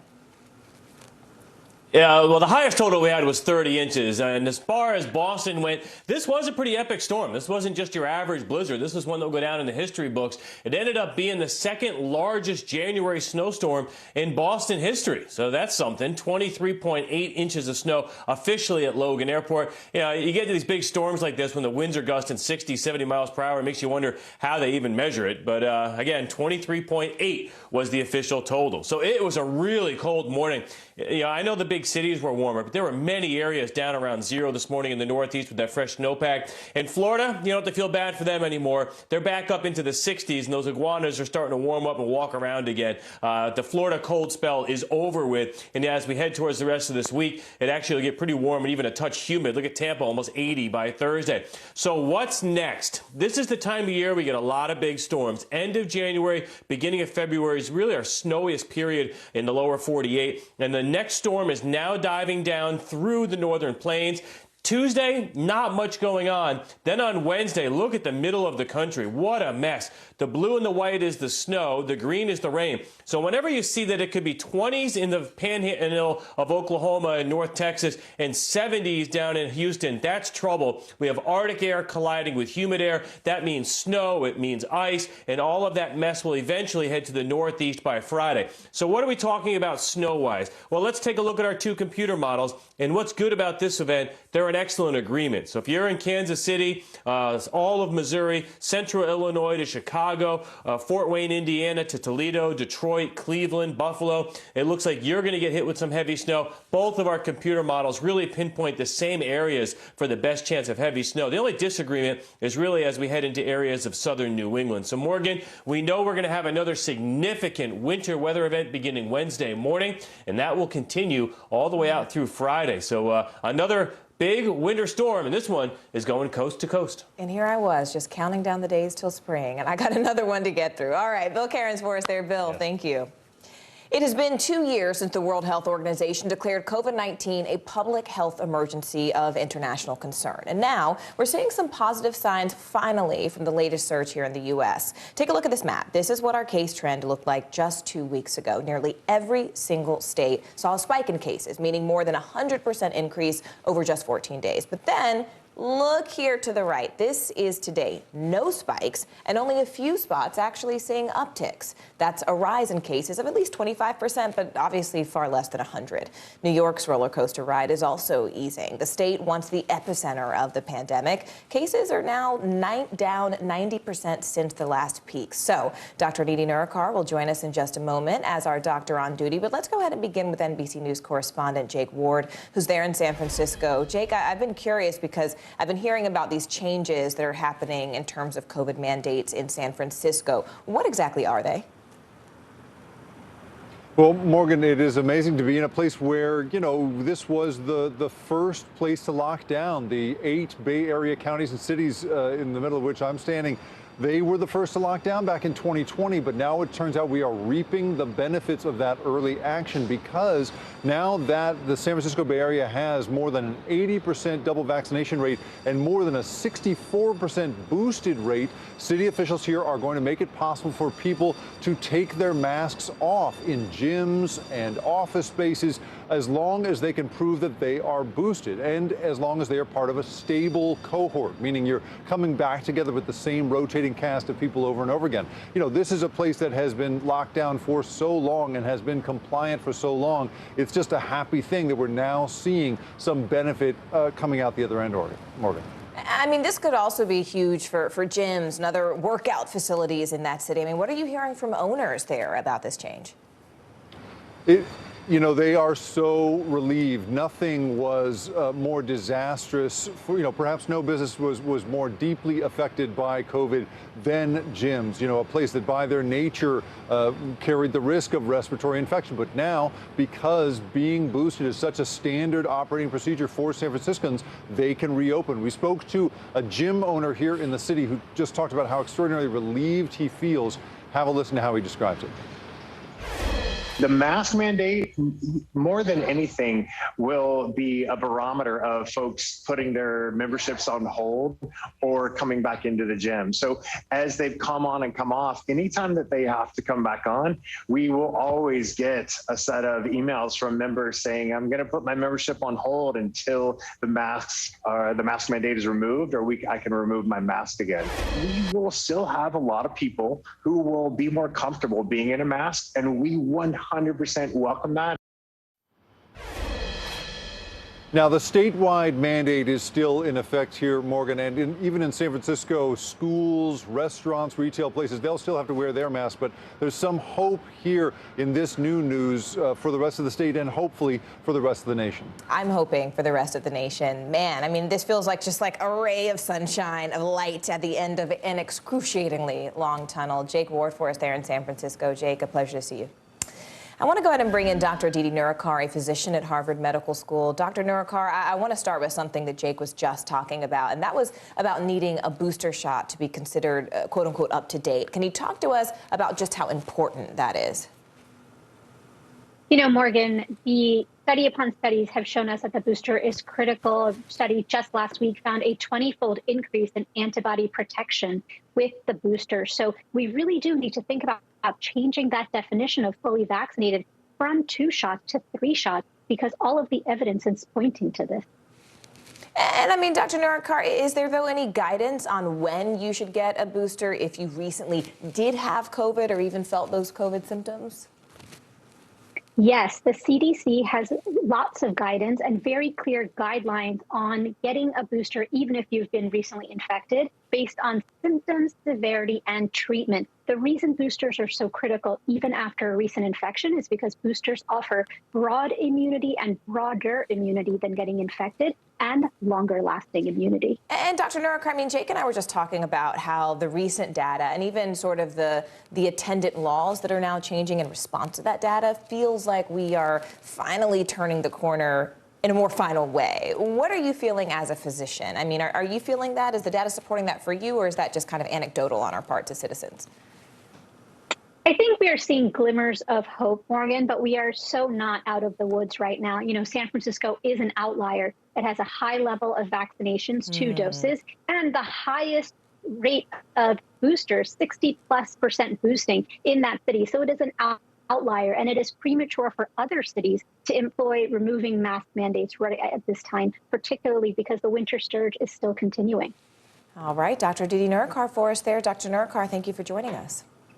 Meanwhile, escalating tensions between Russia and Ukraine are nearing a boiling point. Today, the UN Security Council is meeting, ramping up diplomatic pressure on Russia. This is all happening as Russia continues its troop buildup along the Ukrainian border. NBC News correspondent Aaron McLaughlin joins us now from Kyiv, Ukraine. Aaron, can you just talk to us a little bit about what happened at today's meeting? I mean, what is the UN really hoping to accomplish? Well, that meeting is still underway, Morgan. It was called for by the United States, but Russia forcing a vote before the meeting could even happen. And the vote is telling, with 10 countries, including the United States, the UK, and France, voting for this meeting, 2 countries voting against, including Russia and China, 3 abstaining from the vote, including India, overwhelmingly moving forward with this meeting as a result of that vote. But it certainly gives you a sense of where the international lines are drawn. And the reason why the United States called for this meeting is that it wants to go on record with what it's seeing along 3 sides of the Ukrainian border, that 130,000 Russian troop buildup. And U.S. officials say they're so alarmed. The UN and the U.S. ambassador to the United Nations laying out in stark terms, saying that she believes that this could be a threat to the international order and that a potential Russian invasion would be, quote, horrific. Take a listen to what she had to say. Russia has threatened to take military action should its demands not be met. If Russia further invades Ukraine, none of us will be able to say we didn't see it coming, and the consequences will be horrific, which is why this meeting is so important today. The Russian ambassador to the United Nations, for his part, calling the Western response, quote, hysterics, and saying that simply Russia is moving around Russian soldiers within its own country. But of course, that doesn't explain the 30,000 troops that have amassed in Belarus, which is just a 2-hour drive from Kiev. Morgan. Aaron McLaughlin on the ground for us there. Aaron, thank you. Meanwhile, back here at home, President Biden is meeting with governors from across the country. And this all comes as the White House is taking on a renewed strategy to really help deal with the political challenges the president is facing. This, of course, includes slumping poll numbers among key demographics. This ramped up messaging aims to calm nerves among Democrats with the midterms just 9 months away. NBC News senior digital White House reporter Shannon Pettypiece joins us live here. Shannon, what more do we know about this midterm messaging effort the White House is trying to send right now? How is the midterm messaging going to be different or enhanced from what we've already heard?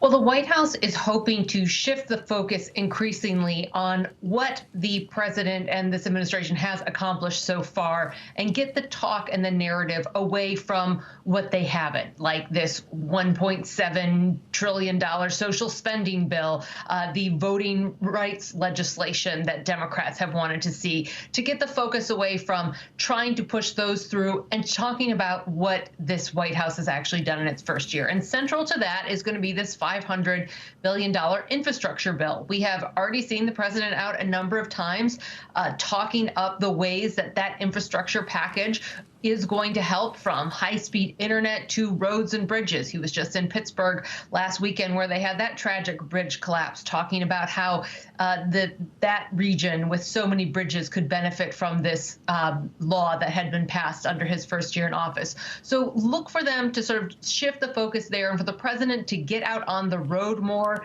doing some selling. Last year was the year of legislating. This year, the White House says is going to be the year of selling.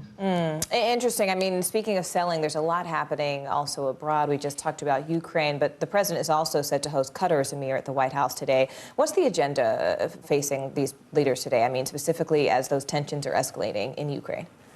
Right. Well, Qatar has become a key ally in recent years, especially last year when they took on 60,000 Afghan refugees. But the country is also poised to be a crucial partner to the West, again, when it comes to energy for Europe. There's been a lot of concern among the European allies that Russia could cut off the natural gas supply to Europe if there are harsh sanctions that are put on Russia, because of its further aggression towards Ukraine. Europe is really dependent on energy from Russia. They get about 40% of their natural gas from Russia. So having an oil-rich country like Qatar out there able to help, waiting in the wings potentially, that's one of the things a lot of people are looking for, and something that could potentially come up today between the president and the emir. And we will be watching the White House. Shannon Pettypiece for us there. Shannon, thank you. We're also following breaking news at this hour. The UK government publishing the initial findings of a report into parties that took place at 10 Downing Street all during the pandemic. The report found some of those gatherings failed to uphold, quote, not just the high standards expected of those working at the heart of government, but also of the standards expected of the entire British population at the time. That's, of course, referring to the UK's strict lockdowns. The report called it a failure of leadership and judgment by the Prime Minister, as well as other cabinet members. Prime Minister Boris Johnson spoke at Parliament after the initial findings were released, apologizing and then promising reform at Downing Street. Some members of Parliament, however, are calling Boris Johnson to take responsibility for his actions and to resign. Just days before the start of the Winter Olympics, COVID cases in Beijing are at the highest level in nearly 2 years. Coming up, what's being done to keep the thousands of visitors and athletes safe, and the new cases inside the Olympic bubble. Stay with us.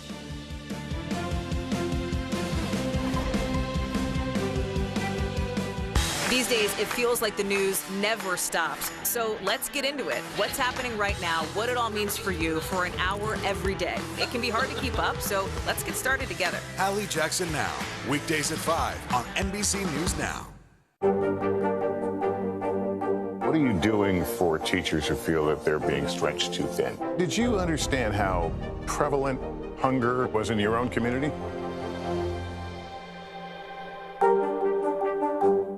These days, it feels like the news never stops. So let's get into it. What's happening right now, what it all means for you for an hour every day. It can be hard to keep up, so let's get started together. Hallie Jackson Now, weekdays at 5 on NBC News Now.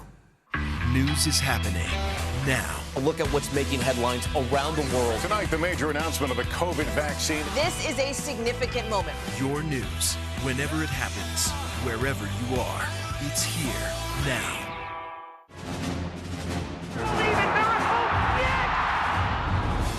Syracuse just brought the house down. But it is goal for Olo. Ziva into the lead. Here comes Diaz. Landmark moment. Goal for Michaela Shifrin. Sean White takes the goal.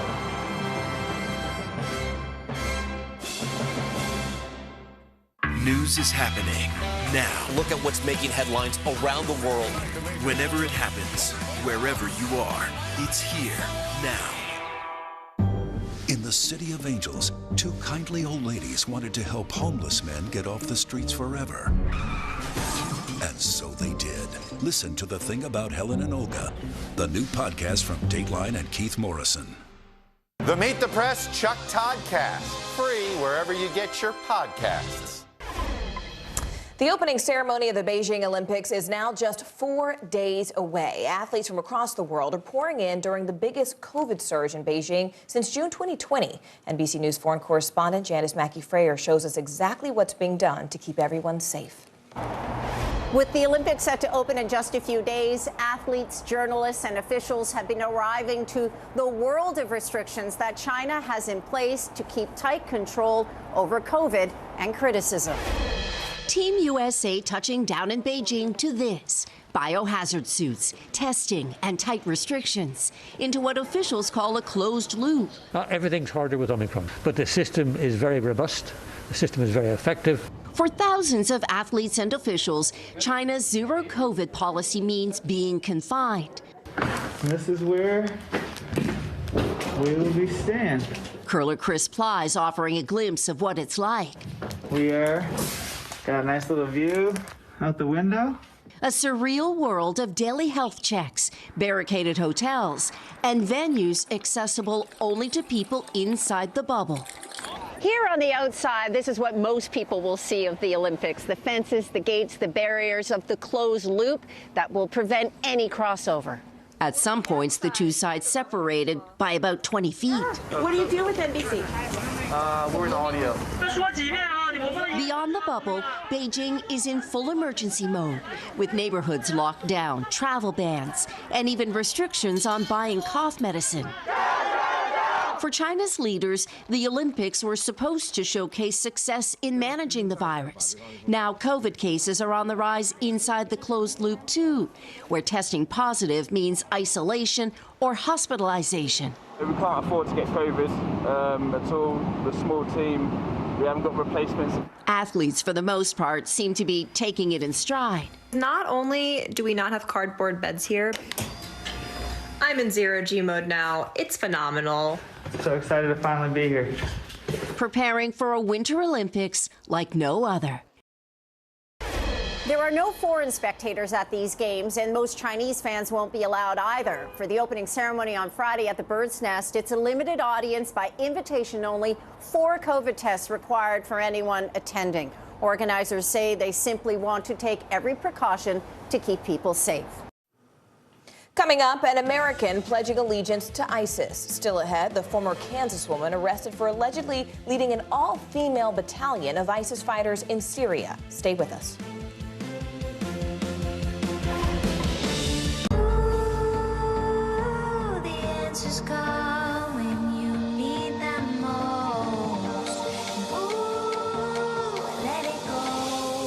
The Today Show's newest fan. Little Al Roker. What am I doing here?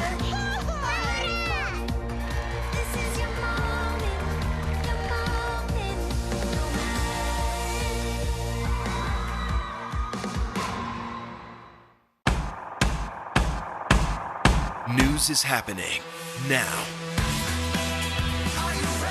Look at what's making headlines around the world. Right now on Morning News Now.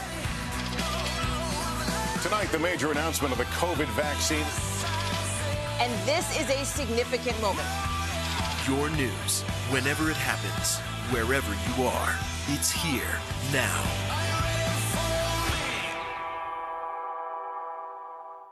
These days, it feels like the news never stops. So let's get into it. What's happening right now, what it all means for you for an hour every day. It can be hard to keep up, so let's get started together. Hallie Jackson Now, weekdays at 5 on NBC News Now. There's no better place for fun with friends. Quality time with your little golf buddy, or an afternoon alone together. Family and friends are just a tap away. Just pick your course, pay from your phone. Golf Now. Download the app and go play. News is happening now. Look at what's making headlines around the world. Whenever it happens, wherever you are, it's here now. Hey everybody, it's Hoda Kotb from the Today Show. I am so excited to tell you about my new podcast, Making Space with Hoda Kotb. I sit down with some incredible people and we'll hear some uplifting stories. Listen to Making Space now on Apple Podcasts. The Meet the Press Chuck Toddcast, free wherever you get your podcasts. Making news right now, 9 people are dead and 6 others hurt after a devastating car crash in Las Vegas. Investigators say a driver ran a red light before striking several vehicles. 7 people were family members traveling in the same car, and we're told that some of the victims are children. Police are still investigating the cause, but say speed was a factor. Meanwhile, the University of Nebraska is changing its well-known mascot logo because of a hand signal associated with white nationalism. The symbol shows Herbie Husker touching his thumb and index finger, showing what was formerly known as an OK sign. The Anti-Defamation League says the OK gesture has recently been adopted by white supremacists on the internet. The new logo will just show him holding up a weird number 1 index finger. An actor best known for his role on the 70s and 80s sitcom WKRP in Cincinnati has died. Howard Hessman played radio DJ Dr. Johnny Fever on the show, and he appeared in several other sitcoms, as well as known as an improv comic. Hessman died of complications from colon surgery on Saturday. He was 81 years old. Primary season is now underway, and a tight race is shaping up in South Texas. There's a rematch between moderate Democrat Congressman Henry Cuellar and 28-year-old progressive Jessica Cisneros. Cuellar's house and office was raided in connection to a FBI investigation just earlier this month. Joining us now is NBC News senior congressional correspondent Garrett Haake. Garrett, I know that you went to Texas to really get, an in-depth look at this race. What did you find there? I've been fascinated by this race. I think it's going to be one of the closest and most interesting in the country. You've got a former intern for Congressman Cuellar, 28-year-old Jessica Cisneros, running in a rematch after he defeated her 2 years ago by just 3.5 points. It was a really compelling race even before the FBI got involved. Stretching more than 150 miles from the border city of Laredo to southeast San Antonio, there's a lot of ground to cover for the candidates in Texas' 28th congressional district. I'm Jessica Cisneros. I'm running for Congress in the Democratic primary. But with a month to go until Election Day, an FBI investigation somehow related to a country 7,000 miles away could be the race's deciding factor. So I'm running against Henry Cuellar. You might have heard of him. He was in the news last week. He was a member of Congress whose house got raided by the FBI. The January 19th raid of Congressman Cuellar's home and campaign office were part of a federal investigation relating to the nation of Azerbaijan, according to a senior law enforcement official. District voters have questions. We're a month away. The FBI raided Cuellar, and nobody still knows why. Had you heard about this FBI raid? Yeah, I mean, it's been all over the news. Cuellar declined our interview request, but posted a lengthy video about the raid on his campaign's Twitter account. I'm fully cooperating with law enforcement and committed to ensuring that justice and the law is upheld. There is an ongoing investigation that will show that there was no wrongdoing on my part. I'm running for re-election, and I intend to win. The 9-term incumbent is a Texas institution, regularly outperforming statewide candidates as a moderate border district mainstay and a member of congressional leadership. But progressives see him as too conservative and out of touch with the modern party, pointing to his being the only Democratic vote against the Women's Health Protection Act last year. In his 2020 primary, immigration attorney and former Cuellar intern Jessica Cisneros fell 3 points short of victory. Now, with more money, endorsements from national progressive leaders, and a reshaped district, she's trying again. How much of the work you're doing right now is just introducing yourself to people? A huge part of it is that, just because, I mean, we found out what the new maps were going to look like in November.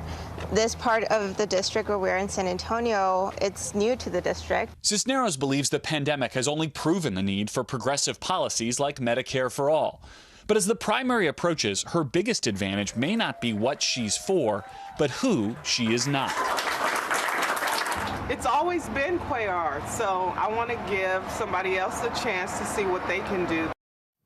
That voter is talking about giving someone else a chance, but Garrett, I know that you mentioned redistricting in Texas. How has that impacted this race? Yeah, the Republican-controlled state legislature in Texas may have actually given Jessica Cisneros a little bit of a boost here. They have made this district more Democratic-leaning, so in theory, more progressive, and they've added neighborhoods around San Antonio. Cuellar is a Laredo institution. He is a border town guy. He's less well. So that gives, both candidates an opportunity to hustle for those new voters in their district. That'll be interesting to see how that plays out. Garrett Haig, thanks so much for going down there. We appreciate it. The GOP is meanwhile honing their strategy for the midterm elections, and Senate Minority Leader Mitch McConnell is calling for a policy-free pitch to voters, instead choosing to focus on President Biden. But some in the Republican Party say that strategy is pretty risky. NBC News senior political editor Mark Murray joins us now. Mark, I have to ask, what exactly is McConnell saying about these midterms? I mean, if a GOP candidate does not discuss policy, then what exactly are they talking about? They're going to want to talk about and make these midterm elections about President Biden and his own leadership. And that's a standard type of operating procedure by the opposition party, that when things are going wrong, you're the opposition party and you want to say, hey, here are all the problems that are going on, elect us and we'll try to fix it. Now, where Democrats are coming from, and even Kevin McCarthy, the House Minority Leader, say, we actually believe that we need to actually offer up some type of positive vision, something that people can end up saying that we are for something rather than just being against something. And we've already heard from President Biden, who in his remarks just a couple of weeks ago said, hey, Republicans, tell me what you're for rather than just against. So if you actually are elected come November, that there is something that we can actually work with and find common ground. It's interesting. I mean, what are pollsters saying about that strategy, Mark? Do they think that strategy is going to work? Is it tried and true? Yeah, so it is a political science truism, Morgan, that midterm elections are a referendum on the sitting president of the United States. And my colleague Peter Nicholas, who wrote a really great story about this dynamic between Mitch McConnell and Kevin McCarthy and what kind of path actually to take, ended up quoting from Frank Luntz, a well-known Republican pollster, who said, look, I helped design the Contract for America for Republicans in 1994. We have to tell people what we are for, just not what we are against. But there is a downside to that, Morgan, and that is that what we saw from Republicans in 2010, when they ended up having the Tea Party surge in Barack Obama's first year in office, Republicans said a lot of things that they were for, including wanting to cut Medicare, have a lot of cuts to entitlement programs, and Barack Obama and Democrats used that against Republicans in the 2012 presidential race. And so sometimes it is easy saying what you're against, but when you say what you're for, sometimes that becomes a big political problem for you. Give us the mile-high view here, though, Mark. I mean, overall, how are Republicans positioned going into these midterms? Their position trying to make it all about President Biden, his handling. They want to be a check on him, that they want to be able to have a new course of direction. And Morgan, I think that probably is historically the right approach that Republicans are going to take. But I think the question becomes, and the danger is, that what happens all of a sudden if President Biden's approval numbers start inching up from the low 40s to the high 40s? Well, then all of a sudden, Democrats might find themselves in a whole lot more competitive political environment they find themselves in right now. All right, NBC's Mark Murray for us there. Mark, as always, thank you so much. Speaking of politics, the chair of the Democratic National Committee, Jamie Harrison, is pushing back against critics within his own party. This all comes after NBC News published a report detailing a growing rift between him and White House officials. Harrison tweeted his frustration, saying in part, quote, "Only in D.C. can you break a fundraising record and have folks complain it isn't enough." NBC News senior political analyst John Allen has been following the story for us. John, what is going on here? I mean, what is Harrison saying about this new criticism, and specifically, where does he think this criticism may be coming from? Well, Morgan, let's start with the criticism. The criticism is that Jamie Harrison, the DNC chairman, has not been out there enough and has not been public enough and has not been talking to donors enough, and that comes from White House officials and some other Democratic Party insiders. And it's somewhat of a pushback in a way to Harrison being frustrated with the White House putting constraints on him. It's not unusual that with the president of the Democratic Party that the Democratic National Committee chairman would essentially report to the White House. But there have been really strict restraints put on the decisions that he can make in that role as DNC chairman. And so this is a back and forth tension that's been going on for a while. Harrison publicly going to Twitter yesterday. Of course, he gave an interview to myself for that story that we had, but he went to Twitter yesterday to knock unnamed sources, and even with us in the interview, he said that that people who are gossiping are basically wasting opportunities to go get votes. You know, he spoke to you, but has the White House responded at all to this story? The White House is involved, was part of the story in that we spoke to White House officials. Their view, as encapsulated by one White House advisor, was that essentially they like what Harrison is doing at the DNC, but they want to see more of it. And the knock, again, is that he's been at home in South Carolina during the pandemic, and he's been chairman for about a year. They like to see him get out there more. Of course, that dovetails with President Joe Biden, who is now saying that he wants to get out there more and talk to Americans. I was about to say, we've seen this before. So this seems to be a theme around the White House. That is absolutely right. They said the 9 months away, no time to waste. All right, NBC's John Allen for us there. John, as always, it's a pleasure speaking with you.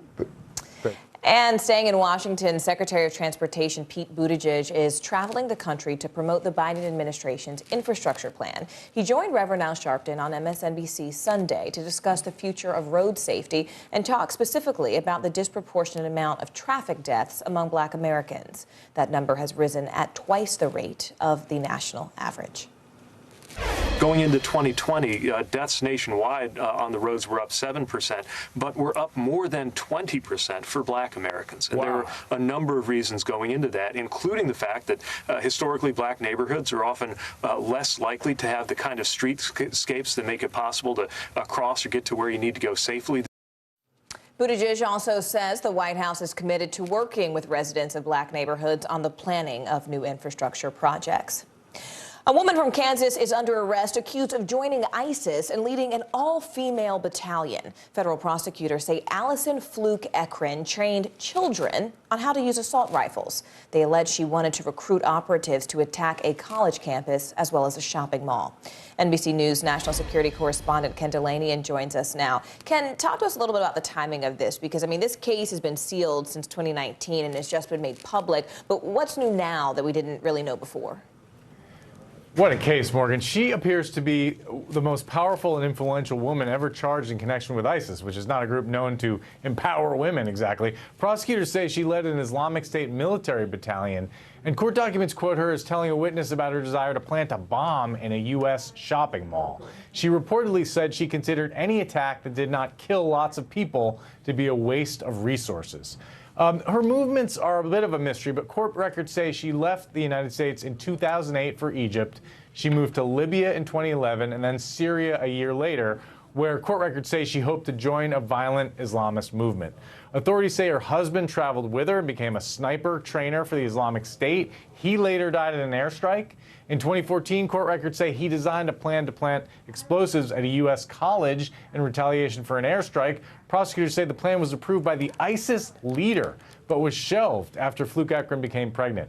Court documents say that after the death of her first husband, she married another Islamic State terrorist, a man who was working on a plan to drop chemical weapons with drones. And after he died, she married an ISIS military leader. The complaint says her home was full of assault rifles. One witness reported seeing a 6-year-old child holding a machine gun. Just a really disturbing case, Morgan. Ken, I got to be honest, I don't even know where to start. I mean, this sounds like a super episode of Homeland or something like that. I mean, it's a wild story. I mean, is there any indication about, how this woman became radicalized?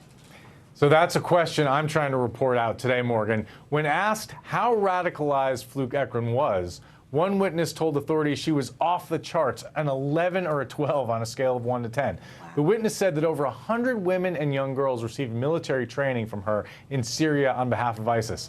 But there's a blog that remains up online that shows from 2008 to 2010 what appeared to be, happy family photos of Fluke Ekron with her young children and no extremist comment. And there's a 2004 article about her homeschooling her kids in Kansas. So there's a lot we still don't know about this case, but what we do know is that she's facing at least 20 years in prison, Morgan. Oh, all right. Ken Delaney in Forest there. Ken, thank you so much for joining us.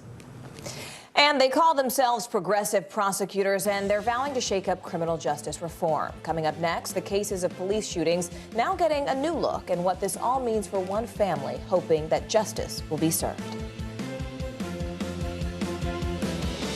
I'm Terry Crews, Team USA superfan. Shaun White, what are you trying to prove? Shaun White takes the gold! You've already won more Olympic golds in snowboarding than anyone else ever. You've dominated the sport since you were a teen. Now you're trying to beat kids half your age. Maybe you're trying to prove you're every bit as good as you were at 15 and that you only get better with age, like a fine cheese. Or yogurt. The Winter Olympics, February 3rd on NBC and Peacock. News is happening now. Look at what's making headlines around the world. Whenever it happens, wherever you are, it's here now. News is happening now. Look at what's making headlines around the world. Right now on Morning News Now. Tonight, the major announcement of the COVID vaccine. And this is a significant moment. Your news, whenever it happens, wherever you are, it's here now.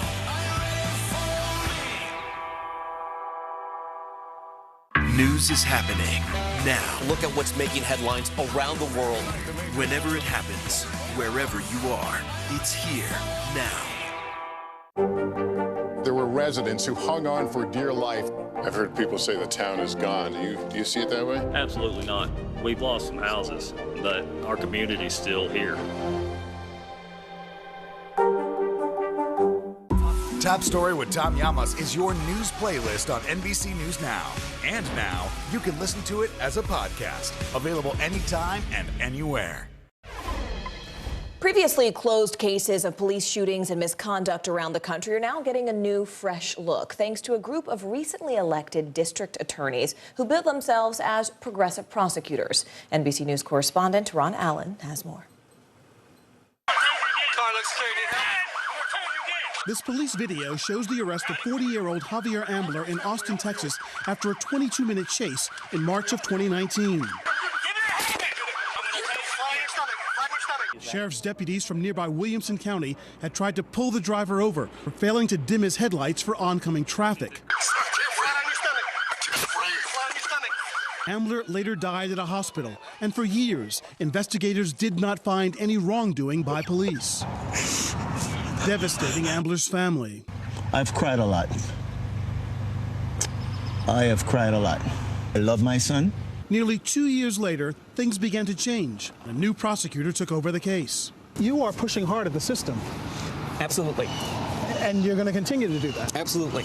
Jose Garza is among a number of so-called progressive prosecutors, many newly elected, promising criminal justice reform. An advocacy group counts as many as 70 in the country, many taking a new look at past allegations of police misconduct, even reaching back decades. In Los Angeles, the county DA formed a committee to review hundreds of officer-involved shootings since 2012. Unlike his predecessor, Garza presented the Ambler case to a grand jury. It indicted 2 sheriff's deputies for manslaughter. In a statement at the time, their attorney said Ambler's physical exertion in resisting arrest no doubt contributed to his medical emergency, and the deputies are neither morally or legally responsible for his death. Grand juries handed down 11 indictments against law enforcement officers in Garza's first year in office. We present every case where a law enforcement officer shoots or kills someone to a grand jury. I believe that the people should decide. The police union in Austin is furious with Garza. You've said that you think he's targeting police officers? Absolutely. We've had circumstances with him where our last district attorney reviewed cases and said there's nothing here, but he sees something and somehow convinces a grand jury to take it forward. Ken Cassidy says Garza has demoralized the department and that his reforms contribute to a spike in violent crime. Austin's homicide rate, like in numerous cities, soared to record highs last year. Do you worry about the pushback from the police department? No, I don't. At the end of the day, our community gets to decide what kind of criminal justice system they have. Meanwhile, the Ambler family, approaching 3 years in March since their son's death, remains unsure whether the criminal indictments truly are a step forward. Do you think there will be a trial and accountability? I hope so. Do I really think? It's like a coin flip. A family hoping a prosecutor with a new perspective finally brings them justice. Ron Allen, NBC News, Austin. Critics say a policy aimed at righting the wrongs of the justice system is actually doing more harm than good. It all has to do with bail reform, which is when low-level offenders are let out of jail until their trial. As the nation sees a surge in violent crimes, many are wondering if there's a direct link. Here's NBC News correspondent Megan Fitzgerald with a closer look.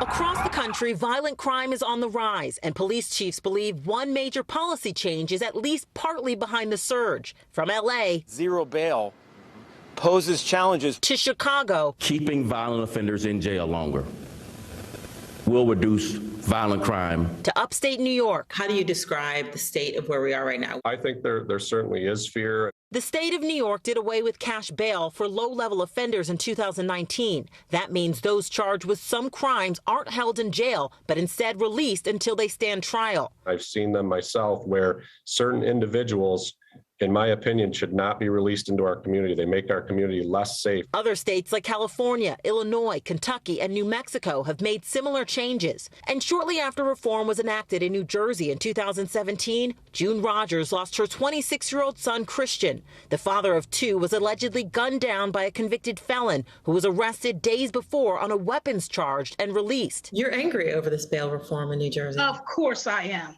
You can't. I'm hurt, angry, all of that.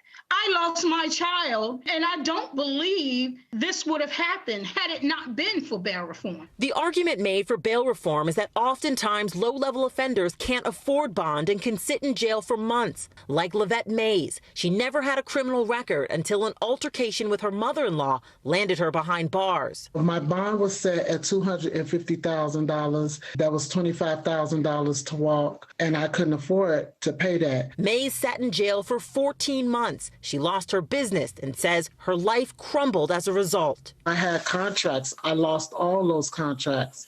I even lost where I was living. It affected my family. My kids was really impacted by it. It made it even worse. She now advocates for bail reform. What do you say to people who are against bail reform, who say that it's increasing crime? That claim really can't be substantiated. Kellen Funk studies bail reform at Columbia University. He says there aren't enough studies yet to get a clear answer, but also that crime is rising everywhere, including where there has been no bail reform. It would be very strange to conclude that modest reform efforts in one or two jurisdictions is somehow responsible for a rise in crime. But for June Rogers, who lost her son, it's hard to accept that bail reform didn't play a role in his death. No one is taking responsibility for this. I have to go down to the graveyard to visit my son, which is terrible. Megan Fitzgerald, NBC News. Two NFL quarterbacks now heading to football's biggest game for the very first time. But it's the rumored retirement of Tom Brady that could overshadow all of it. Stay with us.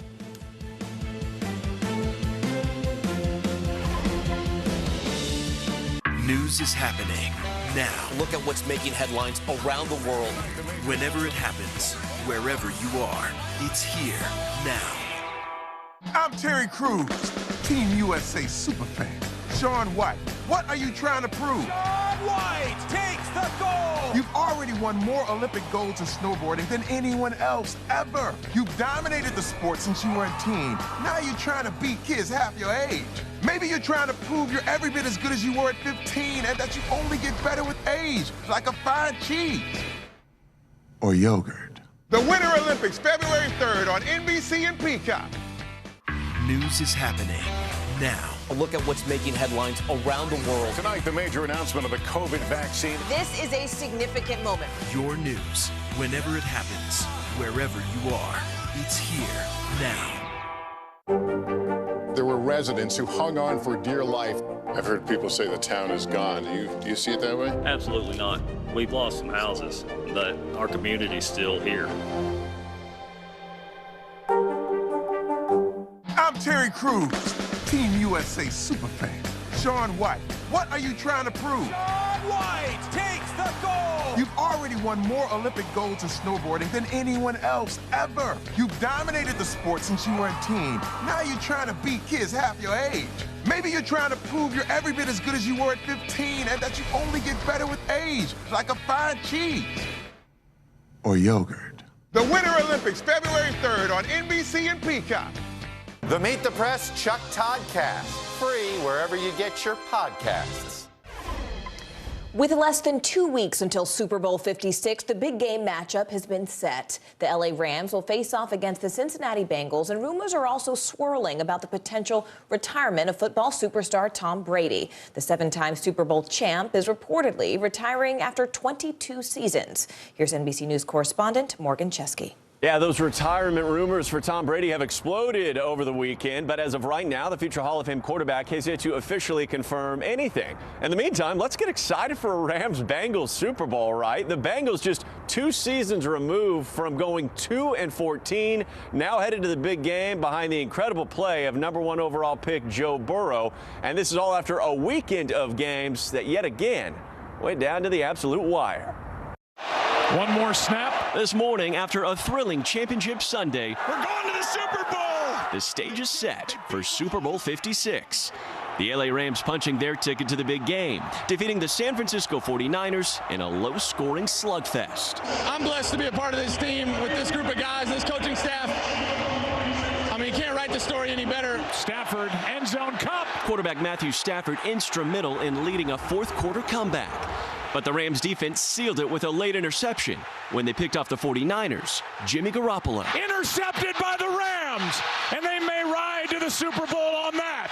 Earlier, Kansas City and Cincinnati dueling in an instant classic AFC title game. And in the end zone, he finds Kelsey. Chiefs quarterback Patrick Mahomes building a big lead in front of an almost deafening home crowd. But Joe Burrow and the Bengals roared back. Open. Taylor. This game is tied. After both teams kicked fourth-quarter field goals to force overtime, He called heads. the Chiefs, just like they did versus the Bills last week, won the coin toss. But a shocking interception by Mahomes gave the ball back to Cincy, who called on rookie kicker Evan McPherson to send them to the Super Bowl. This is something I've always wanted, playing the Super Bowl, and I couldn't be with a better group of guys. From supersized action on the field to intense speculation off it. ESPN's Jeff Darlington and Adam Schefter reporting that 7-time Super Bowl champ Tom Brady was ending his legendary career. But Brady's agent responding. Tom will be the only person to express his plans with complete accuracy. Following Tampa Bay's season-ending loss, the 44-year-old superstar hasn't committed to playing next season. There's no really rush for me to figure out what's next. You know, I'll know when I know. Meanwhile, Brady's dad is speaking out yesterday, according to an NFL Network reporter who says Tom Brady Sr. texted him. Tommy has not made a final decision one way or the other, and anybody else that says that he has is absolutely wrong. Lots of storylines to keep our eyes on. As for the big game, it'll be the first trip for both Burrow and Stafford. Stafford in his 13th season, Burrow in just his 2nd. And if Joe Burrow pulls this off and wins the Super Bowl, he will be the first NFL quarterback in history to win a national championship in college at LSU, the Heisman Trophy, and the Super Bowl. And get this, it'll all be in just 3 short years. Not bad. We'll send it back to you. Not bad at all. Just a few months ago, a serious foot injury sidelined tennis phenom Rafael Nadal, forcing him to hobble around on crutches. Well, today, he's on top of the world, celebrating his 21st Grand Slam title after a remarkable come-from-behind win at the Australian Open. NBC News national correspondent Gabe Gutierrez spoke to Nadal after that historic win. In an epic, must-see final match. And Nadal stands alone. Major title 21. Rafael Nadal made tennis history, winning his record 21st Grand Slam title.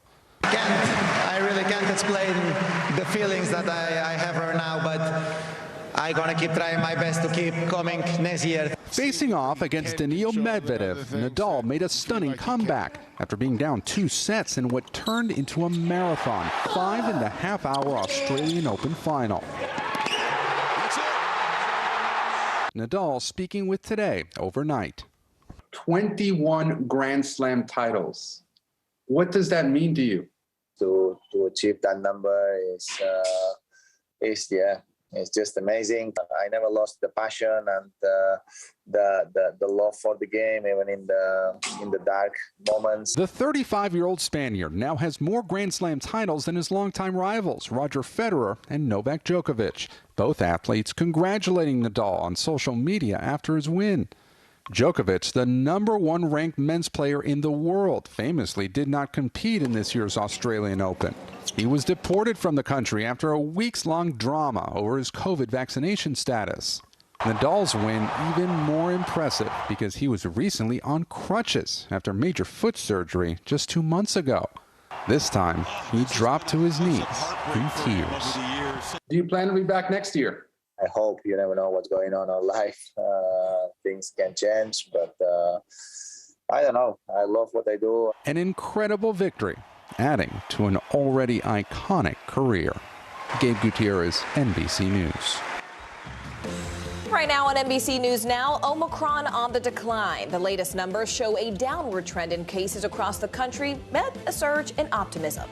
Plowing through, millions of Americans in the Northeast digging out from this weekend's historic winter storm. Plus, high-rise tragedy. A young attorney and former Miss USA winner jumping to her death from a Manhattan high-rise. The search for answers into why it happened.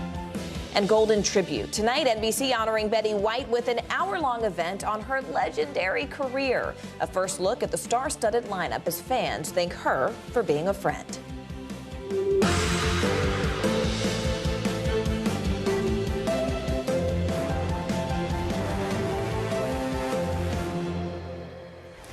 Happy Monday, everyone, and thank you so much for joining us. I'm Morgan Radford. My co-anchor Erin Gilchrist is on assignment. We begin this hour with positive signs in the fight against the pandemic. Take a look at the latest case trend data from NBC News. You're looking at this here on your screen. Just over the last 14 days, 18 states saw a noticeable rise in cases, but nearly the same number of states are seeing decreases, and that includes almost every East Coast state. Right now, health officials in the UK say they're ready to start vaccinating children as young as 5.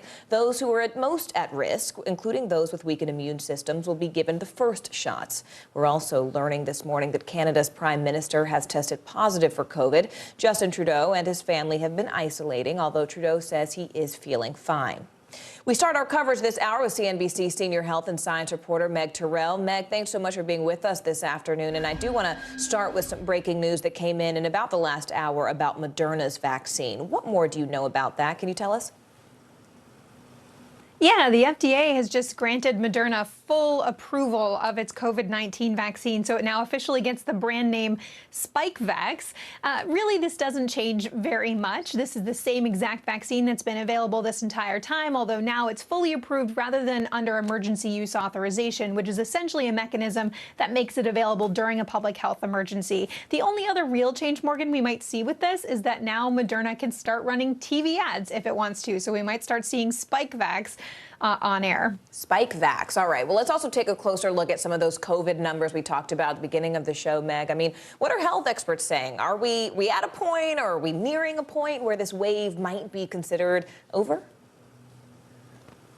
Certainly the wave is not over, but the wave has crested. If you look nationally at the numbers, we are still averaging, though, more than 500,000 cases every day, and that's still likely an undercount just by the way we test and report results in the country. Hospitalizations, though, are also coming down, which is really good news. Down 8% overall, 11% for pediatric hospitalizations over the last 2 weeks, but still more than 140,000 people currently in the hospital. That's close to record highs. So until we really start to see hospitals under less strain, experts are not going to say this wave is over, and we're still averaging 2,500 deaths every day from COVID right now. And Meg, just finally, I know that, New York City here has also been renewing its push to really help more people get COVID treatments. What specifically is the city doing differently now?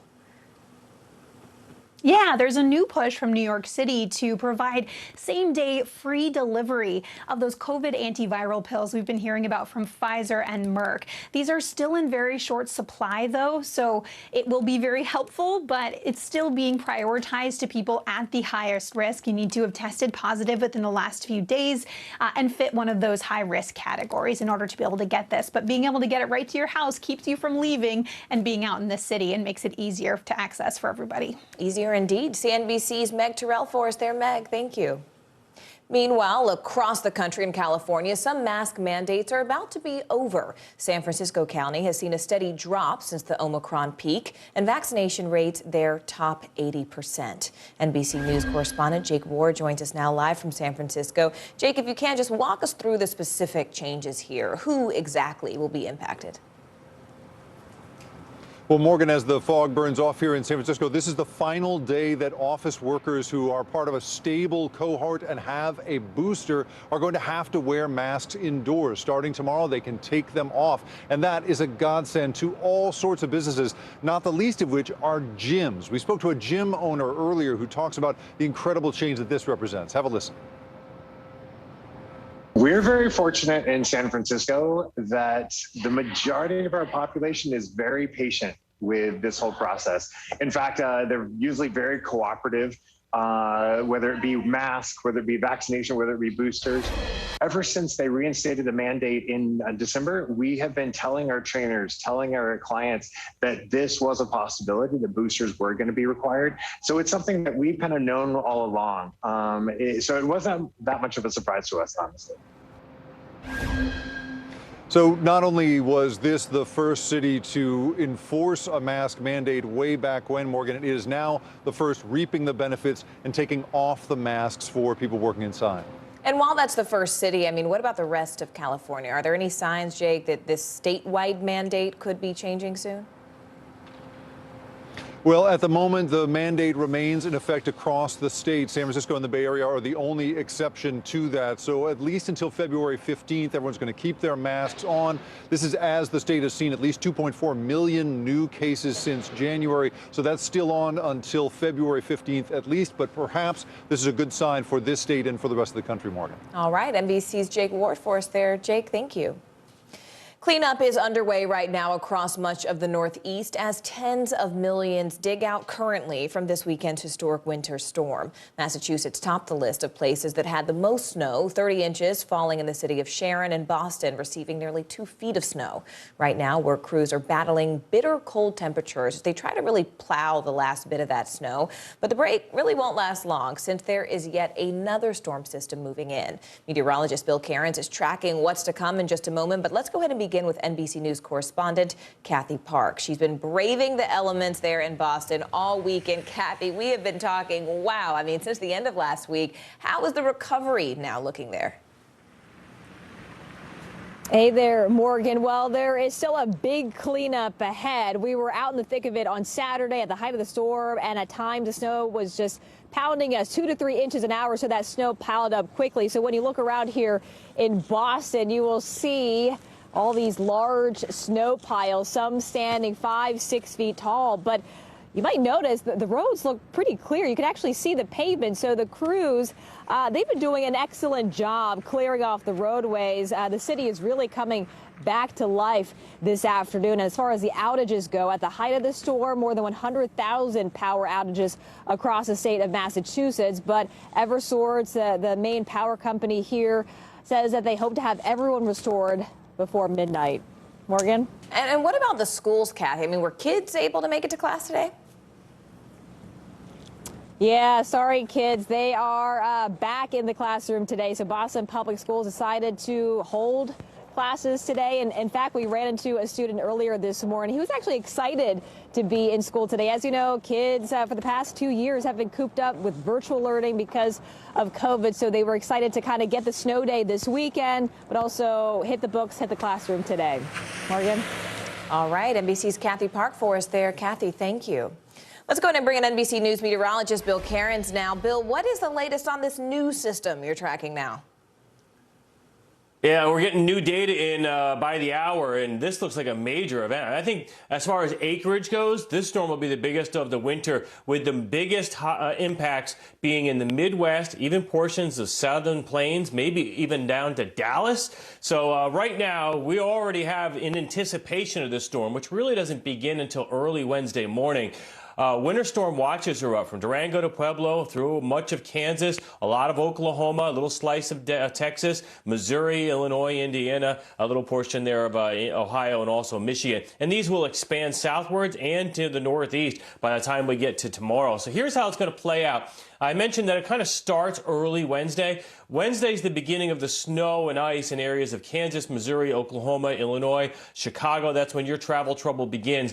And then that cold air will begin to move down Wednesday into Thursday, even into southern portions of Texas. By the time we get to Friday, this whole mess arrives in the northeast. For a lot of the big cities on I-95, it looks like rain over to freezing rain and then snow. So this is going to be one of those sloppy storms. This last blizzard, all snow. We didn't have any rain or sleet or freezing rain to deal with. This one is going to have it all. So as far as the snow goes, the highest totals will be from a line from Oklahoma City to Tulsa, almost up to Kansas City, definitely Springfield to Columbia, St. Louis to Peoria, Chicago, Detroit, Toledo. All those cities have a good chance of a plowable big snowstorm. But just south of there is where we're going to have the issues. In St. Louis, you're kind of right on the edge of the heavy snow or the heavy ice. Maybe you'll get a little bit of both. But once you get to that medium risk there of the blue, and then the high risk is the blue inside of that, you're going to need to start thinking about potential for power outages, horrendous roads, a lot of cancellations out of this. And this is during the week. This isn't like a weekend storm like we just dealt with the blizzard. This is Wednesday, Thursday, Friday, all the way up into areas of the Northeast. So as far as the forecast looks, it's still a cold go of it. You saw where Kathy Park is in Boston. We're only at 29. So with the sun out, the pavement's improving, but it's still chilly. Florida, we don't have to worry about the Florida cold anymore. Things have dramatically improved there. And then tomorrow's the beginning of that next cold Arctic blast coming down from the northern plains. That'll set the stage.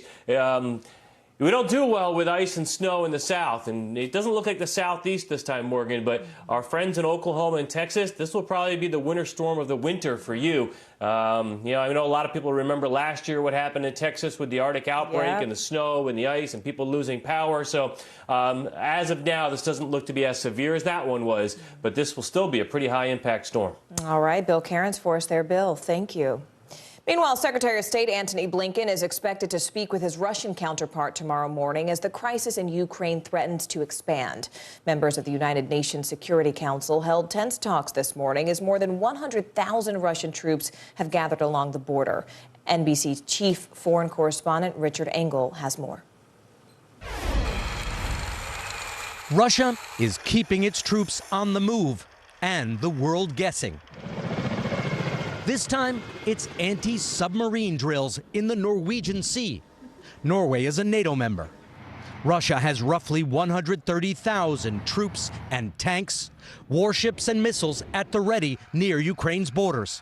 In Ukraine's capital, Kiev, veterans are training civilians in combat. But Ukraine's President Zelensky says he doesn't think Russia will invade. Russia insists it won't. In Ukrainian frontline cities like Mariupol, close to the Russian border, people are getting nervous. At a church service here, Ukrainian Orthodox, the bishop urges people to have faith and pray for the Ukrainian military. As the congregation leaves, Maria plays a bandura to keep their spirits high. Maria volunteers in the church's soup kitchen, in part to keep her mind off the situation. She's having trouble sleeping. I am really, really worried, she says. My father is in the military. We are afraid to lose him, afraid to lose our Ukraine, and afraid for our lives. But eastern Ukraine is divided. Outside of Mariupol lives Serhiy. He's pro-Russian, a former milk truck driver who now lives on a $90 a month pension. His home is directly across a river from an area held by pro-Russian separatists. Serhiy is nostalgic about the old Soviet Union, when everyone had a job, and he felt proud to be part of an empire.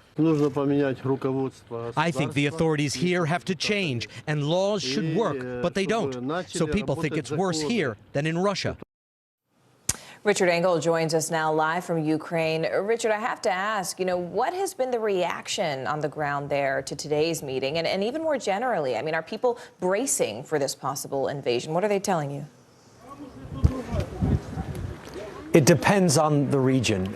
In Kiev, the capital, some people are starting to prepare, but where I am, Mariupol, we're much closer to the Russian border, much closer to pockets of the country that are held by pro-Russian separatists, and here people are considerably more nervous. They are starting now.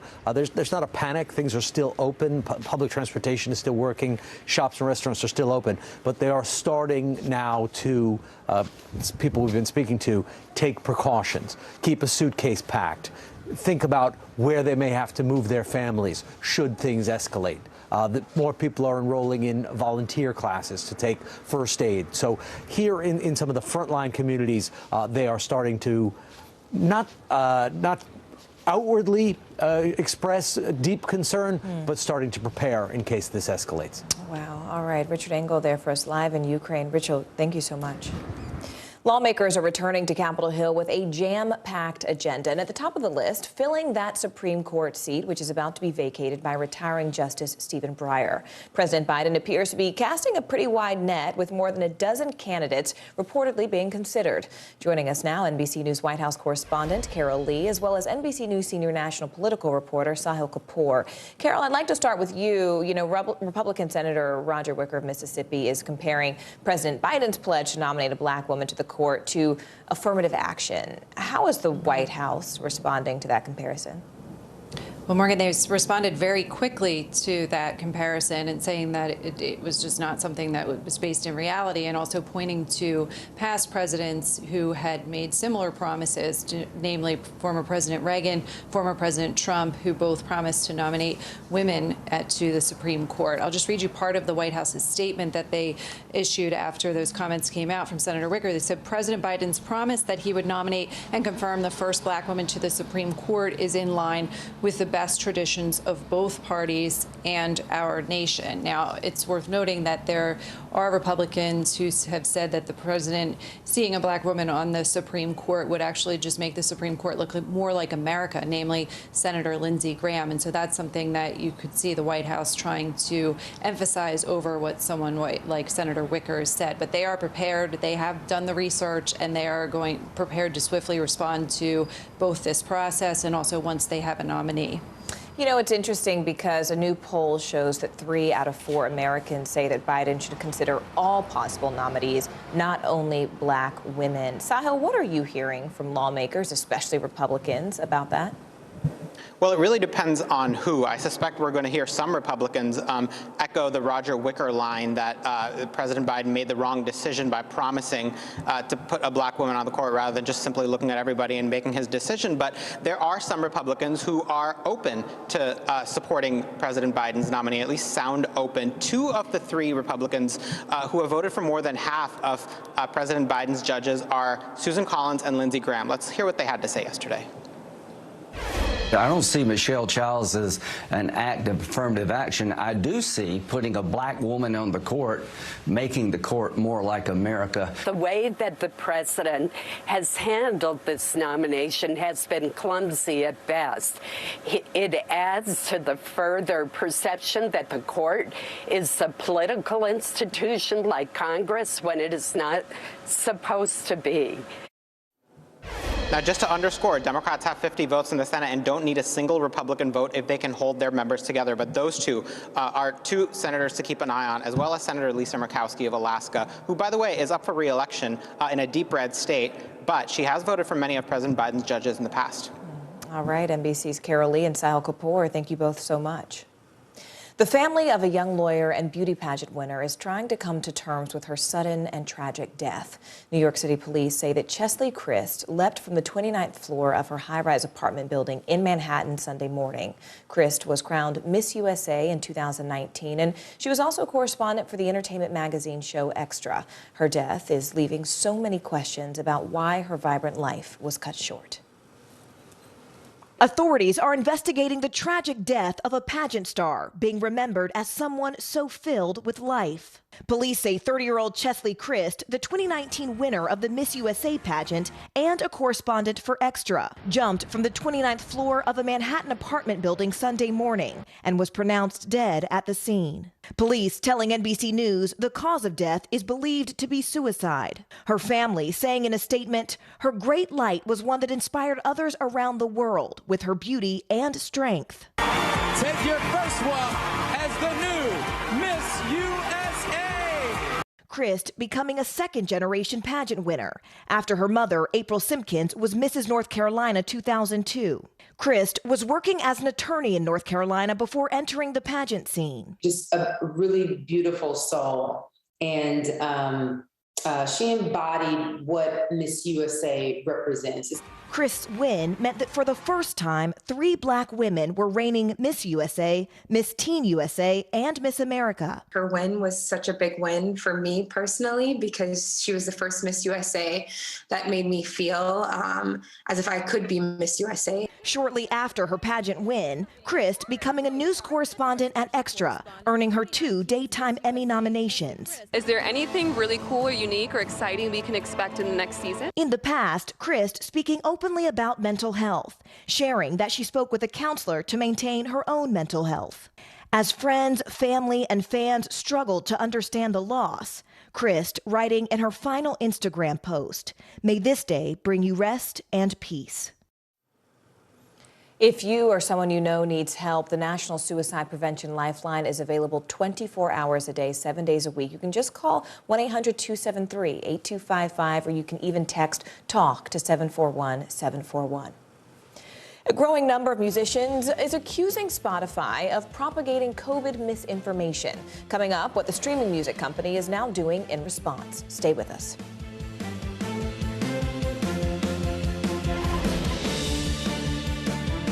News is happening now. Look at what's making headlines around the world. Whenever it happens, wherever you are, it's here now. We're here to start conversations about the big things happening in our world, because it's not my job to tell you what to think. My job is to think about what you tell me.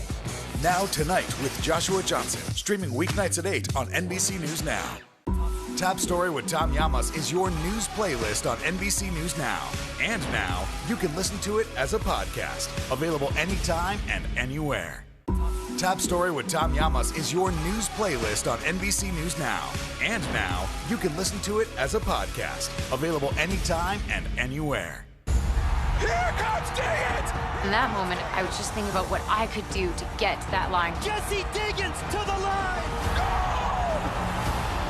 A landmark moment that will be etched in history.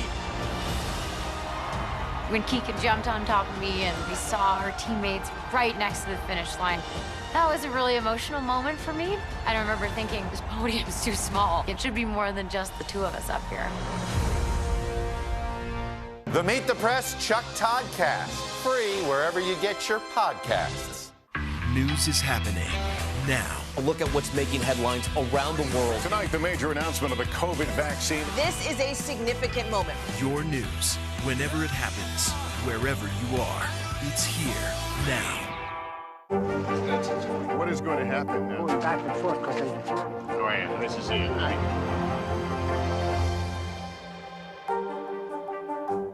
We're here to start conversations about the big things happening in our world, because it's not my job to tell you what to think. My job is to think about what you tell me. Now Tonight with Joshua Johnson, streaming weeknights at 8 on NBC News Now. On the money this hour, the market's whirlwind of a month is finally coming to a close. The S&P 500 is up for a second day and might be able to avoid its worst month since March 2020. CNBC senior markets correspondent Dom Chu joins us now. Dom, it's great to see you. How are the markets looking right now? I mean, what is driving these investors today?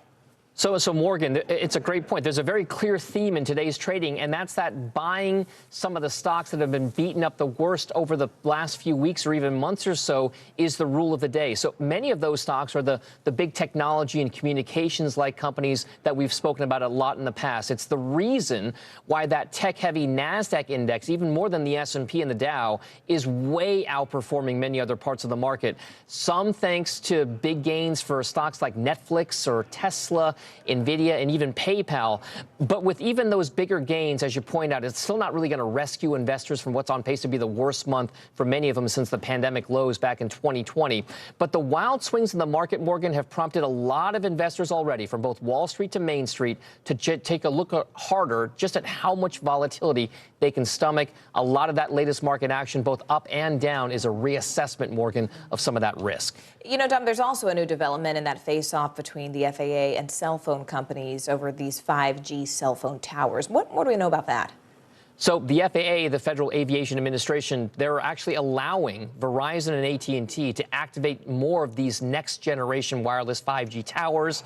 They are located closer in proximity to major airports. So that so-called 5G, right, has been in a lot of headlines because airlines claim that using that 5G could have a negative impact on flight safety, specifically the moves right there as a result because of the work between regulators and airlines on trying to improve the safety. It's going to allow certain towers near airports to be turned on without having an effect, Morgan, on the plane's ability to navigate in things like poor weather or low visibility. All right, CNBC's Dominic Chu for us there. Dom, thank you. Sure.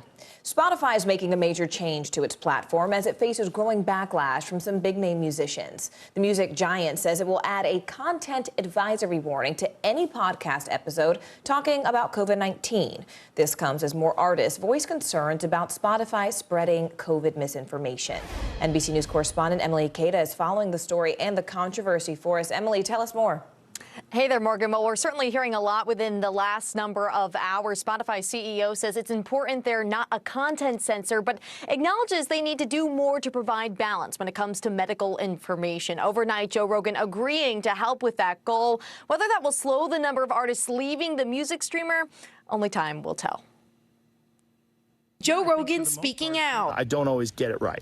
Responding to backlash against his popular podcast, where he's known for questioning vaccine safety, and recently interviewed a controversial virologist who suggested Americans were hypnotized into getting vaccinated. And I'm interested in having interesting conversations with people that have differing opinions. Rogan offering to make some changes as powerful celebrities put pressure on the streaming service. Whenever I get something wrong, I try to correct it. If there's anything that I've done that I could do better is have more experts with differing opinions right after I have the controversial ones. Now, Spotify says it's going to add a content advisory to any podcast episode discussing COVID-19, directing people to expert information on the virus, which Rogan says he supports. Prince Harry and Meghan Markle chiming in. Their organization, Archwell, says it's expressing concerns with Spotify to ensure changes to its platform are made to help address this public health crisis. Archwell Audio will continue its exclusive partnership with Spotify, in contrast to the wave of musicians stripping original recordings from the platform. Rock icon Neil Young says his record company is losing 60% of my worldwide streaming income in the name of truth. Shiny toys. The expanding revolt now includes singer-songwriter Joni Mitchell and Bruce Springsteen's guitarist Nils Lofgren. Plus, best-selling author Brené Brown, who signed a multi-year deal with Spotify in 2020, tweeting she will not be releasing any podcasts until further notice, though not saying why. Professor of pop culture Robert Thompson says for Spotify, navigating this controversy is a business decision. When they are looking for ways to maximize income, the podcast is clearly a direction in which they're going, and Joe Rogan is the standing on the top of the heap example of that direction.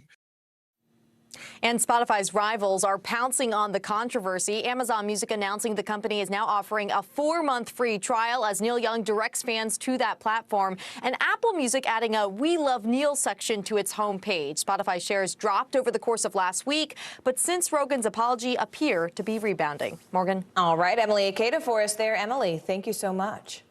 And coming up, it's week 2 in the trial of 3 former Minneapolis police officers charged with violating George Floyd's civil rights. Coming up, prosecutors are working to make their case. Stay with us.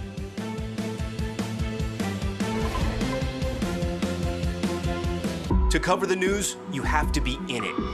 We'll take you to the front lines of the story, bringing your news feed to life. Streaming live every night. It's your news playlist. Top Story with Tom Llamas, weeknights at 7 on NBC News Now. There were residents who hung on for dear life. I've heard people say the town is gone. Do you see it that way? Absolutely not. We've lost some houses, but our community's still here. News is happening now. A look at what's making headlines around the world. Tonight, the major announcement of the COVID vaccine. This is a significant moment. Your news, whenever it happens, wherever you are, it's here now. News is happening now. A look at what's making headlines around the world. Whenever it happens, wherever you are, it's here now. What happened here is a story of loss and salvation. There were residents who hung on for dear life. This is where you took shelter, in this closet. I took shelter right in this closet right here. Rioters banged down one of the doors. Have you found a way to reconcile it a year later? It really hurt to see this place that I love so much treated with such disrespect. Was it an act of cleaning or an act of healing?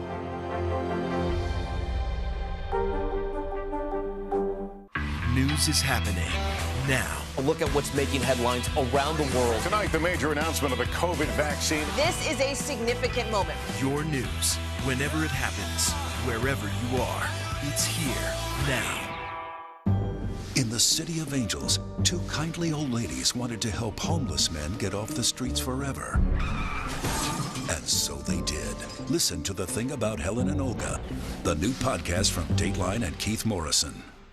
The Meet the Press Chuck Toddcast. Free wherever you get your podcasts.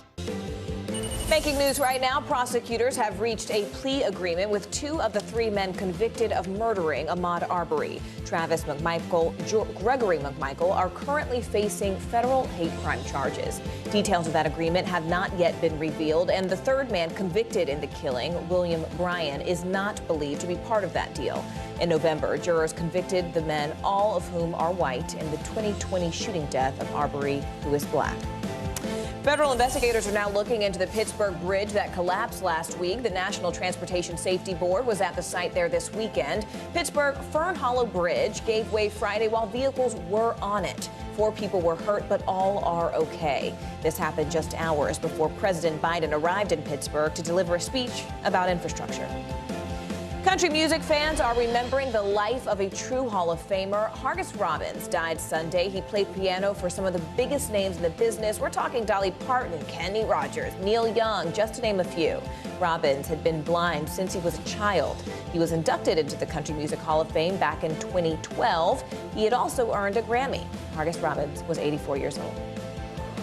Prosecutors are working to make their case against 3 former police officers who were at the scene of George Floyd's death in Minneapolis. Prosecutors say Thomas Lane, Tu Tao, and J. Alexander King failed to help Floyd when he was in clear need of medical care. All 3 have pleaded not guilty. NBC News correspondent Shaquille Brewster joins us now live. Shaq, this case is centering on 2 things. First, the duty of a police officer and what some call police culture or police code. What are prosecutors saying about both of those things? That's right. When you look at what prosecutors are saying compared to what the defense is saying, you're seeing a real breakdown between what is policy and then what is considered the practice in the police department. The prosecution is saying that these officers violated George Floyd's civil and constitutional rights by not intervening, not following the policy and their duty to intervene when Derek Chauvin was using excessive force. You see from the Minneapolis Police Department inspector, Katie Blackwell, right there, she testified that these officers had a duty to intervene, especially when unreasonable force was being used. And she was actually on the stand earlier today continuing that testimony. She was responsible for the training that these officers receive.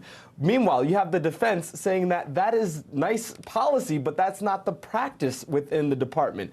These officers are trained, the defense highlights, to follow their commanding officers. They listen. They don't want to get in the way of an officer who is taking control on the scene. And you already heard one of the officers via their attorney make the point that Derek Chauvin was taking control and sending out commands, so to speak, while he was on that scene. So that's the breakdown that you have in this trial, and you're really going to see those points highlighted as we continue to hear more people testify as this trial continues. You know, Shaq, what's interesting is that, you know, when you keep all this in perspective, charges like these are really rarely brought against police officers. So some legal analysts say that prosecutors in this case already have an uphill battle. Why is that?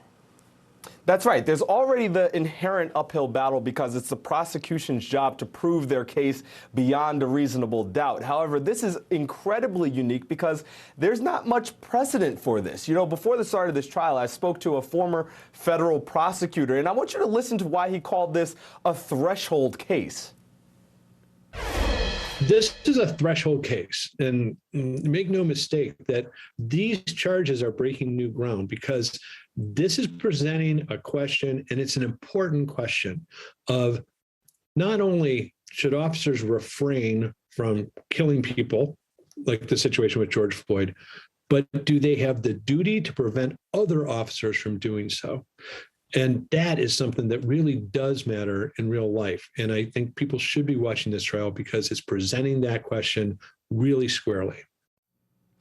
And, you know, one way he framed this is that so many other trials, it's about someone's actions, specifically with officers, what an officer did when they fired a weapon, or what, as we saw in the spring with Derek Chauvin, when he had his knee on George Floyd's neck for more than 9 minutes.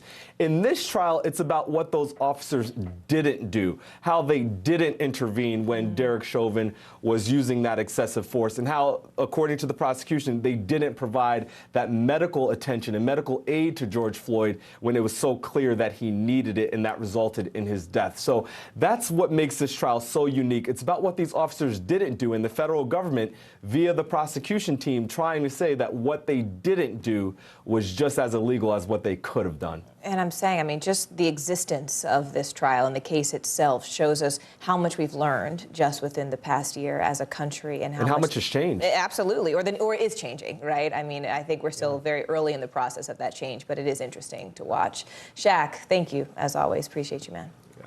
The uproar is growing in Tennessee after a local school board voted to remove a graphic novel about the Holocaust from its 8th grade curriculum. Now, the book is called Mouse, and it's written in the form of a comic book. School officials say they pulled the book because it contained profanities and an image of a nude woman. As you can imagine, there are many critics who are expressing doubt. NBC News legal analyst Danny Ceballos joins us now. You know, Danny, one school board official said that he didn't feel comfortable with the child reading this book, but then did acknowledge that children should learn about the Holocaust. So I guess, you know, the obvious question is, why the controversy then? I'm not just a legal analyst today. I'm a self-proclaimed graphic novel and comic book expert. And I have to tell you that Mouse is one of the best pieces of literature in the graphic novel space, and arguably historical literature as well. It's fantastic. It's one of my favorites. But that being said, you know, the argument that that nudity is a concern, these are cartoon mice. Mice are nude. In addition, if that's your standard, then Donald Duck is lewd because he's not wearing anything from the waist down. So cartoon nudity, I mean, there aren't any nude women so much as there are nude mice. I get that they're anthropomorphized. That still seems like a stretch. However, I may surprise you in that as much as I love this piece of literature, I could understand the fact that it exposes people to such awful violence of the Holocaust. There may be a certain age that reasonable minds could disagree that they should be exposed to. 8th grade, 7th grade, maybe 9th grade. I read it in college, and it rocked me emotionally. So there's something to be said for that.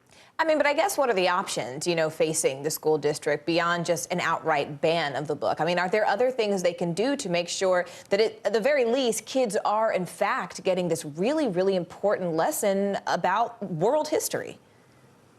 You're exactly right. This is a crucial lesson about world history. The issue is almost an issue of neurology or psychology. At what age should children begin learning about these awful, horrific facts? And Mouse pulls no punches. I mean, it puts you right there. It's very graphic and very explicit. And at some point, this is something that folks need to learn about. The question really is, what is that date? And, for millennia, we as a society, humans as a society, have disagreed about at what age children stop being children and are mature enough to handle different things. Even state to state, we disagree from state to state on different issues about what children can and cannot have and cannot do. Yeah, I really appreciate the analysis. I have not read it, so I appreciate the context. Danny Savalas for us there. Danny, as always, thank you.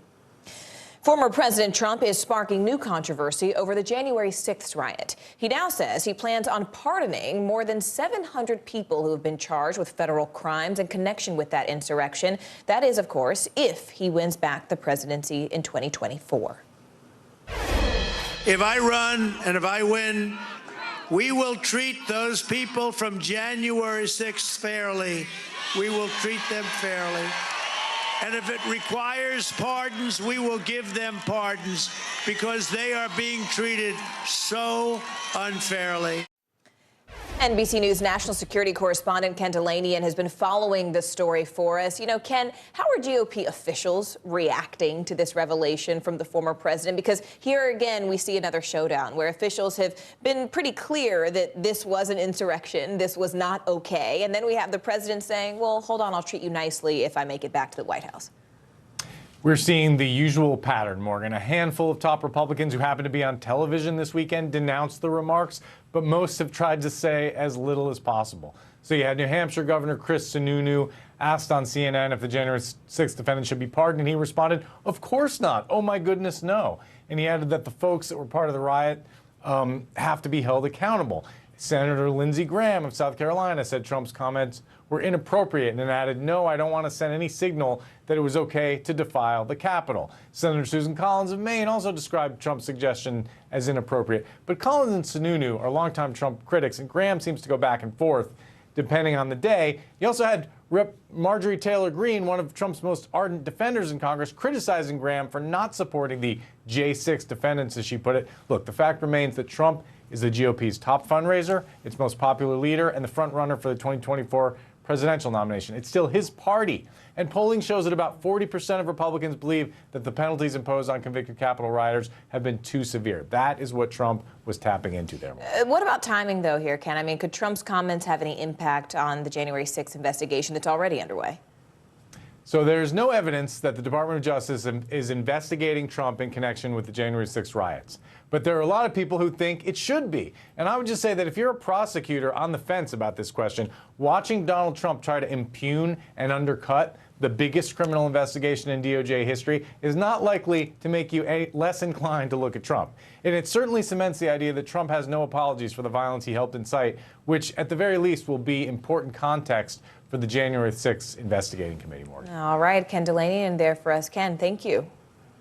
The battle over the ballot is heating up across the country. Today in Florida, for example, voting rights groups are challenging a controversial new election law in a federal trial. And the stakes, they really couldn't be higher, with millions set to cast their ballots in this year's midterm elections. NBC News senior reporter Jane Tim joins us now. Jane, even this early in an election year, all eyes are, of course, on Florida. Can you just walk us through this Florida voting law? I mean, what exactly is at stake here?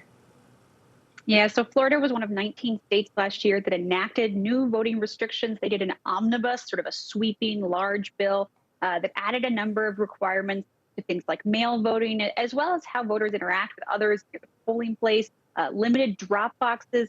It was one of the things that's under examination today. And advocates say 6 of these provisions really suppress votes and make it harder for people to engage in the process. And they say there's no state interest that justifies these provisions. So they're in court today trying to undermine these provisions and say, look, There is no widespread fraud in Florida elections, but these requirements, things like making it harder to use drop boxes, new requirements on mail voting, they all make it really hard for people to embrace the process and use their constitutional right.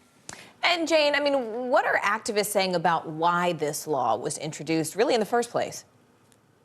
You know, they say look to record turnout in the 2020 election, especially by mail, as Democrats embraced the process because of the pandemic and because national Democrats were really talking about it. There's a definite partisan decide into who used mail ballots, in part because President Donald Trump was saying they're a source of fraud, which we know is evidence-free. They are not a source of fraud. They're just a way of casting ballots, and Florida voters have long done it. All right, NBC's Jane Tim for us there. Jane, thank you. Coming up, an inside look at the humanitarian crisis in Afghanistan. Up next, our very own Kelly Kobiella traveled with UNICEF to see how kids in that country are now coping.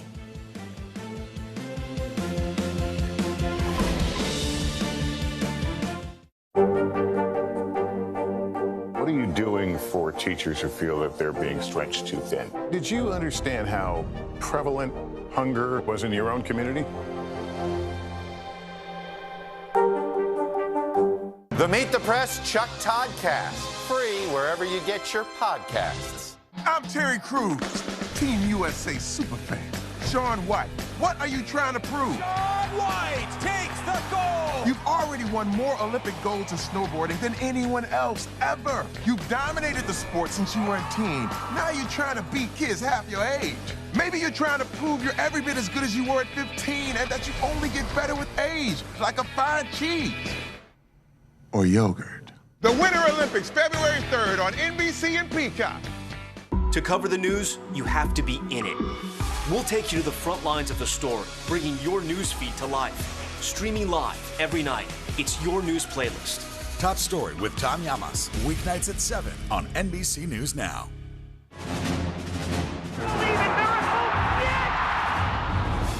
Syracuse just brought the house down. But it is goal for Olo.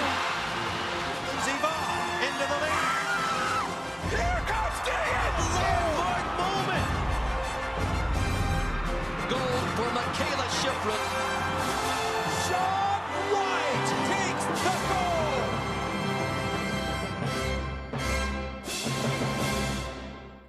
Good morning, I'm Joe Fryer. And I'm Savannah Sellers. 2022 is off to a busy start. Winter's wrath causing headaches from coast to coast. It's been really incredible to see how quickly volunteers started to help with the cleanup efforts. Morning News Now, streaming weekdays at 7. News is happening now. Look at what's making headlines around the world. Whenever it happens, wherever you are, it's here now. We're following some breaking news this hour. The British government published a report into parties at 10 Downing Street during the pandemic. It said that some of the gatherings did not live up to the standards expected of people working in the government during the country's strict lockdown, calling it a failure of judgment and of leadership. NBC News senior international correspondent Keir Simmons joins us now. Keir, I have to ask, first off, how has the Prime Minister responded to this initial report? Well, Morgan, he began by apologising in the Houses of Parliament, and then he came out fighting, honestly, and quite a bravado performance, frankly, given that the report talks about issues of alcohol, not in a part of government that he isn't in charge of, although, of course, he's in charge of all of the government, right in Downing Street, right in his office. And there's even, in the report, allegations of a party in his apartment, in his private apartment in Downing Street. He said, I get it, I will fix it, and then went on to say that the issue is whether the public trust him, and he said, I will deliver. So Boris Johnson, the great survivor, he's been through tough times before, this perhaps the toughest, but he is clearly determined to keep going. It's interesting, Keir, you call him a survivor, but what are people they're saying about these findings? I mean, how are they reacting? Are they saying finally, enough is enough in the context of those other battles that he's faced politically? Well, his critics are saying that, repeatedly saying that he lied, calling him a coward, calling him everything under the sun, to be honest, Morgan. The crucial question, though, is what his own party has to say about him at this stage.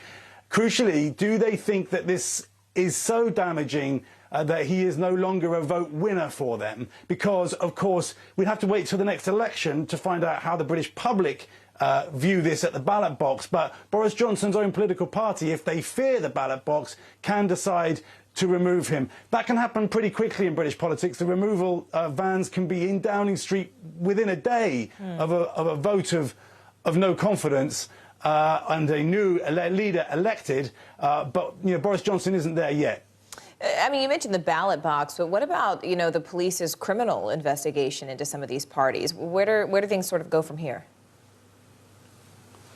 Yeah, that's a good question. The police are investigating. In the House of Parliament, it was suggested that even the Prime Minister himself is facing a criminal investigation because potentially, of course, gatherings during a COVID lockdown were illegal. I think it's interesting because, on the one hand, the Prime Minister seems to have got something of a reprieve by the fact that there is this police investigation, which has delayed and then limited the official report. On the other hand, of course, Morgan, at some point, the police are going to start interviewing, we assume, members of Boris Johnson's office.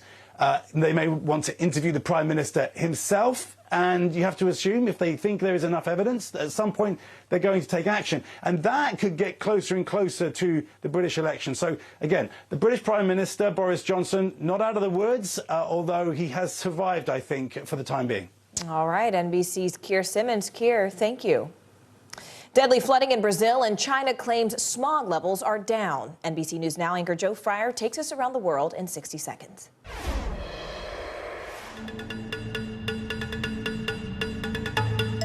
Brazil, where flooding and landslides from heavy rains have killed at least 19 people since Friday. 7 of those deaths were children. The devastation is in the state of Sao Paulo. Some 500 families have been displaced from their homes. The governor of Sao Paulo has authorized nearly $3 million in emergency aid for affected cities. Mexico, where 13 people were killed and 10 were injured in an accident on the highway.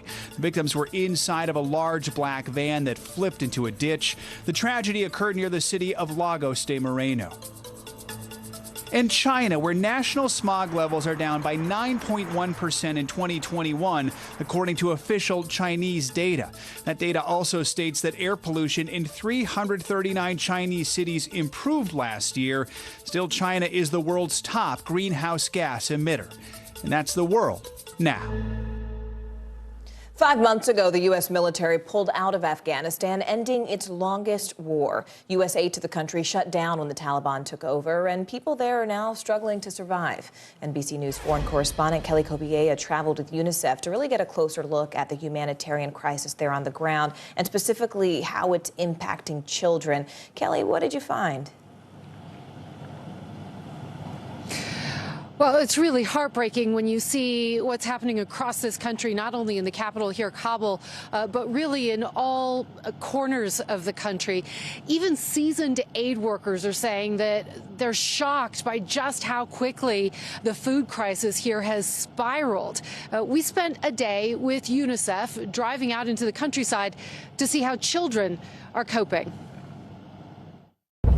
We drove 2 hours. The car in front are Taliban security. Traveling with UNICEF to some of the most remote parts of Afghanistan where few cameras have been. And where UNICEF is trying to save those most at risk this winter. Children. Salam alaikum. These boys and girls keeping warm in a UNICEF-funded school. The worry, what happens when they go home? And so when we say, "Did you have breakfast today?" and they shout, "Yes!" Their breakfast. They probably mean black tea and bread, and lunch, if they're lucky to have lunch. The UN says more than half of Afghans can no longer afford enough food, and it's having a disastrous effect. At the local hospital's neonatal wing, all 6 tiny babies are here because they're underweight, born to malnourished mothers. About 300 or 350 women come for delivery here per month. And are many of them now malnourished or undernourished? Most of them. Most of them? Most of them are malnourished. In the hospital's child malnutrition ward, all of the beds are full. 2-year-old Nisar Ahmed weighs just 17 pounds, almost half of healthy boys his age. His mother, Sakina, told me she's worried about her other children, still at home and hungry. What can we do, she tells me. This is our life. I pray that the government will help us. Today, kids are playing in the snow, sledding on plastic jugs used for cooking oil. The roadside bombs and nighttime raids of war are gone, but so is the flow of foreign aid. And the U.S. has frozen more than $9 billion in Afghan assets. 23 million people in this country need urgent humanitarian aid, and all chapters of the UN here in Afghanistan are trying to come together to shore up a country. You said this was unprecedented. It is unprecedented. It's overwhelming. The needs are extraordinary, and it needs an extraordinary response. UNICEF says the Taliban is giving aid workers, including women, access to every corner of the country, even helping to hand out supplies, like in this warehouse in Kabul, where 400 families took home rice, wheat, and winter clothes. 9-year-old Hamid Amar told me he came here to collect food for his brother and sisters. This classroom, one of more than 7,000 community schools funded by UNICEF across the country, a refuge for tens of thousands of girls and boys. Do you like school? But the need is endless.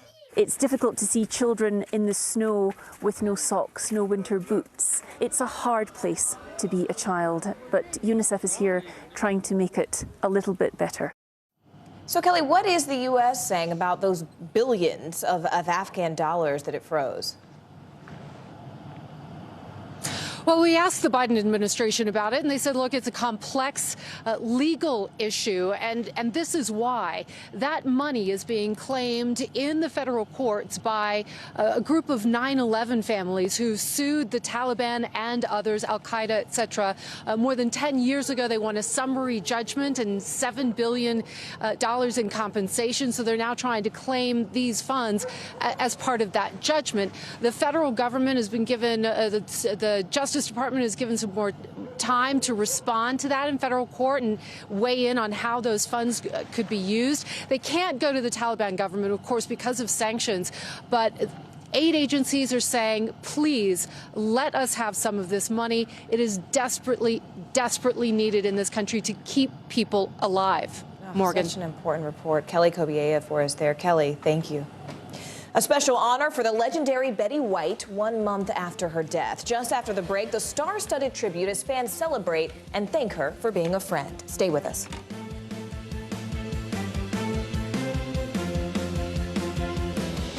Hey everybody, it's Hoda Kotb from the Today Show. I am so excited to tell you about my new podcast, Making Space with Hoda Kotb. I sit down with some incredible people and we'll hear some uplifting stories. Listen to Making Space now on Apple Podcasts.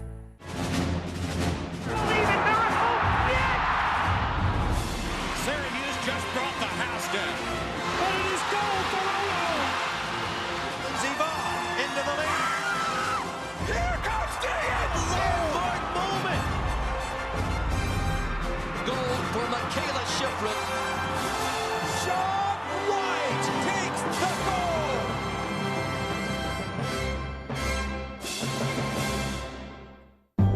In the City of Angels, two kindly old ladies wanted to help homeless men get off the streets forever. And so they did. Listen to The Thing About Helen and Olga, the new podcast from Dateline and Keith Morrison. What are you doing for teachers who feel that they're being stretched too thin? Did you understand how prevalent hunger was in your own community? We've got a Congress that doesn't seem very functional. What's this election year going to look like? Are we getting ahead of the science? Are we behind the science? How much did this booster confusion set us back? Can the January 6th committee come up with anything that would change Republican minds? If it's Sunday, it's Meet the Press. It's been 1 month since the great Betty White died. The celebration of her life continues tonight with a 1-hour special right here on NBC. Morning News Now anchor Joe Fryer gives us a preview. Morgan, the producers probably had no problem lining up a long list of celebrities to take part in this special. They're sharing their favorite memories and untold stories of the beloved star, paying tribute with their words and even a song. Thank you for being a friend. With a fresh take on that iconic Golden Girls theme song, Cher really is helping us turn back time. She's one of many celebrities celebrating Betty White, America's Golden Girl. She was the most brilliant, kind, funny, amazing person. With tributes from President Biden and White's many co-stars over the years, the one-hour special honors a decades-long career. Most people don't even live 80 years. She had an 80-year career. She goes back to literally the very beginnings of television. Just cue me and then stick a sock in it. From Mary Tyler Moore, I've only been to one surprise party in my life. To the Golden Girls, to Hot in Cleveland. Does anyone else smell pot? What are you, a cop? No. Then what's it to you? I tell everybody that'll listen. Tonight's special features a clip from behind the scenes of that show. There's no way I can say thank you enough, guys. It's such a privilege to come to work every day. Amen. Oh, we love you, man. And a rarely seen blooper. Once you go BlackBerry.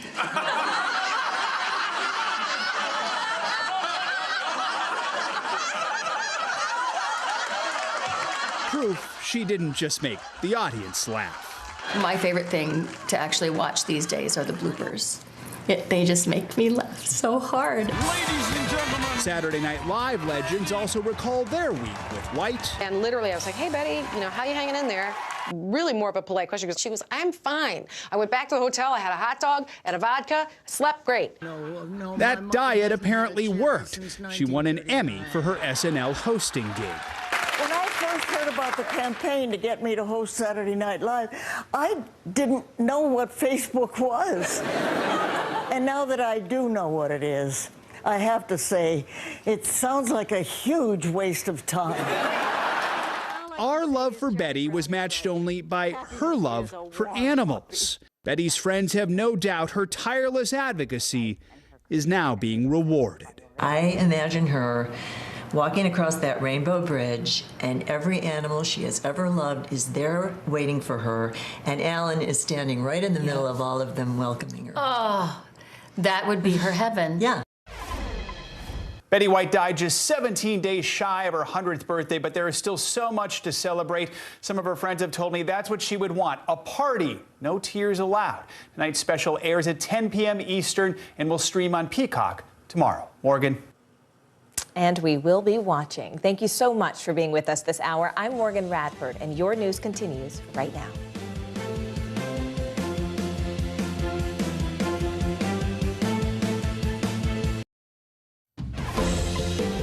Hey everyone, I'm Allison Morris. You're watching NBC News Now. Here's what's happening this Monday.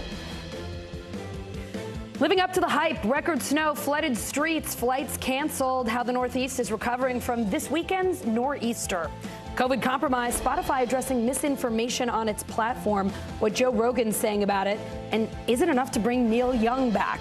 Plus, Beijing's bubble will take you inside Team USA's new Olympic home as more American athletes test positive for COVID.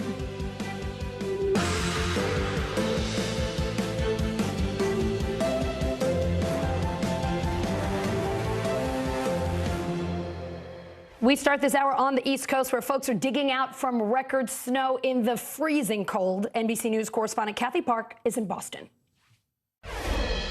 This weekend's powerful nor'easter unleashed heavy snow and powerful winds. And here in Boston, we felt the brunt of it. More than 23 inches, tying a record for the most snow in one day. The coastal communities got hit hard as well. Some of the streets got flooded in Nantucket, and with the cold, bitter conditions, a lot of that water froze over. As you can imagine, travel was also snarled this weekend. Thousands of flight cancellations. The roadways were a mess as well. A lot of wrecks and spinouts. But back here in the city, it is the big dig out as the work week begins. But with temperatures hovering just in the 20s today. This snow will likely stick around for days.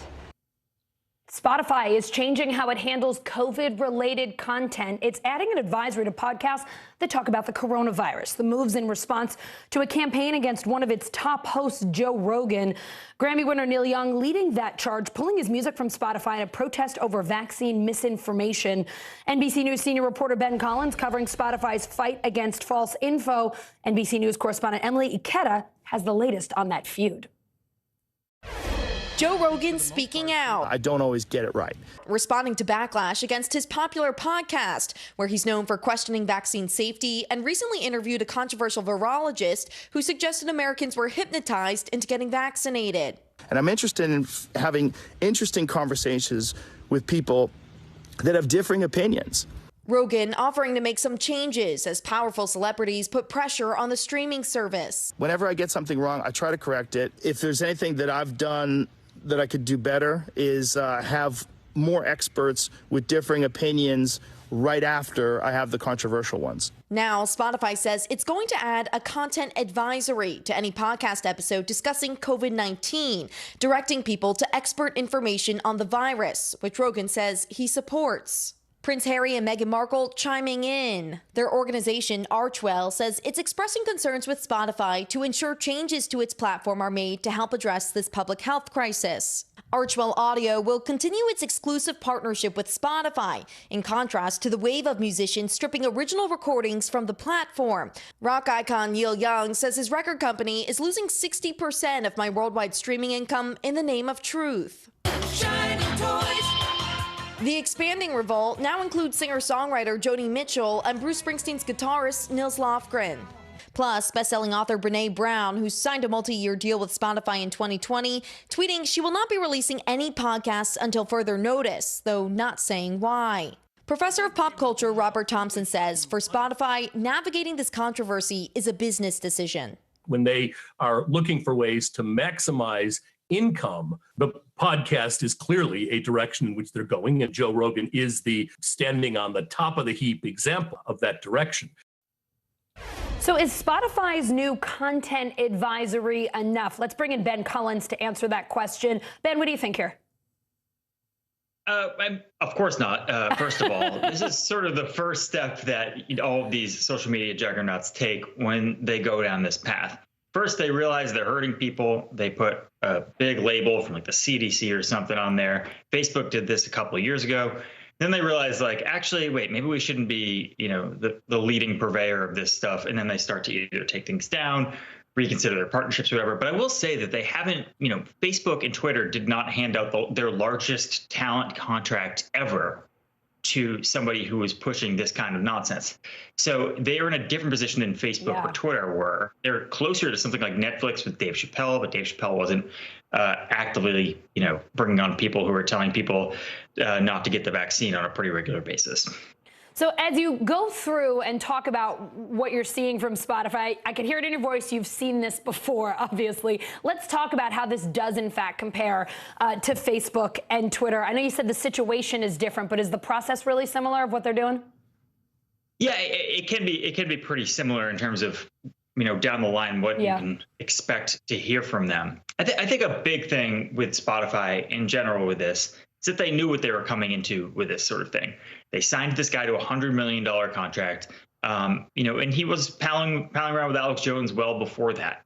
The difference is, with Alex, when he has Alex Jones on the show, when he has this guy named Robert Malone who challenges any sort of vaccine and traditional thought process about the vaccine and the coronavirus, he doesn't really challenge these people the way he would challenge some mainstream doctor on the show or any sort of mainstream advice. And that's his prerogative. That's what he can do. But people are getting hurt from this stuff. And that's something Spotify could have anticipated years ago when they went down this path.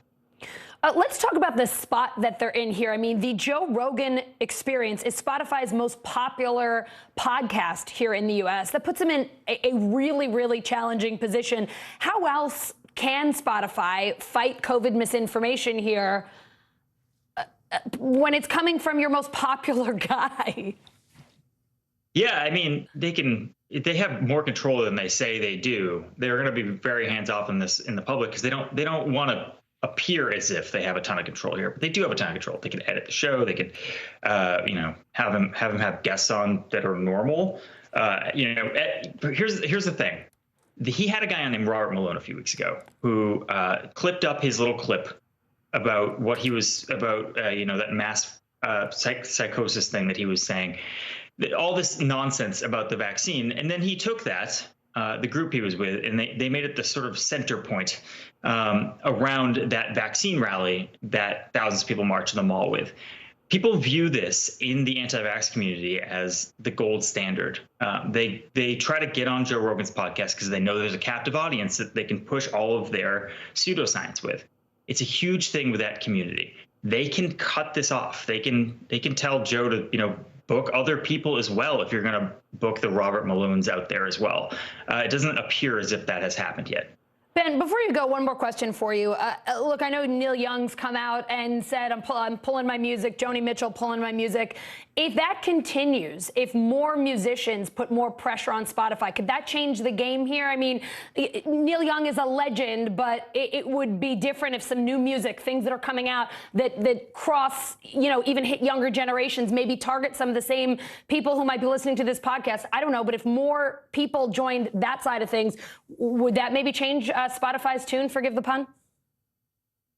Yeah, great pun, first of all. But second of all, Neil Young by himself is not going to make a change. Brene Brown, there is some money there, the podcaster that Spotify aimed to deal with. But there's also the Obamas are there, and the Markle the Markle juggernaut as well. I don't know if it's going to take a Taylor Swift-sized bomb for this, but that could do it as well. Yeah, that was exactly what I was thinking. Is do we need Taylor Swift involved here?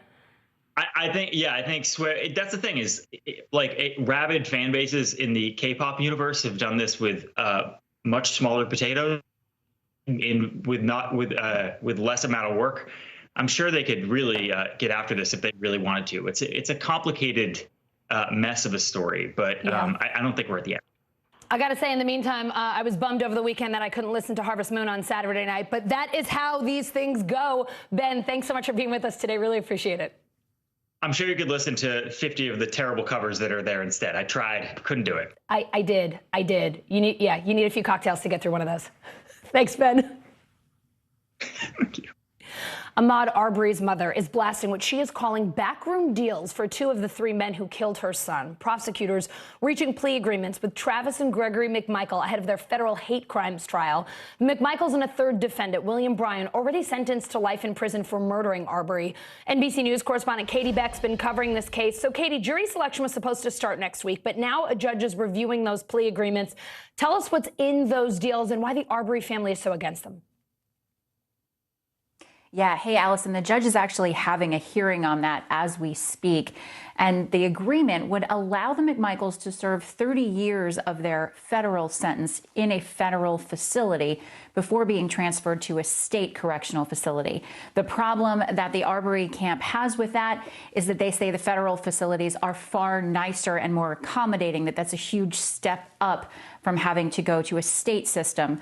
And they say that is why they're accepting this deal, and that is why they're upset they're accepting this deal, because they seem to be getting a better deal in terms of if you're going to serve a life sentence, getting to serve 30 years of it in a better facility would certainly be a step up. Here's what they had to say when they were spoken to about this plea deal. Federal prison is going to be a lighter sentence for these men. It's less crowded, better funded. It's evidenced by the fact that these men keep trying to get into federal custody, that their sentence will be more difficult at the state level. We want 100% justice, not no half justice. Because you got to think, if an African American man would have did a white man like that, they were trying to kill us on the spot. Now, I remember when I was actually at the sentencing, the original sentencing in state court for the McMichaels, I heard from Arbery's side, and they were saying the same thing that day, that they didn't want partial justice. They wanted all of the facts of the case to come out, which does include some new information, I'm told. They're proving race as a part of this equation, which was not really brought up in the first trial. So they want to hear about those social media messages. They want to hear about those emblems and symbols that this could be a racially motivated crime that did not perhaps make it into the first trial. Katie, why wasn't the third defendant, William Bryan, included in these agreements? And what's the status of his federal case? It's a good question. There has been no notice of a plea agreement on his behalf. So we really don't know what's to come for him. Obviously, his state sentence was different than the McMichaels. He actually does have the possibility of parole after 30 years. For him, who knows exactly what that means based on his age, but he has intention to appeal, and he maybe his lawyers perhaps think there is a better shot at an appeal. So accepting a plea deal is obviously going to hurt those chances in appeals court. That would be the thinking from some attorneys, that they're simply not accepting one because they really plan to provide a robust appeal in his defense. Are you expecting a quick decision from the judge here? What is this sort of process like when a judge is reviewing plea agreements? Right. I was just listening to the judge just before we started speaking. And basically what she said today her job is to do is to decide whether or not she accepts the plea they have entered, now changing their plea from not guilty to guilty, and then whether or not she accepts the terms of the agreements they have put forward. She can amend those terms, a longer sentence, a shorter sentence, or just reject the whole thing outright. It certainly sounded like, as this proceeding was going on, that she intended to have all of this wrapped up today. Whether or not she plans to accept it or extend or shorten the sentence, it seems like that decision could be made as soon as today. Sometimes judges take some time to review it and issue a statement, a couple of weeks later, but it sounds like it could be today. Additionally, at the start of this hearing, though, prosecutors said that they had the blessing of the Arbery family and their attorneys, that they had spoken to them about this arrangement. So I don't know if that was a last-minute discussion or if there's been some miscommunication, but that's another certainly interesting layer because you're hearing sort of two different versions from that perspective. All right, Katie, I know you'll keep your eye on it, your ear on it as you listen to the judge and let us know what happens. Thank you so much. Thank you. Bye, Allison. Coming up, changing the midterm message, how the White House is trying to calm Democrats' fears of losing big in the next elections.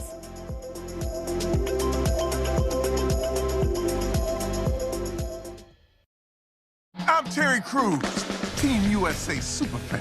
Shaun White, what are you trying to prove? Shaun White takes the gold! You've already won more Olympic golds in snowboarding than anyone else ever. You've dominated the sport since you were a teen. Now you're trying to beat kids half your age. Maybe you're trying to prove you're every bit as good as you were at 15 and that you only get better with age, like a fine cheese. Or yogurt. The Winter Olympics, February 3rd on NBC and Peacock. There's no better place for fun with friends. Quality time with your little golf buddy. Or an afternoon alone together. With the Golf Now app, family and friends are just a tap away. Just pick your course, pay from your phone, get out and enjoy. Golf Now. Download the app and go play. The Meet the Press Chuck Toddcast, free wherever you get your podcasts. There's no better place for fun with friends. Quality time with your little golf buddy. Or an afternoon alone together. With the Golf Now app, family and friends are just a tap away. Just pick your course, pay from your phone, get out and enjoy. Golf Now. Download the app and go play.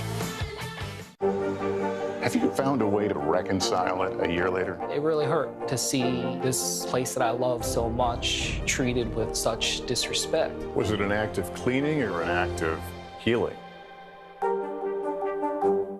These days, it feels like the news never stops. So let's get into it. What's happening right now, what it all means for you for an hour every day. It can be hard to keep up, so let's get started together. Hallie Jackson Now, weekdays at 5 on NBC News Now.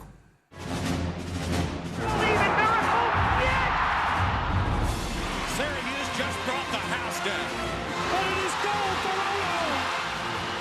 Ziva into the lead. Here comes Gideon. Landmark moment. Goal for Michaela Shiffrin. Shaun White takes the goal.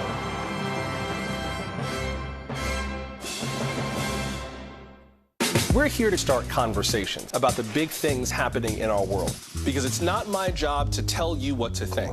My job is to think about what you tell me. Now Tonight with Joshua Johnson, streaming weeknights at 8 on NBC News Now. News is happening now. Look at what's making headlines around the world. Whenever it happens, wherever you are, it's here now. Congress back in Washington this week with the Supreme Court confirmation hearing on their pretty long to-do list. NBC News senior national politics reporter Sahil Kapoor writing, the high-stakes process will feature candidates jockeying for the rare vacancy and lawmakers using the process to score political points, adding to what's already set to be a busy stretch on Capitol Hill. Sahil joins me now. So Sahil, what's the president's shortlist looking like this week? Well, Allison, I should say there's no obvious shortlist right now except for the one that is in the mind of President Biden, and that could be changing on a pretty regular or minute-by-minute basis. This will be a process. He has given himself a month to figure this out, but the first three names that immediately emerged, seen by some Democrats as frontrunners, are Ketanji Brown Jackson. The first you see on the screen on the left here. She's a judge on the D.C. Circuit Court of Appeals, confirmed by the Senate with 53 votes just last year. That's the White House. The Biden administration already giving her a vote of confidence and the Senate approving her. That is seen by some Democrats as a major point in her favor. There's also Leandra Kruger, a justice on the California Supreme Court, and Michelle Childs, a U.S. District Court judge in South Carolina, the home state of Jim Clyburn, the House Majority Whip and a close Biden ally who is known to have some juice with the president. So, Sahil, what are you hearing from Republicans about those potential picks? What's the GOP take so far?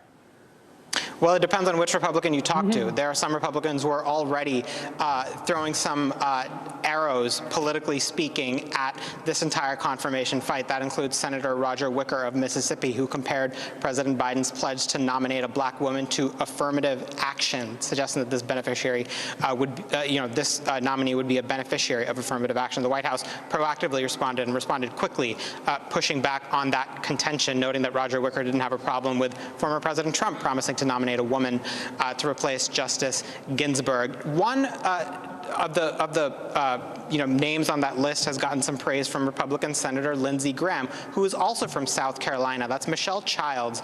He called her qualified, he called her decent, and it may not just be hot air coming from Lindsey Graham because he has voted for more than half of President Biden's 42 Senate confirmed judges, someone who could be in play. Senator Susan Collins as well, criticizing the process by which this came about, was not a fan of President Biden's promise to put a black woman on the court necessarily, but she has voted for more Biden-picked judges so far than any other Republican, so her vote is also in play. I would expect a contentious battle, but there are some Republican senators who are up for grabs. Sahil, I know we have some sound from Lindsey Graham in this as well with his comments. Yes, I believe this was about Michelle Childs. Let's play what he had to say. Put me in the camp of making sure the court and other institutions look like America. You know, we make a real effort as Republicans to recruit women and people of color to make the party look more like America. And that's Lindsey Graham suggesting there that he wants to play ball. So what else does Congress have on its growing to-do list? I know you've said this is just one more thing they have to get through over the next few months. That's absolutely right. It's one thing. There are a number of others on the list, and I think we have a graphic. Let's put it up on the screen about what's to come. There's the issue of Ukraine. There's a briefing in the House and the Senate for members, a classified briefing later this week on Thursday. This comes as senators and members in the House are looking at a major sanctions bill for Russia that could include sanctions that might take place immediately and a much bigger set of sanctions that could be triggered if Russia officially invades and moves troops across the border. There's a government funding deadline of February 18th, and it's not clear that Democrats and Republicans can negotiate a full-year funding bill. They may have to fall back on a stopgap, and if they can't even do that, then the government shuts down. There's the U.S.-China competition bill, the America Competes Act, which President Biden touted last week during a speech in Pittsburgh, Pennsylvania. And of course, there is a desire among Democrats to rekindle negotiations on the Build Back Better Act, which is frozen as a result of opposition by Senator Manchin. Manchin has said he's willing to talk. He's ready to re-engage in negotiations. He even went out of his way last week in an interview, a radio interview in West Virginia, to praise the enhanced child tax credit, something that he has resisted in previous iterations of the bill, saying that he wants some more targeting, he wants to change the income thresholds, but he believes it's important and that it should pass. There is a window here to get Manchin support, but it could be a long process. It could be a challenging negotiation to come up with something that gets him on board and keeps progressives who feel angry and burned by his rejection of the previous bill. Allison? All right, Congress has a lot to do. Let's see what they can accomplish. Sahil, thank you so much. Thank you. The White House trying to tamp down Democrats' concerns about its midterm messaging. Our NBC News White House team reporting a top Biden aide recently told donors of plans for the president to spend more time outside D.C., promoting accomplishments and less time bogged down in legislative negotiations. NBC News White House reporter Lauren Egan joining me now. Lauren, how does the administration think this will help? The goal here is to refocus the public's attention more on what the president has already been able to accomplish and not on what he's been unable to deliver on so far. So that would mean talking about things like the COVID relief bill that the president signed into law shortly after he was inaugurated, as well as the bipartisan infrastructure plan that he signed into law just a few months ago. And the idea here is that by focusing on these items, the conversation will be less and less about the fact that he has been unable to get voting rights legislation passed, that as Sahil just talked about, we still don't have a Build Back Better plan actually signed into law, that police reform, items like that are completely gummed up in the Senate. So the hope is that by talking about what the president has already done, that can buoy his poll numbers, which have really slipped in the past few months, something that Democrats are really worried about as we head into this midterm election cycle. White House counselor Steve Ricchetti hosted a Zoom meeting with campaign donors last week. How did he explain this change in strategy on that call? That's right. And NBC actually obtained a recording of part of that call that Ricchetti had. Ricchetti is one of the closest advisors to the president. And in that call, Ricchetti said that the White House really wanted to hone in more on some of the financial aid that the president was able to give, specifically during the earlier days of the coronavirus pandemic. Think of that stimulus check as well as that PPP loan. And in that call, I'm going to read you a little bit of what he said to these donors. He said it would be a mistake for Democrats to let such a financial lifeline to struggling families and small businesses be forgotten in, quote, the kind of daily Twitter traffic of what have you done for me, not lately, but in the last 30 minutes. So the idea here is to just really hone in on the economic deliverables that the president has accomplished so far. Lauren, some major Democratic fundraisers worried that it's already too late. One of them telling NBC News, I think Democrats will lose the House and the Senate, and the minute that happens, Trump runs again. What other concerns do those donors have? The issue here with the White House's plan is that when the president goes out there on the campaign trail and he starts to talk about, for example, the coronavirus relief bill that was passed earlier or last year, at the same time that he's talking about this, he's also reminding voters that one of the most popular parts of that plan, the expanded child tax credit, it has just ended. It just expired just a few weeks ago. And he has tried to get an extension to that pass, but has been unable to do so. The same goes for the infrastructure bill. When he hits the road and starts to talk about this, I think some Democrats were hoping that there might be a brand new bridge that he'd be able to stand in front of and point to. But I've had conversations with secretaries of state around the country, and they say this is a huge bill and it's going to have a lot of impact, but it's just going to take a really long time for those funds to actually be spent. And the White House is aware of that. In that call, Ricchetti acknowledged that to those donors and said that he knew that the infrastructure bill would just take years in order for it to be spent out. But that's just adding to the layers of complexities here for this White House in terms of their midterm messaging. So where is the president heading to highlight his accomplishments? Do we have a sense of where he'll be? Normally around this time, you'd see presidents to start heading out to really important battleground states. So this year, think of your Arizona, Pennsylvania, Georgia. Those are the states where control of the Senate is going to be decided. We don't know exactly yet where the president is going to be headed to. Kind of complicating these efforts for the president is that his poll numbers are really low right now. There are going to be some Democrats who feel like it might not be advantageous for them to have the president come out to their House district and campaign with them. So we're going to have to wait and see how this strategy actually plays out for the White House. But we do know that when the president does make those visits to the states, he's going to try and focus in on some of the specific elements in that bill, in the bipartisan infrastructure plan. Instead of just talking about a big picture, he's going to talk about the fact that he's bringing high-speed internet to certain states, new bridges, new roads, as well as some electric vehicle charging stations. Allison. All right, Lauren, thanks for laying out what that plan looks like. Appreciate it. Southern Texas gearing up for one of the hottest Democratic primaries in the country. A progressive, Jessica Cisneros, challenging a moderate, Henry Cuellar. He's been in Congress since 2005. And get this, the FBI is now investigating him. NBC News senior congressional correspondent Garrett Haake shows us why Democrats and Republicans nationwide are watching this race. The primary in Texas' 28th district was already going to be one of the most interesting in the country. A bellwether for Latino voters, a chance for progressives to test themselves against a more moderate conservative Democrat. That was before the FBI got involved.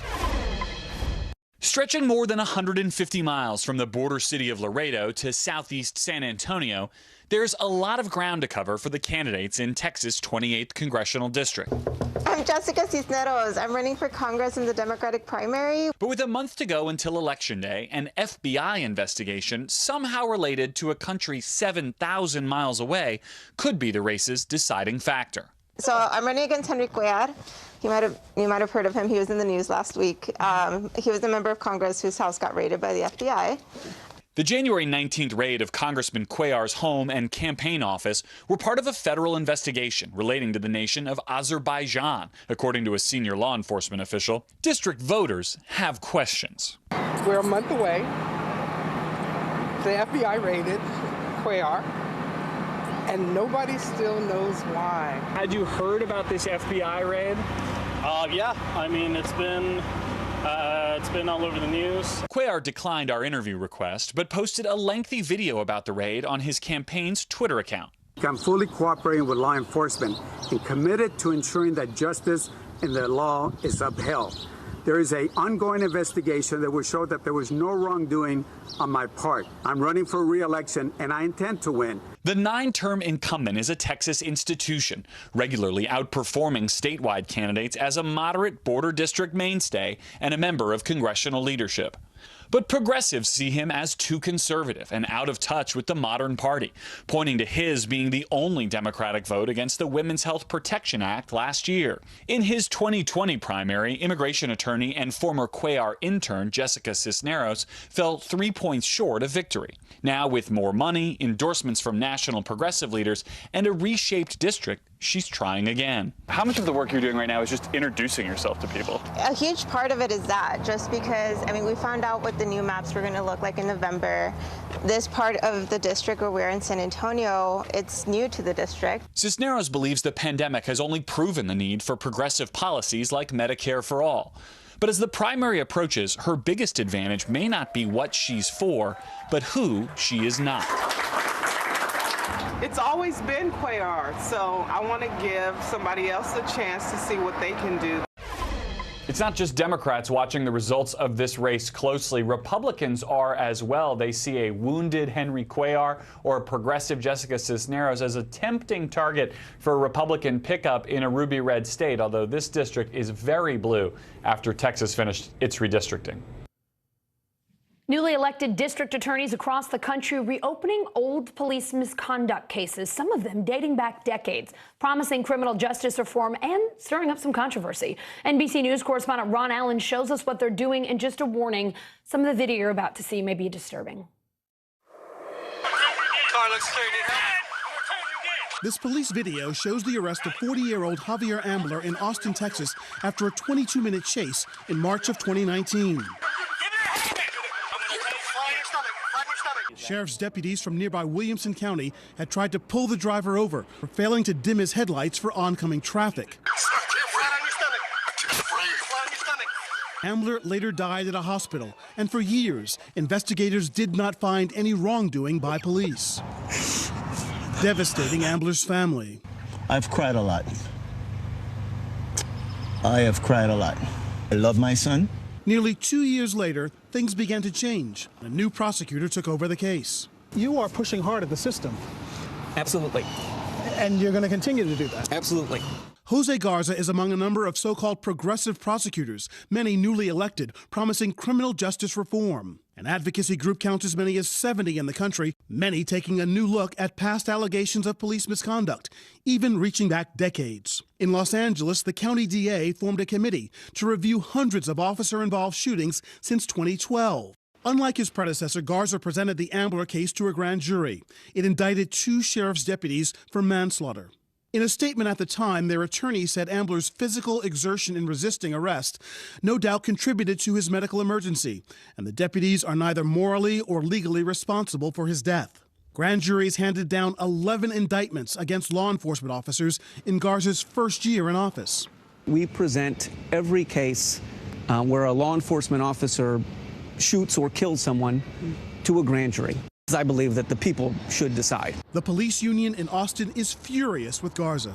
You've said that you think he's targeting police officers? Absolutely. We've had circumstances with him where our last district attorney reviewed cases and said there's nothing here, but he sees something and somehow convinces a grand jury to take it forward. Ken Cassidy says Garza has demoralized the department and that his reforms contribute to a spike in violent crime. Austin's homicide rate, like in numerous cities, soared to record highs last year. Do you worry about the pushback from the police department? No, I don't.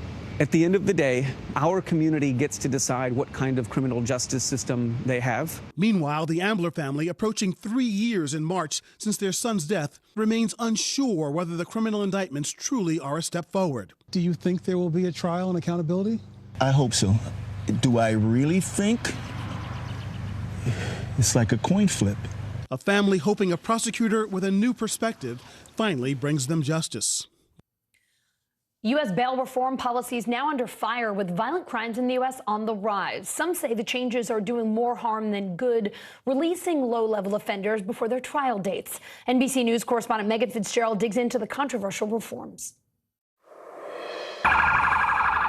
Across the country, violent crime is on the rise, and police chiefs believe one major policy change is at least partly behind the surge. From L.A., zero bail poses challenges to Chicago. Keeping violent offenders in jail longer will reduce violent crime. To upstate New York. How do you describe the state of where we are right now? I think there certainly is fear. The state of New York did away with cash bail for low-level offenders in 2019. That means those charged with some crimes aren't held in jail, but instead released until they stand trial. I've seen them myself where certain individuals, in my opinion, should not be released into our community. They make our community less safe. Other states like California, Illinois, Kentucky, and New Mexico have made similar changes. And shortly after reform was enacted in New Jersey in 2017, June Rogers lost her 26-year-old son, Christian. The father of 2 was allegedly gunned down by a convicted felon who was arrested days before on a weapons charge and released. You're angry over this bail reform in New Jersey. Of course I am. You can't. I'm hurt, angry, all of that. I lost my child, and I don't believe this would have happened had it not been for bail reform. The argument made for bail reform is that oftentimes low-level offenders can't afford bond and can sit in jail for months. Like Lavette Mays, she never had a criminal record until an altercation with her mother-in-law landed her behind bars. My bond was set at $250,000. That was $25,000 to walk, and I couldn't afford to pay that. Mays sat in jail for 14 months. She lost her business and says her life crumbled as a result. I had contracts. I lost all those contracts. I even lost where I was living. It affected my family. My kids was really impacted by it. It made it even worse. She now advocates for bail reform. What do you say to people who are against bail reform, who say that it's increasing crime? That claim really can't be substantiated. Kellen Funk studies bail reform at Columbia University. He says there aren't enough studies yet to get a clear answer, but also that crime is rising everywhere, including where there has been no bail reform. It would be very strange to conclude that modest reform efforts in 1 or 2 jurisdictions is somehow responsible for a rise in crime. But for June Rogers, who lost her son, it's hard to accept that bail reform didn't play a role in his death. No one is taking responsibility for this. I have to go down to the graveyard to visit my son, which is terrible. Coming up, a serious failure. We finally have that independent report on Downing Street's lockdown parties, plus the big changes Prime Minister Boris Johnson is now promising to make. Next.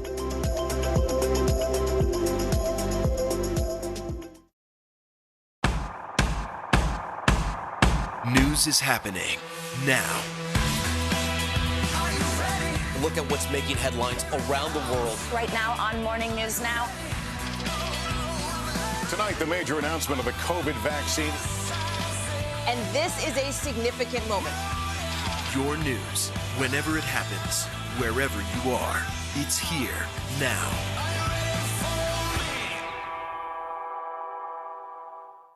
Top Story with Tom Llamas is your news playlist on NBC News Now.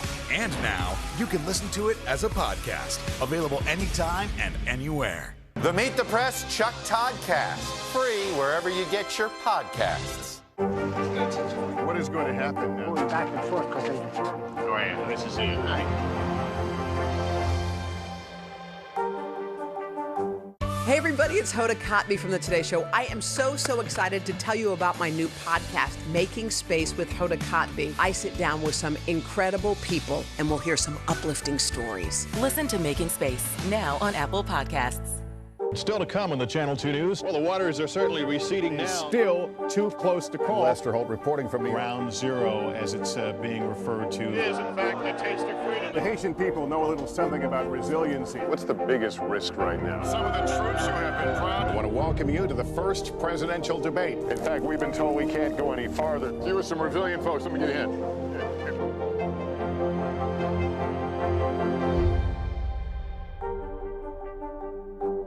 Hey everybody, it's Hoda Kotb from the Today Show. I am so excited to tell you about my new podcast, Making Space with Hoda Kotb. I sit down with some incredible people and we'll hear some uplifting stories. Listen to Making Space now on Apple Podcasts.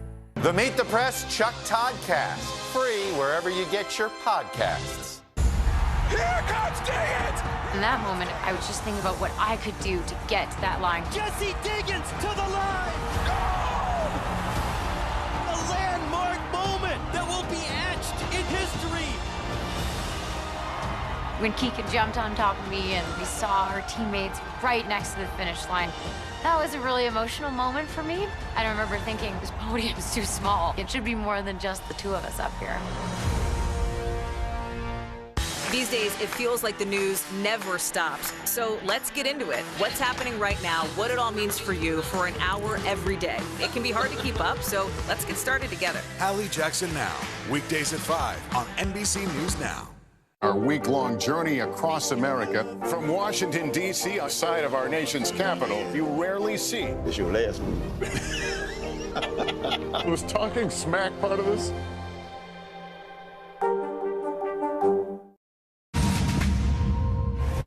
The United Nations Security Council meeting today over the crisis in Ukraine. The U.S. ambassador to the UN sharing this message with Russia.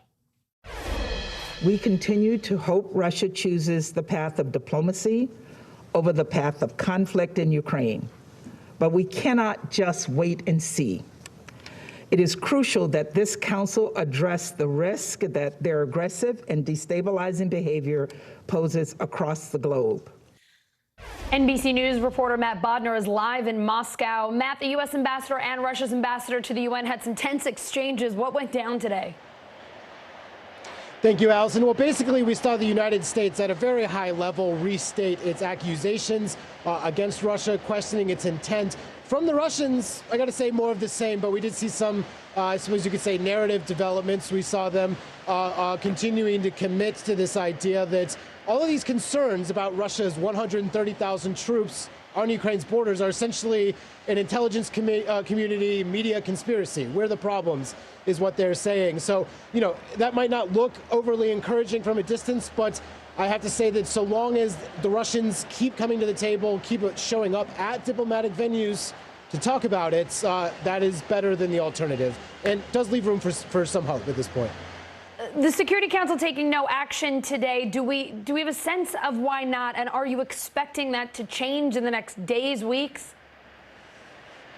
So I don't get a sense that there were much expectations for today's meetings. My understanding is basically the United States elevated it to this level to just shine a light on Russia's movements. And I think one of the biggest problems for any kind of action is the fact that Russia and China, a friend of Russia's, have seats on the council.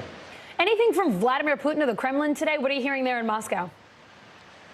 So, formally, officially, publicly, Vladimir Putin continues his 5-week streak of silence. But just about an hour ago, we got a readout from the Kremlin of yet another phone call between Macron and President Putin, in which Putin continues to not back off of his focus on the fact that the United States has ignored his demands for security guarantees. So that dance continues.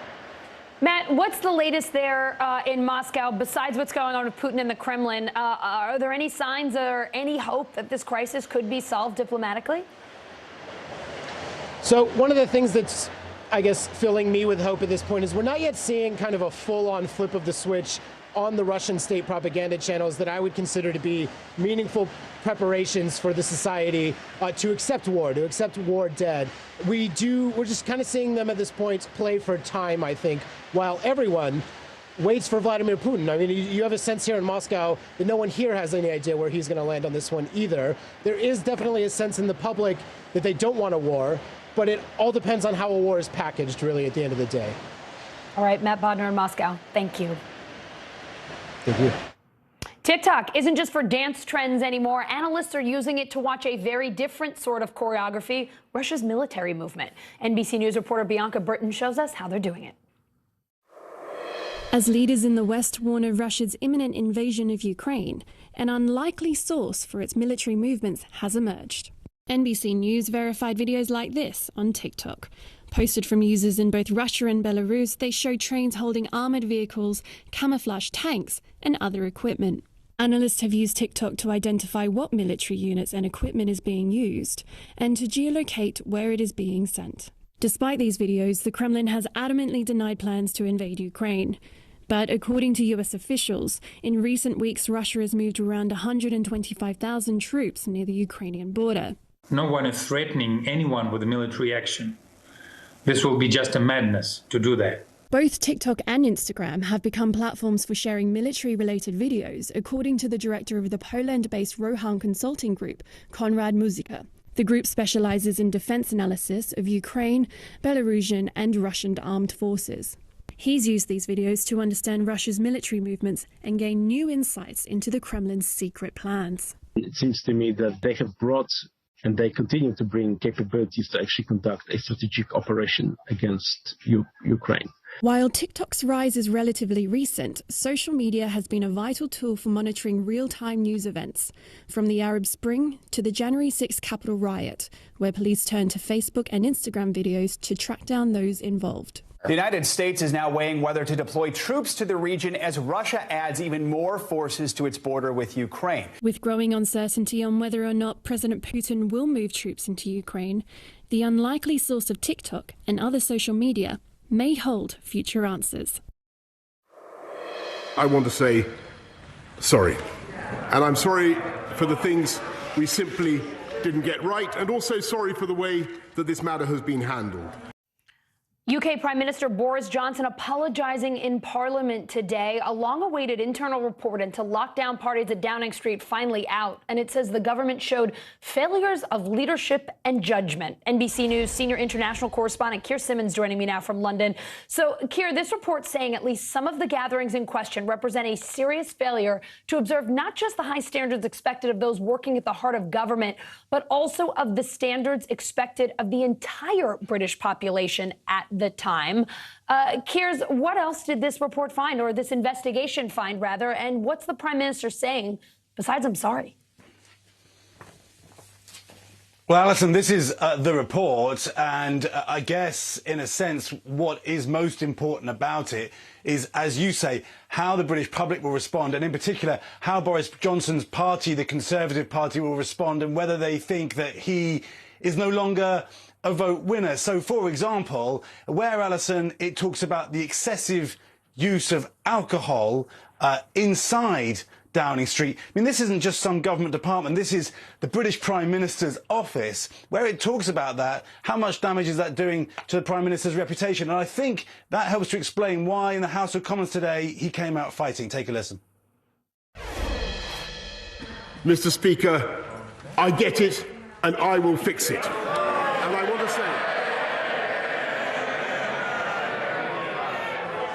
And I want to say, to the people of this country, I know what the issue is.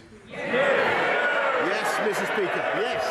Yes. It's whether this government can be trusted to deliver. And I say, Mr. Speaker, yes, we can. Just think about it, Alison.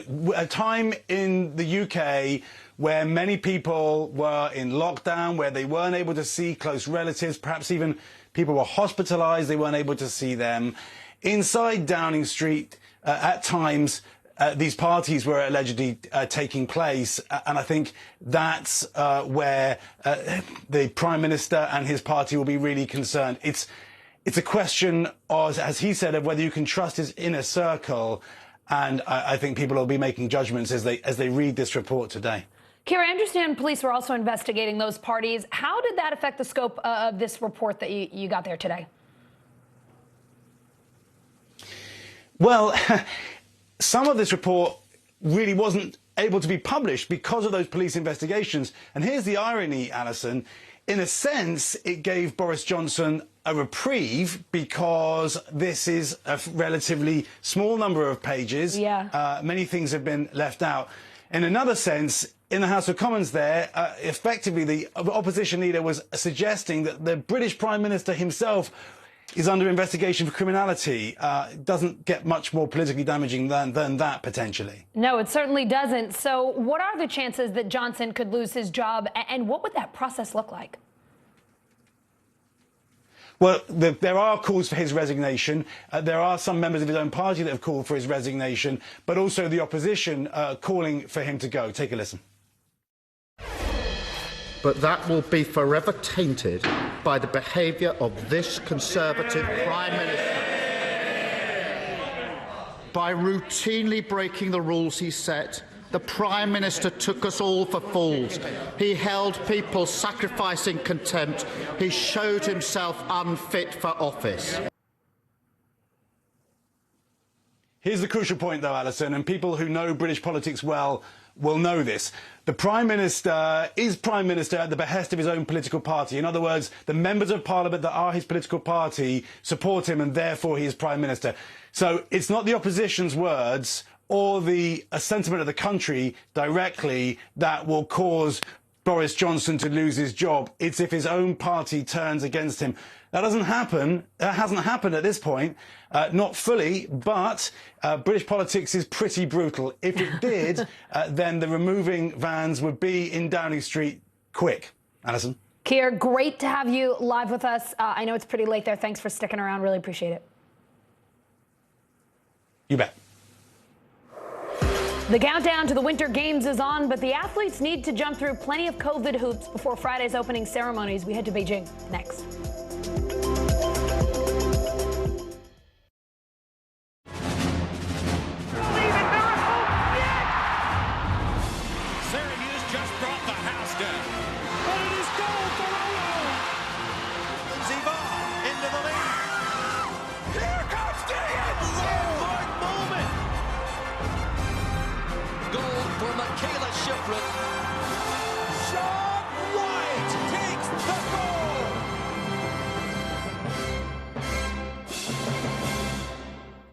Good morning, I'm Joe Fryer. And I'm Savannah Sellers. 2022 is off to a busy start. Winter's wrath causing headaches from coast to coast. It's been really incredible to see how quickly volunteers started to help with the cleanup efforts. Morning News Now, streaming weekdays at 7. Ooh, the answers come when you need them most. Ooh, let it go. The Today Show's newest fan. Little Al Roker. What am I doing here? This is your moment.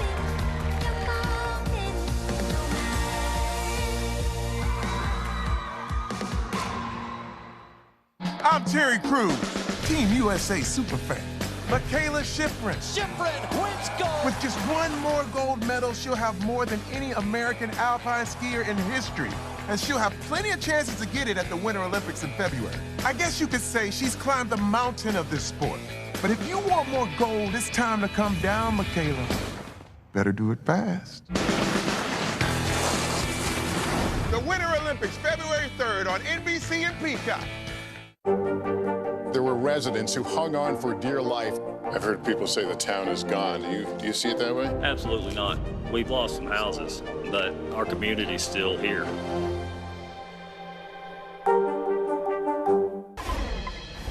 The Olympic athletes are in Beijing getting ready for the start of the Winter Games. They are now isolating ahead of the opening ceremonies in what's being called a closed loop. NBC News foreign correspondent Janice Mackey-Freyer takes us inside. Team USA touching down in Beijing to this. Biohazard suits, testing, and tight restrictions into what officials call a closed loop. Everything's harder with Omicron, but the system is very robust. The system is very effective. For thousands of athletes and officials, China's zero COVID policy means being confined. This is where we will be staying. Curler Chris Plies offering a glimpse of what it's like. We got a nice little view out the window. A surreal world of daily health checks, barricaded hotels, and venues accessible only to people inside the bubble. Here on the outside, this is what most people will see of the Olympics. The fences, the gates, the barriers of the closed loop that will prevent any crossover. At some points, the two sides separated by about 20 feet. What do you do with NBC? We're in audio. Beyond the bubble, Beijing is in full emergency mode, with neighborhoods locked down, travel bans, and even restrictions on buying cough medicine. For China's leaders, the Olympics were supposed to showcase success in managing the virus. Now COVID cases are on the rise inside the closed loop too, where testing positive means isolation or hospitalization. We can't afford to get COVID at all. The small team, we haven't got replacements. Athletes, for the most part, seem to be taking it in stride. Not only do we not have cardboard beds here, I'm in zero-G mode now. It's phenomenal. So excited to finally be here. Preparing for a Winter Olympics like no other. NBC celebrating an icon tonight, a star-studded event honoring one of television's most beloved stars, the one and only Betty White. We've got all the details next.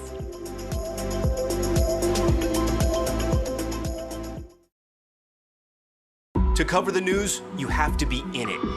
We'll take you to the front lines of the story, bringing your news feed to life. Streaming live every night. It's your news playlist. Top Story with Tom Llamas, weeknights at 7 on NBC News Now.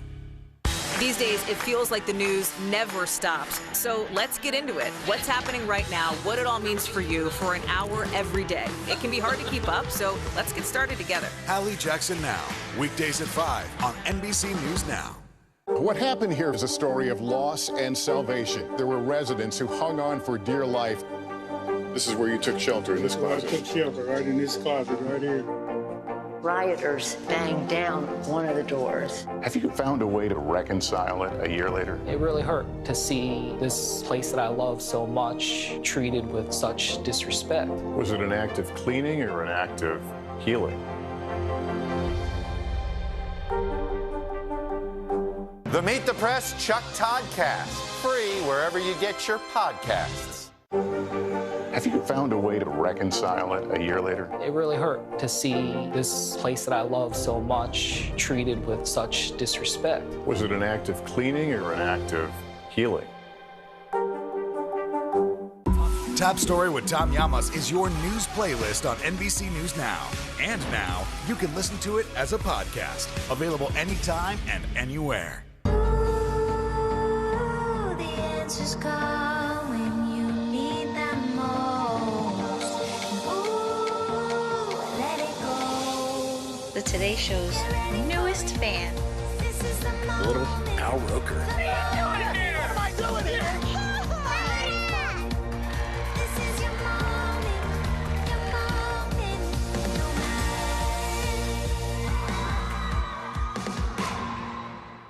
Ooh, the answers come when you need them most. Ooh, let it go. The Today Show's newest fan. Little Al Roker. What am I doing here? This is your moment, no matter.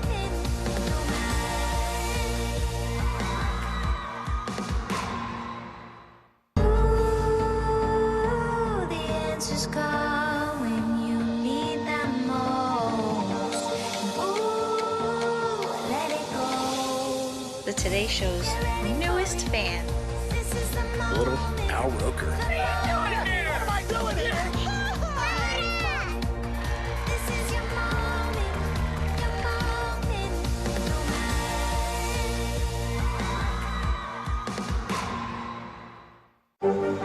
Have you found a way to reconcile it a year later? It really hurt to see this place that I love so much treated with such disrespect. Was it an act of cleaning or an act of healing?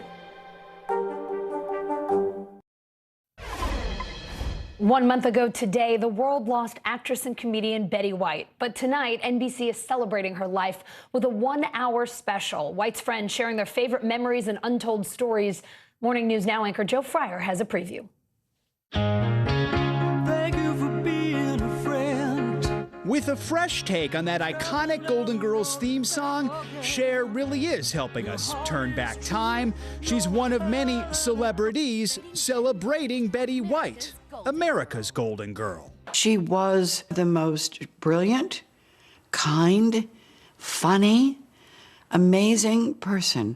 With tributes from President Biden and White's many co-stars over the years, 1-hour special honors a decades-long career. Most people don't even live 80 years. She had an 80-year career. She goes back to literally the very beginnings of television. Just cue me and then stick a sock in it.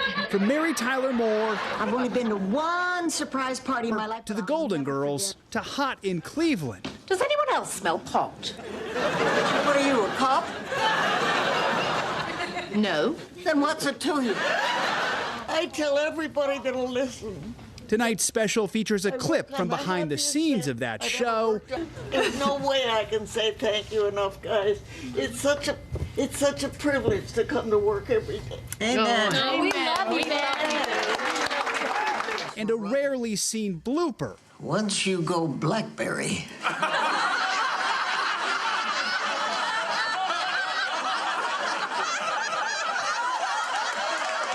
Proof she didn't just make the audience laugh. My favorite thing to actually watch these days are the bloopers.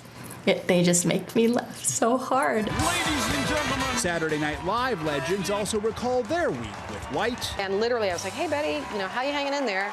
Really more of a polite question because she goes, I'm fine. I went back to the hotel, I had a hot dog and a vodka, slept great. That diet apparently worked. She won an Emmy for her SNL hosting gig.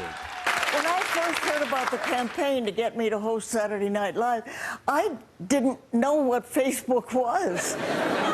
And now that I do know what it is, I have to say, it sounds like a huge waste of time.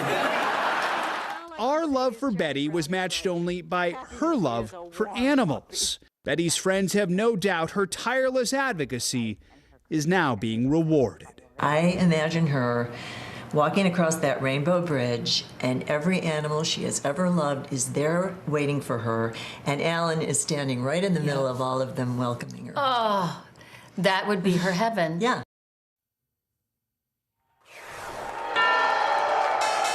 All right, you know what that sound is? The closing bell on the New York Stock Exchange. Look at the Dow rallying more than 400 points, but is that enough to make up for the mess that January was? We'll take a look with CNBC's Rahel Solomon coming up. Hey everyone, I'm Allison Morris. You are watching NBC News Now. Here's what's happening. Easing back in. San Francisco ditching some of its mask mandates this week, what it means for the rest of the state.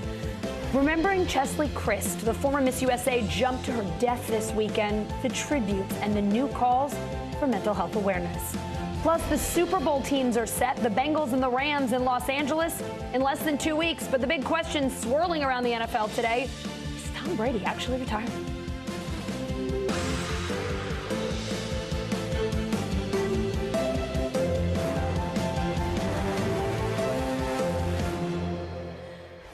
We start with Omicron slowing down in San Francisco. New cases and hospitalizations dropping over the last 7 days. The mayor now easing some of the city's COVID mandates starting tomorrow.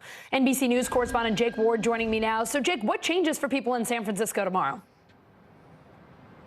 Well, Allison, you'll remember that San Francisco and the 8 Bay Area counties were the first to lock down at the beginning of the pandemic. Well, now we are starting to reap the rewards. Here in downtown San Francisco, workers beginning tomorrow can take off their masks inside. That is what public health officials have said here. And that covers anybody that has not just 2 shots in them, but also a booster, and people who are in what they call a stable cohort, a regularly gathering group of people. So that includes people working in offices. That includes people in gyms. That's religious gatherings, and that's arenas of higher education, colleges and universities. And so all of that means suddenly we are going to be living something like a normal life, at least inside, at least with our coworkers here in San Francisco, Allison.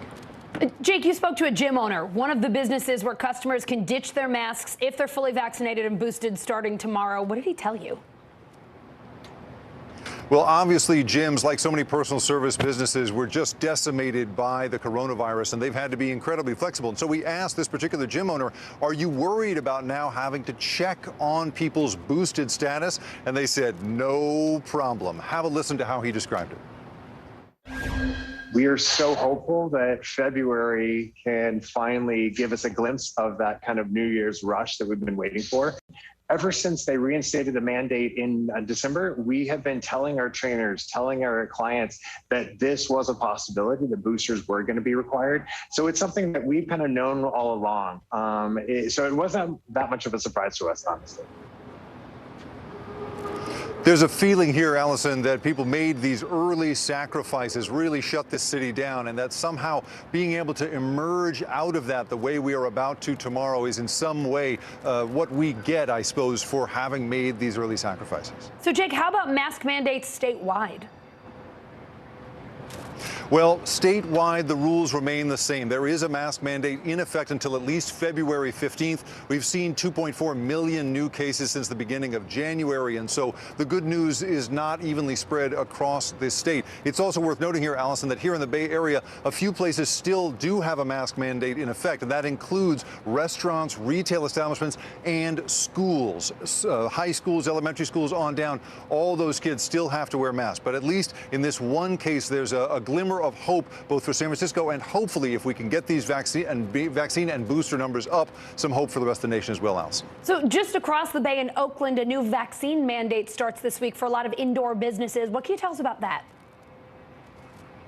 Well, Oakland is trying to capitalize on the good success that we've seen really across the Bay Area when it comes to the vaccine mandates. And so in this case, in Oakland, if you go to a bar, you go to a restaurant, they will ask you at the door to prove your vaccine and booster status. Now, I will say most restaurants are doing that already. It's really part of the culture here to ask people about their health status. And so it may not be a big departure, but having enshrined that is certainly an effort on the part of Oakland city officials to try to follow in what has been a very successful strategy across the Bay Area, Allison. All right, Jake Ward in San Francisco, thank you.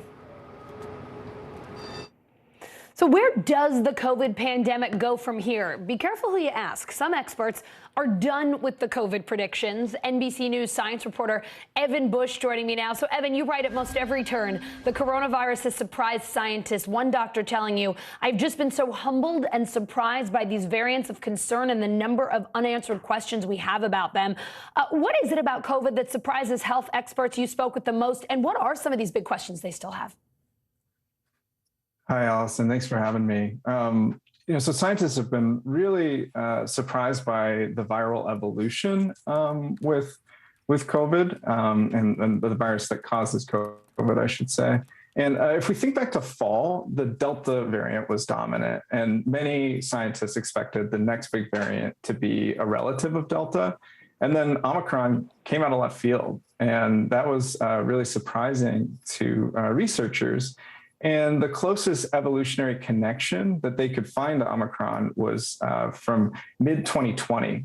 And, so it's hard, scientists are having a hard time understanding and feeling, they loathe to make predictions, right? Yeah. And so they're feeling like it's variants have been COVID's wild card, and they will continue to be. And the big question is what comes next?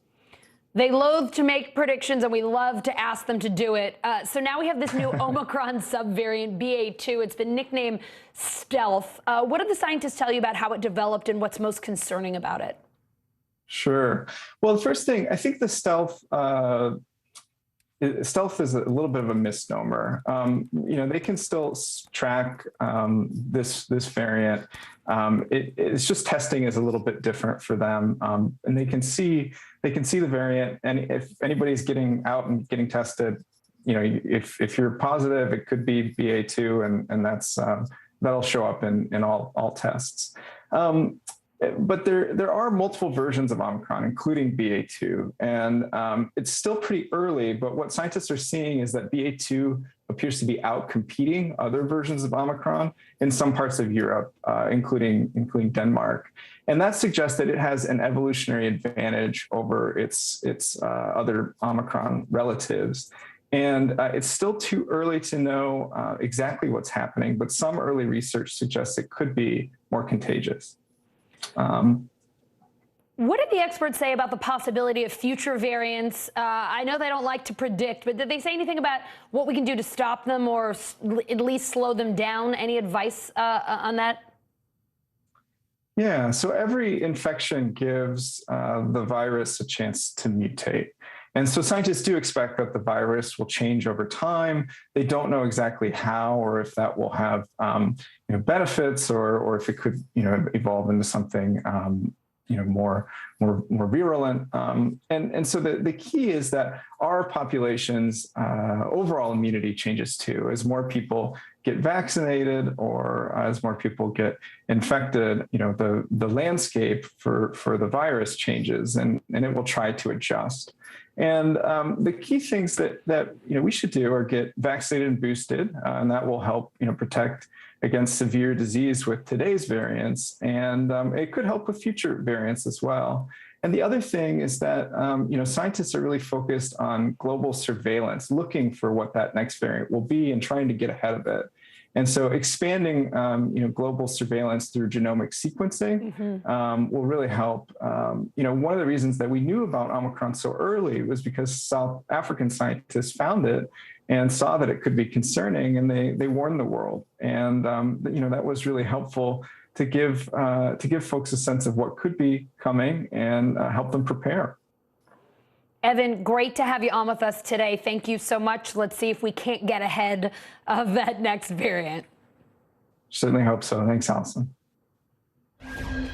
NBC News senior medical correspondent Dr. John Torres joining me now. So, Dr. John, let's start with this newest subvariant of Omicron, BA2. What else can you tell us about it? So what we know about BA2 so far is that it is a subvariant of BA1, which is the Omicron variant that started coming around the end of December, beginning of January timeframe.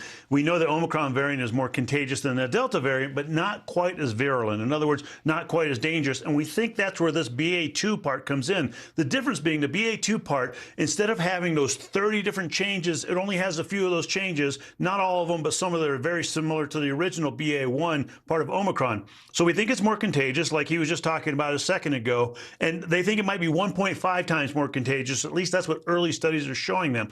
But luckily, it doesn't seem to be any more dangerous, and it doesn't seem to be able to evade the vaccines or the medicines we have any better than Omicron does. In other words, those medicines, those vaccines are doing a great job against BA2 like they are BA1. But time will tell, because right now it is still a low number here. It's creeping up in other countries, and we think it's going to creep up here as well. And what a lot of experts are saying is they think the one thing this is going to do is slow down the recovery from this curve we have right now, from the surge we have, because more people will get sick later on. And so instead of being a couple weeks, it might be a month before we get through this whole thing.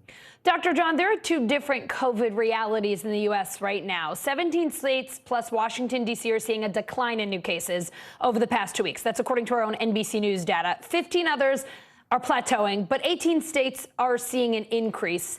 What do those varied numbers tell you? And what they tell us is that this wave is following what happened with the other waves. And those other waves, if you remember, they usually started on the ends of the countries, on the coasts, and then they went into the center part of the country and into the more rural areas. And that's where we saw the waves propagating and extending to a certain extent. We think that same thing is happening here, that we're seeing declines in areas that had the first upswing of cases in early January. And now we're seeing these other states start to have their upswings because they seem to be a little protected initially. But with Omicron, all bets are off here. It's very contagious. A lot of people are going to get it, and it's going to cause some breakthrough infections. But like I mentioned earlier, not so much the hospitalizations. The deaths are definitely lower, which is great. Overall, the rate cases, not the numbers. But I think we're going to see this all plateau out and even out over the next few weeks. Again, that BA2 we talked about could complicate things and slow it down a little bit, but I don't think it's going to slow it down a lot, Allison. Dr. John, there's some new research that shows who's at most risk of developing long COVID. Scientists have identified 4 factors in a new study published in the journal Cell. What are they?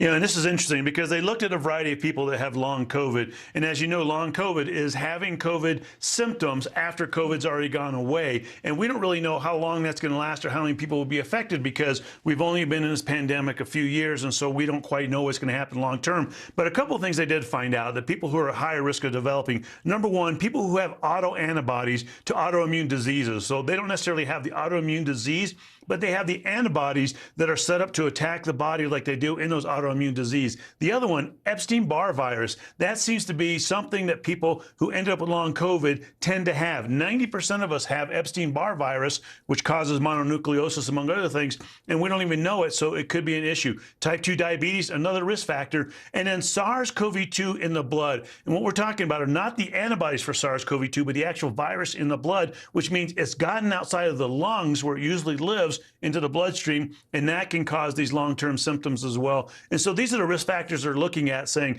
you know, is this possible? Could people with these issues have that? The other thing they found, which I thought was kind of interesting, is people that had these symptoms, fevers, fatigue, cough, difficulty breathing, or GI issues, if they had 3 or more of those, they are also at higher risk of developing long-term COVID as well. And so again, looking at these, hopefully this will move forward and saying, who do we need to treat, who do we need to follow, and are there different medicines we can use to treat them and to follow them to hopefully help them recover, Allison? Dr. John, one more for you, and it's about Spotify. The streaming service says it's going to add content advisories to any of its podcasts that talk about COVID. This is, of course, after Neil Young pulled his music because of the COVID misinformation on Joe Rogan's podcast.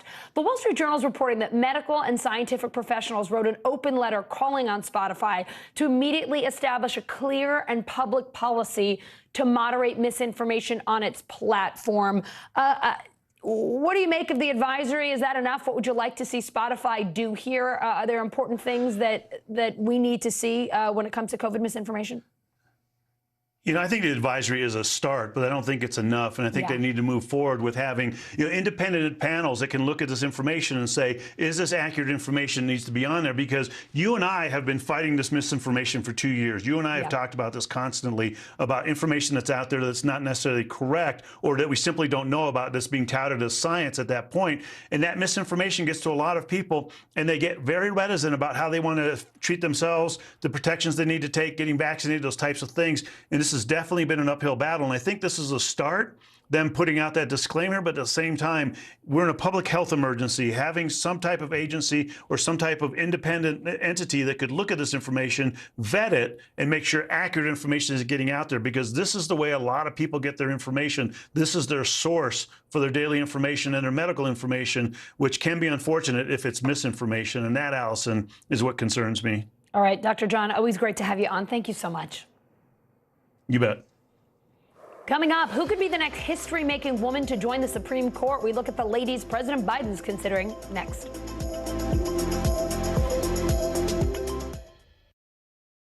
We've got a Congress that doesn't seem very functional. What's this election year going to look like?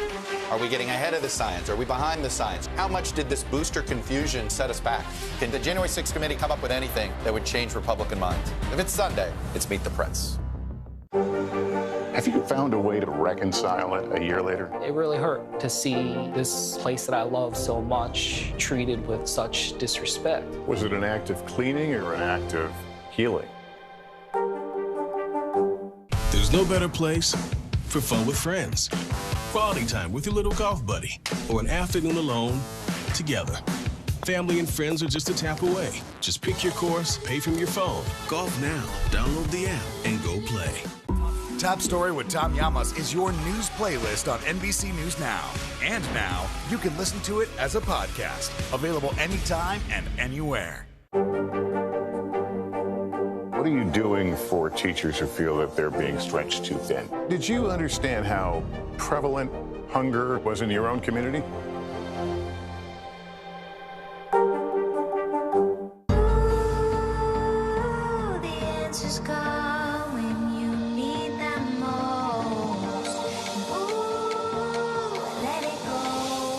The Today Show's newest fan. Little Al Roker. What am I doing here?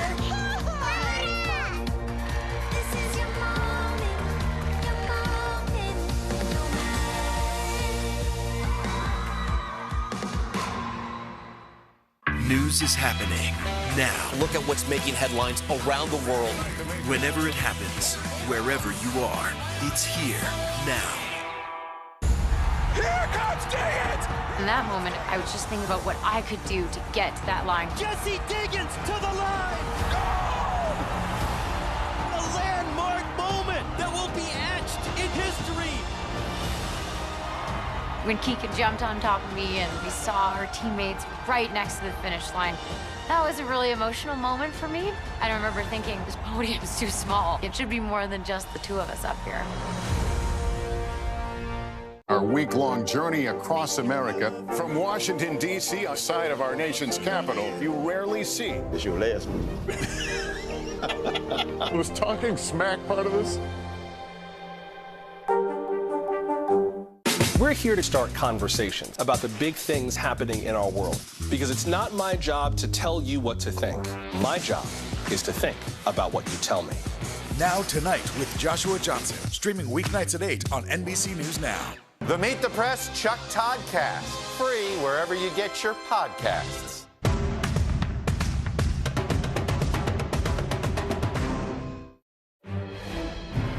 Breaking news in the federal hate crimes case against 3 men convicted of murdering Ahmaud Arbery. The judge rejecting the terms of a plea deal prosecutors put forward for Travis McMichael. He now has to decide whether to continue with his guilty plea or withdraw it. No decision yet on the plea deal for McMichael's father, Gregory. The DNC chair strikes back. Jamie Harrison responding to unnamed critics in an NBC News article detailing tension between him and White House officials. NBC News senior political analyst John Allen joining me now. So, John, you reported over the weekend that Harrison has considered an early exit from his job. More than 24 sources describing simmering frustrations as Democrats are gearing up for the midterms. Tell us about all these issues behind the scenes. What is going on? Well, there are a couple things going on here, Allison. I think Jamie Harrison has been very frustrated, according to our sources, at as the chairman of the DNC by the White House, limiting his authority, micromanaging what he's doing as the chairman of the DNC. Some folks believe that that Jamie Harrison was perhaps a little optimistic about how much power and influence he would have in that role, given that the White House has a Democratic occupant, as it normally goes when there's a Democratic president. The DNC chairman is a little bit less of a figure than in years where the Democrats don't have a president. And at the same time, the White House is frustrated with Harrison. They like the job that he can do, but they say that he's not out there enough. He's not meeting with donors enough. He's not out on the trail enough. They'd like to get him to do a little bit more of it. But this has been something that's been simmering beneath the surface just, for several months. Two sources told us that Harrison had gone so far as to, consider an early exit before the midterms. But Harrison wants to run for House Majority Whip Jim Clyburn's seat in South Carolina when Clyburn retires. I think anything that he would do that would be seen as hurting the party or hurting President Biden is something that he ultimately won't do. So I think it's unlikely he's going to leave anytime soon, but that's certainly something that's been out there. So let's talk about Harrison's response. He put out a series of tweets. Here's one of them. To unnamed sources, if you expect me to go away or roll into a ball and whimper, you picked the wrong one. The focus is upending the party of fraud, fear, and fascism. You have the mission, now get with the program. What else are you hearing from Harrison and the White House on this? I'm sorry, Allison? I said, what else are you hearing from Harrison and the White House on this? Well, right now they've both sides have basically gone quiet, except for Harrison's tweeting over the weekend in response, not really to the story. It wasn't, wasn't really attacking any of the specifics of the story, but his response to the anonymous sources, the unnamed sources that we used. There were some people on the record in that story, and at the same time, we talked to a couple of dozen people, many of them on what we as reporters call background, giving them the condition of anonymity to tell us about the details of meetings, about their perspective in a way that won't come back on them. So he had fired back that way. I think that right now, I think they're trying to pull this out of public view. It's not really good for them to be fighting in the open. It's not politically helpful to the president. It's not politically helpful to the rest of them. One thing I would note on Meet the Press Daily earlier today, Congressman Clyburn, who is a patron of Harrison's, a mentor of Harrison, said that he had not yet talked to Harrison. We talked to him tonight to, quote unquote, get his side of the story. Yeah, John, we actually have some sound from Clyburn on Meet the Press Daily this afternoon. Take a listen. I've been around for a long time with the DNC, with the White House. I have never, ever seen it when there was not friction between the White House and the DNC.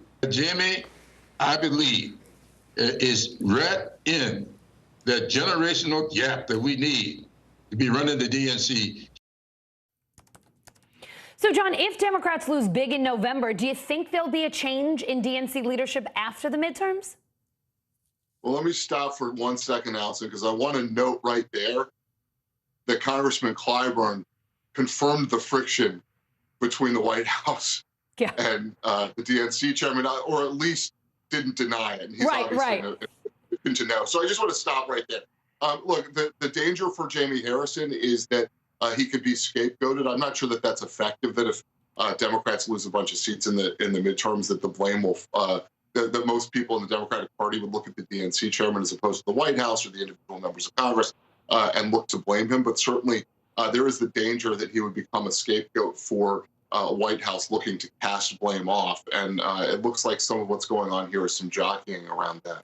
Yeah, sure sounds like it. John Allen, always love having you on. Thanks just so much for your analysis. Thanks, Allison. President Biden's considering more than a dozen potential candidates to replace Supreme Court Justice Stephen Breyer. NBC News correspondent Josh Letterman here with me now from D.C. So, Josh, you're reporting at least 13 candidates are being considered right now. That's kind of a long short list. Tell us about it. Well, the vast majority of the women who are on this list, Allison, are sitting judges. They're either on a U.S. federal district court, they're on an appeals court, or in some cases, they are on a state Supreme Court, one from California and the other from North Carolina. Then there are a few names on this list who are more professor types, or in some cases, some civil rights activists. But we should point out the president always has a list, and then there's the real list of who he's truly considering and honing in on. But the White House knows that it doesn't cost them anything at this point in time to keep a broad search to help elevate some of these women by making it known that they are being considered for a Supreme Court role, start to get all the information out there so that the public and, of course, the senators who are going to vote on their confirmations can take a look at their records in detail.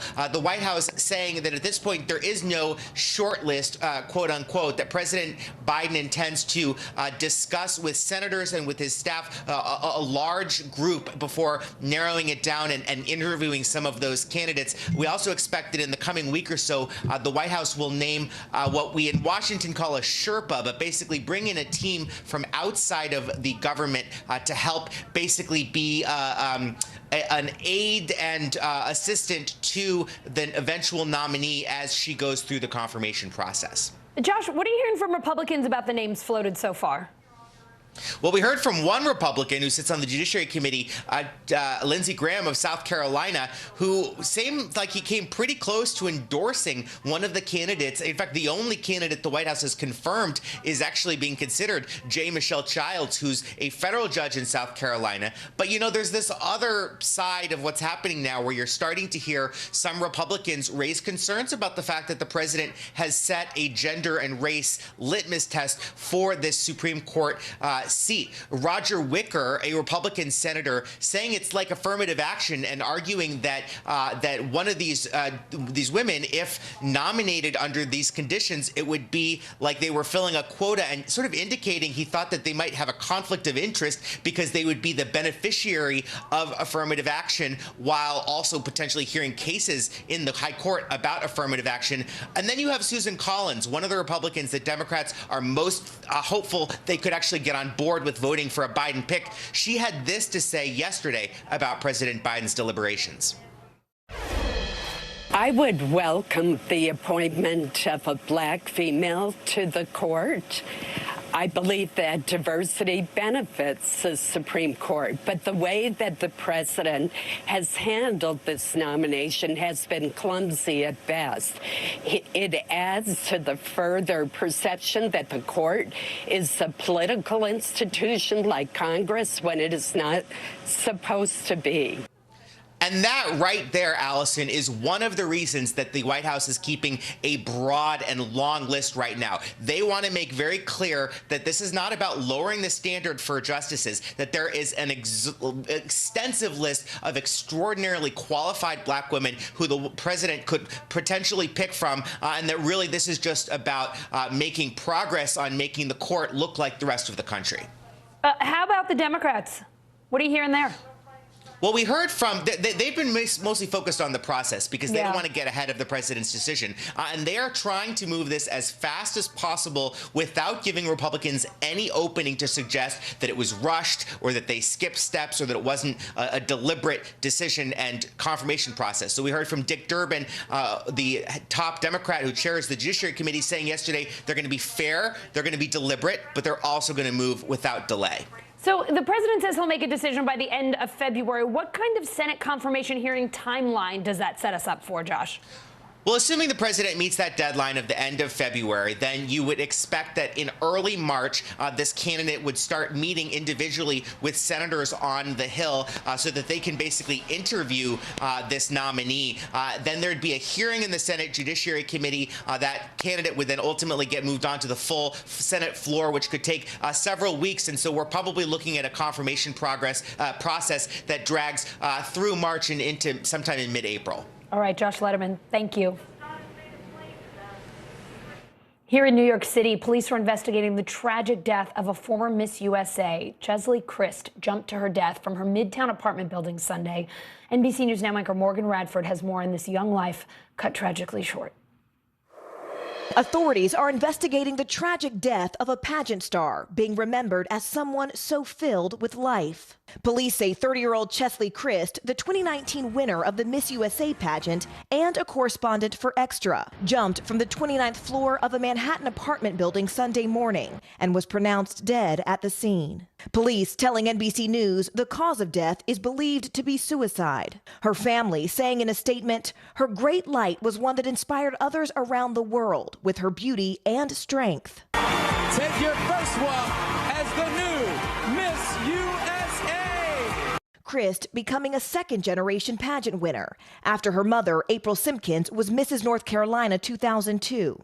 Christ was working as an attorney in North Carolina before entering the pageant scene. Just a really beautiful soul, and she embodied what Miss USA represents. Christ's win meant that for the first time, 3 Black women were reigning Miss USA, Miss Teen USA, and Miss America. Her win was such a big win for me personally because she was the first Miss USA. That made me feel as if I could be Miss USA. Shortly after her pageant win, Christ becoming a news correspondent at Extra, earning her 2 Daytime Emmy nominations. Is there anything really cool or unique or exciting we can expect in the next season? In the past, Christ speaking openly about mental health, sharing that she spoke with a counselor to maintain her own mental health. As friends, family, and fans struggled to understand the loss, Christ writing in her final Instagram post, "May this day bring you rest and peace." If you or someone you know is considering suicide, please contact the National Suicide Prevention Lifeline. That's 1-800-273-TALK. 8255, or you can text STRENGTH to the crisis text line at 741-741, or go to suicidepreventionlifeline.org.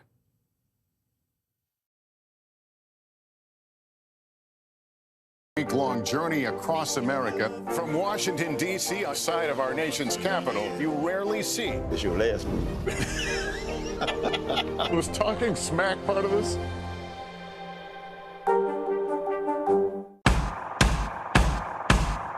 News is happening now.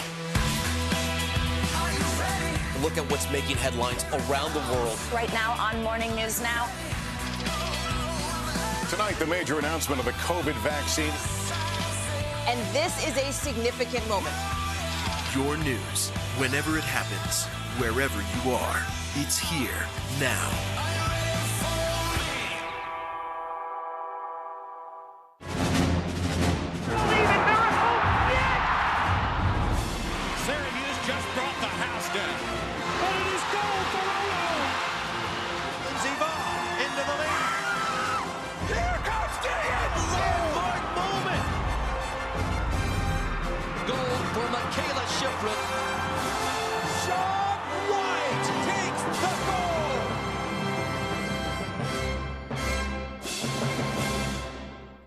Hey everybody, it's Hoda Kotb from The Today Show. I am so excited to tell you about my new podcast, Making Space with Hoda Kotb. I sit down with some incredible people and we'll hear some uplifting stories. Listen to Making Space now on Apple Podcasts. Top Story with Tom Llamas is your news playlist on NBC News Now. And now you can listen to it as a podcast, available anytime and anywhere. These days, it feels like the news never stops. So let's get into it. What's happening right now, what it all means for you for an hour every day. It can be hard to keep up, so let's get started together. Hallie Jackson Now, weekdays at 5 on NBC News Now. The Meet the Press Chuck Todd Cast, free wherever you get your podcasts. Let's go. This is a critical choke point for this fire.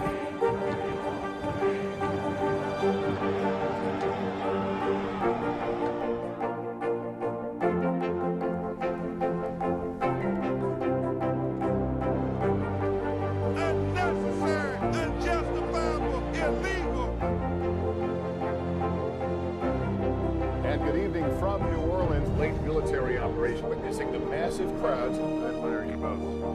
Nice to really spend some time with you. Appreciate it.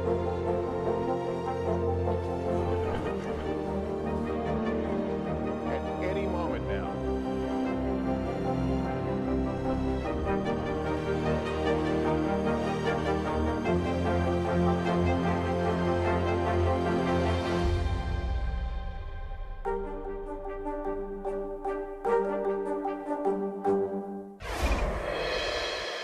It is time for the bottom line, our daily look at what's going on in the business world and beyond. The last trading day of January now over, and Wall Street actually wrapped up the month on a high note. Check out the Dow. It rallied 406 points today. The S&P and NASDAQ also in the green, but that couldn't stop those two indexes from putting up their worst month since March of 2020.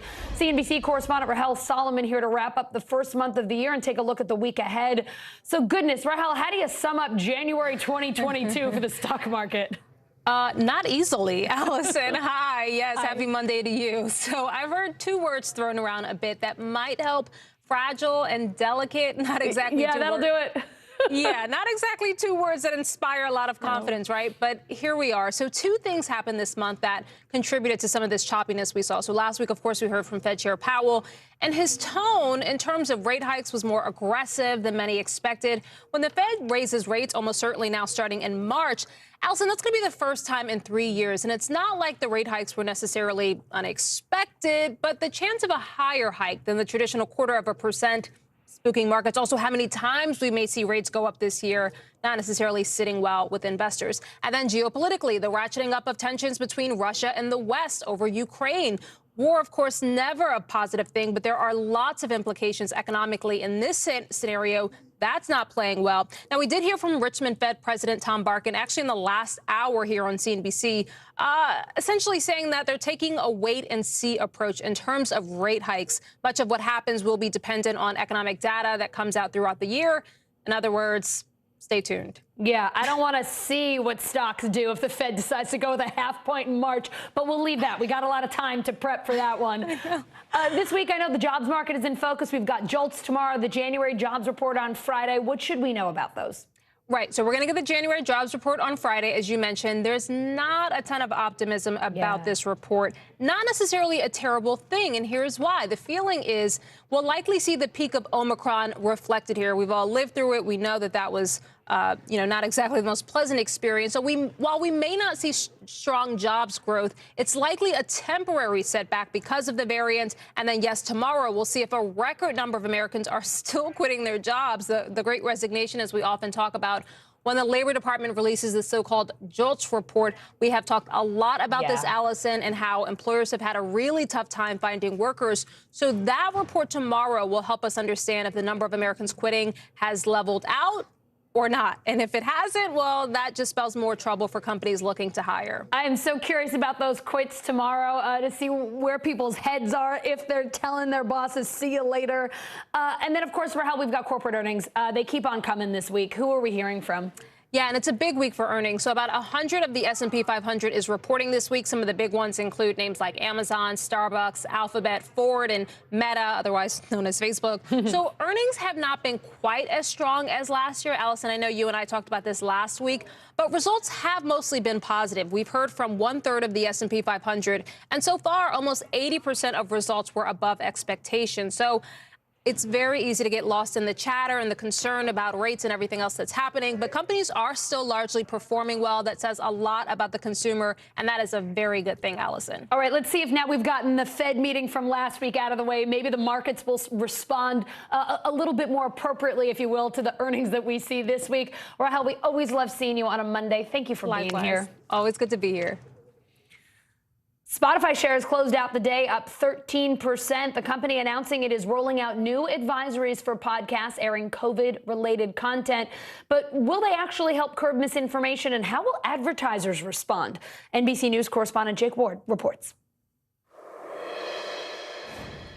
Spotify announcing that it will now add a content advisory to all podcasts discussing the coronavirus, coming in the middle of mounting criticism that the streaming giant provided a platform for misinformation. Many recognizable names like icon Joni Mitchell and Bruce Springsteen's guitarist pulled their music from Spotify, joining Neil Young, who last week took his music off Spotify after giving it an ultimatum. Either keep his music or Joe Rogan's podcast. That podcast, which has a massive following, has long sparked controversy for spreading misinformation. And following his episode interviewing Dr. Robert Malone, a virologist who has faced criticism for spreading misinformation around the COVID vaccine, hundreds of doctors and researchers in the medical community called for Spotify to implement a policy around its content. For people to be going on a podcast of that size, vaccine skeptics, giving airtime to people saying the vaccines are dangerous when in reality they are saving lives in a pandemic is problematic. Rogan also posted a video defending himself but vowing to make changes. I think if there's anything that I've done that I could do better is have more experts with differing opinions right after I have the controversial ones. I would most certainly be open to doing that. And while Spotify is expected to roll out this new content advisory guideline in the coming days, how advertisers respond could be a game changer. There's no question it can have a significant impact on the bottom line until the smoke clears. Spotify has just posted their new platform rules, which is a good first step for them. But if I'm a brand or an advertiser, the question I'm asking is, what does this mean other than a list of rules? I want to be sure if I'm putting hundreds of thousands or tens of thousands or even more dollars in media behind advertising on this podcast, that Joe Rogan or anyone who is a voice on Spotify will be taken to task for pushing misinformation. Otherwise, I could be seen as supporting it. Coming up, the Super Bowl is set. We'll preview the Rams versus the Bengals. Plus, is Tom Brady actually going to retire? We'll talk about that after the break.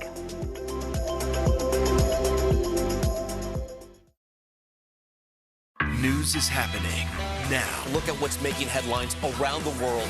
Whenever it happens, wherever you are, it's here now. These days, it feels like the news never stops. So let's get into it. What's happening right now, what it all means for you for an hour every day. It can be hard to keep up, so let's get started together. Hallie Jackson Now, weekdays at 5 on NBC News Now. To cover the news, you have to be in it. We'll take you to the front lines of the story, bringing your news feed to life. Streaming live every night. It's your news playlist. Top Story with Tom Llamas, weeknights at 7 on NBC News Now. In the City of Angels, two kindly old ladies wanted to help homeless men get off the streets forever. And so they did. Listen to The Thing About Helen and Olga, the new podcast from Dateline and Keith Morrison. I'm Terry Crews, Team USA superfan. Shaun White, what are you trying to prove? Shaun White takes the gold! You've already won more Olympic golds in snowboarding than anyone else ever. You've dominated the sport since you were a teen. Now you're trying to beat kids half your age. Maybe you're trying to prove you're every bit as good as you were at 15 and that you only get better with age, like a fine cheese. Or yogurt. The Winter Olympics, February 3rd on NBC and Peacock. Our week-long journey across America from Washington, D.C., outside of our nation's capital, you rarely see. It's your last one. Was talking smack part of this? To cover the news, you have to be in it. We'll take you to the front lines of the story, bringing your news feed to life. Streaming live every night. It's your news playlist. Top Story with Tom Llamas, weeknights at 7 on NBC News Now. The Meet the Press Chuck Todd Cast, free wherever you get your podcasts. The Super Bowl, 56 teams are set. The Los Angeles Rams playing for the Lombardi Trophy on their home turf after beating the 49ers last night. They will kick off against the Cincinnati Bengals, who stunned the Chiefs yesterday. Football fans also wondering, what's the deal with Tom Brady? Here's NBC News correspondent Morgan Chesky. Well, we know who's headed to the Super Bowl now. We don't know the future for Tom Brady. ESPN reporting that the legendary quarterback has retired, but as of right now, the future Hall of Famer has yet to confirm his status with the Tampa Bay Buccaneers or what will come of his storied 22-season career. In the meantime, a lot of excitement growing for a Rams-Bengals Super Bowl. Just 2 years ago, the Bengals went 2-14. Now, behind the play of quarterback Joe Burrow, #1 overall pick out of LSU, they are big game bound after an incredibly close match with the Kansas City Chiefs. That did go to overtime. The Chiefs' fate sealed when their quarterback Patrick Mahomes threw an overtime interception that set up a game-winning field goal. The Rams, meanwhile, beating the 49ers in a low-scoring slugfest. Defense winning the match there when they picked off 49ers Jimmy Garoppolo, and that is sending the LA Rams to the Super Bowl. It'll be the first trip to the big game for both Matthew Stafford and Joe Burrow, the quarterbacks for the two teams. However, it comes in Stafford's 13th season. Burrow's just second, and if he pulls off a victory here, get this, he'll be the first NFL quarterback in history to win the Heisman, a national championship at LSU, and the Super Bowl. All of that in just 3 short years. Pretty incredible. Pretty incredible indeed. Joining us now, Ellen Hislop, co-founder of The Gist, a twice-weekly podcast about what's going on in the sports world. All right, Ellen, let's start with the Cinderella Bengals. I laugh out loud basically just saying that. The Bengals, I mean, nobody really thought they would beat the Chiefs at Arrowhead, but they did. What impressed you most about them last night? Yes, Allison, first, thanks so much for having me on. It's great to be here and to be talking about football. The Cincinnati Bengals, I think, really turned it on in the second half last night. Joe Burrow was unbelievable. Jamar Chase stepped up. And I think that they were playing big in big moments. And that has been a theme throughout these entire playoffs for the Bengals. We saw Joe Burrow at LSU play lights out in that national championship game. And I'm so excited to see what he and the team do on February 13th. Absolutely. All right, let's talk about the Rams. They went all in trading for Matthew Stafford a year ago, then trading for Von Miller, and then signing Odell Beckham Jr. midseason. Now they get to play in the Super Bowl at home, which I think is so cool. What do you make of their run so far? You know what? This is a run that I think that we expected. They really mortgaged their future in order to win the Super Bowl today, right? You know, if they didn't make it to the Super Bowl, a lot of people would be having questions. I think that they kept their fans on the edge of their seats throughout their entire regular season, as well as the playoffs, with some very, you know, entertaining fourth quarters, I guess that we could say. I think that OBJ is coming into his own these playoffs, and I'm very curious to see how him and Matthew Stafford continue to work together over these next couple of weeks to see what he does in the Super Bowl, because he is a guy that lives for these big moments, as well as Cooper Kupp. And you see Sean McVay there, right? You know, you saw him on Hard Knocks a couple of years ago when COVID-19 was really beginning, and he has turned this franchise around in a few short years. So we've got 13 days until the Super Bowl. There's still a lot of time to work on the predictions, but which way are you leaning right now, Rams or Bengals? Oh, this is a tough one, Allison. I have to say Rams, because defense wins you championships. And if I'm allowed to give you a spread, I think Rams by 3. It's going to be a close one. Oh, into it. I love someone who comes with a spread and a prediction. Thank you. So let's talk about Tom Brady before you go. He is scheduled to release a new podcast tonight. He has yet to confirm or deny the reports that he's retiring. Is it just a matter of time, or do you think he comes back for one more year? This weekend has been absolutely ridiculous, wondering what on earth he's doing. Ridiculous is a great way to describe it. I will say I am definitely biased. I am a Tom Brady fan, so I really hope that he's coming back for another season. I was very confused and shocked actually hearing the announcement coming from anyone but Tom Brady this weekend. He is normally pretty tight-lipped, as well as his camp, so seeing that sources were coming out and saying that he was retiring and it wasn't Tom Brady or his agent was definitely a question mark for me. I think that he could retire, you know, in comparison to when he won the Super Bowl last year. He said, yep, for sure, I'm coming back for another one. This one is, I might be, I might not be. I really hope that this is a mistake on ESPN's side of things and that we're going to be able to see the greatest quarterback of all time on the field again this upcoming September. I would laugh so hard if you said, you know what, I decided to retire, and then when I actually said it, I couldn't go through with it. I'm coming back for one more year. Listen, I don't think anyone would complain about one more season of Tom Brady, whether you're a Tom Brady fan or not. The guy is great to watch. Ellen, thank you for being here with us, recapping the weekend and previewing the Super Bowl. Appreciate it. Of course. Thanks for having me. And you can watch Super Bowl 56, the Bengals against the Rams at SoFi Stadium in Los Angeles, Sunday, February 13th, live on NBC. California teenager Eileen Gu is a gold medal contender in Beijing, but she won't be representing the United States. Instead, the freestyle skier is competing for China, hoping to help other female athletes in the country. NBC News foreign correspondent Janice Mackey-Freyer has her story. Double cork, 1440. To say that Eileen Gu is flying high these days is only the beginning. Look out for Eileen Gu. She is a triple threat. The 18-year-old freestyle skier from California is coming off an epic season. Love it out here and can't wait for the next one. A champion in slopestyle and big air, and undefeated in halfpipe. Eileen! The American-born star is a top contender to win Olympic gold, but not as an American.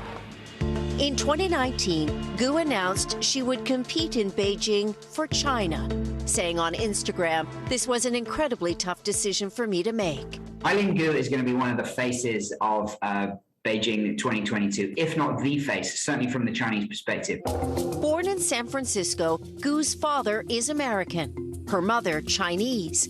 They would visit family in Beijing every summer. A fluent Mandarin speaker, she told the Xinhua news agency last year, "It is a great honor for me to represent China." For a country craving a winter sports star, Gu Ailing, as she's known here, is the stuff of legend. This is where it all began. Nanshan is where Eileen Gu first learned to ski, and it's still listed as her home club. Gu started skiing when her mom, Yan, put her into lessons so she could keep up, instead creating an extreme sports prodigy and China's best hope for Olympic gold. Maybe she will win the championship in the Olympics. Chinese law doesn't allow for dual citizenship, which is raising questions. Did Gu give up her U.S. passport to compete for China? Or was a deal made with Chinese authorities? She decided to represent China because she thought it would open up opportunities for women in that country to get involved in action sports. I do think the whole thing has been hyped to a certain extent because of the tensions between the US and the wider geopolitical conversation. The questions over Gu's citizenship status highlight a fine political line being walked at these Olympics, with a diplomatic boycott by U.S. officials over China's human rights record. Gu, for the most part, has stayed quiet about it. For China, hosting a Games challenged by COVID and criticism, Gu's magnetism is a valuable asset. Right now, she is everywhere here, on ads in the subway, at bus shelters, and across social media. She's also modeling luxury handbags and jewelry. Her sponsorships and endorsements worth $35 million, according to Chinese media. I can never get bored with skiing at this point. Like, it's always opportunity to do better. A tale of two countries and one athlete, and an Olympics in need of a star. Coming up, say it ain't snow. Another winter storm making its way across the country, plus leaping lizards. Why iguanas in Florida are dropping like flies from the trees. We'll explain.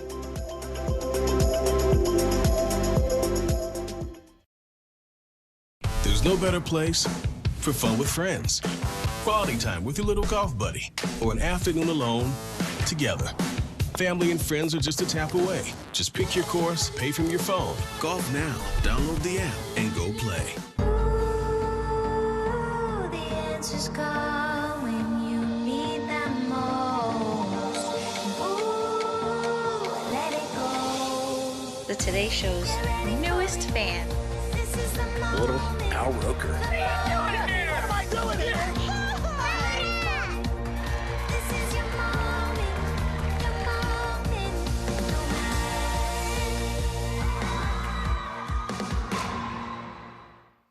News is more than a headline. It informs, it inspires, and it still matters. To cover it, you have to be in it. And that's what we're gonna do. Every night, we take you to the front lines of the story, where it's actually happening, with NBC News journalists on the ground from all over the world.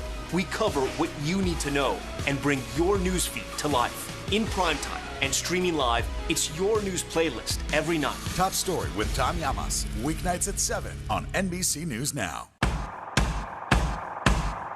News is happening now. Look at what's making headlines around the world. Right now on Morning News Now. Tonight, the major announcement of the COVID vaccine. And this is a significant moment. Your news, whenever it happens, wherever you are, it's here now. The Meet the Press Chuck Toddcast, free wherever you get your podcasts. News is happening now. Look at what's making headlines around the world. Whenever it happens, wherever you are, it's here now. There's no better place for fun with friends. Quality time with your little golf buddy, or an afternoon alone together. Family and friends are just a tap away. Just pick your course, pay from your phone. Golf now. Download the app and go play. Ooh, the answers come when you need them most. Ooh, let it go. The Today Show's newest fan, Little Al Roker. What am I doing here?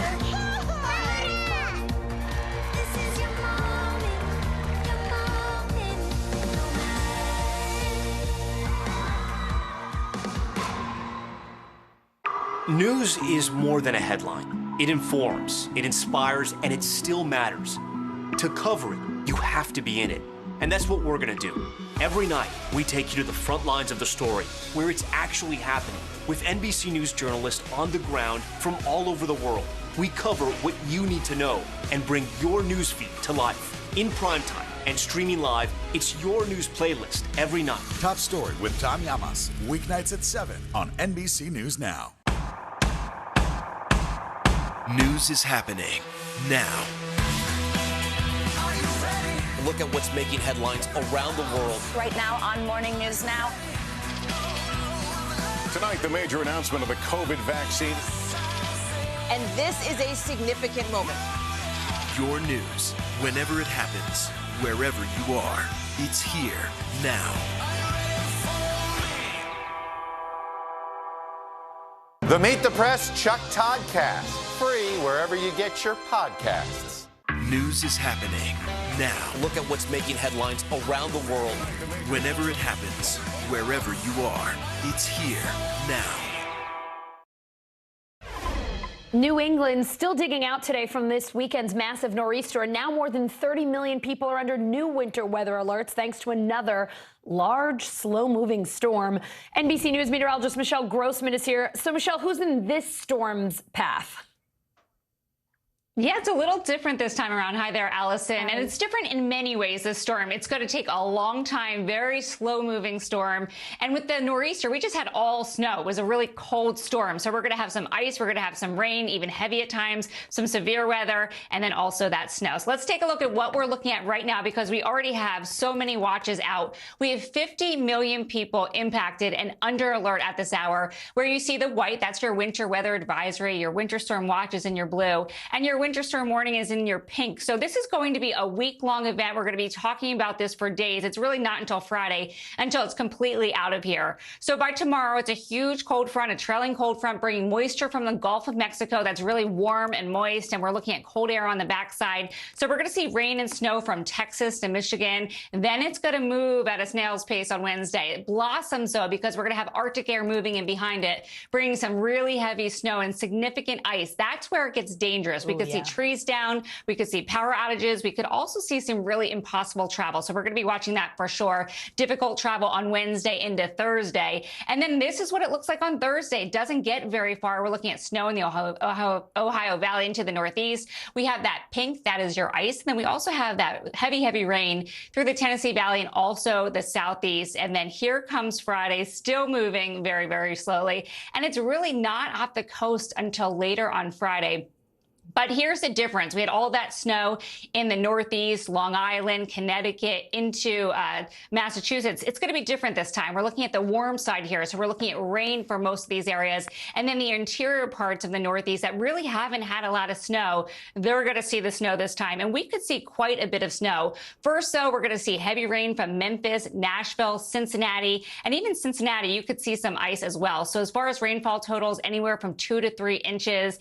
And as far as the ice goes, I think this will be the biggest long-lasting story with the storm. We are looking at some really significant ice from Paducah, also Lexington into Cincinnati, dangerous driving conditions, down trees, power lines, and that could last for days and days. And then in terms of the snowfall, this is the difference. You notice parts of the southeast Pennsylvania, also the northeast, really kind of in the clear. It's really the interior parts of the northeast where we're going to see that heavy snow falling. So, Allison, this is one we're going to watch really through Friday. Yeah, it looks like this one has a lot of potential. Michelle, thank you so much for keeping an eye on it. Sure. In Florida, the record cold is stunning some of its cold-blooded residents. NBC News correspondent Carrie Sanders is on the ground, which is exactly where South Florida's iguana population has ended up. Check it out. As the Northeast recovers from that winter wallop, Floridians are also dealing with a deep freeze and something else falling from above. Frozen iguanas. Completely frozen. We'll see. He ain't moving.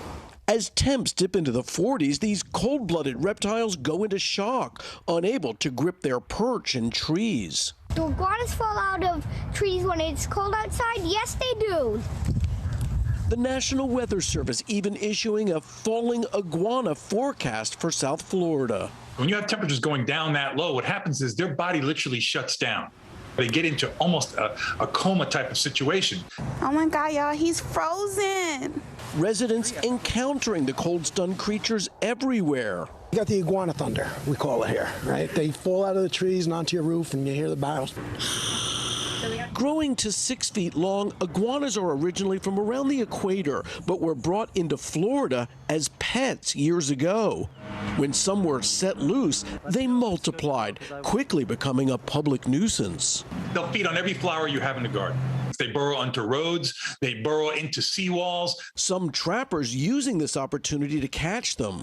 If they're nice and slow, that's prime opportunity. While sympathetic animal lovers may try to warm them up, experts say hands off. When startled, iguanas can bite, and it's also illegal to warm them up and then release them. That does it for us. Hallie Jackson starts right now.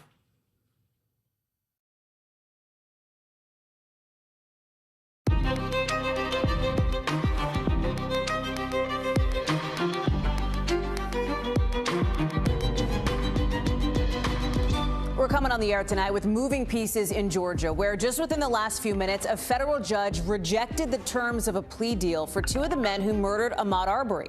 But could they still face a federal hate crimes trial? One thing's for sure, Arbery's parents want him to. And in a minute, you're going to hear the very real reaction from a family who says any sort of deal gives her son's killers one last chance to spit in her face. Plus, also out of Georgia, why a prosecutor investigating former President Trump's alleged election interference says she needs FBI protection because of the ex-president's own words.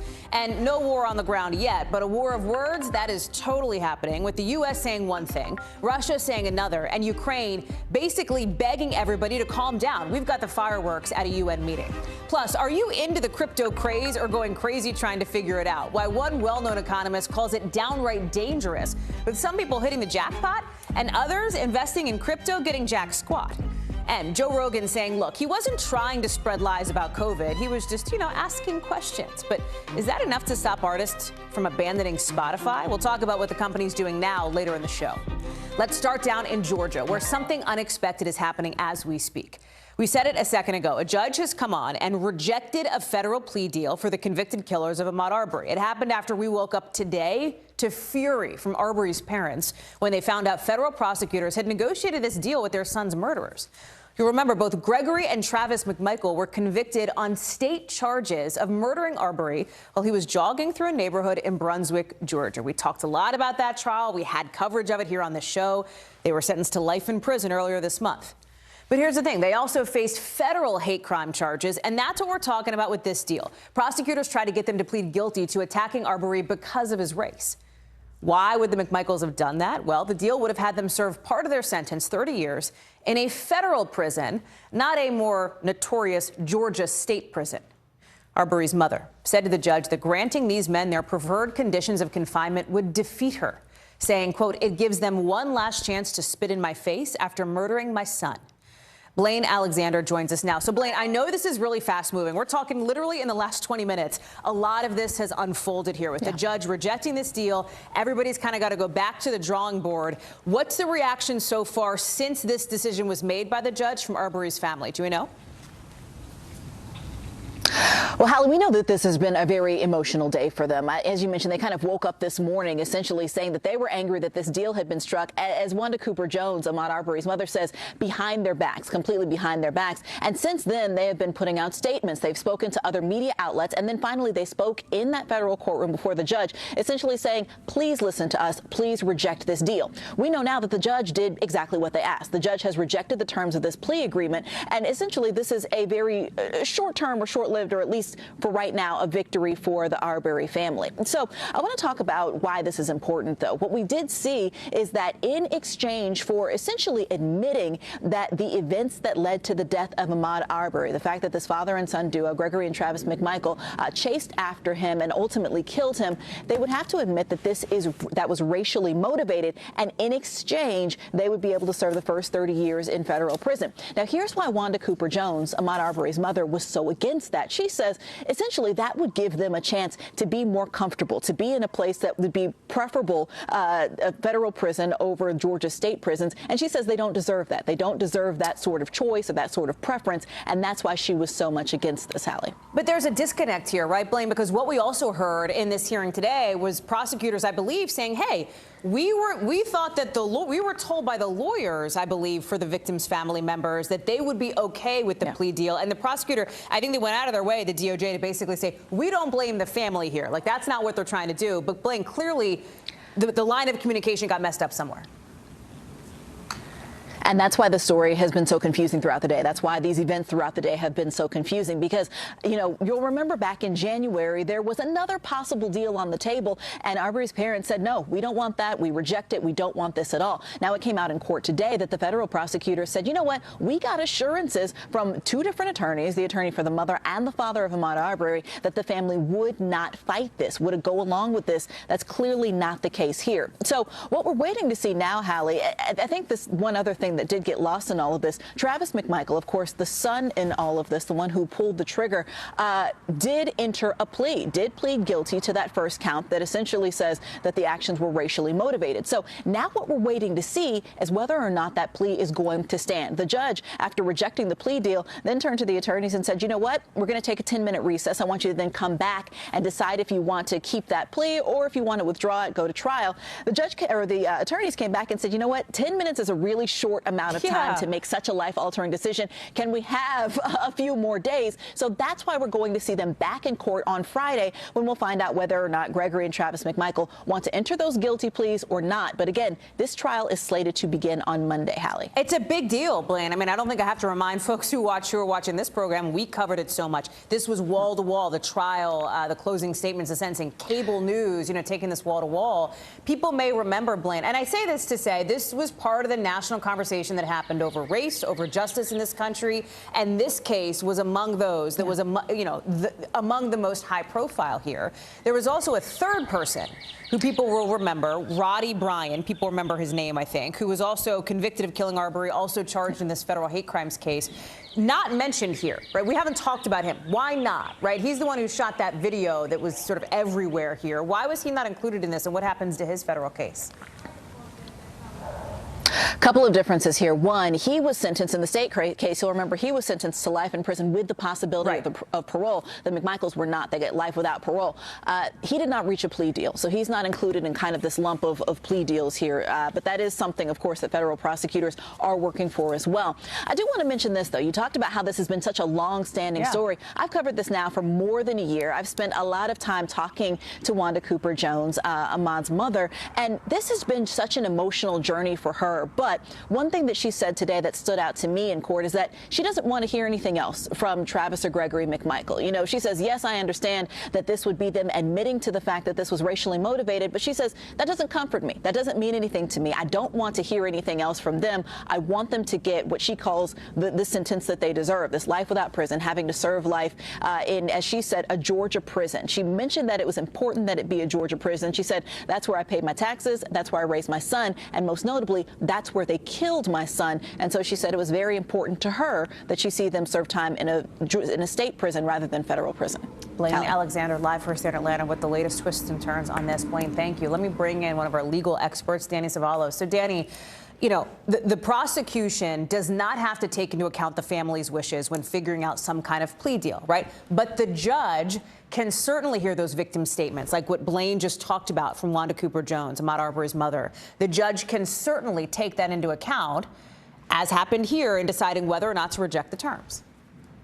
The Crime Victims' Rights Act allows, or I should say requires, that families of victims and victims be heard at critical hearings. That would be sentencing and the acceptance of a plea. Now, also, the judge has the power, under Rule 11 it's called, to reject a plea that he thinks is either too lenient or not in the public interest. And he or she can make that decision based on the voice of the crime victims. And the Crime Victims' Rights Act gave crime victims a louder voice, so to speak, at these proceedings so that the judge can take it into account. And every defendant is essentially warned when you enter into a plea agreement that, look, it's possible the judge could reject this. It doesn't happen often, but even when I enter into plea agreements for clients, I have that lingering concern always, what if the judge sees something wrong with this? Usually, though, it doesn't happen.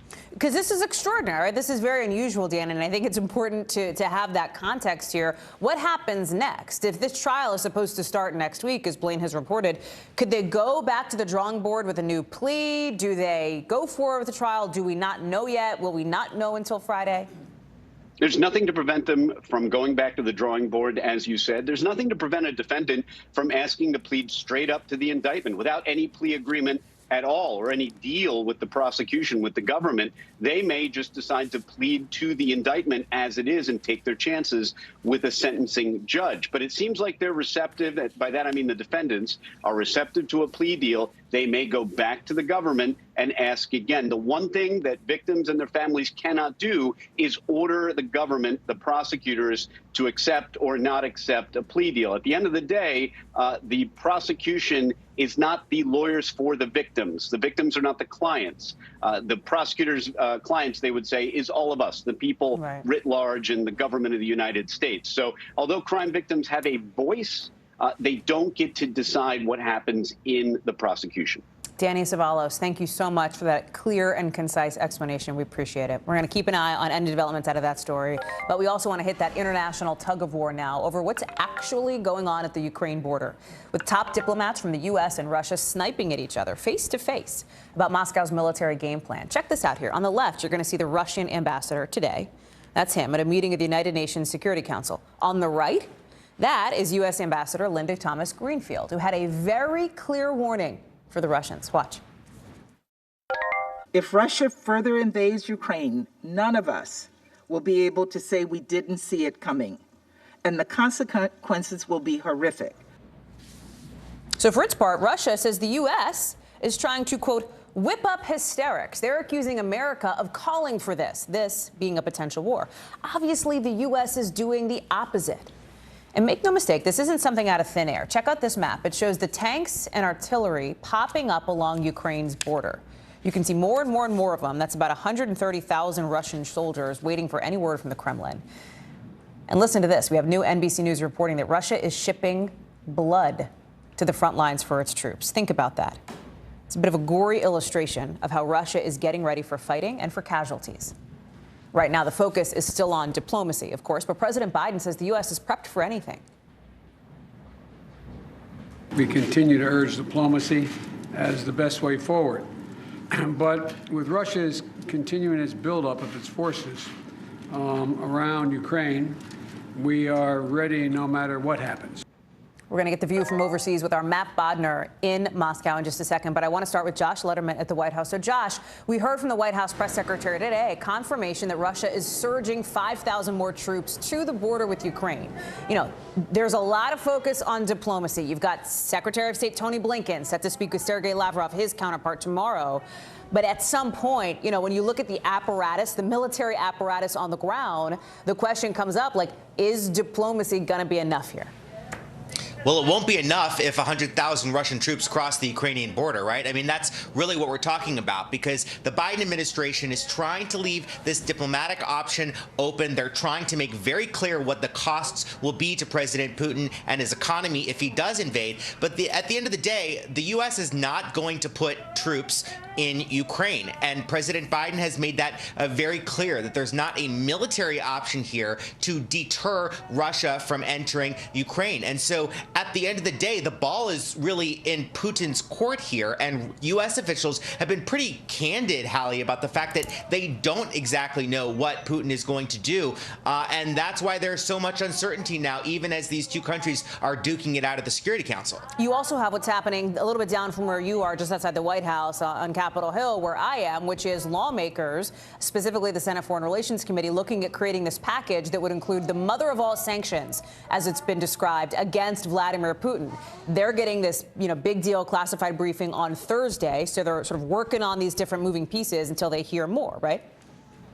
That's exactly right. And there's been some distance between some lawmakers and the White House in terms of, should we actually impose sanctions now, or should we wait until after President Putin has actually invaded? A lot of more hawkish senators in particular are saying, look, he's gone far enough already. There's no reason to hold off on punishing him now. But the White House feels like that would really take the whole point of the sanctions, which is to deter something from happening, off the table, because once the U.S. has already imposed sanctions that would hurt Russia's economy, at that point there's really less of a disincentive for Putin to just go ahead anyway and do what militarily he might want to do in Ukraine.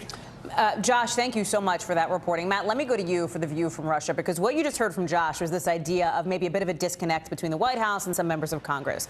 There's also been this disconnect that we've talked about on this show with your colleagues and with you about the way that Ukraine and the Ukrainian people see what's happening, right, with the potential for war, and the way that the U.S. or the West sees it.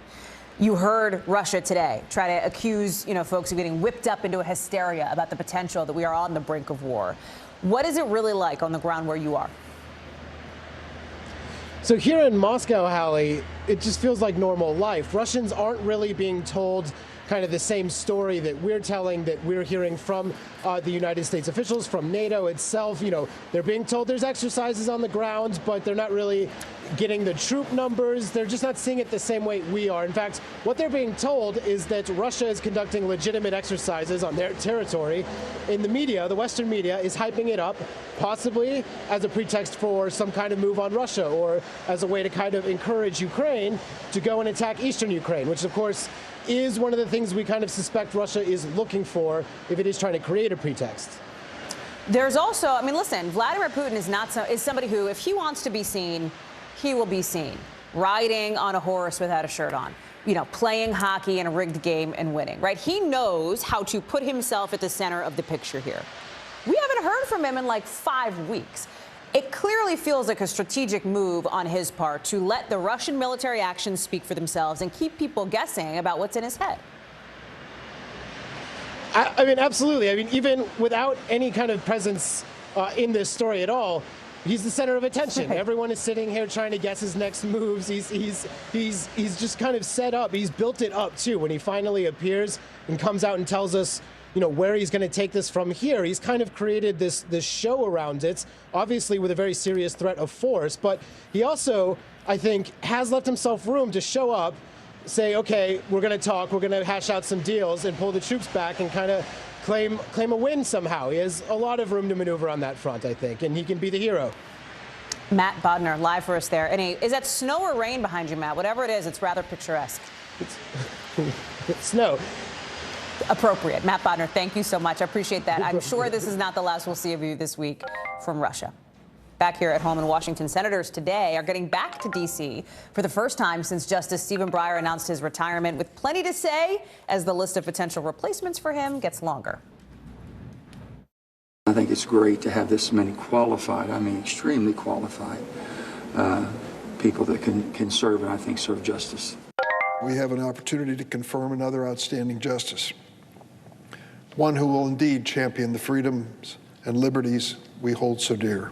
Just this afternoon, the White House says Senators Dick Durbin and Chuck Grassley, the chair and ranking member of the all-important Senate Judiciary Committee, will meet with President Biden tomorrow.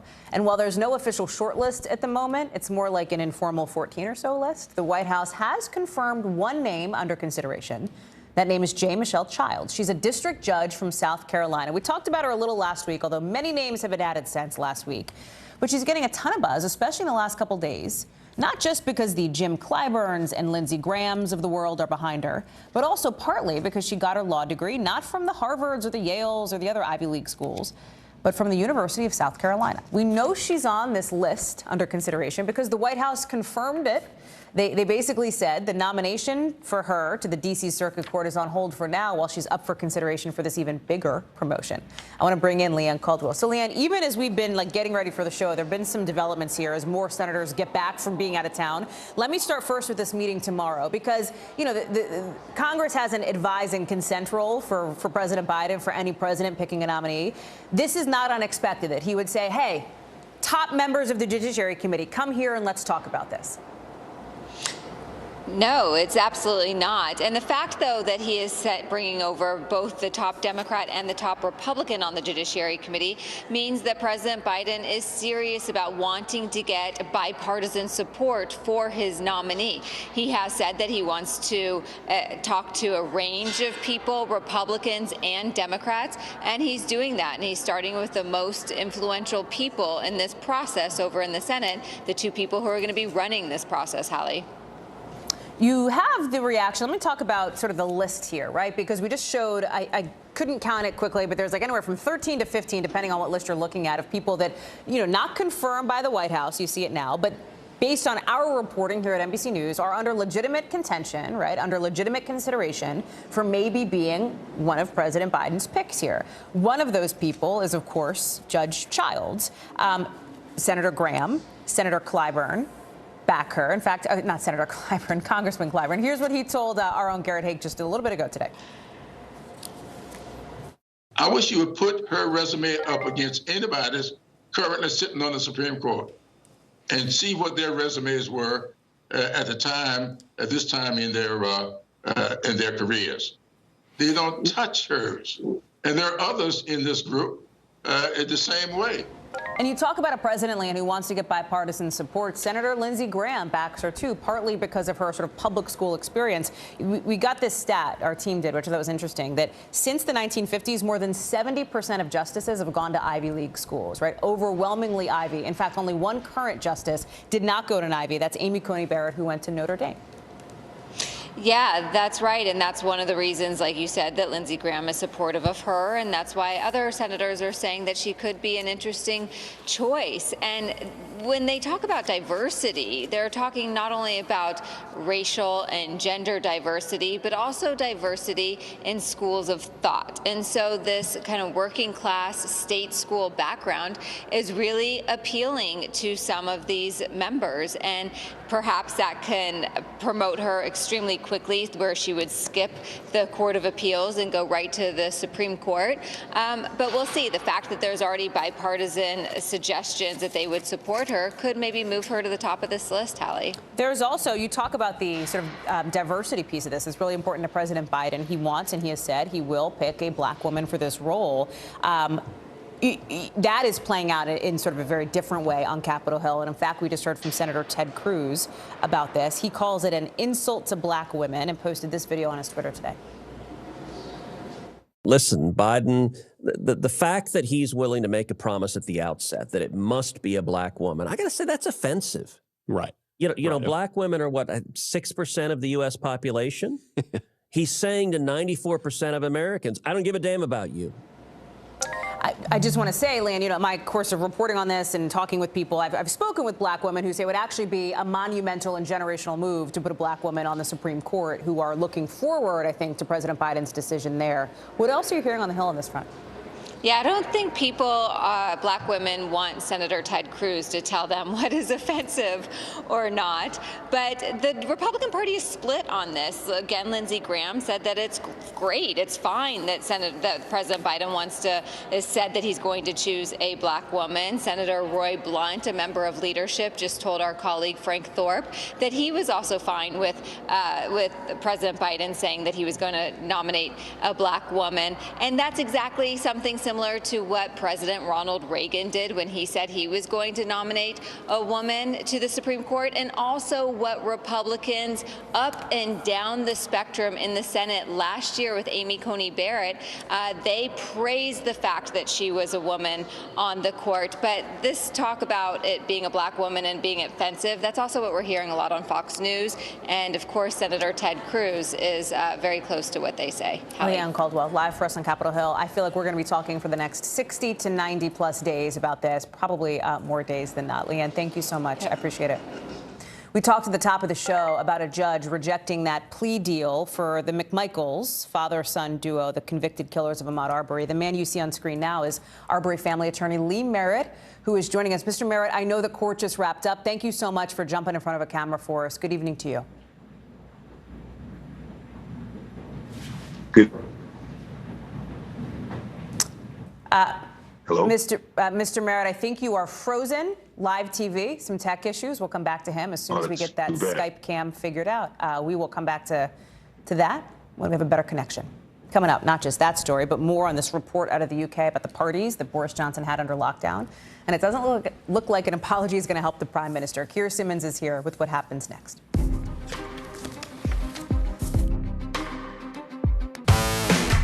There's no better place for fun with friends.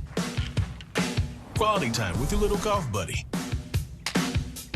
Or an afternoon alone together. With the Golf Now app, family and friends are just a tap away. Just pick your course, pay from your phone, get out and enjoy. Golf Now. Download the app and go play.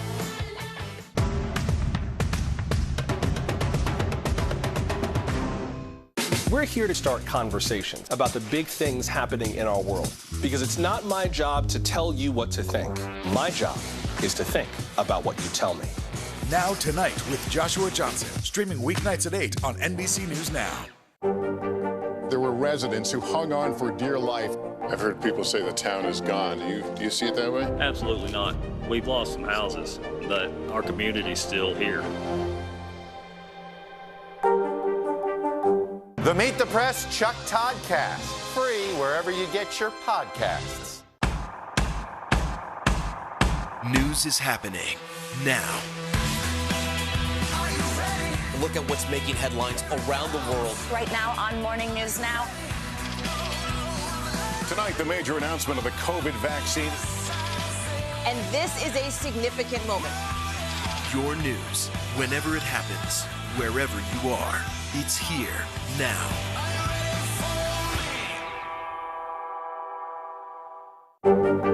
There were residents who hung on for dear life. I've heard people say the town is gone. Do you see it that way? Absolutely not.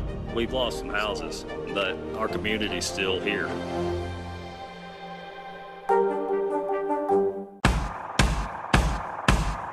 News is happening now.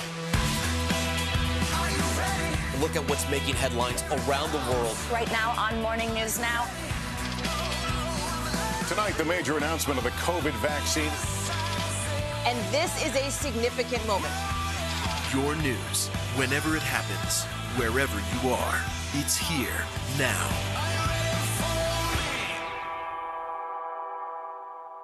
I'm Terry Crews, Team USA superfan. Michaela Schifrin. Schifrin wins gold. With just one more gold medal, she'll have more than any American alpine skier in history. And she'll have plenty of chances to get it at the Winter Olympics in February. I guess you could say she's climbed the mountain of this sport. But if you want more gold, it's time to come down, Michaela. Better do it fast. The Winter Olympics, February 3rd on NBC and Peacock.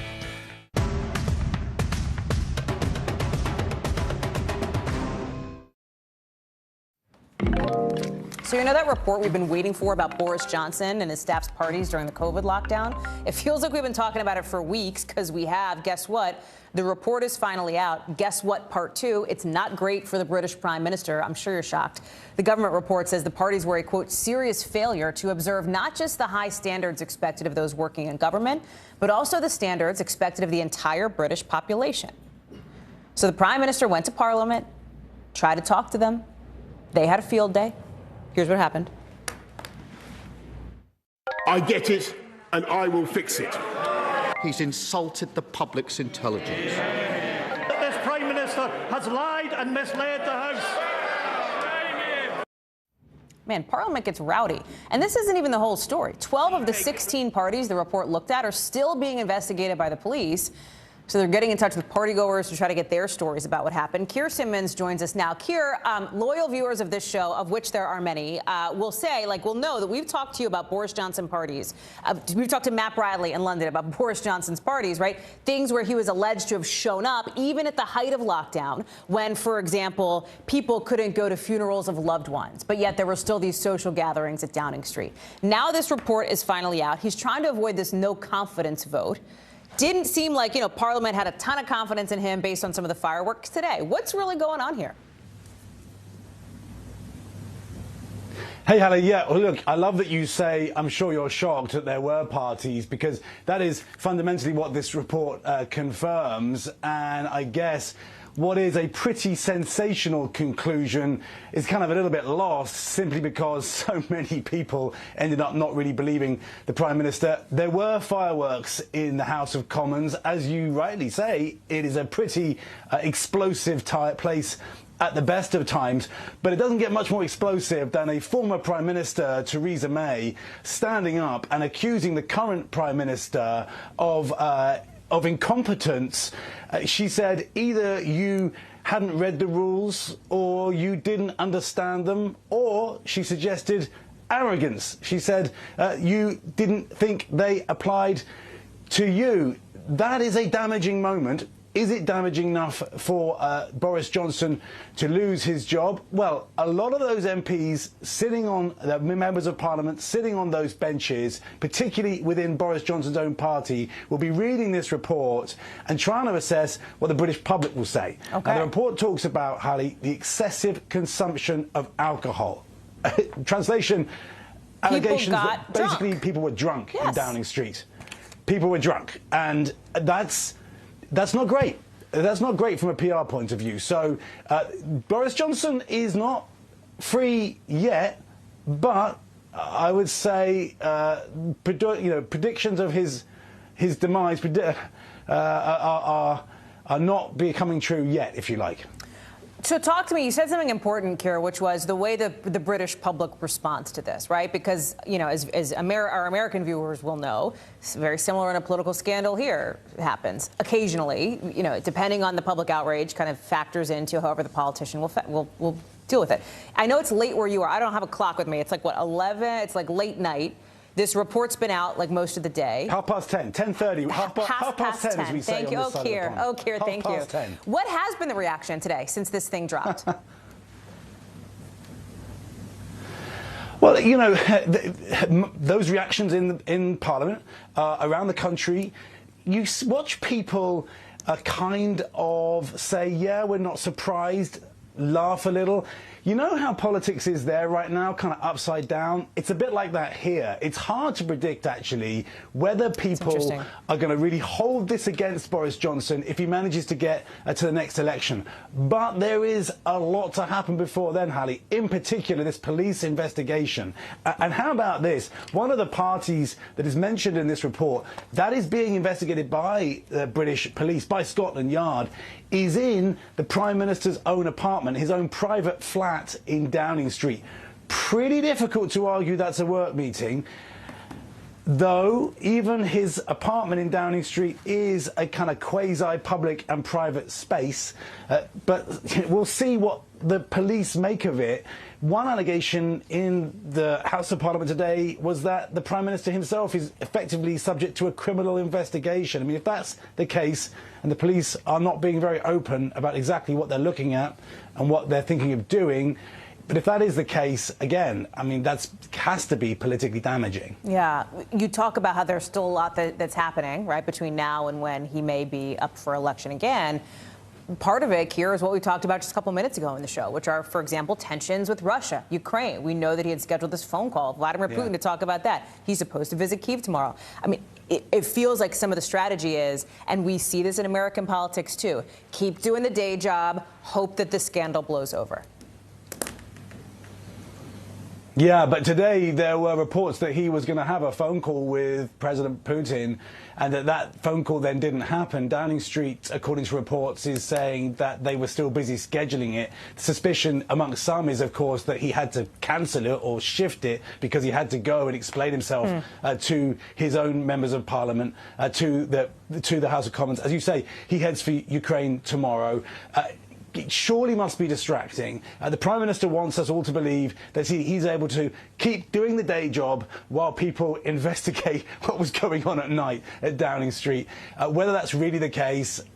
And then, of course, there's the question, again, of his competence. This is the leader of the country who writes the rules being accused of breaking the rules. The leader of the country who passes the laws being accused of breaking the law. It is a very, very difficult argument for Downing Street to make that they can just keep going. But that is the argument they are trying to make. Someone like President Putin, he must be watching with a smirk, Hallie. Keir Simmons, live for us at now half past 10, 10:33 in London. Thank you so much, Keir. I appreciate you being with us to take it. Thanks. Listen, if you were with us a couple minutes ago, we tried to get you an interview and share our interview with Lee Merritt, an attorney for Ahmaud Arbery's mother, on his reaction to the rejection of a federal plea deal for her son's killers. Unfortunately, you saw the shot froze. We can't get it back. The tech problems are really kicking our butts tonight. If you had any question of whether or not this was live television, there's your answer. We're going to hope to get Mr. Merritt back at some point in the future here on this show or on NBC News Now. That's a story you know we're going to have more on, too, throughout the night here on NBC. Still ahead, some historically black colleges and universities woke up to bomb threats this morning. Now police are investigating. We've got more details coming up in the 5 Things.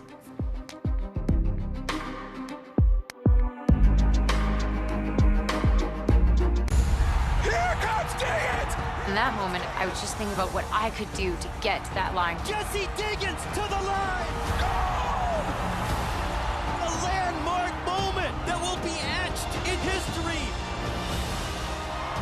When Keegan jumped on top of me and we saw her teammates right next to the finish line, that was a really emotional moment for me. I remember thinking, this podium's too small. It should be more than just the 2 of us up here.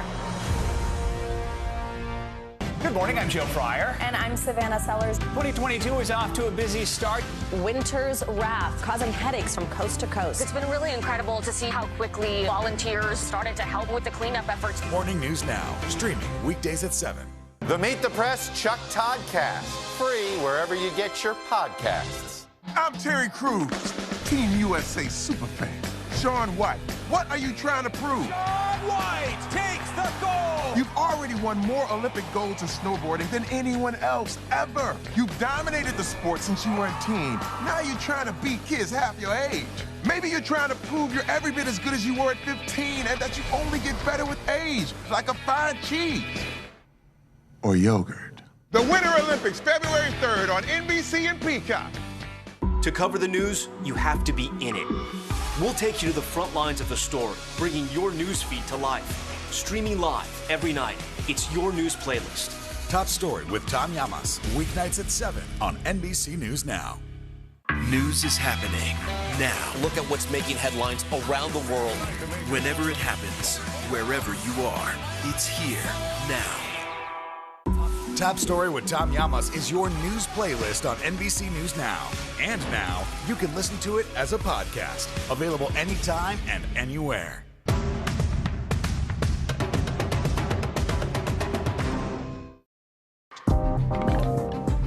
Let's get you over to the 5 things our team thinks you should know about tonight. Number 1, so many people tonight are remembering the life of former Miss USA Cheslie Kryst, who apparently died by suicide yesterday. The 30-year-old was also a correspondent for Extra. In a statement, her family said she inspired others around the world through her, quote, beauty and strength. If you or someone you know is struggling with thoughts of suicide, please call the National Suicide Prevention Lifeline on your screen now. There is help. There are resources. That's 1-800-273-TALK. Number 2, at least 6 historically black colleges and universities got bomb threats earlier today, triggering some campus lockdowns. Police are looking into this, but here's the deal. This is the second time this month that several HBCUs faced bomb threats. We don't know if these 2 rounds are connected. Police are looking into that.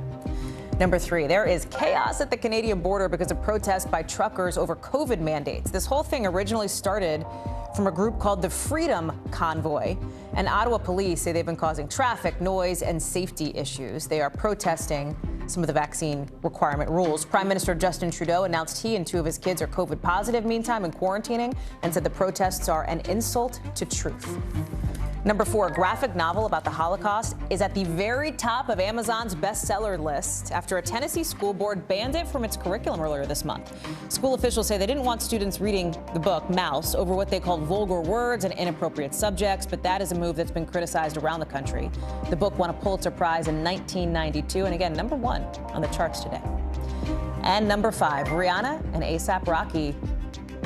Well, there she is. She's rocking a look that I often rock. It's called top 2 buttons done, belly out, bump out, because Rihanna is pregnant. They're expecting their first child together. It seems she showed off that baby bump in these photos. If you haven't seen these pics by now, get yourself on social media. The celebrity photographer Diggsy seemed to confirm the whole thing when he shared the caption, "She is," that's all he said. She clearly is, and that is such exciting news for Riri. Just in now, from our Capitol Hill team, NBC News is learning a key member of the Trump White House has testified in front of the House January 6th committee. We're talking about Mark Short, the former chief of staff to former Vice President Mike Pence.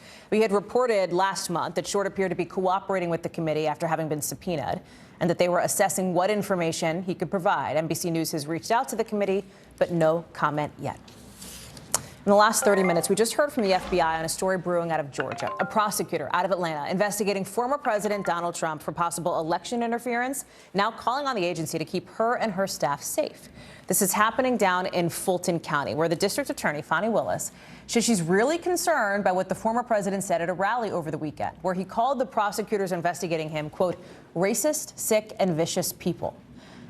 Mr. Trump also told his supporters they should hold the biggest protest we've ever had in cities like Atlanta. Again, that is not a random selection there, Fulton County. That's where this DA is. Her letter in part says, my staff and I will not be influenced or intimidated by anyone. I want to bring in national security correspondent Ken Delaney in. So, Ken, you know, this DA says she was already worried about security even before this rally. Now she's got the former president who's specifically calling out her and her staff. She wants the FBI's backup, basically. That's right. And after declining to comment all day, the FBI's Atlanta field office, Hallie, just issued a statement saying they are gathering information about potential threats against the DA's office or the courthouse. I'll read it to you. It says the FBI supports our state, local, and federal law enforcement partners while maintaining public safety in the communities we serve. Our efforts are focused on identifying, investigating, and disrupting individuals who are inciting violence and engaging in criminal activity.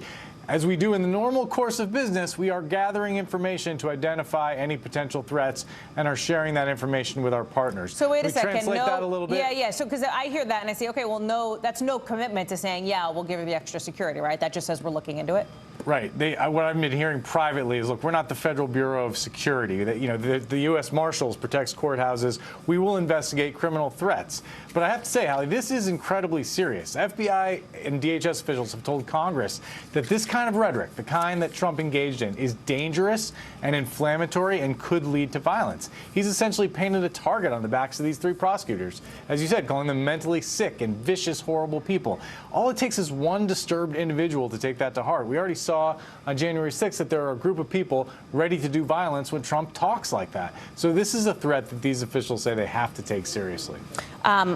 It's not just attacks on the Fulton County District Attorney, right? Because former President Trump was attacking the New York Attorney General, Letitia James, the Manhattan District Attorney as well, calling them racists. We should note that all three of these prosecutors are black.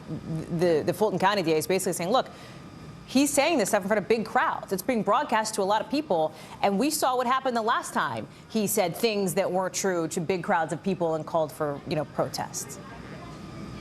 That is absolutely right, and that's why people are very concerned about this. You could read her letter as political posturing. Is she making too big a deal? Not when Donald Trump is concerned, because we saw what happened on January 6th. Speaking of January 6th, we also heard former President Trump say he would consider pardoning people who were convicted or who were behind bars for what happened during the insurrection. And what seemed to me, Ken, as somebody who's covered him for a long time, a very clear way to try to supercharge his base about the possibility of a 2024 run. I want to play a little bit of that.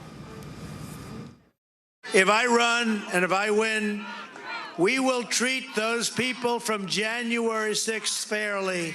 We will treat them fairly. And if it requires pardons, we will give them pardons. And I think, Ken, that this speaks to some of the commentary that you hear from sort of the very conservative circles who have framed it as these January 6th people being, quote unquote, political prisoners. Former President Trump seems to be trying to tap into that. Absolutely. And Democrats and independents, as you can imagine, are reacting with outrage to this. And a few Republicans who happened to be in front of television cameras this weekend, including Senator Lindsey Graham, offered tepid disapproval. But most Republicans have been silent, as usual.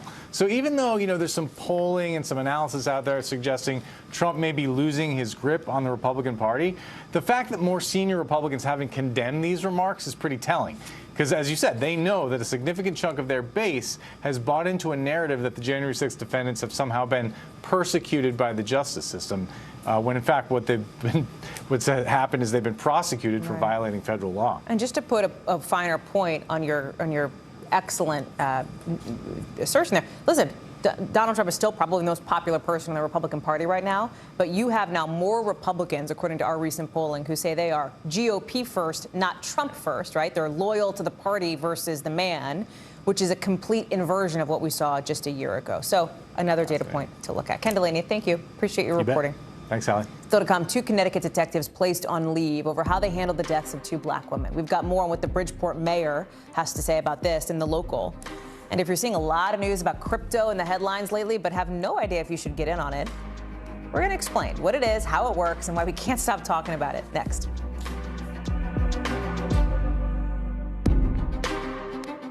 News is happening now. Look at what's making headlines around the world. Whenever it happens, wherever you are, it's here now. These days, it feels like the news never stops. So let's get into it. What's happening right now, what it all means for you for an hour every day. It can be hard to keep up, so let's get started together. Hallie Jackson Now, weekdays at 5 on NBC News Now. News is happening now. Look at what's making headlines around the world. Right now on Morning News Now. Tonight, the major announcement of the COVID vaccine. And this is a significant moment. Your news, whenever it happens, wherever you are, it's here now. The Meet the Press Chuck Toddcast, free wherever you get your podcasts. Good morning, I'm Joe Fryer. And I'm Savannah Sellers. 2022 is off to a busy start. Winter's wrath causing headaches from coast to coast. It's been really incredible to see how quickly volunteers started to help with the cleanup efforts. Morning News Now, streaming weekdays at 7. We've got a Congress that doesn't seem very functional. What's this election year going to look like? Are we getting ahead of the science? Are we behind the science? How much did this booster confusion set us back? Can the January 6th committee come up with anything that would change Republican minds? If it's Sunday, it's Meet the Press. Our week-long journey across America. From Washington, D.C., outside of our nation's capital, you rarely see. It's your last move. Was talking smack part of this? News is happening now. Look at what's making headlines around the world. Tonight, the major announcement of the COVID vaccine. This is a significant moment. Your news, whenever it happens, wherever you are, it's here now. We're answering the questions you want answered about what to know on cryptocurrency, including why one economist is comparing the digital market to the mortgage meltdown of the late 2000s. Jake Ward has more for us in a sec, but first, NBC News covers hundreds of stories every day, and because you couldn't possibly read or watch or listen to them all, our bureau teams have done it for you. This is what they tell us is going down in their regions in a segment we call The Local. From our Northeast Bureau, 2 Connecticut detectives are on administrative leave over how they handled the investigations in the deaths of 2 black women, Lauren Smith-Fields and Brenda Lee Rawls. They both died December 12th in the city of Bridgeport. Their families claim the police department was racially insensitive, while the mayor said he's disappointed with the leadership there. Also out of our Northeast Bureau, New Yorkers can now get free same-day oral antiviral pills delivered to their homes if they get COVID to try to fight the symptoms. Mayor Eric Adams says the goal is to get a handle on the Omicron variant and try to keep people out of the hospital. The pills are being prioritized for people who test positive and who are at higher risk for getting very, very sick, so maybe like a pre-existing condition. And from our West Coast Bureau, the Los Angeles County Department of Public Health is warning people don't swim or surf or play at a handful of different beaches in the area because of so much bacteria in the water. They're blaming the heavy rain, and they want people to stay out until levels are tested again. All right, time to talk cryptocurrency, because maybe you're invested. Maybe you just heard about it from all the ads you've been seeing, or maybe you don't want to touch it. As many questions exist as there are different kinds of crypto, thousands at this point. And one thing we know for sure, it's very volatile. In fact, just this month, the value of cryptocurrencies around the world tanked about $500 billion. So what's going on? Check it out. These days, cryptocurrency is going mainstream. Fortune favors the brave. Stars like Matt Damon, Paris Hilton, Megan Thee Stallion, all pushing crypto in sponsorships. Hey, hotties, let's talk about Bitcoin. So what is it? Think about crypto like it's part money, part investment vehicle, and all virtual. Kind of like when you buy things using a credit card. You don't ever see your cash. It's all just digital entries. But crypto cuts out the middlemen, like governments and banks, and replaces them with a decentralized digital ledger. Basically, a piece of technology that issues the crypto and logs its transactions. And it's global. No need to figure out an exchange rate between, say, American money to euros. Supporters say it can be safer because it uses tech to hide their identities and their balances. And they point out there's no single point of failure in its system. unlike with banks or credit card companies that are centralized by governments. But without a government or bank in control, if you lose your password or get hacked, you're probably not getting your money back. Most people buy crypto hoping it becomes the next big thing, shoots up in value, then suddenly their crypto would be worth a lot more money, at which point they could spend it or trade it for more dollars than they bought it for. Right now, companies from PayPal to Overstock.com, even Home Depot, accept certain forms of cryptocurrency. But because its price is so volatile, the whole thing can be tricky, since people may be less likely to use crypto like cash if they're not sure whether its value will surge or crash. And that's what we've been seeing here, right? People see both sides of the crypto coin. You've got one notable economist, Paul Krugman, writing in the New York Times recently that this reminds him of the subprime mortgage crisis in the late 2000s. Remember that? That's when banks gave loans to high-risk buyers during a really hot housing market. But then the market turned, the bills came due, homeowners couldn't pay up. That's what was behind the housing market crash. I want to bring in NBC's Jake Ward, who's with us here. Let me start there, Jake, because Krugman's been getting a lot of attention for this comparison here. And there are people who have some quibbles with the way that he is making this metaphor, if you will. Walk us through, how you see it, because I think the point that it seems like he's trying to make, that some critics of crypto will say, is like there are certain people who are seeing these ads, seeing these sponsorships, and going, hey, sure, it's like going to the casino, I'll throw in some money and make a ton. But they could get really hurt here. That's absolutely right, Hallie. The thing about Paul Krugman, right, a Nobel Prize-winning economist, it turns out it takes somebody like that to make a comparison that we can really understand. And in this case, it's comparing it to the subprime mortgage market, in which basically banks sort of packaged up some very risky bets in the real estate business and sold them to the larger market. And that incentivized people to try to sign people up for mortgages that they could not afford. Now, one really interesting point that Krugman makes that I think is really important to make here is that at the time, the subprime mortgage market was basically sold in part as a way to empower people who can't typically buy a home. Unfortunately, when the bottom fell out of that market, it fell hardest on those people. And here he says the same kind of thing is happening, because typically when you look, Hallie, at people who buy stocks, it is educated white men for the most part. In this case, it's really interesting to look at the statistics around who is trading in cryptocurrencies. Those statistics suggest that the average age is under 40. More than half of those people do not have a college degree. A lot of them have a household income under $60,000. And this is the really interesting one, 44% of them are not white. So there has been a huge amount of talk, and I hear it from very smart people close to me who say there's a way of empowering people who have missed out on these opportunities in the past. But what Krugman is saying here is that when these numbers fall out, they're falling out on people who may in fact not have been empowered by this, but may have in fact been preyed on by it. And I think that's a very smart comparison he's making. I wonder how much this recent crypto crash, right, is going to play into this, Jake, because I think about how easy it is to go on like Reddit, right? And you're looking at these unbelievable stories of people who have made a ton of money in crypto, and it seems very appealing, right? It seems incredibly attractive to get involved with. You've got sports stars, Odell Beckham Jr., others like Aaron Rodgers, right, who promote crypto, promote Bitcoin by getting their salaries in crypto. Then you see this crash, right? The value has sunk from a high of something like $69,000 to $38,000 today. That ain't great, right? Look at that, those two camel humps there. You don't want to see the lines going down. You want to see them going up if you have crypto. Do you think this is going to be kind of a reality check for folks on that front?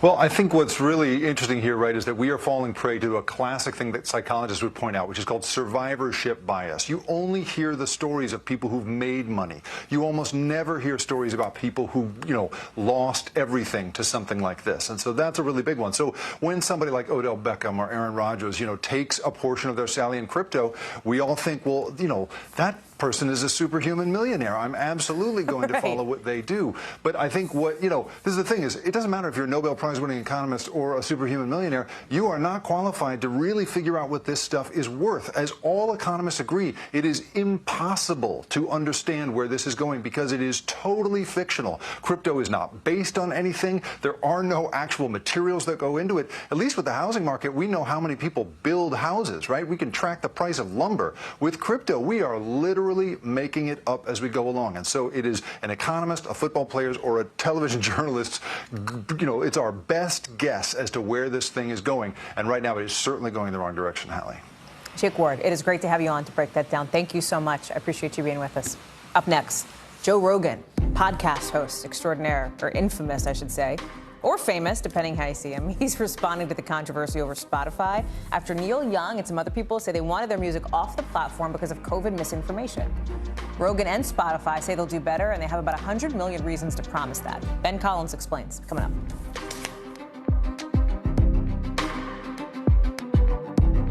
News is happening now. Look at what's making headlines around the world. Whenever it happens, wherever you are, it's here now. Top Story with Tom Llamas is your news playlist on NBC News Now. And now, you can listen to it as a podcast. Available anytime and anywhere. Let's go. This is a critical choke point for